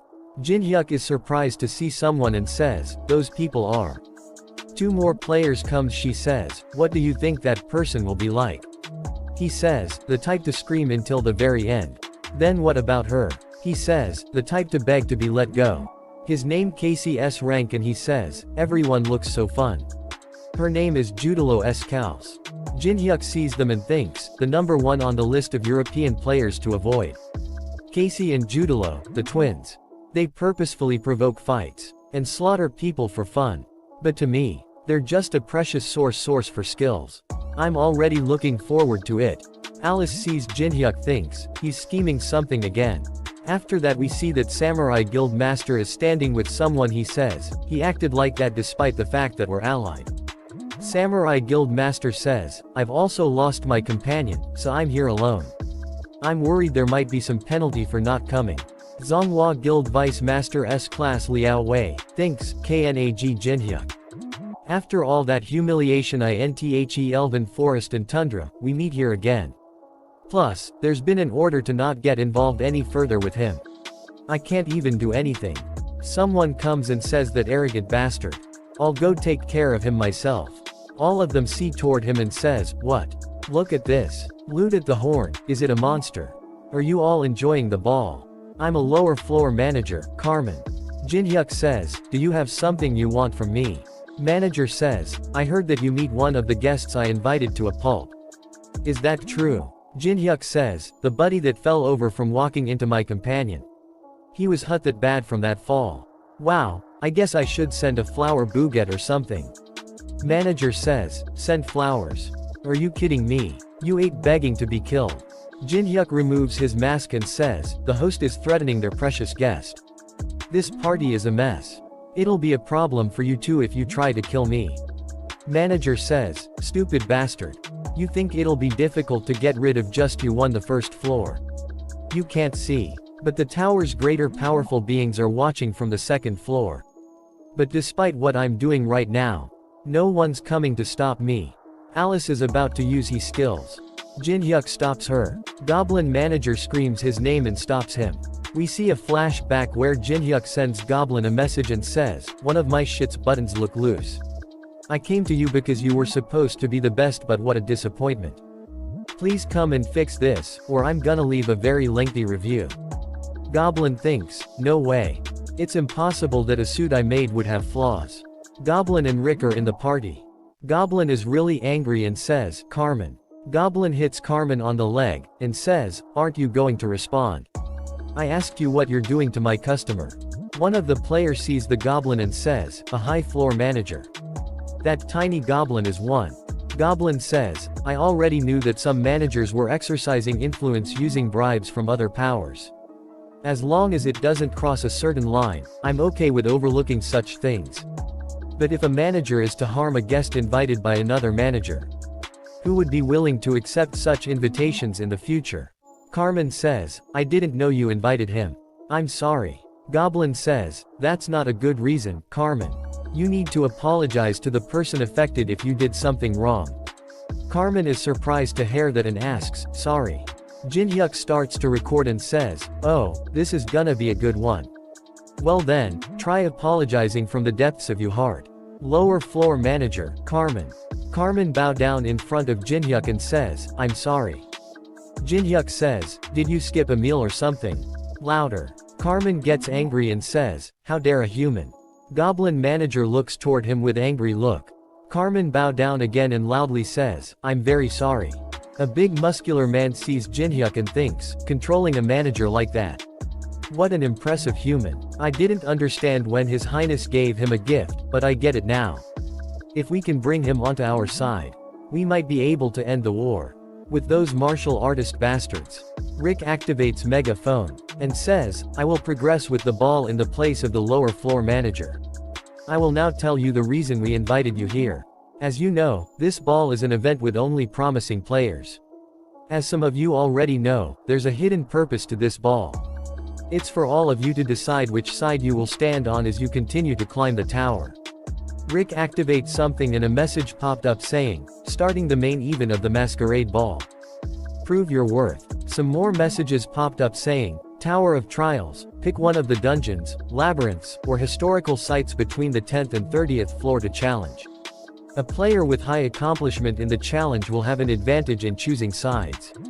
A red button appears in middle of the room and Rick says, in order to choose the location, you only need to press the red button and say the floor number and location name aloud. Rick and manager starts to walk away and says, then, good luck, everyone. Everyone is surprised to hear that. They starts to talk to each other. The tower's top powers, the ones the lower floor manager mentioned. A girl whistle really loud and says, stop acting like amateurs. We're all players. It's an unexpected situation, but let's find a way to work together and clear this challenge. Why don't we check who each other is first? She thinks, I wanna see how powerful we are. Jinhyuk sees her and think, Olympus is Maria. I guess she's a ranker, after all. It must be very sudden for her too, but she's getting straight to work. Chun says to Teresa, I guess we're on the same side again. One of the players says, wait, work together. Then you want to be chosen by the residents. A girl there says, yeah, I thought they were enemies of humanity. Maria says, everyone, calm down. Let's talk first. Jinhyuk presses the red button and chooses 25th floor, Good King's Valley. Chun says, that devilish. Teresa says, it always goes like this. A message popped up saying, all players are being transported to the chosen location. Jinhyuk smiles and gives them a thumbs up. They says, wait. I'm not prepared at all. Shit. They all appears in front of the 25th floor, Good King's Valley. You can escape either by completing the labyrinth or by being chosen by a power. Jinhyuk says, this place feels giant every time I come here. They say, without any preparation at all. One of them screams and says, it's a completion. I'm gonna accomplish the most things and get out of here by being chosen. Maria says, calm down, nothing good will come out of turning on each other here. She says, we don't even know what kind of place this is. I'm sure the person who pressed the button has a plan. We should talk to him. He is not there anymore. She says, he's already gone. Where did he run off to? He is standing by wall inside the labyrinth and says, let's see. It should be around here somewhere. He presses a wall brick and a message popped up saying, 5 paths leading to the Good King's grave have opened up. You can only choose one door. There are 5 doors in front of him, each with different element. He has to choose one of the 5 paths within 60 seconds. Jinhyuk thinks, what a wicked message. You would think there's treasure hidden or something. If I choose a door with an element on it, the path will open. But at the same time a bunch of spirits who guard the grave will ambush you. And if I don't choose any door within the given time, a message popped up saying, the time is up. All doors will open as you have not chosen any door. A monster comes out of the one of the doors and says, why is it always me first? It is Fire Spirit Salamander. Salamander says, what? A human? Salamander get covered in fire and says, don't hate me too much. I'm a guardian salamander that guards the king's grave. I will make you pay for the sin of invading the noble king's grave. Jinhyuk says, did you hear that? He's gonna kill me. What do you think about that? His dragon gets angry and says, Mogi. Salamander is confused. Jinhyuk put earplugs in his ears. Black Dragon activates fear. Salamander gets really scared and all his fire goes away. All the players outside of the labyrinth feels the energy coming from within. Teresa talks to Alice and says, Alice, right. Can I ask something? Did Jinhyuk say anything about where we're going? Chun starts to walk toward the labyrinth entrance and says, he's probably at the place where the wind just came from. Doing ridiculous things is his hobby, after all. Alice stops him and throws a rock inside. It gets crushed by a lot of traps. Teresa and Chun are surprised and Teresa says, you knew about the trap. As expected of Jinhyuk's teammate. Teresa thinks, but what is it? I feel like I've seen her somewhere before. And I feel a kind of creepy chill from her. Wind Spirit Sylphid also come out and says, I feel like I'm gonna pass out. Earth Spirit also come out and says, Salamander, what have you been doing? Water Spirit Undine says, didn't you say that there wouldn't be a situation where all of us have to step up like this? Light Spirit Wisp says, I'm sleepy. We see that Salamander is really scared. Undine says, Salamander, what are you doing? Why do you have your head on the ground? Salamander says, shut up and do the same. There's a devil here. She says, a devil. All the other spirits see the black dragon. We see that great elder of Muram is watching him through the crystal ball.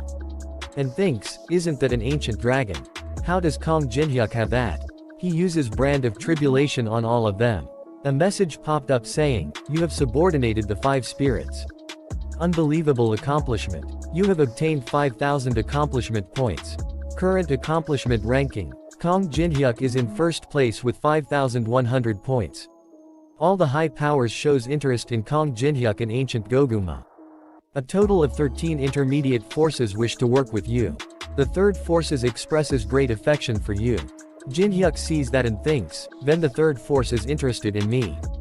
I might be able to make things more complex than they are. Jinhyuk says, I'm popular thanks to you, Goguma. He accepts Marim's calls. Moyong Su says, hello, I'm Moyong Su from Muram. I'll get to the point right away, come to Muram. Then I'll let you live. There's a commandment to kill for you, actually. Jinhyuk hang up the call. Jinhyuk says, to spirits everyone up. We're gonna be on the move soon, so practice what I showed you. You're all gonna be snacks for Goguma as you can't do it right. They all are really scared and says, yes, sir. After that he accepts the call from Empire. He says, I am Penheimer from the Caladium Kingdom, which is part of Empire. Jinhyuk says, I'm Kong Jinhyuk. I know that Empire has an interest in me. Penheimer says, it'll be a short conversation then. I'll be direct. Will you work with us? We'll be of tremendous help in your tower climb. Jinhyuk says, I'll consider it in a positive manner. He says, oh, you're decisive. But, on one condition. Penheimer says, a condition. After that we see that there are a lot of traps in other players' ways. Maria says, how is it? Someone says, Maria, at this rate, it's gonna take hours just to undo the traps. She thinks, so we can't even make progress except for the group that followed the silver-haired girl. I guess things are centered around Kong Jinhyuk once again. A message popped up saying, the return conditions have been changed.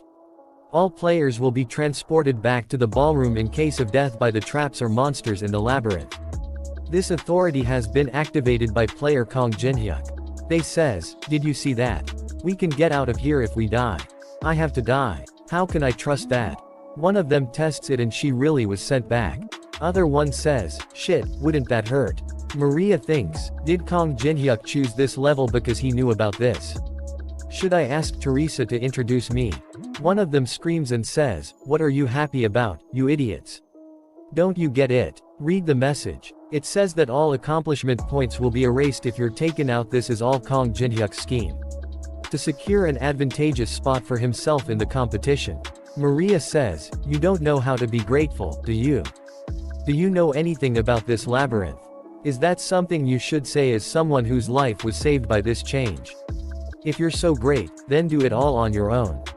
He says, but if Kong Jinhyuk didn't press that button in the first place? How ridiculous. Am I the idiot in this situation? He hears someone saying his name in his head. Moyong Su of the Muram. Moyong says, this is the distant whispering technique, don't speak so loudly. Things have gone away, Kong Jinhyuk need to be removed. He says, I have to do it. Moyong says, no, you would never be able to. Don't worry, your job isn't to fight. A gift arrives in front of him. He says, this is. After that we see that Penheimer says, that was a very big favor I just had to ask the middle managers for. You'll have to keep you promise, Kong Jinhyuk. Jinhyuk says, of course. I won't forget what you've done for me. He says, spirits, if anything touches me, even a molecule, you're going straight into Goguma's stomach. Don't make me say it twice. The 5 spirits operation mode. Earth spirit and fire spirit picks up. Jinhyuk starts to run and all the other spirits are protecting him from the traps. Salamander says, I'm so tired. I'm gonna die. Water spirit says, shut up. Do you want to be eaten by the ancient dragon? Jinhyuk says, what a smooth ride. Jinhyuk tells them to stop. And says, you guys rest here. All the spirits fall to ground and says, thank you. Black dragon is sitting on them. Jinhyuk sees a dead body and thinks, a murdered players was just left here. She should have been taken back to the ballroom if she was killed by a monster. Or a trap. The fact that she's still here means another player killed her. We see the twins from the earlier are the one who's killing all the players. She says, the smell of very sweet blood. And he says, let's kill. The series max level newbie ends here. And I will upload new parts as soon as they release them. And if you want me support financially you can join my Patreon only for $5. My goal is 50 Patreon and then I will become a full-time YouTuber. Patreon and Discord links are in the description if you want support me. Thanks for watching. Hello. Welcome to the 12th part of Max Level Newbie. And first of all, I wanted to say thanks to all of you for your great support to this series. And if you want me support financially you can join my Patreon only for $5. My goal is 50 Patreon and then I will become a full-time YouTuber. And special thanks to my first Patreon Zoa C. If you want to support me Patreon and Discord links are in the description. And thank you very much. Let's begin. At the beginning of this part we see a flashback where Casey, Judilo. They were witnesses to the cruel murder of their own parents by a psychopathic murderer. But even in this harsh situation, the twins revolted. They picks up some sharp. Casey jumps on murderer's head and stabs him in the neck. Judilo stabs him in stomach. They worked together to successfully avenge their parents. However, they would never be able to go back. A copy condition appears in front of him saying, if you are able to satisfy their twisted desires, you can copy their skill, all sharing. What the hell? Now there's even storytelling in the copying requirements. They both gets really excited and jumps toward Jinhyuk to attack. Jinhyuk gets ready and grabs their weapons and stops them easily. Jinhyuk thinks, the speed and power. The combination attacks. They're pretty skilled. He kicks both of them in face. They both smile and says, I knew it. He's strong. They both get ready again. And combine 2 pieces of equipment. And says, let's go again. They activate twins. A message popped up saying, coping the weapon of opponent whose proficiency is high and sharing it. Synergy has occurred. Attack power has increased by 200%. Judilo says, just one hit, please. Casey says, I want to smell that blood in my hand, I've never smelled such blood before. Jinhyuk rubs his neck and think, I don't feel so energetic. Alright, let's go. After that we see in the Empire some says, congratulations, Sir Penheimer. Congratulations of scouting Kong Jinhyuk. Penheimer says, it's too soon. I only managed to get him to make a promise. They say, there's no need to be humble. Penheimer says, it's all thanks to you help. Someone says, he will definitely be of great help in the middle floor's fight for power. Good work, Sir Penheimer. Muram Elder is frustrated and thinks, I didn't want to see the Empire bastards happy. It was foolish of me to act rashly just because of the ancient dragon. Shadow appears and says, Moyong Su. It's you, ghostly blood leader. Shadow says, I didn't expect a stern orthodox sect man like you to seek me out. What an incident. He says, lower your voice. This cannot be known by others. Shadow says, so, who do I need to dispose of? Is it that Kong Jinhyuk this Empire bastards are talking about? Elder says, no, get rid of the group that works with Kong Jinhyuk. They're always the most annoying when trying to get rid of the Kong Jinhyuk. Shadow says, well, I don't care who it is but since this breaking the floor rule, the fees will be rather tremendous. Is that alright? I was just asking in case don't be mad. Shadow disappears and Elder says, arrogant unorthodox sect bastard. Elder thinks, if we get Kong Jinhyuk taken away by Empire like this, then I'm dead even if I go back. Then, he bring out a small box and thinks, I'll just have to get rid of him myself. Casey and Judalo swings around their weapons to attack Jinhyuk. Jinhyuk dodges. They both attack him at the same time. He jumps to dodge the attack. He activates Demon King's steps. And he also activates Soul Blood Sucking. He hits them a bunch of time and earns 0.3 mana. They both give creepy smiles and Casey says, it feels like something leaving me. Judalo says, I've never felt this before. Jinhyuk says, if you express you pleasure like that, and punches them in stomach. And says, it makes me feel ill. Jinhyuk thinks, I do want the all-sharing skill. But how am I supposed to satisfy these perverts? I've never felt this frustrated before. The both are barely able to stand. Casey says, he's strong. Judalo says, yeah, he's definitely strong. Jinhyuk think this is taking up too much time. I guess I have to kill them. Jinhyuk brings out his dagger. They both bow down in front of Jinhyuk. He sees that says, what are you guys doing? Casey says, we realized that we can't win against you even with the two us. Judalo says, if we can't kill someone with blood as sweet as yours, we want to at least be your family so that we can stay close to you. He is confused but still uses Brand of Tribulation on them. He succeeds in copying all sharing rank a skill. The both are really happy. Jinhyuk thinks, I didn't expect it to be resolved like that. They both grabs him and says we're now family. We're gonna be together forever. Until death. Chun, Alice and Teresa are walking inside the dungeon. Chun says, so, where's Kong Jinhyuk? Alice says, I don't know. Chun says, then where are we going? She reply, I don't know. Chun gets really angry says, what do you know? Teresa grabs him and says, calm down. I can't really say it, but I'm certain. She thinks, the fine mana supply line, connected to the contractor, is heading this way. She says to them, if we go this way, we'll meet my counter. No Kong Jinhyuk will be there. Someone appear behind them and says, that's so. Some shadow soldiers come out of the ground. One of them says, then, I can't let you go any further. You will all have to die here. He is Mareem's unorthodox sect ghostly blood leader Yong-ho. Teresa says, stay behind us, Alice. She gets really angry and think, Kong Jinhyuk, where are you? I don't even have man right now because I'm far from you. Judalo says, right, so where was it again? Casey says, the thigh. Right, the thigh. I stabbed them in the thigh with a metal railing this big.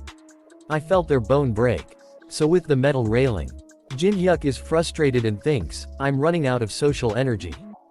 Jinhyuk says, Casey, Judalo. Since you guys are family, listen up. Jinhyuk smiles and says, you can't just kill because you want to from now on. Can you promise that? And activates Brank of Tribulation. A message popped up saying, a new rule has been set. Judalo says, it's not like the cops will arrest us. Casey says, we're awakened anyway. Jinhyuk thinks, it makes things annoying for me. Jinhyuk says, then let's do this instead. I'll pick out the bad guys from now on. You can do whatever you want to those guys, okay? They get really happy. Jinhyuk thinks, I'm glad they're simple. Jinhyuk feels something, and activates Sword Demon King steps. And run somewhere. They say, wait for us hung. After that we see that ghostly blood soldier attack Alice. Teresa appear in front of them. And uses Sacred Reinforcement. She also activates Sacred Shield. Teresa says, Alice, stay behind me. Chun activates Soul Chasing Sword Chi. And attack a lot of soldiers at once. Their leader attacks him with super speed. Chun blocks his attack with his sword. Yong-ho says, you know how to use Sword Chi despite being an outsider. How interesting. Who are you? Chun gets angry and says, screw off. There's no way I'd tell my name to some like you. Yong jumps back and says, what a feisty one.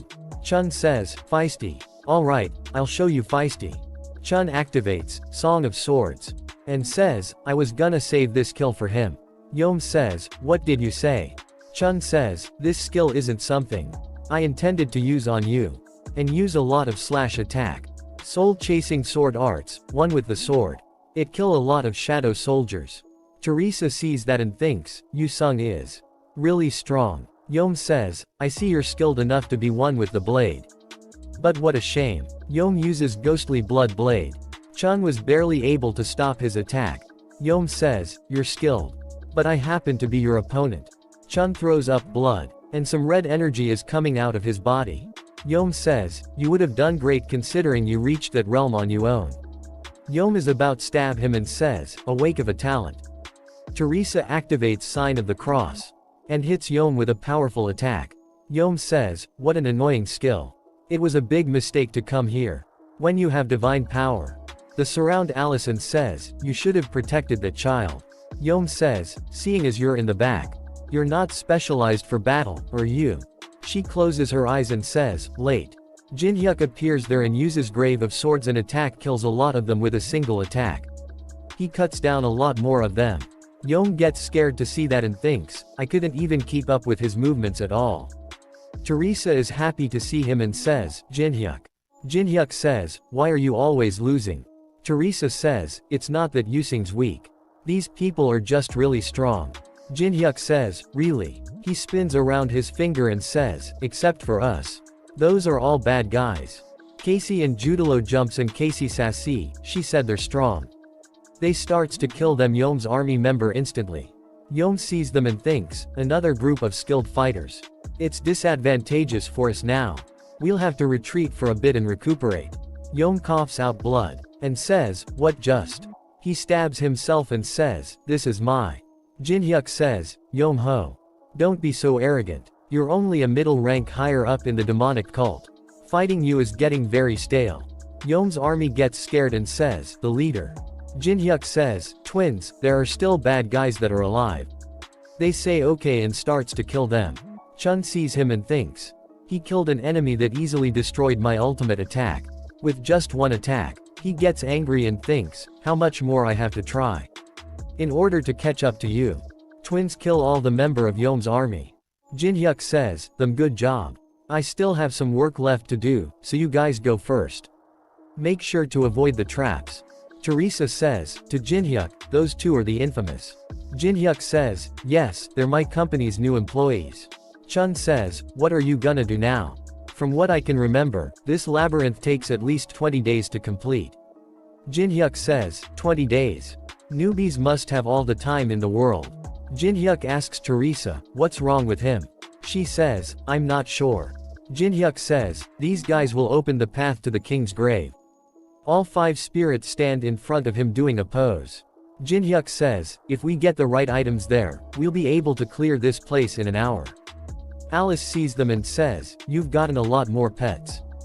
Teresa picks up the dragon and says, wow, they're so cute.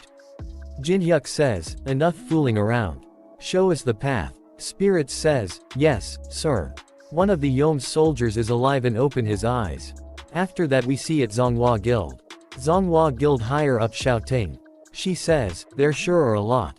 She thinks, it's already been 24 hours since Liao Wei and Nangong Tian went into the tower. When will they be back? She sees a lot of people walking on the road and thinks. Everyone seems to be at peace.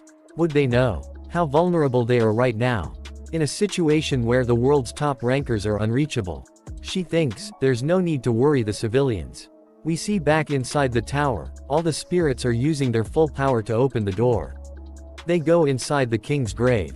There are a lot of treasures. Jinhyuk says, everyone, don't touch the treasure. Message popped up saying, those who have entered the grave may pick at trees. Those who are greedy will be inflicted with the king's curse. Jinhyuk says, pick just one. Jinhyuk points toward the golden bell and says, can you see that? If you ring it, the path out of this labyrinth opens. It's that easy. Yeah. If you're gonna keep complaining, just ring that thing and leave. I don't wanna hear it. Jinhyuk says, it should be around here somewhere. A shadow soldier appears on the door. Chun says, what are you doing here? I didn't know you were alive. He brings out a scroll and use early spring. Spatial transition happening. Jinhyuk sees that and thinks, spatial transition. Muram Elder and a big samurai army appear in front of them. Soldier says, the ghostly blood troop died with the leader. Elder says, useless things. I knew the unorthodox sect couldn't be trusted. Good job, Liao Wei. Jinhyuk says, you used a divine artifact Zhu to find me. Wouldn't the manager be mad about this if they were to find out? He opens up a small box, there is small black pill inside it. He says, mangers cannot look into this labyrinth. Elder eats the pill and says, no one will know if I kill you all. So why would I worry? He uses great reverting pill. He gets buffed and says, I'm overflowing with power. Message popped up saying, all stats will be increased twofold for an hour. Power that wasn't refined within the time limit will disappear. They fell really strong mana pressure. Alice smiles and says, such inferior beings. Jinhyuk puts her back into the ring. She says, what the hell? Jinhyuk thinks, it's gonna be a problem if you get involved, just stay there. Elder screams and says, kill them all. His army runs toward them and says, yes sir. Teresa says, there are a lot of them. Jinhyuk says, is that so? Then we can also summon allies. He summoned the 5 spirits. Battle mode. The all turns into really big monsters. Jinhyuk says, go. Elder says, fight special spirit forces. Show them the power of martial arts. Teresa sees all this and says, I don't know what we should do. Elder jumps using his full force. He appears above Jinhyuk ready to attack, and uses wall-breaking fist. Jinhyuk jumps to dodge the attack and his fist hits the ground. A huge explosion happens. Elder tries to punch him again and again, and says, you arrogant bastard. Stop dodging like a rat and fight me. Jinhyuk sees something and says, oh, found it. Jinhyuk picks up the item he was looking for and says, what? Wait, did you stop talking? You must know what this is. Elder says, that's the most disturbing divine artifact of the 25th floor. Horn that brings despair. Jinhyuk says, yes, that's right. It's a divine artifact that causes a disastrous event each time you blow it. It's said that the 4th time you blow it, a great fortune will follow. Elder gets angry and says, do you think I'm stupid? You think you can survive after calling forth the 3 disasters in this enclosed space? If you think you can threaten me with that kind of... Jinhyuk blows up the horn of despair. Elder is shocked out of his mind to see that. A message popped up saying, the first despair is coming. A really big scorpion appears there. A message popped up saying the grave's first disaster, Black Scorpion, has appeared. Scorpion attacks using his tail. A big explosion happened, a lot of soldiers are flying because of the explosion. Teresa says, wait, I can't see Alice. Chun says, Teresa, this about saving yourself first. Chun activates battlefield selection. Elder gets angry and says, you bastard. Have you finally lost your mind? Are you intending to kill us all here along with yourself? Jinhyuk says, you're being dramatic. I'm just getting started. Spritz are protecting them. He goes running really fast. Elder runs after Jinhyuk, and says, stop right there. Scorpion attacks them. Elder steps on the tail of Scorpion and jumps. Elder sees something and says, you insane bastard, stop. Jinhyuk blows the horn again. A message popped up saying, the second despair is coming. The Grab's second disaster, predator within the mud, appeared in front of the Elder. Elder cuts the tentacle of the predator within the mud. It start eat the army of Muram. Elder says to Liao Wei, come support me. We need to take that horn away from Kong Jinhyuk. Liao Wei says, what do you mean? Elder says, fool. That thing is what's causing this chaos. This is too good for you, but take this. Bring the horn back to me no matter what. Elder throws a sword toward Liao Wei. He picks up the sword and says, yes, sir. Fire spirit and earth spirit attacks the scorpion. Elder attacks Jinhyuk. Jinhyuk dodges all his attack with ease. Elder thinks, I must be patient. He'll continue to blow the horn since he's already begun. It is said that on the 4th blow, an enormous fortune will follow. It's certain he's in a hurry to blow the horn in order to achieve that. I'll make sure. It's me who receives the fortune. Is probably what he's thinking right now. It is said that this horn is supposed to be in great luck. But that depends on the perspective. It can be luck to someone, but a despair to another. Jinhyuk blows the horn again. A message popped up saying, the 3rd despair is coming. A really big shadow warrior appears. The grave's 3rd disaster, Body of Thought. Body of Thought attacks and hits a lot of them. Some says, be careful. It disintegrates whatever it touches. Jinhyuk blocks the attack with the shield. He drops the horn and says, now if I just naturally drop this, it'll be done. Horn hits the ground. Liao Wei picks up the horn. Elder says, yes. Great. I will blow it. Hurry and hand it to me. Elder says, Liao Wei. What are you doing? I said hand it to me. Elder says, what's the reason you want to blow this omnis item? I bet it's because something good will occur. I've worked hard until now. So I will take this chance to be a bit greedy for once. Jinhyuk is surprised and says, wait, stop. Liao Wei, blow the horn. A message popped up saying, luck is coming. Liao shouts and says, come to me. Luck. Another message popped up saying, the king's grave has found peace again. A gate opens outside of the tower. Everyone is shocked to see that. All three disaster monster comes out of the portal. A message popped up saying the third disaster is coming. After that we see that Teresa is walking left and right. Chun, bring out a big potion and preserve you power saintess. The only way to get out of this place is by either rendering me powerless or waiting for the time to run out. Remaining time is 5 minutes. He drinks the potion. Teresa says, how can you be so relaxed? Aren't you worried about Jinhyuk at all? Chun says, worried. About him. Chun smiles and says, do you still not get it after how long we've been with him? Most situation are under that bastard's control. He's the kind of guy who plans the unthinkable. The situation right now is probably exactly what he wanted. He throws a potion toward Teresa and says, there's no reason or need for us to step up. So just sit down and recover. The come of Chun's protective space, and Teresa says, where are the disasters? Leo shouts and get really scared. Jinhyuk is also really scared. Teresa and Chun also get really scared. We see that all the disasters are destroying the world outside of the tower. A message popped up saying, witness the punishment for causing chaos at the site of the king's grave. Teresa shouts and says, outbreak. A message popped up saying, the grave's owner is willing to give a chance for atonement to the grave robbers. A portal will be created to where the three disasters are. Elder has caught Liao. Liao is crying and saying, I have to go. My home is in flames right now. Elder says, stay still, Liao Wei. Elder says, there's nothing you can do even if you go there. This is why I told you to hand it over to me.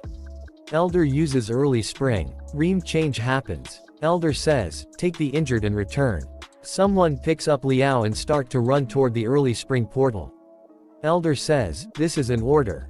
Elder sees the disasters and thinks, if I were the one to blow the whistle last, would all of those have gone to Murim instead? I failed to get rid of Kong Jinhyuk. But I might have been lucky this time. All the disaster are killing people and destroying the cities. Jinhyuk sees all this and closes his fist because of anger. Spirits asks Jinhyuk, leader, you okay? Jinhyuk goes through the portal. Scorpion disaster destroy a building. A player is inside the building. Scorpion attacks again. She uses self-defense chi. She goes flying, a fall to ground, fall away. She is injured. There are some civilians there as well. She says, what are you doing just standing there watching? Hurry and evacuate. She stands up ready to fight and thinks, I have to stall for time until Nangong Tien comes back. Ever for a second more. Scorpion attacks her. Jinhyuk and Chun attacks the scorpion simultaneously. Jinhyuk says, Chun Yu-sung, do you think you can hold up against that scorpion for 10 minutes? Chun smiles and says, then minutes. I'll end the bastard instead. Chun uses battlefield selection, and takes Scorpion to the protective space. A message popped up saying, transporting the user to the chosen location. That girl says, you're Kong Jinhyuk. Why are you here? Jinhyuk smiles and says, why do you think? It's to earn express. Body of Thought is attacking civilians. Teresa appears there and uses sacred reinforcement, and cuts down all the attacks of the Body of Thought. She thinks, there are still a lot of civilians currently evacuating. I have to stall for time for them. In order to save more people. Body of Thought attack her. She tries to block the attack with her shield and all the attacks change direction at the last moment. And kills a lot of civilians. All the civilians that got hit by the attack turns into some kind of monsters. A message popped up saying, the mind is being contaminated by the Body of Thought. She sees that and says, the people are changing. All the changed people are attacking Teresa. She is really shocked. They all grabs her shield and sword. The Body of Thought give an evil smile and screams. After that we see that Chun is attacking Scorpion. He activates one-on-one. All the Chun using stats will be increased by 10%. The stats of opponent Black Scorpion will be decreased by 10%. Chun thinks about Jinhyuk and thinks, I've never seen him look like that before. Chun says, right. In the end, he's also not perfect. Chun uses the Song of Swords on scorpions and cuts of Scorpion's tail. Scorpion cough out blood and screams. And the other disaster also screams. A message popped up saying, Hidden quest is being activated. Kill the 3 disasters. Rewards depend on the results. Alice says, Contractor, do you want some help? I can take those on my own. Jinhyuk says, no, there are too many eyes here. Jinhyuk thinks, I planned on letting them loose in Muram. Then stealing the martial arts text and the great reverting pill during the chaos. I didn't think Liao Wei's greed would get in the way. He sees a lot of dead people. And says, this is frustrating. Jinhyuk brings a bow and arrows. He activates 2-star restraint barrier. He activates Mandara. He is really an attack the second disaster with really strong attacks and says, from now on, I'll be much more precise and perfect in my calculations. Teresa activates Sacred Healing on the changing civilian. She thinks, I can't let the civilians get close to me. They'll all be hurt by my defense power. I need to get rid of the body of thought first. She activates Sacred Fall. Goes through the monster civilians with super speed. She activates Sacred Reinforcement. She hits Body of Thought. Body of Thought hits her back. She goes flying. She thinks, the divine power is working. I need to avoid the people that the Body of Thought is controlling and just focus on it. Body of Thoughts grabs the monster civilians. She thinks, of her childhood.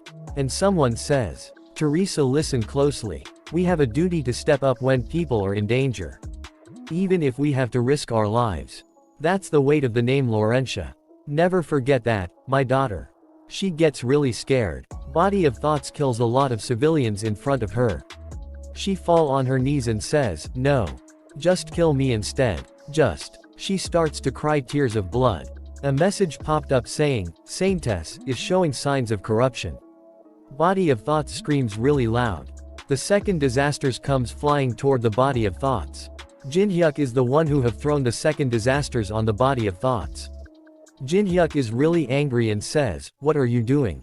Body of Thoughts grabs the second disasters. Jinhyuk says, I get that the Body of Thought is annoying. But what the hell is this? I can't let you die peacefully. Jinhyuk summons a really big monster. A warning message popped up saying, Tower of Trials is restrained and interfering. A message popped up saying, user's mana load has been increased by 50%. Jinhyuk says, I don't care about my mana. Jinhyuk activates Overwhelming Authority. That big monster creates a really big energy ball in his mouth. Jinhyuk activates 3-star protection barrier. Jinhyuk says, kill it. That monster activates Sword of Punishment. A really big light beam hits the Body of Thoughts. Body of Thought is turned in ashes. A message popped up saying, Body of Thought has died. Dragon is also with them. Jinhyuk uses Eye of Gluttony on Teresa. Jinhyuk thinks, for Teresa to experience signs of corruption. Alice says, what? Is that Saintess corrupted? Jinhyuk says, no, not yet. Alice says, Kong Jinhyuk, you know what if means. When a Saintess is corrupted, right? Jinhyuk says, yeah, I know. It means everyone might have to be careful around her in the future. Chun undo the battlefield selection. Scorpion and Chun comes back. Scorpion is dead. Chun levels up a bunch. Jinhyuk says, you did it. Chun says, you can look down on me all you want. I don't care. I know that I have a long way to go. He smiles and says, but this time I saw how I can do it. Jinhyuk gives him a sword and you should throw out things that are broken. Chun bring out the sword and says, this is Heaven's Fountain Sword. Jinhyuk says, good job Chun, you sung. After that a message popped up saying, will you return to the ballroom? Goblin manager says, we found out that the Muram forces illegally interfered. Unbeknownst to the Mangers, causing this incident. Goblin Manger says, I genuinely apologize for this as the tower's high floor manager. However, an apology doesn't make up for it. A message popped up saying, sending high floor manager Hastings punishment. Goblin manager says, Muram has committed a serious crime. I cannot forgive this as a manager. As punishment, I will take Muram force possesses. Those who must choose side, please take this into account. One of them thinks, I can get in contact with neither Carmen nor Moyang Su. I had been investing into Muram, but now they're broke. And where's Liao Wei? He sees Chun's sword and says, that's our Heaven's Fountain sword. He gets angry and says, you stole it. You have the nerve to carry it around in public. Chun gets angry and says, what? Steal. He hits him into the wall. Chun says, I didn't kill him. Watch your mouth from now on. You have fulfilled the conditions for copying. Conditions to copy. Provide a cause to defeat Yoshio using someone else. Once you succeed you will be able to copy the skill sword drawing. Succeeded in copying the skill sword drawing. Description: attack speed and power will increase by 25% when drawing the sword for the first attack. Jinhyuk says, nice. Goblin and Jinhyuk are outside. And Goblin says, it's chaotic because of everyone trying to choose sides. You should have been choosing side with them too. Goblin manager says, I'm sorry about the incident. I apologize again about the fact that I couldn't prevent the interference. Jinhyuk says, what could you have done? You're just one person after all. Goblin manager says, you're right. But you managed to survive. No. I guess it's more correct to say you vanquished them. What will you do now? Is there anything else I can do as a manager? There's two, actually. They both go inside and Goblin manager says, there's a big announcement. Thanks for your attention, everyone. Player Kong Jinhyuk says that he will not be choosing any side. Players says, how is that a big announcement? Wait a bit. Don't you know the importance of listening? Goblin manager says, instead of choosing a side. He says, he will create a new force. They all are surprised and says, that's possible. No way. Or not even residents of the tower. Goblin says, the amount of points Kong Jinhyuk collected today is 1,500,000 points. He fulfilled the hidden condition of collecting more than 1,000,000 points, giving him the privilege of creating a new force. Goblin thinks, of course, we don't know how he managed to find out about this hidden condition. Penheimer appears there and says, wait. I rejected this as the representative of the Empire. Jinhyuk see him and thinks Penheimer. Goblin says, geez, one of the tower's forces has rejected the formation of a new force. According to the tower's rules, this rejection is valid for 1 year. Penheimer says, Kong Jinhyuk. What is going on? You promised to come to our side. Jinhyuk says, I said I'd consider a positive future with the Empire. Penheimer says, you didn't think you could just smooth this over with wordplay like that, did you? We spent a lot of resources in order to fulfill the conditions you put upon us. Penheimer says, don't make me say it twice. Keep your promise. Jinhyuk says, all of the forces are watching this situation. If I lose here, my idea of creating a new forces will go to ashes. Jinhyuk thinks, this is the perfect time to use that. Jinhyuk says, Alice. What, I'm not doing anything like you said. Let me borrow this for a sec. Jinhyuk activates all sharing. Sharing Alice von Ataraxia's skill Blood Road. Jinhyuk activates Blood Road. A message popped up saying, you can now control all the blood of the living beings within a certain range. Penheimer thinks, the blood in my body. It feels like my blood's boiling. Penheimer gets scared and says, he was never someone I could convince into coming onto our side. Jinhyuk brings out a lot of mana pressure and control his blood and says, do you still want to reject? Penheimer gets scared and says, I'll take it back. Please stop. Jinhyuk stops and says, alright. Goblin manager sees toward Kong Jinhyuk and thinks a flashback. Where Goblin says, Kong Jinhyuk. Rick says, I think you better keep an eye on him.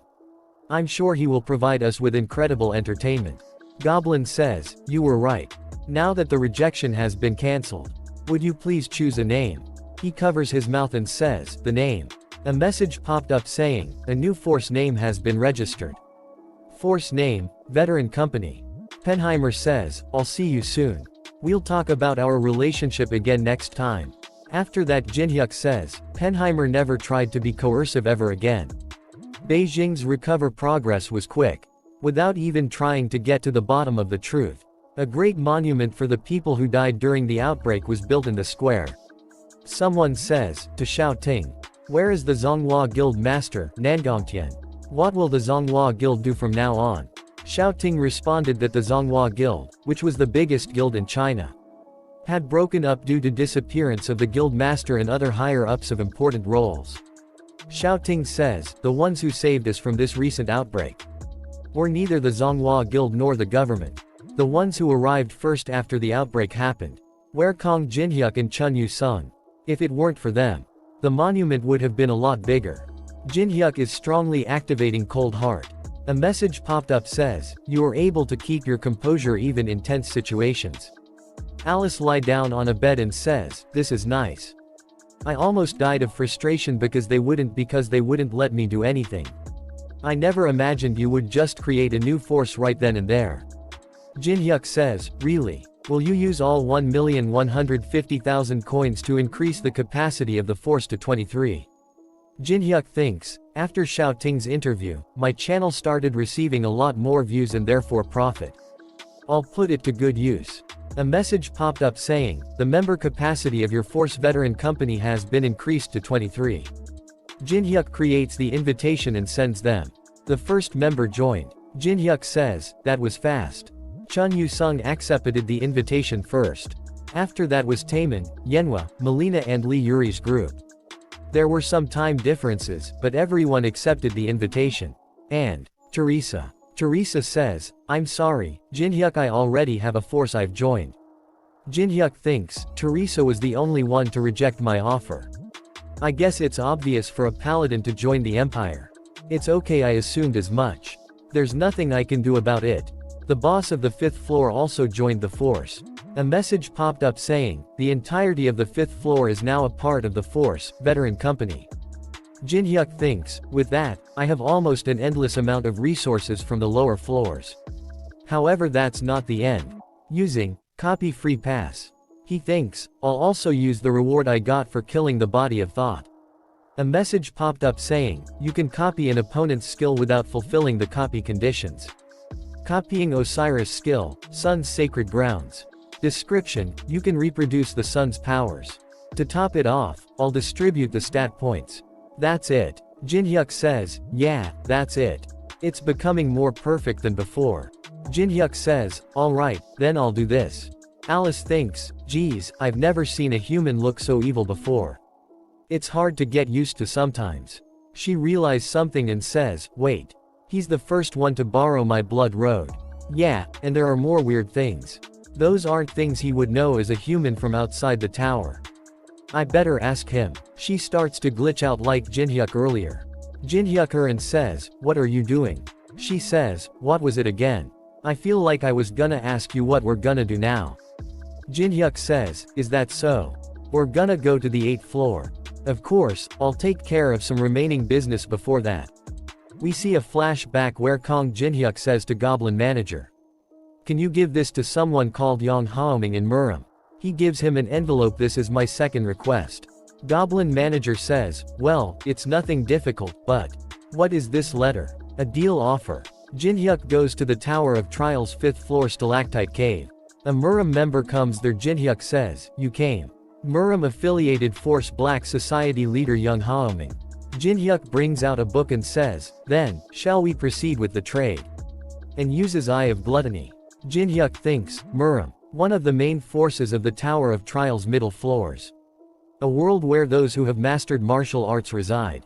Heavenly Demon, who is considered to be the strongest of them. And the organization which worships him, the Heavenly Demonic Cult. Within the Heavenly Demonic Cult, Yang Haoming is someone who is regarded rather lowly in contrast to his skills. Right now, when all of Murim's coins had been depleted, his desire for success is at its peak. So, what is it that you want? Yang Haoming says, so, what is it that you want? A copy condition. Yang Haoming is currently crazed over the idea of becoming successful. If you give him a bit of hope of success, you will meet the requirement to copy one of his skills. Jinhyuk throws a book towards him, says, this is. You're giving me something like this unprompted. What is the meaning of this?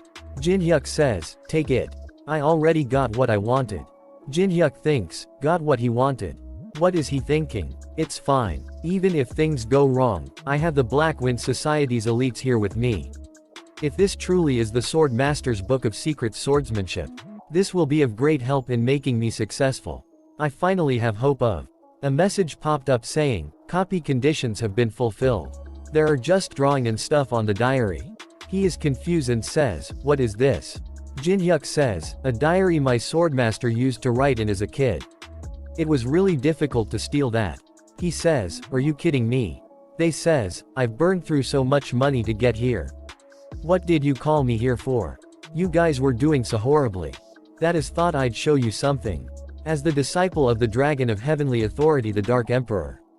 Yang says, what? Jin-hyuk thinks, dragon of heavenly authority, Dark Emperor. The heavenly demon's right arm. An ancestral being with the same roots as the Black Wind Society. They thinks, I don't understand how such a great person's name is coming from the outsider's mouth. Yang stops his troops and says, do not do anything. Yang says, how dare you dirty the name of someone I used to serve. I will shut you up myself. Yang jumps toward him to attack. Jin-hyuk says, just what I wanted. Yan appears behind Jin-hyuk. Yang activates Dark Heaven Arts. And says, die. Jin-hyuk stops him with a single hand with ease. Yang says, impossible. How could you block my Dark Heaven Arts so easily? They say leader. Jin-hyuk combine Grave of Swords and Dark Heaven Arts. Jin-hyuk smiles and says, I can copy and combine others' skills. A skill created through combination is combination complete. Jin-hyuk says always a better version of what was combined. He activate Dark Heavenly Demon Emperor Arts. A technique used by the Dark Emperor. Dark Humanity Smashing Fist. Yang gets really scared, and mountain top blows up. There's a hole in wall. Jin-hyuk says, what do you think? Do you believe me now? That I'm the Dark Emperor's disciple? Yang thinks, right. I did hear once that he went outside the tower to recruit skilled individuals. The Dark Emperor's already on the move. Yang bow down in front Jin-hyuk and says, I greet the Dark Emperor's disciple. They all bow down in front of him and says, I greet the Dark Emperor's disciple. Yang starts to cry and thinks, I, too, finally get a chance to do better in life. Jin-hyuk thinks, Muram guys are so easy to convince as long as you just use some martial arts master's name. Alright, I'll leave everything I didn't want to deal with on the 8th floor to him. The 8th floor of the Tower of Trials. Linear distance 10,000 kilometer. A maze of incredible size. It's almost as big as the Earth's circumference. It's so big that it has its own ecosystem. There are really no other threats other than its size. So the method to clear the 8th floor is simple. Find the power crystal hidden somewhere within the maze. And I, the Demonic Human Association's wild card, Melina, was sent out to inspect the 8th floor. The hundreds of entrances leading to the maze are filled with marked stands. It is possible to earn fortunes off the ingredients coming from the maze. Melina thinks, right, I've been worked too hard by Kong Jin-hyuk. It's not a bad thing to relax and look around a little. Melina says, how much does this cost? She starts to walk away. Jin-hyuk says, where are you going? He marked her and Jin-hyuk says, so. You came to the 8th floor to look into the double impact. Melina says, yes. Melina says, Lancelot said that it's getting much clearer on the 8th floor. Jin-hyuk thinks, double impact, is a phenomenon that occurs when several floors are moving somewhere at a larger scale. She says, it stings. Melina sees something and throws her dagger toward it. He blocks the attack. Jin-hyuk stops him and says, stop. We're on the same side. Jin-hyuk says, Melina, do you really think it's okay to just throw your dagger at strangers at fist sight? Who hides their own allies in their shadows? Let's do some introductions. Jin-hyuk says, this is the Black Wind Society's Wolyung. A copy condition window appears saying, currently Wolyung is only with you because of Yang Haoming's command, not because he trusts you. If you manage to earn his trust, you can copy one of his skills. Jin-hyuk sees toward him and thinks, earn his trust. What should I do to get that? Melina says, what's up with you clothes? Are you shooting a movie? A lot of troops surrounds Melina. Jin-hyuk says, tone it down, Melina. There are about 30 people hidden in the shadows. Melina says, great. Then you have enough to clear the 8th floor. She starts to walk away and says, it was nice to see you. Good luck, and see you in the next meeting. Jin-hyuk activates Brand of Tribulation. She comes back and says, let's go leader. After that we see that at 20 kilometers from the entrance of the 8th floor. A player says, team leader. The scout team didn't come back this time either. They are from Rockheed Guild. And their team leader is a rank player, Jack Friedman. Jack thinks something is wrong. There shouldn't be any big threats on this floor.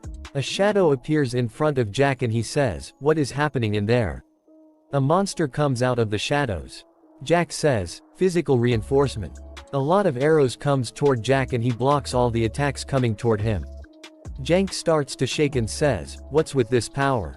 There shouldn't be any monsters here that are this strong." The shouts and says, "It's an ambush. Everyone prepare for battle." One of them sees the monsters and says, "What? They're just goblins. I'll take care of them." She activates flame spheres. Goblins doesn't get any damage. And they're fast. One of the goblin hits her. She gets poison effects and chow out blood. Someone shouts, "Catherine, these bastards are using poison. Watch out." They ask team leader for orders. He thinks they're not normal goblins. They're strong. We'll all die at this rate. Wolyung also appears there. Jack sees him and thinks who? All the shadow soldiers attacks goblins and says, "Carry out the order." Jack says, "You're unknown." Jinhyuk and Melina comes here. Jinhyuk sees the goblin head and says, "This symbol is." A lot of arrows comes flying toward Jinhyuk. Jinhyuk uses moon hiding nails. Jinhyuk says, "You guys are the ones with the javelins." Jinhyuk activates Sword Demon King steps. All the monster attacks him using Mana Javelin. Jinhyuk appears in between the monsters. Jinhyuk uses Dark Heavenly Demon Emperor arts. Jinhyuk hits them with powerful punches. Jack sees that and thinks I couldn't see any movements. A message popped up saying Wolyung's respect for you has increased by 5 out of 100. Jinhyuk thinks, so he's the type to feel respect if he sees something like this. Melina says, "What are all these monsters? There was never anything like this on the 8th floor." Jinhyuk thinks, this symbol is one that's given by the boss monster on the 9th floor. Plus, ogres don't even reside on this floor. Jinhyuk says, "I get what the consequences of double impact are." Melina says, "What?" They seize toward the sky. The 8th and 9th floor have been conjoined. Jinhyuk says, "There are a lot of monsters watching them using crystal ball." One of the monsters says, "We've got an annoying interferer. Everything is for the Great One." The 12th part of the max level newbie ends here.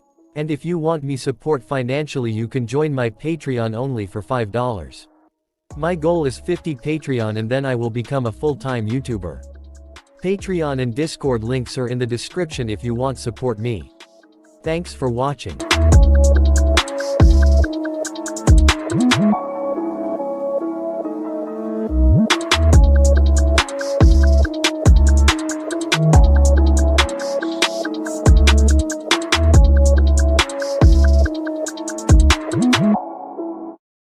Hello. Welcome to the third part of the solo max level newbie. A special thanks to my Patreon for supporting me. And if you want to support, you can join my Patreon for as low as $1. Thank you very much. Let's begin. At the beginning of this part we see that administrator is taking a bath and thinks, "That's nice." System says, "An emergency call has been connected." Jinhyuk calls him and says, "Hello. Let's form a contract." Administrator says, "Kong Jinhyuk. Can you contact me through normal methods next time?" After that we see that the ninjas are fighting goblins. Jinhyuk bring out an potion. She asks, "What's that?" He says, "It's nothing special. Just a medicine that only works on monster with this red mark." He bring the potion near a goblin. The goblin smells the potion and gets really happy. She sees the goblin and says, "That's called a slave." They see a carriage and says, "It's complete." Jinhyuk says, "Let's go." They are riding to the carriage and goblins are pulling the carriage. Jinhyuk says, "Goblin slave carriage." Demonic human says, "Is this what you captured them for? To use as a mode of transportation?" Sungyun says, "The 8th floor is large, so it's important that we save our energy. But the real purpose isn't transportation." She asks the real purpose. Jinhyuk says, "It's to show that tricks like this won't work." To the new owner of this place. Ninja says, "I'll ask you this since you seem close to the liege. Is he always that cruel?" She says, "You're really a newbie. That bastard won't stop at anything to make sure things go according to his plan. Watch closely. You'll realize that he's the closest thing to a demon king out of everyone you know." After that we see that Catherine is affected by the goblin poison. Her team leader says, hold on a bit. We'll reach the entrance soon. Administrator gets there and says, everyone stop. Team leader says, who is it? Reveal your identity or we will attack. He says, me. I'm just a loyal confidant. He starts to attack them. Jin-hyuk stops the carriage, and says, so they're not biting yet. He buys a lot of cheap pickaxes. He activates 3-star amplification barrier. Jin-hyuk says, let's see if you still won't do anything after this. He activates element of fire. System says, forcibly reinforcing cheap pickaxes. Demonic human is really surprised and says, that worked. Item window appears says, temporary diamond pickaxe acquisition difficulty. Description: a special pickaxe forcibly made with the power of an element. Mining range will be widened by 200% for 24 hours. He gives goblins pickaxes. He says, goblin slaves to the wall. Goblin starts to mine. Des Moines human sees that and thinks this is absurd. It won't even take a week to clear this floor at this rate. How does he come up with these nonsensical plans? Should I change sides? Administrator gets there and that's enough. There won't be an 8th floor at this rate. I understand what message you're trying to send. Unknown. Ninja and demonic human stand in front of ready to fight. Administrator says, don't be rash. I have a hostage with me. The precious people you work to rescue. Are resting very comfortably in a nice place. They are giving them electric shocks. Administrator says, if you quietly follow me, I'll safely let them out. Jin-hyuk grabs his face using Giant's clutch. Administrator thinks, I couldn't even react. Jin-hyuk gets ready to punch and says, did you think I would care about some hostages? You must be mistaken thinking you have the winning card. But sending you to me when you can freely open portals was the worst move ever. Administrator activates black tentacle orb. Administrator is really scared and thinks, I underestimated him way too much. I need to fall back. Jin-hyuk uses dark heavenly demon emperor arts. And punches him through the orb. He grabs him and says, where do you think you're going? You gotta take your share of beatings. Jin-hyuk breaks his teeth. After that we see a big white monster is giving other small monsters read marks. Jin-hyuk gets there through the portal of administrator and says, looks like you were busy preparing. I took the shortcut, so I'm a bit early. Demonic human says, really, this is way too many, don't you think? Ninja says, my liege, there are too many enemies. I will secure an escape route with the Black Wind Society. Jin-hyuk says, Woolyang. She says, yes, my liege. He says, who did I say I was? Woolyang says, sorry. Dragon of Heavenly Authority, Dark Emperor's disciple. Jin-hyuk says, right. Whoa, just watch. These things can't do anything to me. Jin-hyuk says, just trust and follow me no matter the situation. I never let any of my people die. When was it? The last time someone cared about my safety? I had forgotten about it for so long. Is this now it felt? Woolyang says, yes, sir. System says, Woolyang's loyalty has increased by 20. Boss monster says, anyone, get rid of those rude invaders. I will reward the one who succeeds with the 8 floors territory. Another big monster appears and says, I, the Black Rock Tribe's Kangar. I will fight you. Kangar gets ready to fight. His head blows up. All the monster are really surprised. They says, Kangora was defeated in one attack. Jin-hyuk thinks, there are 3 boss monsters on the 9th floor. Jin-hyuk sees the white monsters and it is scared. Jin-hyuk thinks, but I don't see the other 2. She must be scheming something. Shit. He's already here. I need to stall for more time. Monster says, you bastards. Attack him instead of just standing idling there. Bring me that arrogant human's head. One of the hostages tries to live stream and system says, live streaming is not possible. Team leader thinks, I have OT contact them somehow. Away too. After that we see it USA Awakened Association. USA Awakened Association Public Relations Team Ashley says, are you kidding me right now? Why isn't it possible? Jack went missing on the 8th floor. Emergency Support Team Manager Hedges says, Indian and Russian players are very aggressively shaking up world affairs right now. It's impossible to send in American players for support right now since we need to ensure our security too. You know that better than I do, Ashley. Also, the 8th floor is just a big maze. There's no reason he won't make it out of there alive if he just puts in the time and effort. Ashley says, I get that Jack is your boyfriend, but don't be so dramatic. National security. My ass. He won't even go it save one of the nation's players. She thinks, Jack is definitely in danger. I can feel it. She sees toward her ring and says, Jack. System says, vision sharing request from Jack Friedman. Sharing the user's vision through vision sharing. Ashley, can you see it? Unknowns here. I don't know how but. The 9th floor's boss is down here on the 8th floor, along with a bunch of monsters. Jack says, warn the world, Ashley. The rules of the tower are not as we used to know. System says, stream has been set up. They see that Jinhyuk is killing all the monster. Jinhyuk says, why don't you step in right about now? Or are you letting me just farm all the express for myself? Monster says, you arrogant little. That's it for your child play. She uses a Tasha-activated lightning bolt and hits Jinhyuk. Ninja says, my liege. Water spirit says, we are the guardians of Master. He brings out the 5 elemental spirits special forces. The monster says, why are the spirits that are supposed to be on 25th floor here siding with a human? Fire spirit starts to cry and says, we got beaten up real good by Master. Jinhyuk says, it my turn now. He activates 5 spirits battle mode. Jinhyuk says, Woolyung. Now. Get ready. Ninja says, yes, sir. All the ninja starts to fight.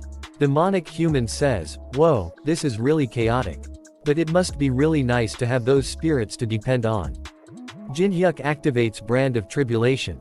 She starts to fight and says, I'll show you the taste of Vladivostok's viper. Alice says, do you want some help? Jinhyuk says, no, it's fine. This situation's completely under my control. For now, at least. After that we see that Saintess gets to his friend's house. She says, Unnie, welcome. Take off you shoes. Saintess says, so this is your house. She says, it's technically my grandpa's house. Taemin says, Teresa Nuna, it's been a while. Taemin. Teresa says, that's. She says, Jinhyuk Oppa was on the American news. So I was just watching that. Teresa says, you all already know Unknown's identity. I was wondering how to act like I don't know. Taemin says, of course. We've known him ever since his emo phase. So we could tell right away it was him just from the way he moves. Taemin says, look at this, Nuna. The 8th floor is supposed to be a giant boring maze. But for some reason, the 9th floor's boss is down there. She says, isn't it too early for that? Taemin says, that's what I'm saying.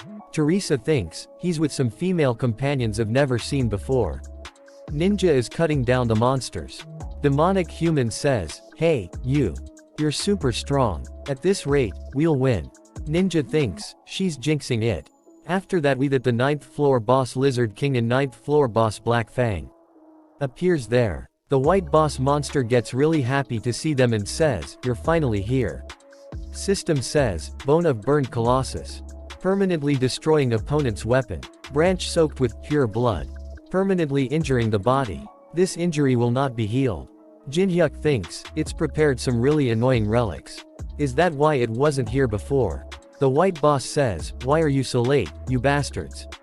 Lizard King says, why are you playing captain? Black Fang says, do you think this is easy to obtain? Boss says, shut up. Just take care of those guys.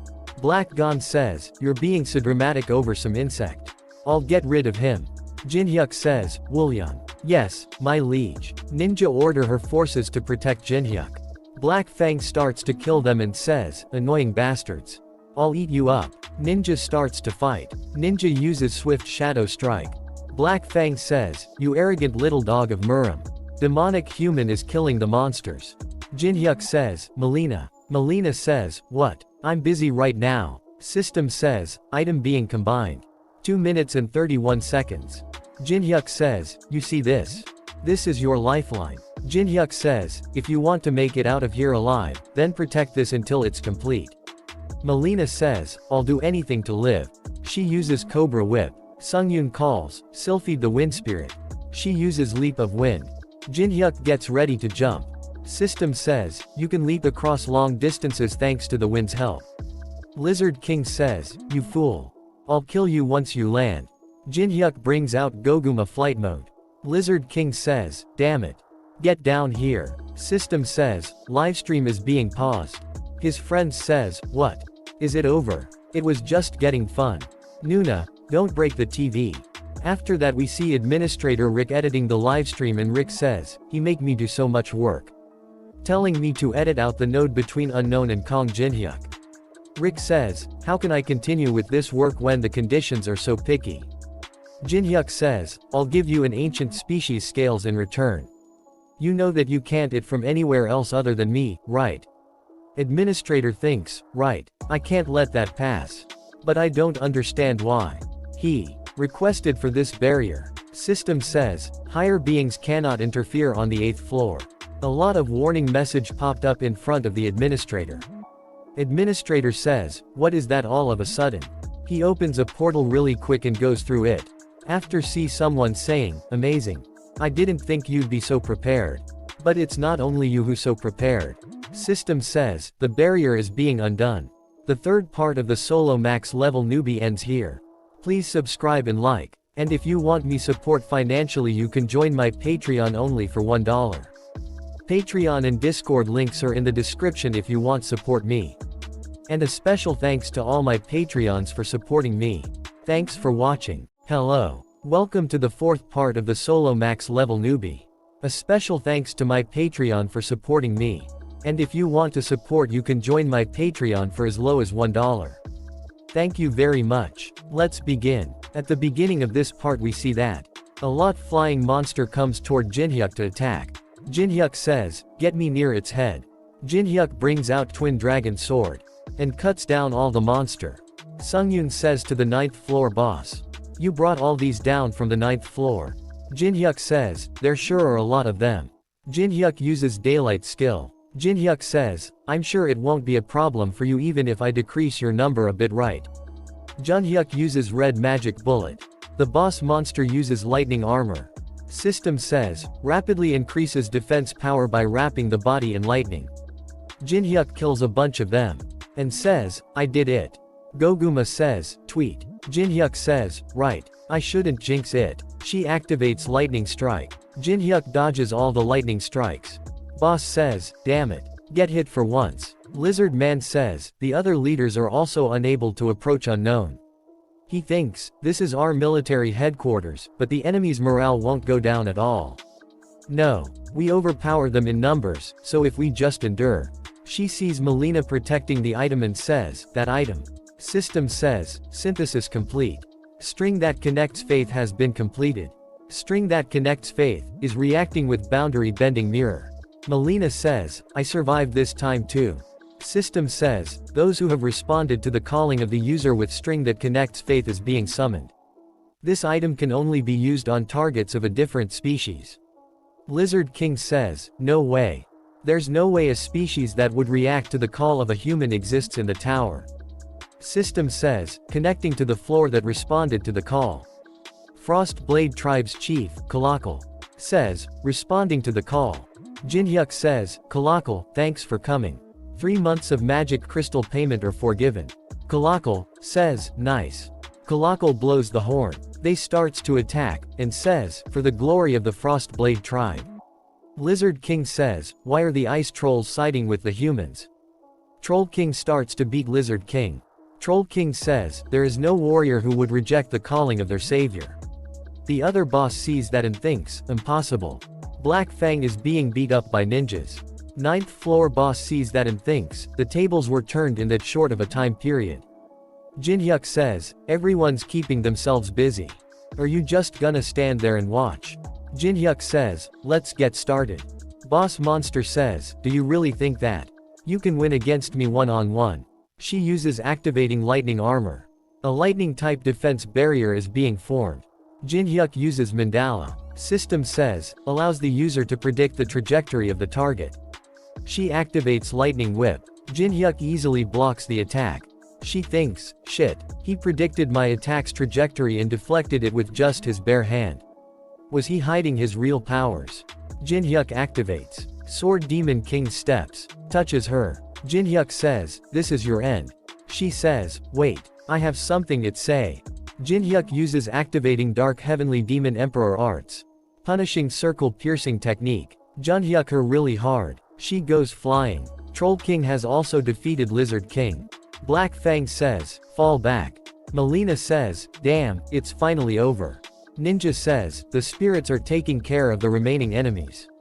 My liege, congratulations on clearing the 8th floor. He level ups 3 times. Jinhyuk thinks, I feel like I'm missing something. Boss Monster says, now that I've taken you attack, I'm certain of one thing. Your level is nowhere near his. A barrier appears which stops time, and only Jinhyuk is able to move. He thinks, damn it, I thought I had prepared enough. But you're here. A really strong looking demon appears in front of Jinhyuk. After that we see an hour ago. Jinhyuk asks Melina wait. Jinhyuk says, I get that you guys detected a double impact. It happens when invading a different floor. But, Jinhyuk says, I wonder why. You're not telling me the reason you're looking into the double impact. Jinhyuk activates Brand of Tribulation. Melina says, it was the higher ups. They said that if I chase the double impact, I'd be able to come across a very special someone. A special someone. Jinhyuk thinks damn it, I thought I had prepared enough. I'm the one that ended up coming across this special someone. Demon says, it's you. The one who interfered without playing. Demon removes Jinhyuk's mask. Demon says, I was wondering how you were holding it together in my mind realm. We see that Alice is hardly protecting him. Demon says, but some being is working really hard to protect you. I don't know who it is, but the efforts are commendable. You're gonna die soon anyway, though. Jinhyuk tries to activate's Eye of Gluttony system says, cannot be activated due to the large gap in level between the user and the opponent. Jinhyuk thinks, please, even just one useful piece of information. He tries again and again. Luck gets activated. System says, only a part of the information can be unlocked because of the Popoant's level. Jinhyuk says, Ma. Demon asks what? Jinhyuk says, Machedroth. The one who consumes death. Demon is really surprised. Jinhyuk says, I've been waiting for you. Jinhyuk says, the opponent is being freed from Mind Realm. Demon says, you, how do you know my real name? A window appears saying, name Machedroth. The one who consumes death. All the other information cannot be seen. Another window appears saying, description. Machedroth is an aristocrat in the position of a count. He ranks 26th among the demons and can cast very advanced magic spells. The demon realm is currently rampant with war over the rankings. Jinhyuk sees that and thinks, seems like Alice passed out trying to resist the barrier. All my teammates are frozen. Even Goguma and the spirits. The likelihood of me winning against this demon in a face-to-face fight. 0%. Demon says, answer me, human. Jinhyuk thinks, then the only method I have left. Jinhyuk says, I'm a dark disciple of the Rotting Heart. Varial, one of the demon realm's demon kings. Machedroth says, what? Dark disciple. Jinhyuk says, are you aware of the human organization called the Demonic Human Association which worships demons? I worked with the demonic human over there to find you. As you're well aware, Demon King Varial is not interested in the rankings of the demon realm. He only does what interests him. At first, I only wanted to become a dark disciple. But I learned a lot more about myself as I continued to serve His Majesty. That I'm a bit more of an ambitious person. Machedroth says, ambitious. Jinhyuk says, yes, I want to serve another demon king. Machedroth says, considering what you know about me, and the faint demon chi, you must be a dark disciple. Machedroth activates Black Bullet, and says, but do you have that much value? You better be worth quite a lot. For me to overlook that fact that you interrupted my plans. Then prove it. Your value. Jinhyuk smiles and says, of course. Jinhyuk activates Sun's sacred grounds. Machedroth thinks my mind realm is being covered with another. Machedroth is really surprised and thinks, this is. After that we see, ancient Egyptian god Osiris. Says, isn't there anything fun going on? I'm so damn bored. Osiris feels something. And says, what? Who's using my skills without my permission? Machedroth is standing on the sun's sacred grounds. He thinks, it's not perfect. But this is definitely the power of an Egyptian god. Jinhyuk says, what do you think? About my ambitions. I've even walked into the territory of gods. Machedroth smiles and says, you sure are an interesting human. System says, undoing mind realm. They all starts to move and Melina says, "What? I just felt something strange. Jack and his team is passed out." Melina says, "Why are those guys passed out?" Woolyoung thinks, "I feel like I've been exposed to very strong demon chi. But if the liege is okay." Jinhyuk is holding an item. Demon says to him, "Take this." Demon gives rupture key to Jinhyuk. And says, "You'll need it to undo the contract with a demon. Find a rupture that appears in the tower and use that key to enter. I'm sure you won't have a hard time finding a rupture. I've met a few dark disciples. But you're the most interesting and bold one. I can't help but admit that Virile has quite a good taste in disciples." Jinhyuk thinks, he's met a few dark disciples. Does that mean there are already players who have become dark disciples? Alice says, "Contractor, are you okay?" Jinhyuk says, "Yeah, thanks to you." Alice says, "That bastard was a high-ranking demon that uses really advanced magic. I can count on one hand how many times I've experienced time-stopping magic. Are you sure it'll be okay to lie to someone like that?" Jinhyuk says, "It's okay, Alice. Don't worry too much. I have a plan." Jinhyuk touches a crystal and system says, "You have cleared the 8th floor. You have defeated the 9th floor's boss monster, Atasha. You have cleared the 9th floor." Ninja says, "My liege, congratulations once again. What will you do now?" Jinhyuk levels up 3 times. He says, "I'm gonna complain." Jinhyuk goes the great magic library. Say to Rick with very angry look on his face that, "Why don't we talk? Dear great manager, Rick Hennessy." Rick says, "The barrier for stopping the intervention of a higher being. It was definitely completed without any problems. But for some reason, while I was gone, a hole appeared in the barrier." Rick says, "You're expecting me to believe that a hole formed in a barrier made by an intermediate manager? And what kind of new and original excuse is you not being here when it happened? That day Muram ambushed the Empire.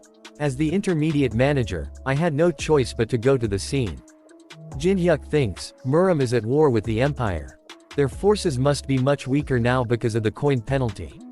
How did they? I guess I can't use this as an excuse to nullify the contract with you. Rick says, then, as expression of apology, I'll let you purchase one of my items. As you, the items I have are a collection of very rare things. Just getting the opportunity to purchase these items is an incredible reward. Jinhyuk sees him and thinks, look at him, he's trying so hard to sell me stuff. Jinhyuk says, I assume the currency is still the scales of an ancient species. Jinhyuk takes out the dragon. Rick sees him and gets really happy and says, look at those shiny scales. I cannot say no to an ancient species. Jinhyuk says, then let's trade one scale for a rupture compass. What do you think? It's pretty similar to the original promise, no? One scale for a rupture compass. Rick says, the ancient dragon you have there isn't even fully mature yet. And we don't know his name, so I don't think I can really settle with just one scale. Rupture compass. I'm so low on stock too. What will I live off of if I give it away like that? I'm not made of money, you know. Rick activates bargain. Rick says, so, I'll sell it for 10 scales and a week's rent of the ancient species. A special deal for you. It's basically a loss for me, it's a charity at this rate. Jinhyuk thinks, this bastard is infamous for driving hard bargains for everything and anything. The infamous Great Merchant Organization's master. Jinhyuk says, never mind. Rick is surprised and says, what do you mean? You don't need the compass. I was gonna be nice, but you want to knock down the price like that. I think it'd be better to talk to Hastings. From what I know, going against the contract with a manager is a pretty heavy crime. First, it was a lower floor manager, and now it's the intermediate floor manager. I'm sure the high floor manager will be real happy to hear about this. Rick says, Kong Jinhyuk. Wait, alright, I'll give it to you for one scale. Are you satisfied? Jinhyuk gives an evil smile. Jinhyuk says, then I'll take just one scale, Goguma. It'll sting just a little bit. Goguma starts to cry. Jinhyuk says, no, Goguma. Don't make that face. He make really cute face. They are not able to handle cuteness. Jinhyuk says, I can't do this. Rick says, I'll just receive the payment later. Goguma gets really happy. Jinhyuk gets the rupture compass. System says, an item that points towards a rupture in the tower. Jinhyuk says, nice deal. Rick says, anyway, please keep what happened a secret from Hastings. Jin-hyuk stops and says, and one more thing. A lower floor manager called Carmen keeps intervening in the tower matters. I hope he'll be punished accordingly. Rick says, Carmen, don't worry about him. I'll make sure he'll never even show his face again. Carmen says, please spare me. I made a mistake. If you spare me, I will make up for this mistake. Please have mercy. Someone is mixing sugar in tea and says, a mistake. I merged the 8th and 9th floors so that you couldn't fail. A high-ranked demon was there too. I went to such lengths, yet you call you failure a mistake. That's called incompetence. They attack Carmen and Carmen says, please just give me one more chance. Please don't kill me, Sir Hastings. It's the goblin managers. That is punishing Carmen. Hastings says, why am I only surrounded by idiots? Don't be too concerned, please. I'll make sure no one can approach the sanctuary. Some give an really evil smile. Jin-hyuk says, the next day, a video was uploaded to the Hall of Fame. This video was edited by a manager. Comments are going nuts. They says, it's unknown. I want to see the original. I've never seen a player clear 2 floors at once. That's what martial arts is. I wonder who'll win if Unknown goes up against Kong Jin-hyuk. Jin-hyuk says, the more famous Unknown became, the more a certain question was asked. Someone says, objectively speaking, Unknown would win. They says, bullshit. Kong Jin-hyuk would win 100%. I don't know, but I don't think we'll ever see them fight anyway. What are you talking about? Unknown would win, of course. Unknown was top tier ever since the Hall of the Depraved. He's just built different. We see at the Hall of Depraved. Jin-hyuk is now level 74. He thinks, I leveled up 7 times at once, not bad. Jin-hyuk says, you're back. What's with you face? Did things not go well? She brings out Porwait's necklace. And says, no, it did, but he's not listening. I think he's satisfied with something. We see 15 minutes earlier. So that's where you were. She activates Blood Road. And says my loyal servant. Awaken. He awak and says, nice to see you, Bellis. She says, will you serve me this time too? Bellis says, Miss Alice. Yes, of course. I, Bellis, am willing to serve you forever. Bellis gets really angry and says, I cannot accept this. Miss Alice, the noble aristocrat of the night, is contracted with something like you. I cannot accept it. Just kill me instead. Kill me. We see Jin-hyuk gets back to his house. Alice says, to think I'd see that again. Jin-hyuk is spinning. The necklace really fist. Alice says how terrifying. The 4th part of the solo max level newbie ends here. Please subscribe and like. And if you want me support financially you can join my Patreon only for $1. Patreon and Discord links are in the description if you want support me. And a special thanks to all my Patreons for supporting me. Thanks for watching. Hello. Welcome to the 5th part of the solo max level newbie. A special thanks to my Patreon for supporting me. And if you want to support you can join my Patreon for as low as $1. Thank you very much. Let's begin. At the beginning of this part we see that Ballas' eyes are spinning and he is upside down. Alice says, it's okay, you'll get used to it. He's nicer than you'd think. Jin-hyuk receives a message. And says, this is. He says, Alice, I'm gonna go out for a bit. Train him while I'm gone. Alice says, alright. Jin-hyuk sits on a bench on the street. And also there is also an old muscular man is sitting with him. Jin-hyuk says, coming all the way out here. The empire must be overflowing with coins. Old man says, the world outside the tower is impressive. What do you think about my appearance? Do I blend in? Jin-hyuk says, you should look into it a bit more. You look like a tourist. They goes to the ice cream shop. Jin-hyuk is really surprised and says, what did you just say?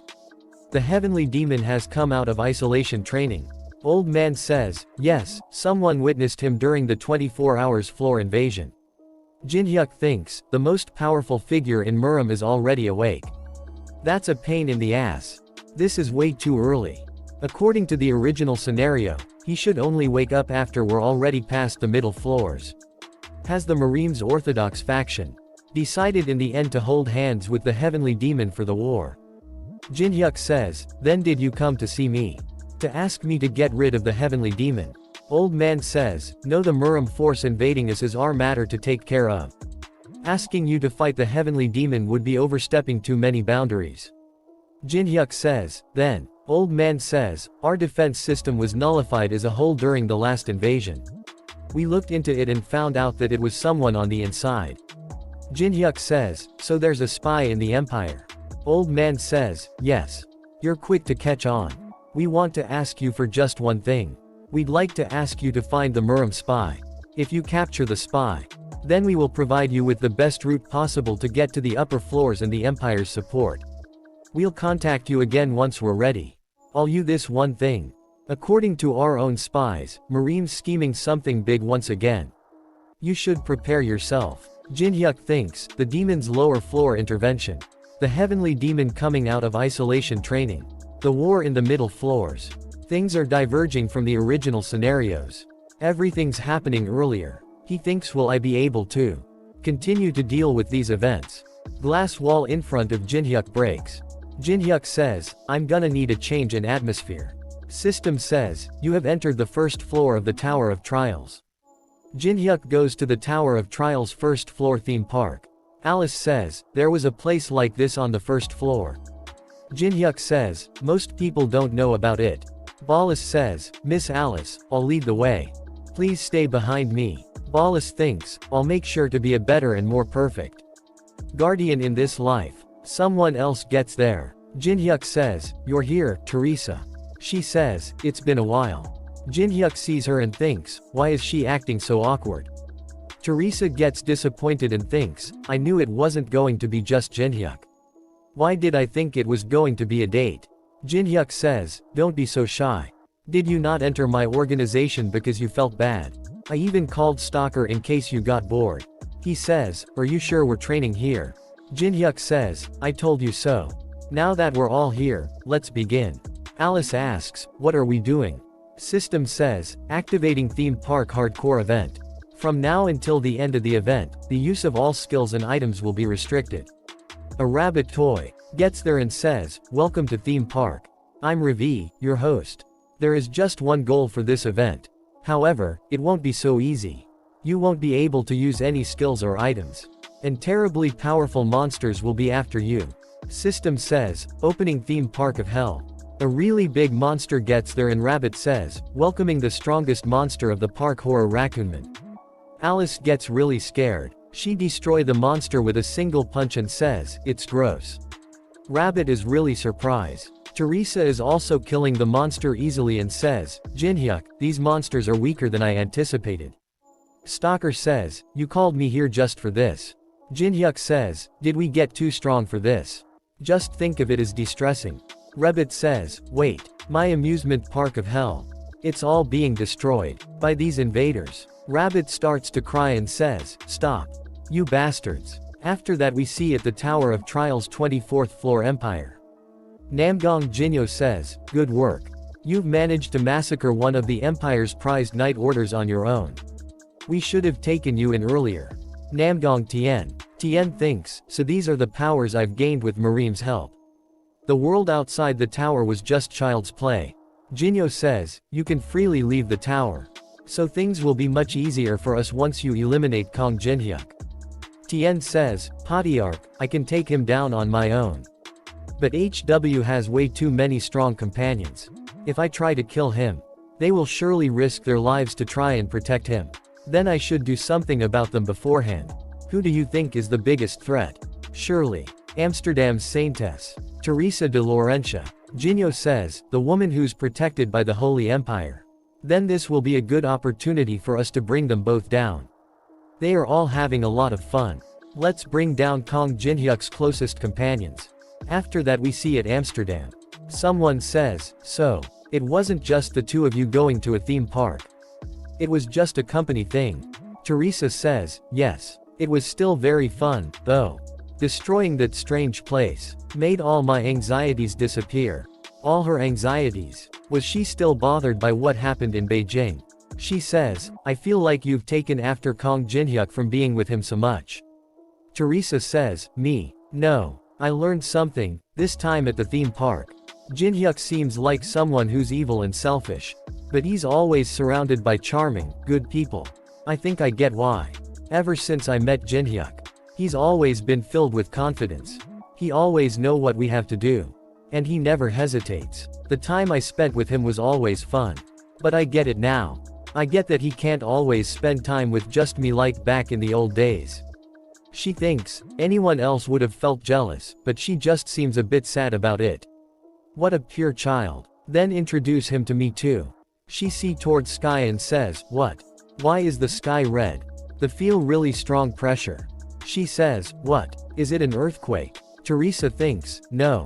This isn't an earthquake. Teresa jumps really high and sees something and is really surprised. She says, oh no. After that we see at the 5th floor Andreas territory. There is some constructions work going on. Boss of the 5th floor is fighting against Jinhyuk. Jinhyuk says, look at the opponent's feet when you move. She says, okay. Jinhyuk says, good, don't forget to mix in some fakes too. The upper floors are open now, or there are fewer players bothering you lately? She says, sometimes, there are pretty strong rankers, but it's no problem. Because I'm stronger now too. She activates ultimate strike of punishment. Jinhyuk easily dodges it. She is really surprised. She gets disappointed and says, you blocked it so easily. Jinhyuk sees her and thinks, she's grown quite a lot. She was just a scared young girl when I first met her. The 5th floor has developed quite a bit from the fanatic den it used to be. The population here will soon part of my forces. Jinhyuk says, there's a long way to go. Get up. Nothing changes when you just sit in despair. Alice says, I didn't teach you to act like that. She says, master. Jinhyuk thinks, they get along better than I expected. Andrea will grow stronger much faster with Alice's guidance. Well, it seems like Bellis is adjusting too. Han Sangjin video calls Jinhyuk. Jinhyuk says, long time no see. What is it, association president? Sangjin says, player Kong Jinhyuk, it's urgent. You need to come to the association as quickly as possible.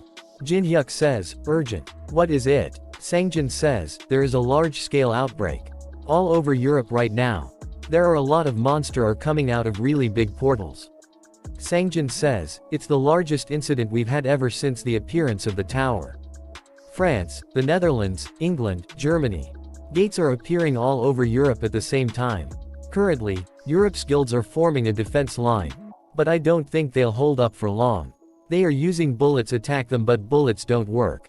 After that we see a player activates Flame Strike. Player says, sorry, but your attacks are largely pointless. Please go help the civilians evacuate instead. She is Olympus Guild's Maria. Teresa uses Sacred Reinforcement, and kills a lot of monsters and says, Unny now. Mara says, I'm already on it, so don't worry about it. She activates a really strong attack Flame Strike and kills a lot of them. Maria sees Teresa and thinks she must still feel bad about what happened back in Beijing. But she's still trying so hard. You're amazing. Someone says, that's quite the advanced mage for a human. Maria feels really strong pressure and thinks, what is this feeling? It's like an enormous force of mana is grabbing me whole. Some swords comes flying toward her really fast. He activates Mana Shield. Shield gets destroyed and she gets hit really hard. She goes flying through the buildings. Teresa says, Maria Unny. A really big monster appears behind Teresa and punches her. She goes flying and hits the wall. The monster says, you're just as sturdy as they say. I've been looking for you. Saintess Teresa de Laurentia. It is a grand death night. After that we see some players are killing other monsters. Twins Casey and Judilo says, I hate how they feel when I stab them. I agree. I miss the days when we used to hang around Jinhyuk Oppa. Judea says, is there no hope for Europe? Casey's phone starts to ring. She picks up the phone and says, who is it? They get really happy and says, Jinhyuk Oppa. Jinhyuk says, where are you guys right now? We're in Dortmund, Germany. Judel says, hung, it's a mess right now. I think it's an outbreak. Jinhyuk says, listen closely, twins. There is a favor I'd like to ask of you guys. Town says, favor? What kind of favor? They say, yeah. Whoa, really? Okay. That's not hard. After that we see at the Awakened Association. They are having a meeting and someone says, it's been 3 hours since the large-scale outbreak across the European continent. The assumption is that there are at least 40,000 dead. Communication through the system with all of Europe is currently not possible. Europe's large guilds are on defense. But with the additional support, it's only a matter of time before the entirety of Europe dies. Once Europe falls, the next will be. Well, I'm sure you know. It's an emergency dispatch. I beg of you, all awakened. Please fight for the survival of humanity. Fifth floor boss says, how's Teresa doing? Tell her I miss her. Jinhyuk says, okay, I'll tell her.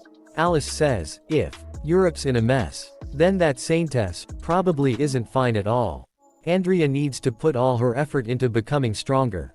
A distraction will be a loss in force power. Then since this is also a matter outside of the tower, do I just stay still? Jinhyuk, yeah, it's not a situation that can be resolved by your efforts anyway. I'd like you to stay here instead and train Andrea. What do you think? She says, okay, leave this place to me. You go take care of things. After that we see Maria is laying unconscious on the ground. Teresa is fighting against the Death Knight. She activates Divine Blade. A lot of light swords hits Death Knight and breaks. She is really surprised and thinks, divine power should be a counter to undead type. But all it did was make a scratch. Death Knight gets ready to attack. She thinks, oh, no, there's no way to dodge the. Death Knight hits her with a really strong attack. She is on the in her blood pool. Death Knight says, surprising. You held up for so long against me. Paladins are a pain in the ass. Isn't that so? And we see there is a really strong undead monster and his name is Valordum. Valordum says, I see why the Muram humans asked me to eliminate you. She certainly has a very pure and strong divine power. But there's a very interesting energy coexisting. Let's take her. Death Knight says, aren't you going to keep the promise? Valordum says, I think I've discovered something more precious than death. Bring that mage woman too. I'm sure they'll be useful. Twins record it on their phone. Jotaro says, did you get it? Casey says, yep, success.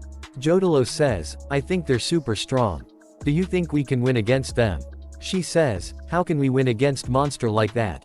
Monsters like that are. She sends the picture to Jinhyuk. She says, for other monsters to fight. Jinhyuk is really angry. The fifth part of the solo max level newbie ends here. Please subscribe and like. And if you want me support financially you can join my Patreon only for $1. Patreon and Discord links are in the description if you want support me.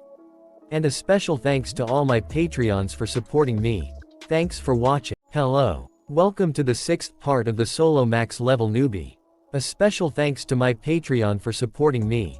And if you want to support you can join my Patreon for as low as $1. Thank you very much. Let's begin. At the beginning of this part we see that Namdong Yun, Hwangbo Gunnik, Tang Soha, Jagal Chun, they are in Amsterdam. They say, what a terrible demon realm. Tang Soha says, why does the Muram Alliance employ these corpses? Gun Ak says, yes, we can do this work instead. Someone gets there and says, have you ever considered that things are this way here? Because you did a terrible job on the fourth floor. Yun is really surprised and thinks, she's the first expert martial artist amongst the successors of Muram to reach supreme peak. She says, it's been a while. She is Beck Xiaolin. She says, a soldier only possesses value when he carries out the order given to him. Not when he questions the order given to him, do you understand? They says, yes, ma'am. Valordum says, you're all here.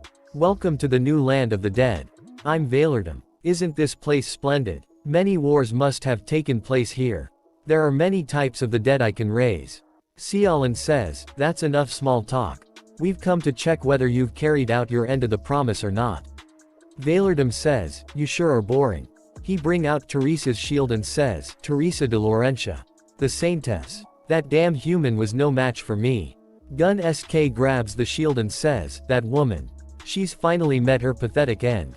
Valordum says, that's a much better reaction. After that we see some helicopters come there. Someone says, we'll be in Amsterdam soon. The gates in the tower that lead to Europe have been taken over by the enemies.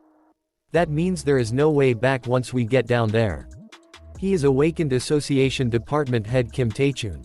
Jinhyuk looks sad. Taechun says, are you sure you'll be fine with these members? He says, player Kong Jinnik. Jinhyuk smiles and says, yes, of course. These four are enough. His friend says, we've already been through something similar on the fourth floor. Taemin says, although this one's outside the tower. Jinhyuk says, what got into you? You never volunteer to join firsthand. Stalker says, shut up. I do what I want. Taechun says, player Kong Jinhyuk, is there something else we should know? Jinhyuk says, the boss, Valerdum, is a powerful lick mage. Unless he runs out of corpses, he basically has an endless supply of forces. The fewer citizens killed by him, the fewer soldiers he will have. Please stop the gates in the other regions while we raid this place. He says, understood. Tankers from all over the world are coming in by both sea and land right now. They'll help you with the boss raid. I weigh this every time. But good luck. After that, a lot of flying monster attacks them. Taemin activates Machine King, and says, I'll take care of them. He uses Mana Bullet, and kills a lot of them. He says, there are too many of them. I can't get them all. They're gonna get here. Jinhyuk says, hey, Stalker. Watch closely. Jinhyuk opened the door. He says, what are you? Jinhyuk jumps and says, how a real expert reacts to this kind of situation. Jinhyuk is going down really fast. Jinhyuk activates Amplification Barrier, and also Distance Expansion Barrier, and Glacier Formation. Jinhyuk kills a lot of them. And then he calls out Sylphid. Wind Spirit gets there and Jinhyuk lands on it. His friends are surprised to see his skill. Taemin says, his skills are unbelievable no matter how many times I see them. Valerdum feels something and says, this method is. They've reanalyzed the formula of a spell to make it more advanced. Seems like a pretty talented mage is coming this way.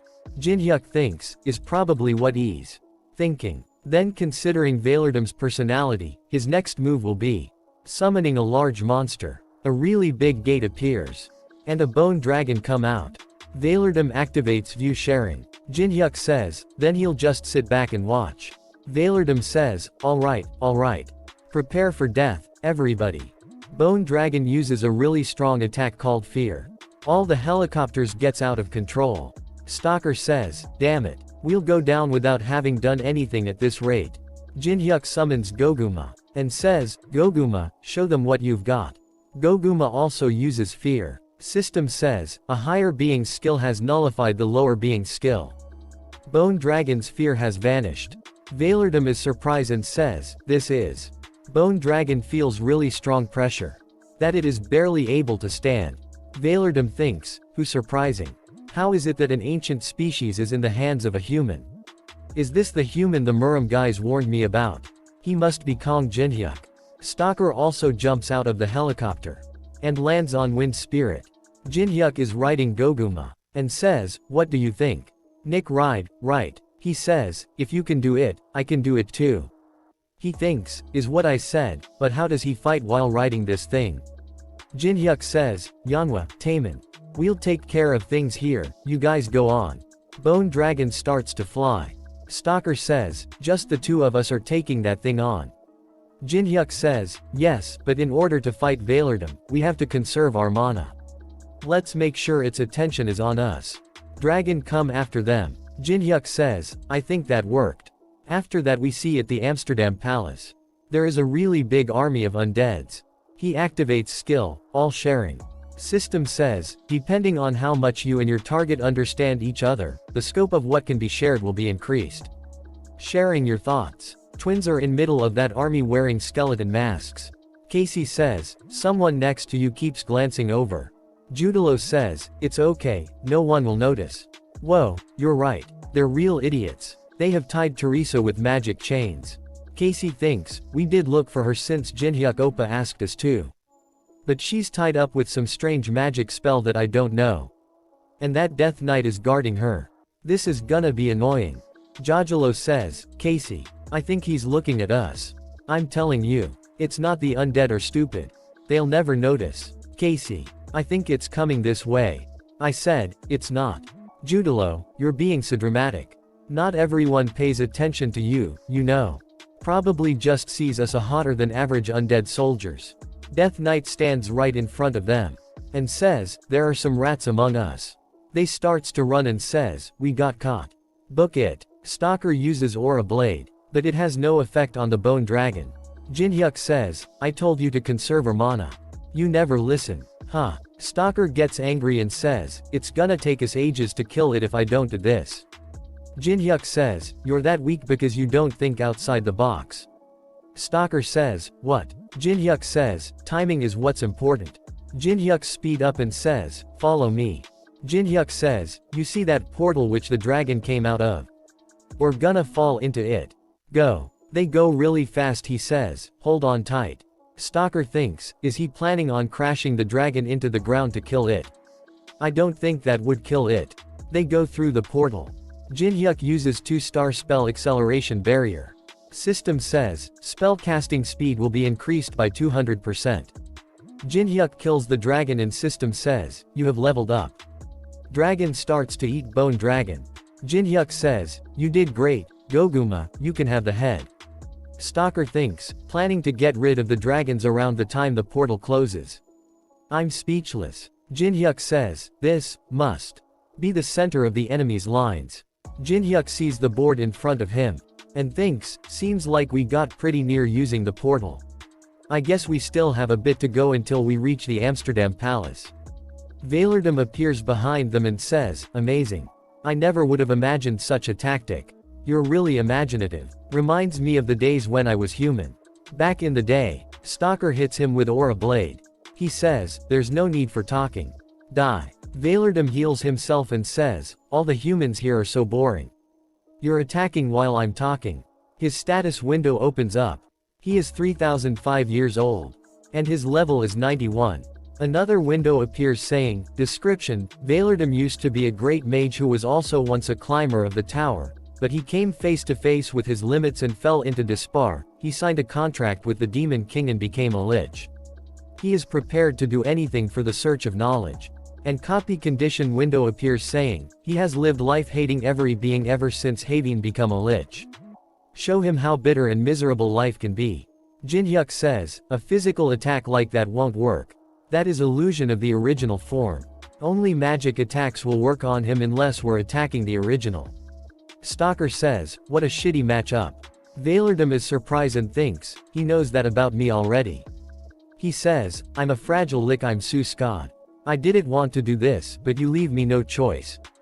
Please step up, guys. My dependable allies. Marines martial artists. Baek Seonal also gets there. After that we see it the France. Baek Jinyo says, you've been quite energetic lately. Jang Yunsuk. You were always just focused on women back in the day. He says, I decided to live a simpler life. You're looking better. They both jumps from the helicopter. Jinyo uses Beast's Roar. System says, all enemies within range will attack the user. Defense power will be increased by 30% for 30 seconds. Humanity began their counter-attack. The players who were dispatched all over Europe fought hard to protect a place that was not their home, in order to defeat the invaders who were threatening humanity. And those invaders did not take this counter-attack lightly. After that we see that Jin-hyuk and Stalker are standing face to face with Lich and Muram martial artist. Lich says, please take care of these guys. I'm gonna go finish the method to completely destroy this place.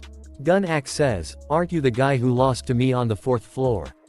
Your name was Chun Yu-sung, right? Yu-sung gets really angry. Jin-hyuk says, you were the one that got beat the hell up by me on the 4th floor, and then ran away. You bastard, who do you think I am? Looking down on the Namgong clan. He says, I did not say it like that. It's all because you used a cowardly tactic with that giant plant and ran off. She says, yeah, you coward. Jin-hyuk says, that's funny. Isn't OT because you guys made a mess that day.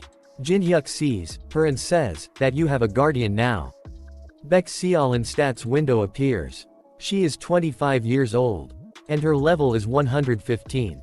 And copy condition window appears saying, Baek Seolin's pride for the Mount Hua sect is unimaginable. Make her use all of the skills she has, and if you can dodge all of her attack for 5 minutes, you will be able to copy one of her skills. He thinks about the Empire's old man saying, according to our spy, Marine's scheming something big again. Jin-hyuk thinks, even Baek Seolin from Mount Hua is here. They must be putting a lot of effort into this. Yu-sung says, I'll take care of things here. You go to Valerdum. You know a lot more magic spells than I do. Jin-hyuk says, there are quite a lot of enemies here. Are you sure? Yu-sung smiles and says, it's just enough for training. Go. Jin-hyuk says, then I'll leave it to you, stalker. You bastard. Where do you think you're going? One of them tries to block the Yu-sung. He goes flying. Don't even think about going after him. Jin-hyuk goes toward the lich. Yu-sung gets ready to fight and says, the one to chase him can only be me. He activates determination of desperation. Attack power increased by 20%. Defense power decreased by 10%. Baek Seolin says, what are you doing? Attack him. They all starts to attack Yu-sung at the same time. Yu-sung starts to fight them at the same. Baek Seolin sees him and thinks, Chun Yu-sung. He's got quite the backbone for an outsider. Jin-hyuk running. He keeps killing the undeads on the way. He uses element of fire. A really big explosion happens. Jin-hyuk feels some dark aura, and thinks, I'm getting closer to the ominous aura. Teresa must be there. Will I be able to stop it in time? Teresa's corruption. After that we see that Teresa is surrounded by dark aura. Vailerdom says, you're holding on quite well. How strong will you be once the corruption is complete? Can you stop making me wait? It's a bit annoying because of the increased number of people interfering. But tainting a saintess like you excites me. So, why don't you open the doors to your mind now? Miss Teresa. Death Knight says, Sir Vailerdom. Vailerdom says, what? I'm concentrating. Don't interrupt me. Death Knight says, we've lost sight of the rats. Some uninvited guests will be here soon, then. I'll give this to you. Lich brings out magic class relic dark angle die. Gather more soldiers and reinforce the barrier. Death Knight says, yes, sir. Vailerdom says, and can you bring the human mage we brought earlier? Vailerdom says, looks like she needs some more provocation. The 6th part of the solo max level newbie ends here. Please subscribe and like, and if you want me support financially you can join my Patreon only for $1. Patreon and Discord links are in the description if you want support me. And a special thanks to all my Patreons for supporting me. Thanks for watching. Hello. Welcome to the 7th part of the solo max level newbie. A special thanks to my Patreon for supporting me. And if you want to support you can join my Patreon for as low as $1. Thank you very much. Let's begin. At the beginning of this part we see that Chun Yu-sung is fighting all of Muram martial artist alone. Yu-sung activates soul chasing sword. Soul chasing sword arts. They all go flying. Gun-ak is really surprised and thinks, this bastard. He's gotten exponentially stronger. From when I last saw him on the 4th floor. Baek Seonil starts to fight and says, impressive. An outsider using soul chasing sword. She attack Yu-sung. He blocks her attack, and says, your swordsmanship is rather concise. Yet precise. She says, did you say your name was Chun Yu-sung? Do you wish to make your soul chasing sword stronger? Yu-sung falls back and says, what are you talking about? She says, I'm asking if you want to come to Muram with me. I feel an obsession with power in your sword. I can bring you to the creator of the soul-chasing sword. What do you think? Don't you want to become stronger? He thinks, become stronger. He smiles and says, that'll be a no. If I come with you, it'll interfere with someone's plans to save a saintess. Seonil thinks, I like him. After that we see that Jin-hyuk is destroying undead army. Death Knight appears in front of him. Death Knight activates dark angle die. Jin-hyuk feels strong pressure and barely able to stand. And the under his feet starts to break. He thinks, that's Valerdom's beloved magical relic, dark angle die. It's a rather annoying item. Some helicopter appears above, and someone jumps from them. It's Yanhwa. She uses falling angle of wind attack on Death Knight.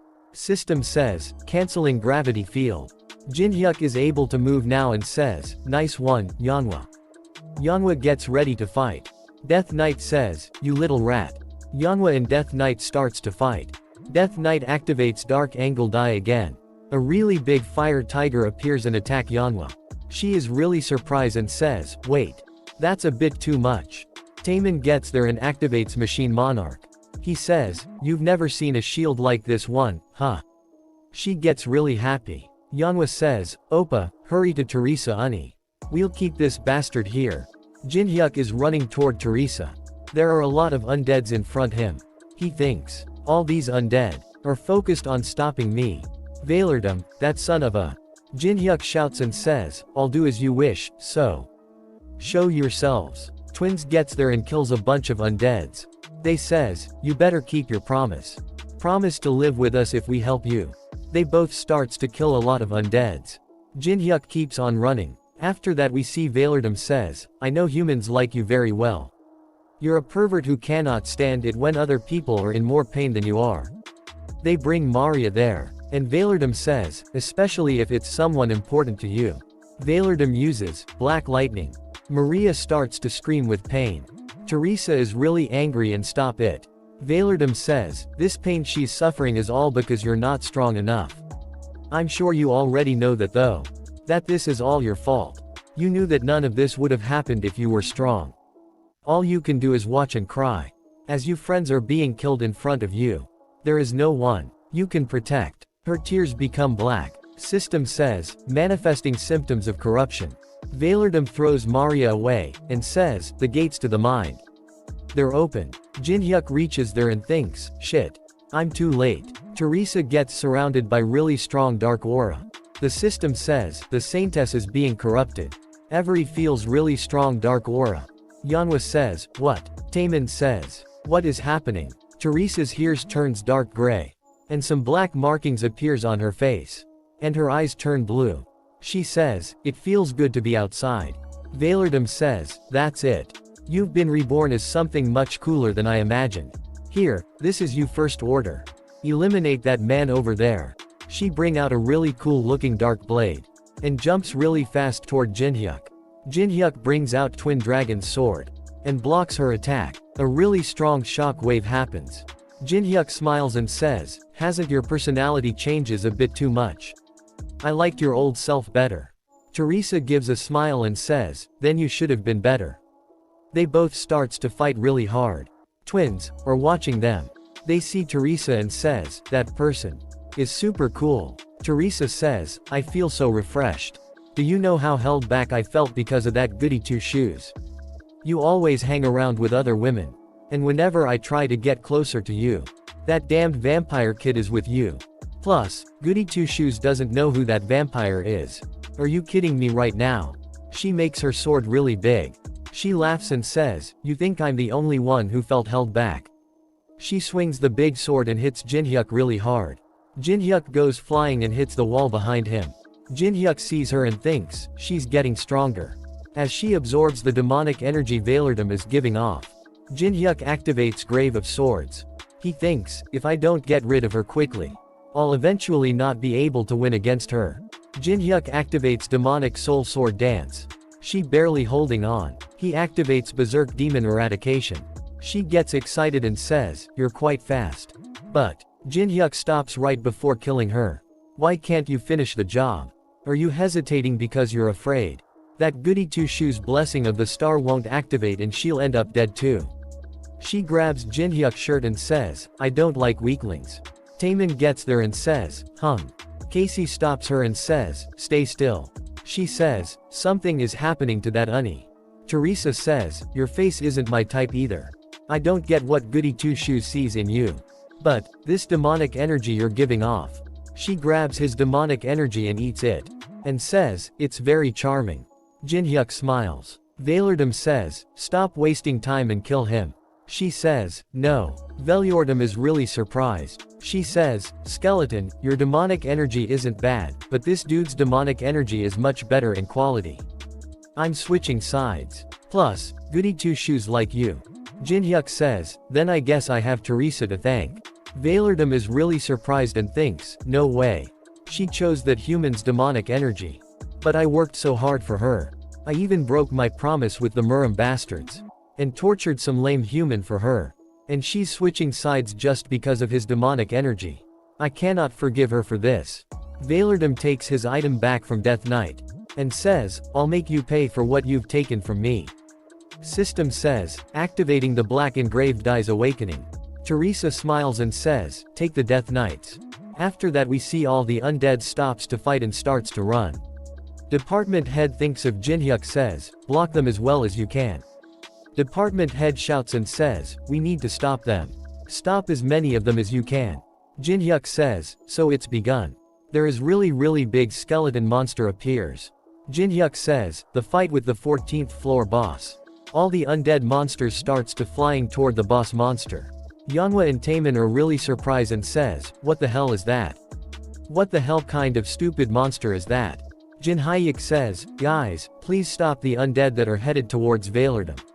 The association's players are probably fighting them right now, but they won't be enough to stop all of the undead coming from all of Europe. If all of the undead get to Valerdom, that creature will get much larger and cause a lot more damage. Yeonhwa and Taemin starts to run and says, alright. Leave it to us. Jin-hyuk is standing in front of boss monster and says, I'll make this as fancy as possible. So that you only look at me. He brings out Earth Spirit and Goguma. Earth Spirit starts to make something. Boss monster is destroying everything around him. Death Knight sees that and says, oh, it seems like Sir Valerdom is very angry. Teresa gets there and says, hey, Mr. Skeleton. You're the one who broke Goody Two Shoes, huh? It'll be very different this time, though. I'm much more aggressive than the Saintess. Death Knight says, I'm down for a fight anytime, Fallen Saintess. I was curious about your skills anyway. Saintess gets ready to fight and says, you're nothing but a corpse. They starts to fight. She is really excited and act like a maniac. She says, but the way you talk is pissing me off. Death Knight says, you movements are much more agile. But you talk more now instead. She says, stop judging. Death Knight says, why have you abandoned you master? You could have gotten stronger. She kicked Death Knight in the face. She thinks, it's true that Kong Jin-hyuk's demonic energy is charming. Bai Valerdom has a near infinite amount of demonic energy. And Kong Jin-hyuk's demonic energy wasn't enough to make up for that. Teresa says, so, what? Goody Two Shoes. Are you gonna stay like that? As soon as I grabbed him. We see that Teresa smiles and says, it's Jin-hyuk. She says, Teresa stopped crying. So what other choice do I have? That spirit, those eyes. And the patterns on her face too. Twins are really excited and says, she's so cool. Jin-hyuk says, twins, there's no time to watch. Take care of what I asked you to do earlier and get to Yeonhwa. They says, right. Okay, Oppa. She says, you better keep up that demonic energy of yours. As long as I'm not bored of you. Goody Two Shoes will have one less thing to be sad about. Jin-hyuk thinks, does that mean she might switch sides again if she come across someone who possesses strong demonic energy than me? I guess that's one more reason to train my demonic energy. Boss monster tries to punch Jin-hyuk. A really big explosion happens. Jin-hyuk uses daylight, and hits boss monster with a really strong laser beam. Boss monster stars to heal and says, it's no use. There are still many more undead soldiers. Valrodom says, quite the excellent magic skills. I get that you're talented with magic. But you're still not good enough to win against me. What have you sacrificed in order to become stronger? In order to become the most powerful mage. I sacrificed all my family, my friends. And even the kingdom I served. In the end, my body and soul too. Valerdom uses multi-magic circle. A lot of really strong magic circles appears. I've given up everything. Twins take Maria and they see the circles and says, that many circles at once. Jin-hyuk smiles and says, is that so? Jin-hyuk activates fusion. Fusing element of fire with glacier formation. You cannot fuse any more of this. Jin-hyuk activates 10-star multi-layer barrier. Fusing daylight additionally. Jin-hyuk says, I'll show you more, then. System says, fusion successful. Valerdom is really surprised to see him. Teresa sees that and says, whoa. There are so many beautiful magic circles are in the sky. And Jin-hyuk creates a lot more magic circle than Valerdom. Teresa sighs, it's pretty. Jin-hyuk activates infinite magic. System says, you may freely use magic skills without consuming any mana. The skill's state is unstable. There will be restrictions to its usage. Its duration is only 1 minute. The 7th part of the solo max level newbie ends here. If you want to see more, please subscribe and like. And if you want to support me financially, you can join my Patreon only for $1. Patreon and Discord links are in the description if you want support me. And a special thanks to all my Patreons for supporting me. Thanks for watching.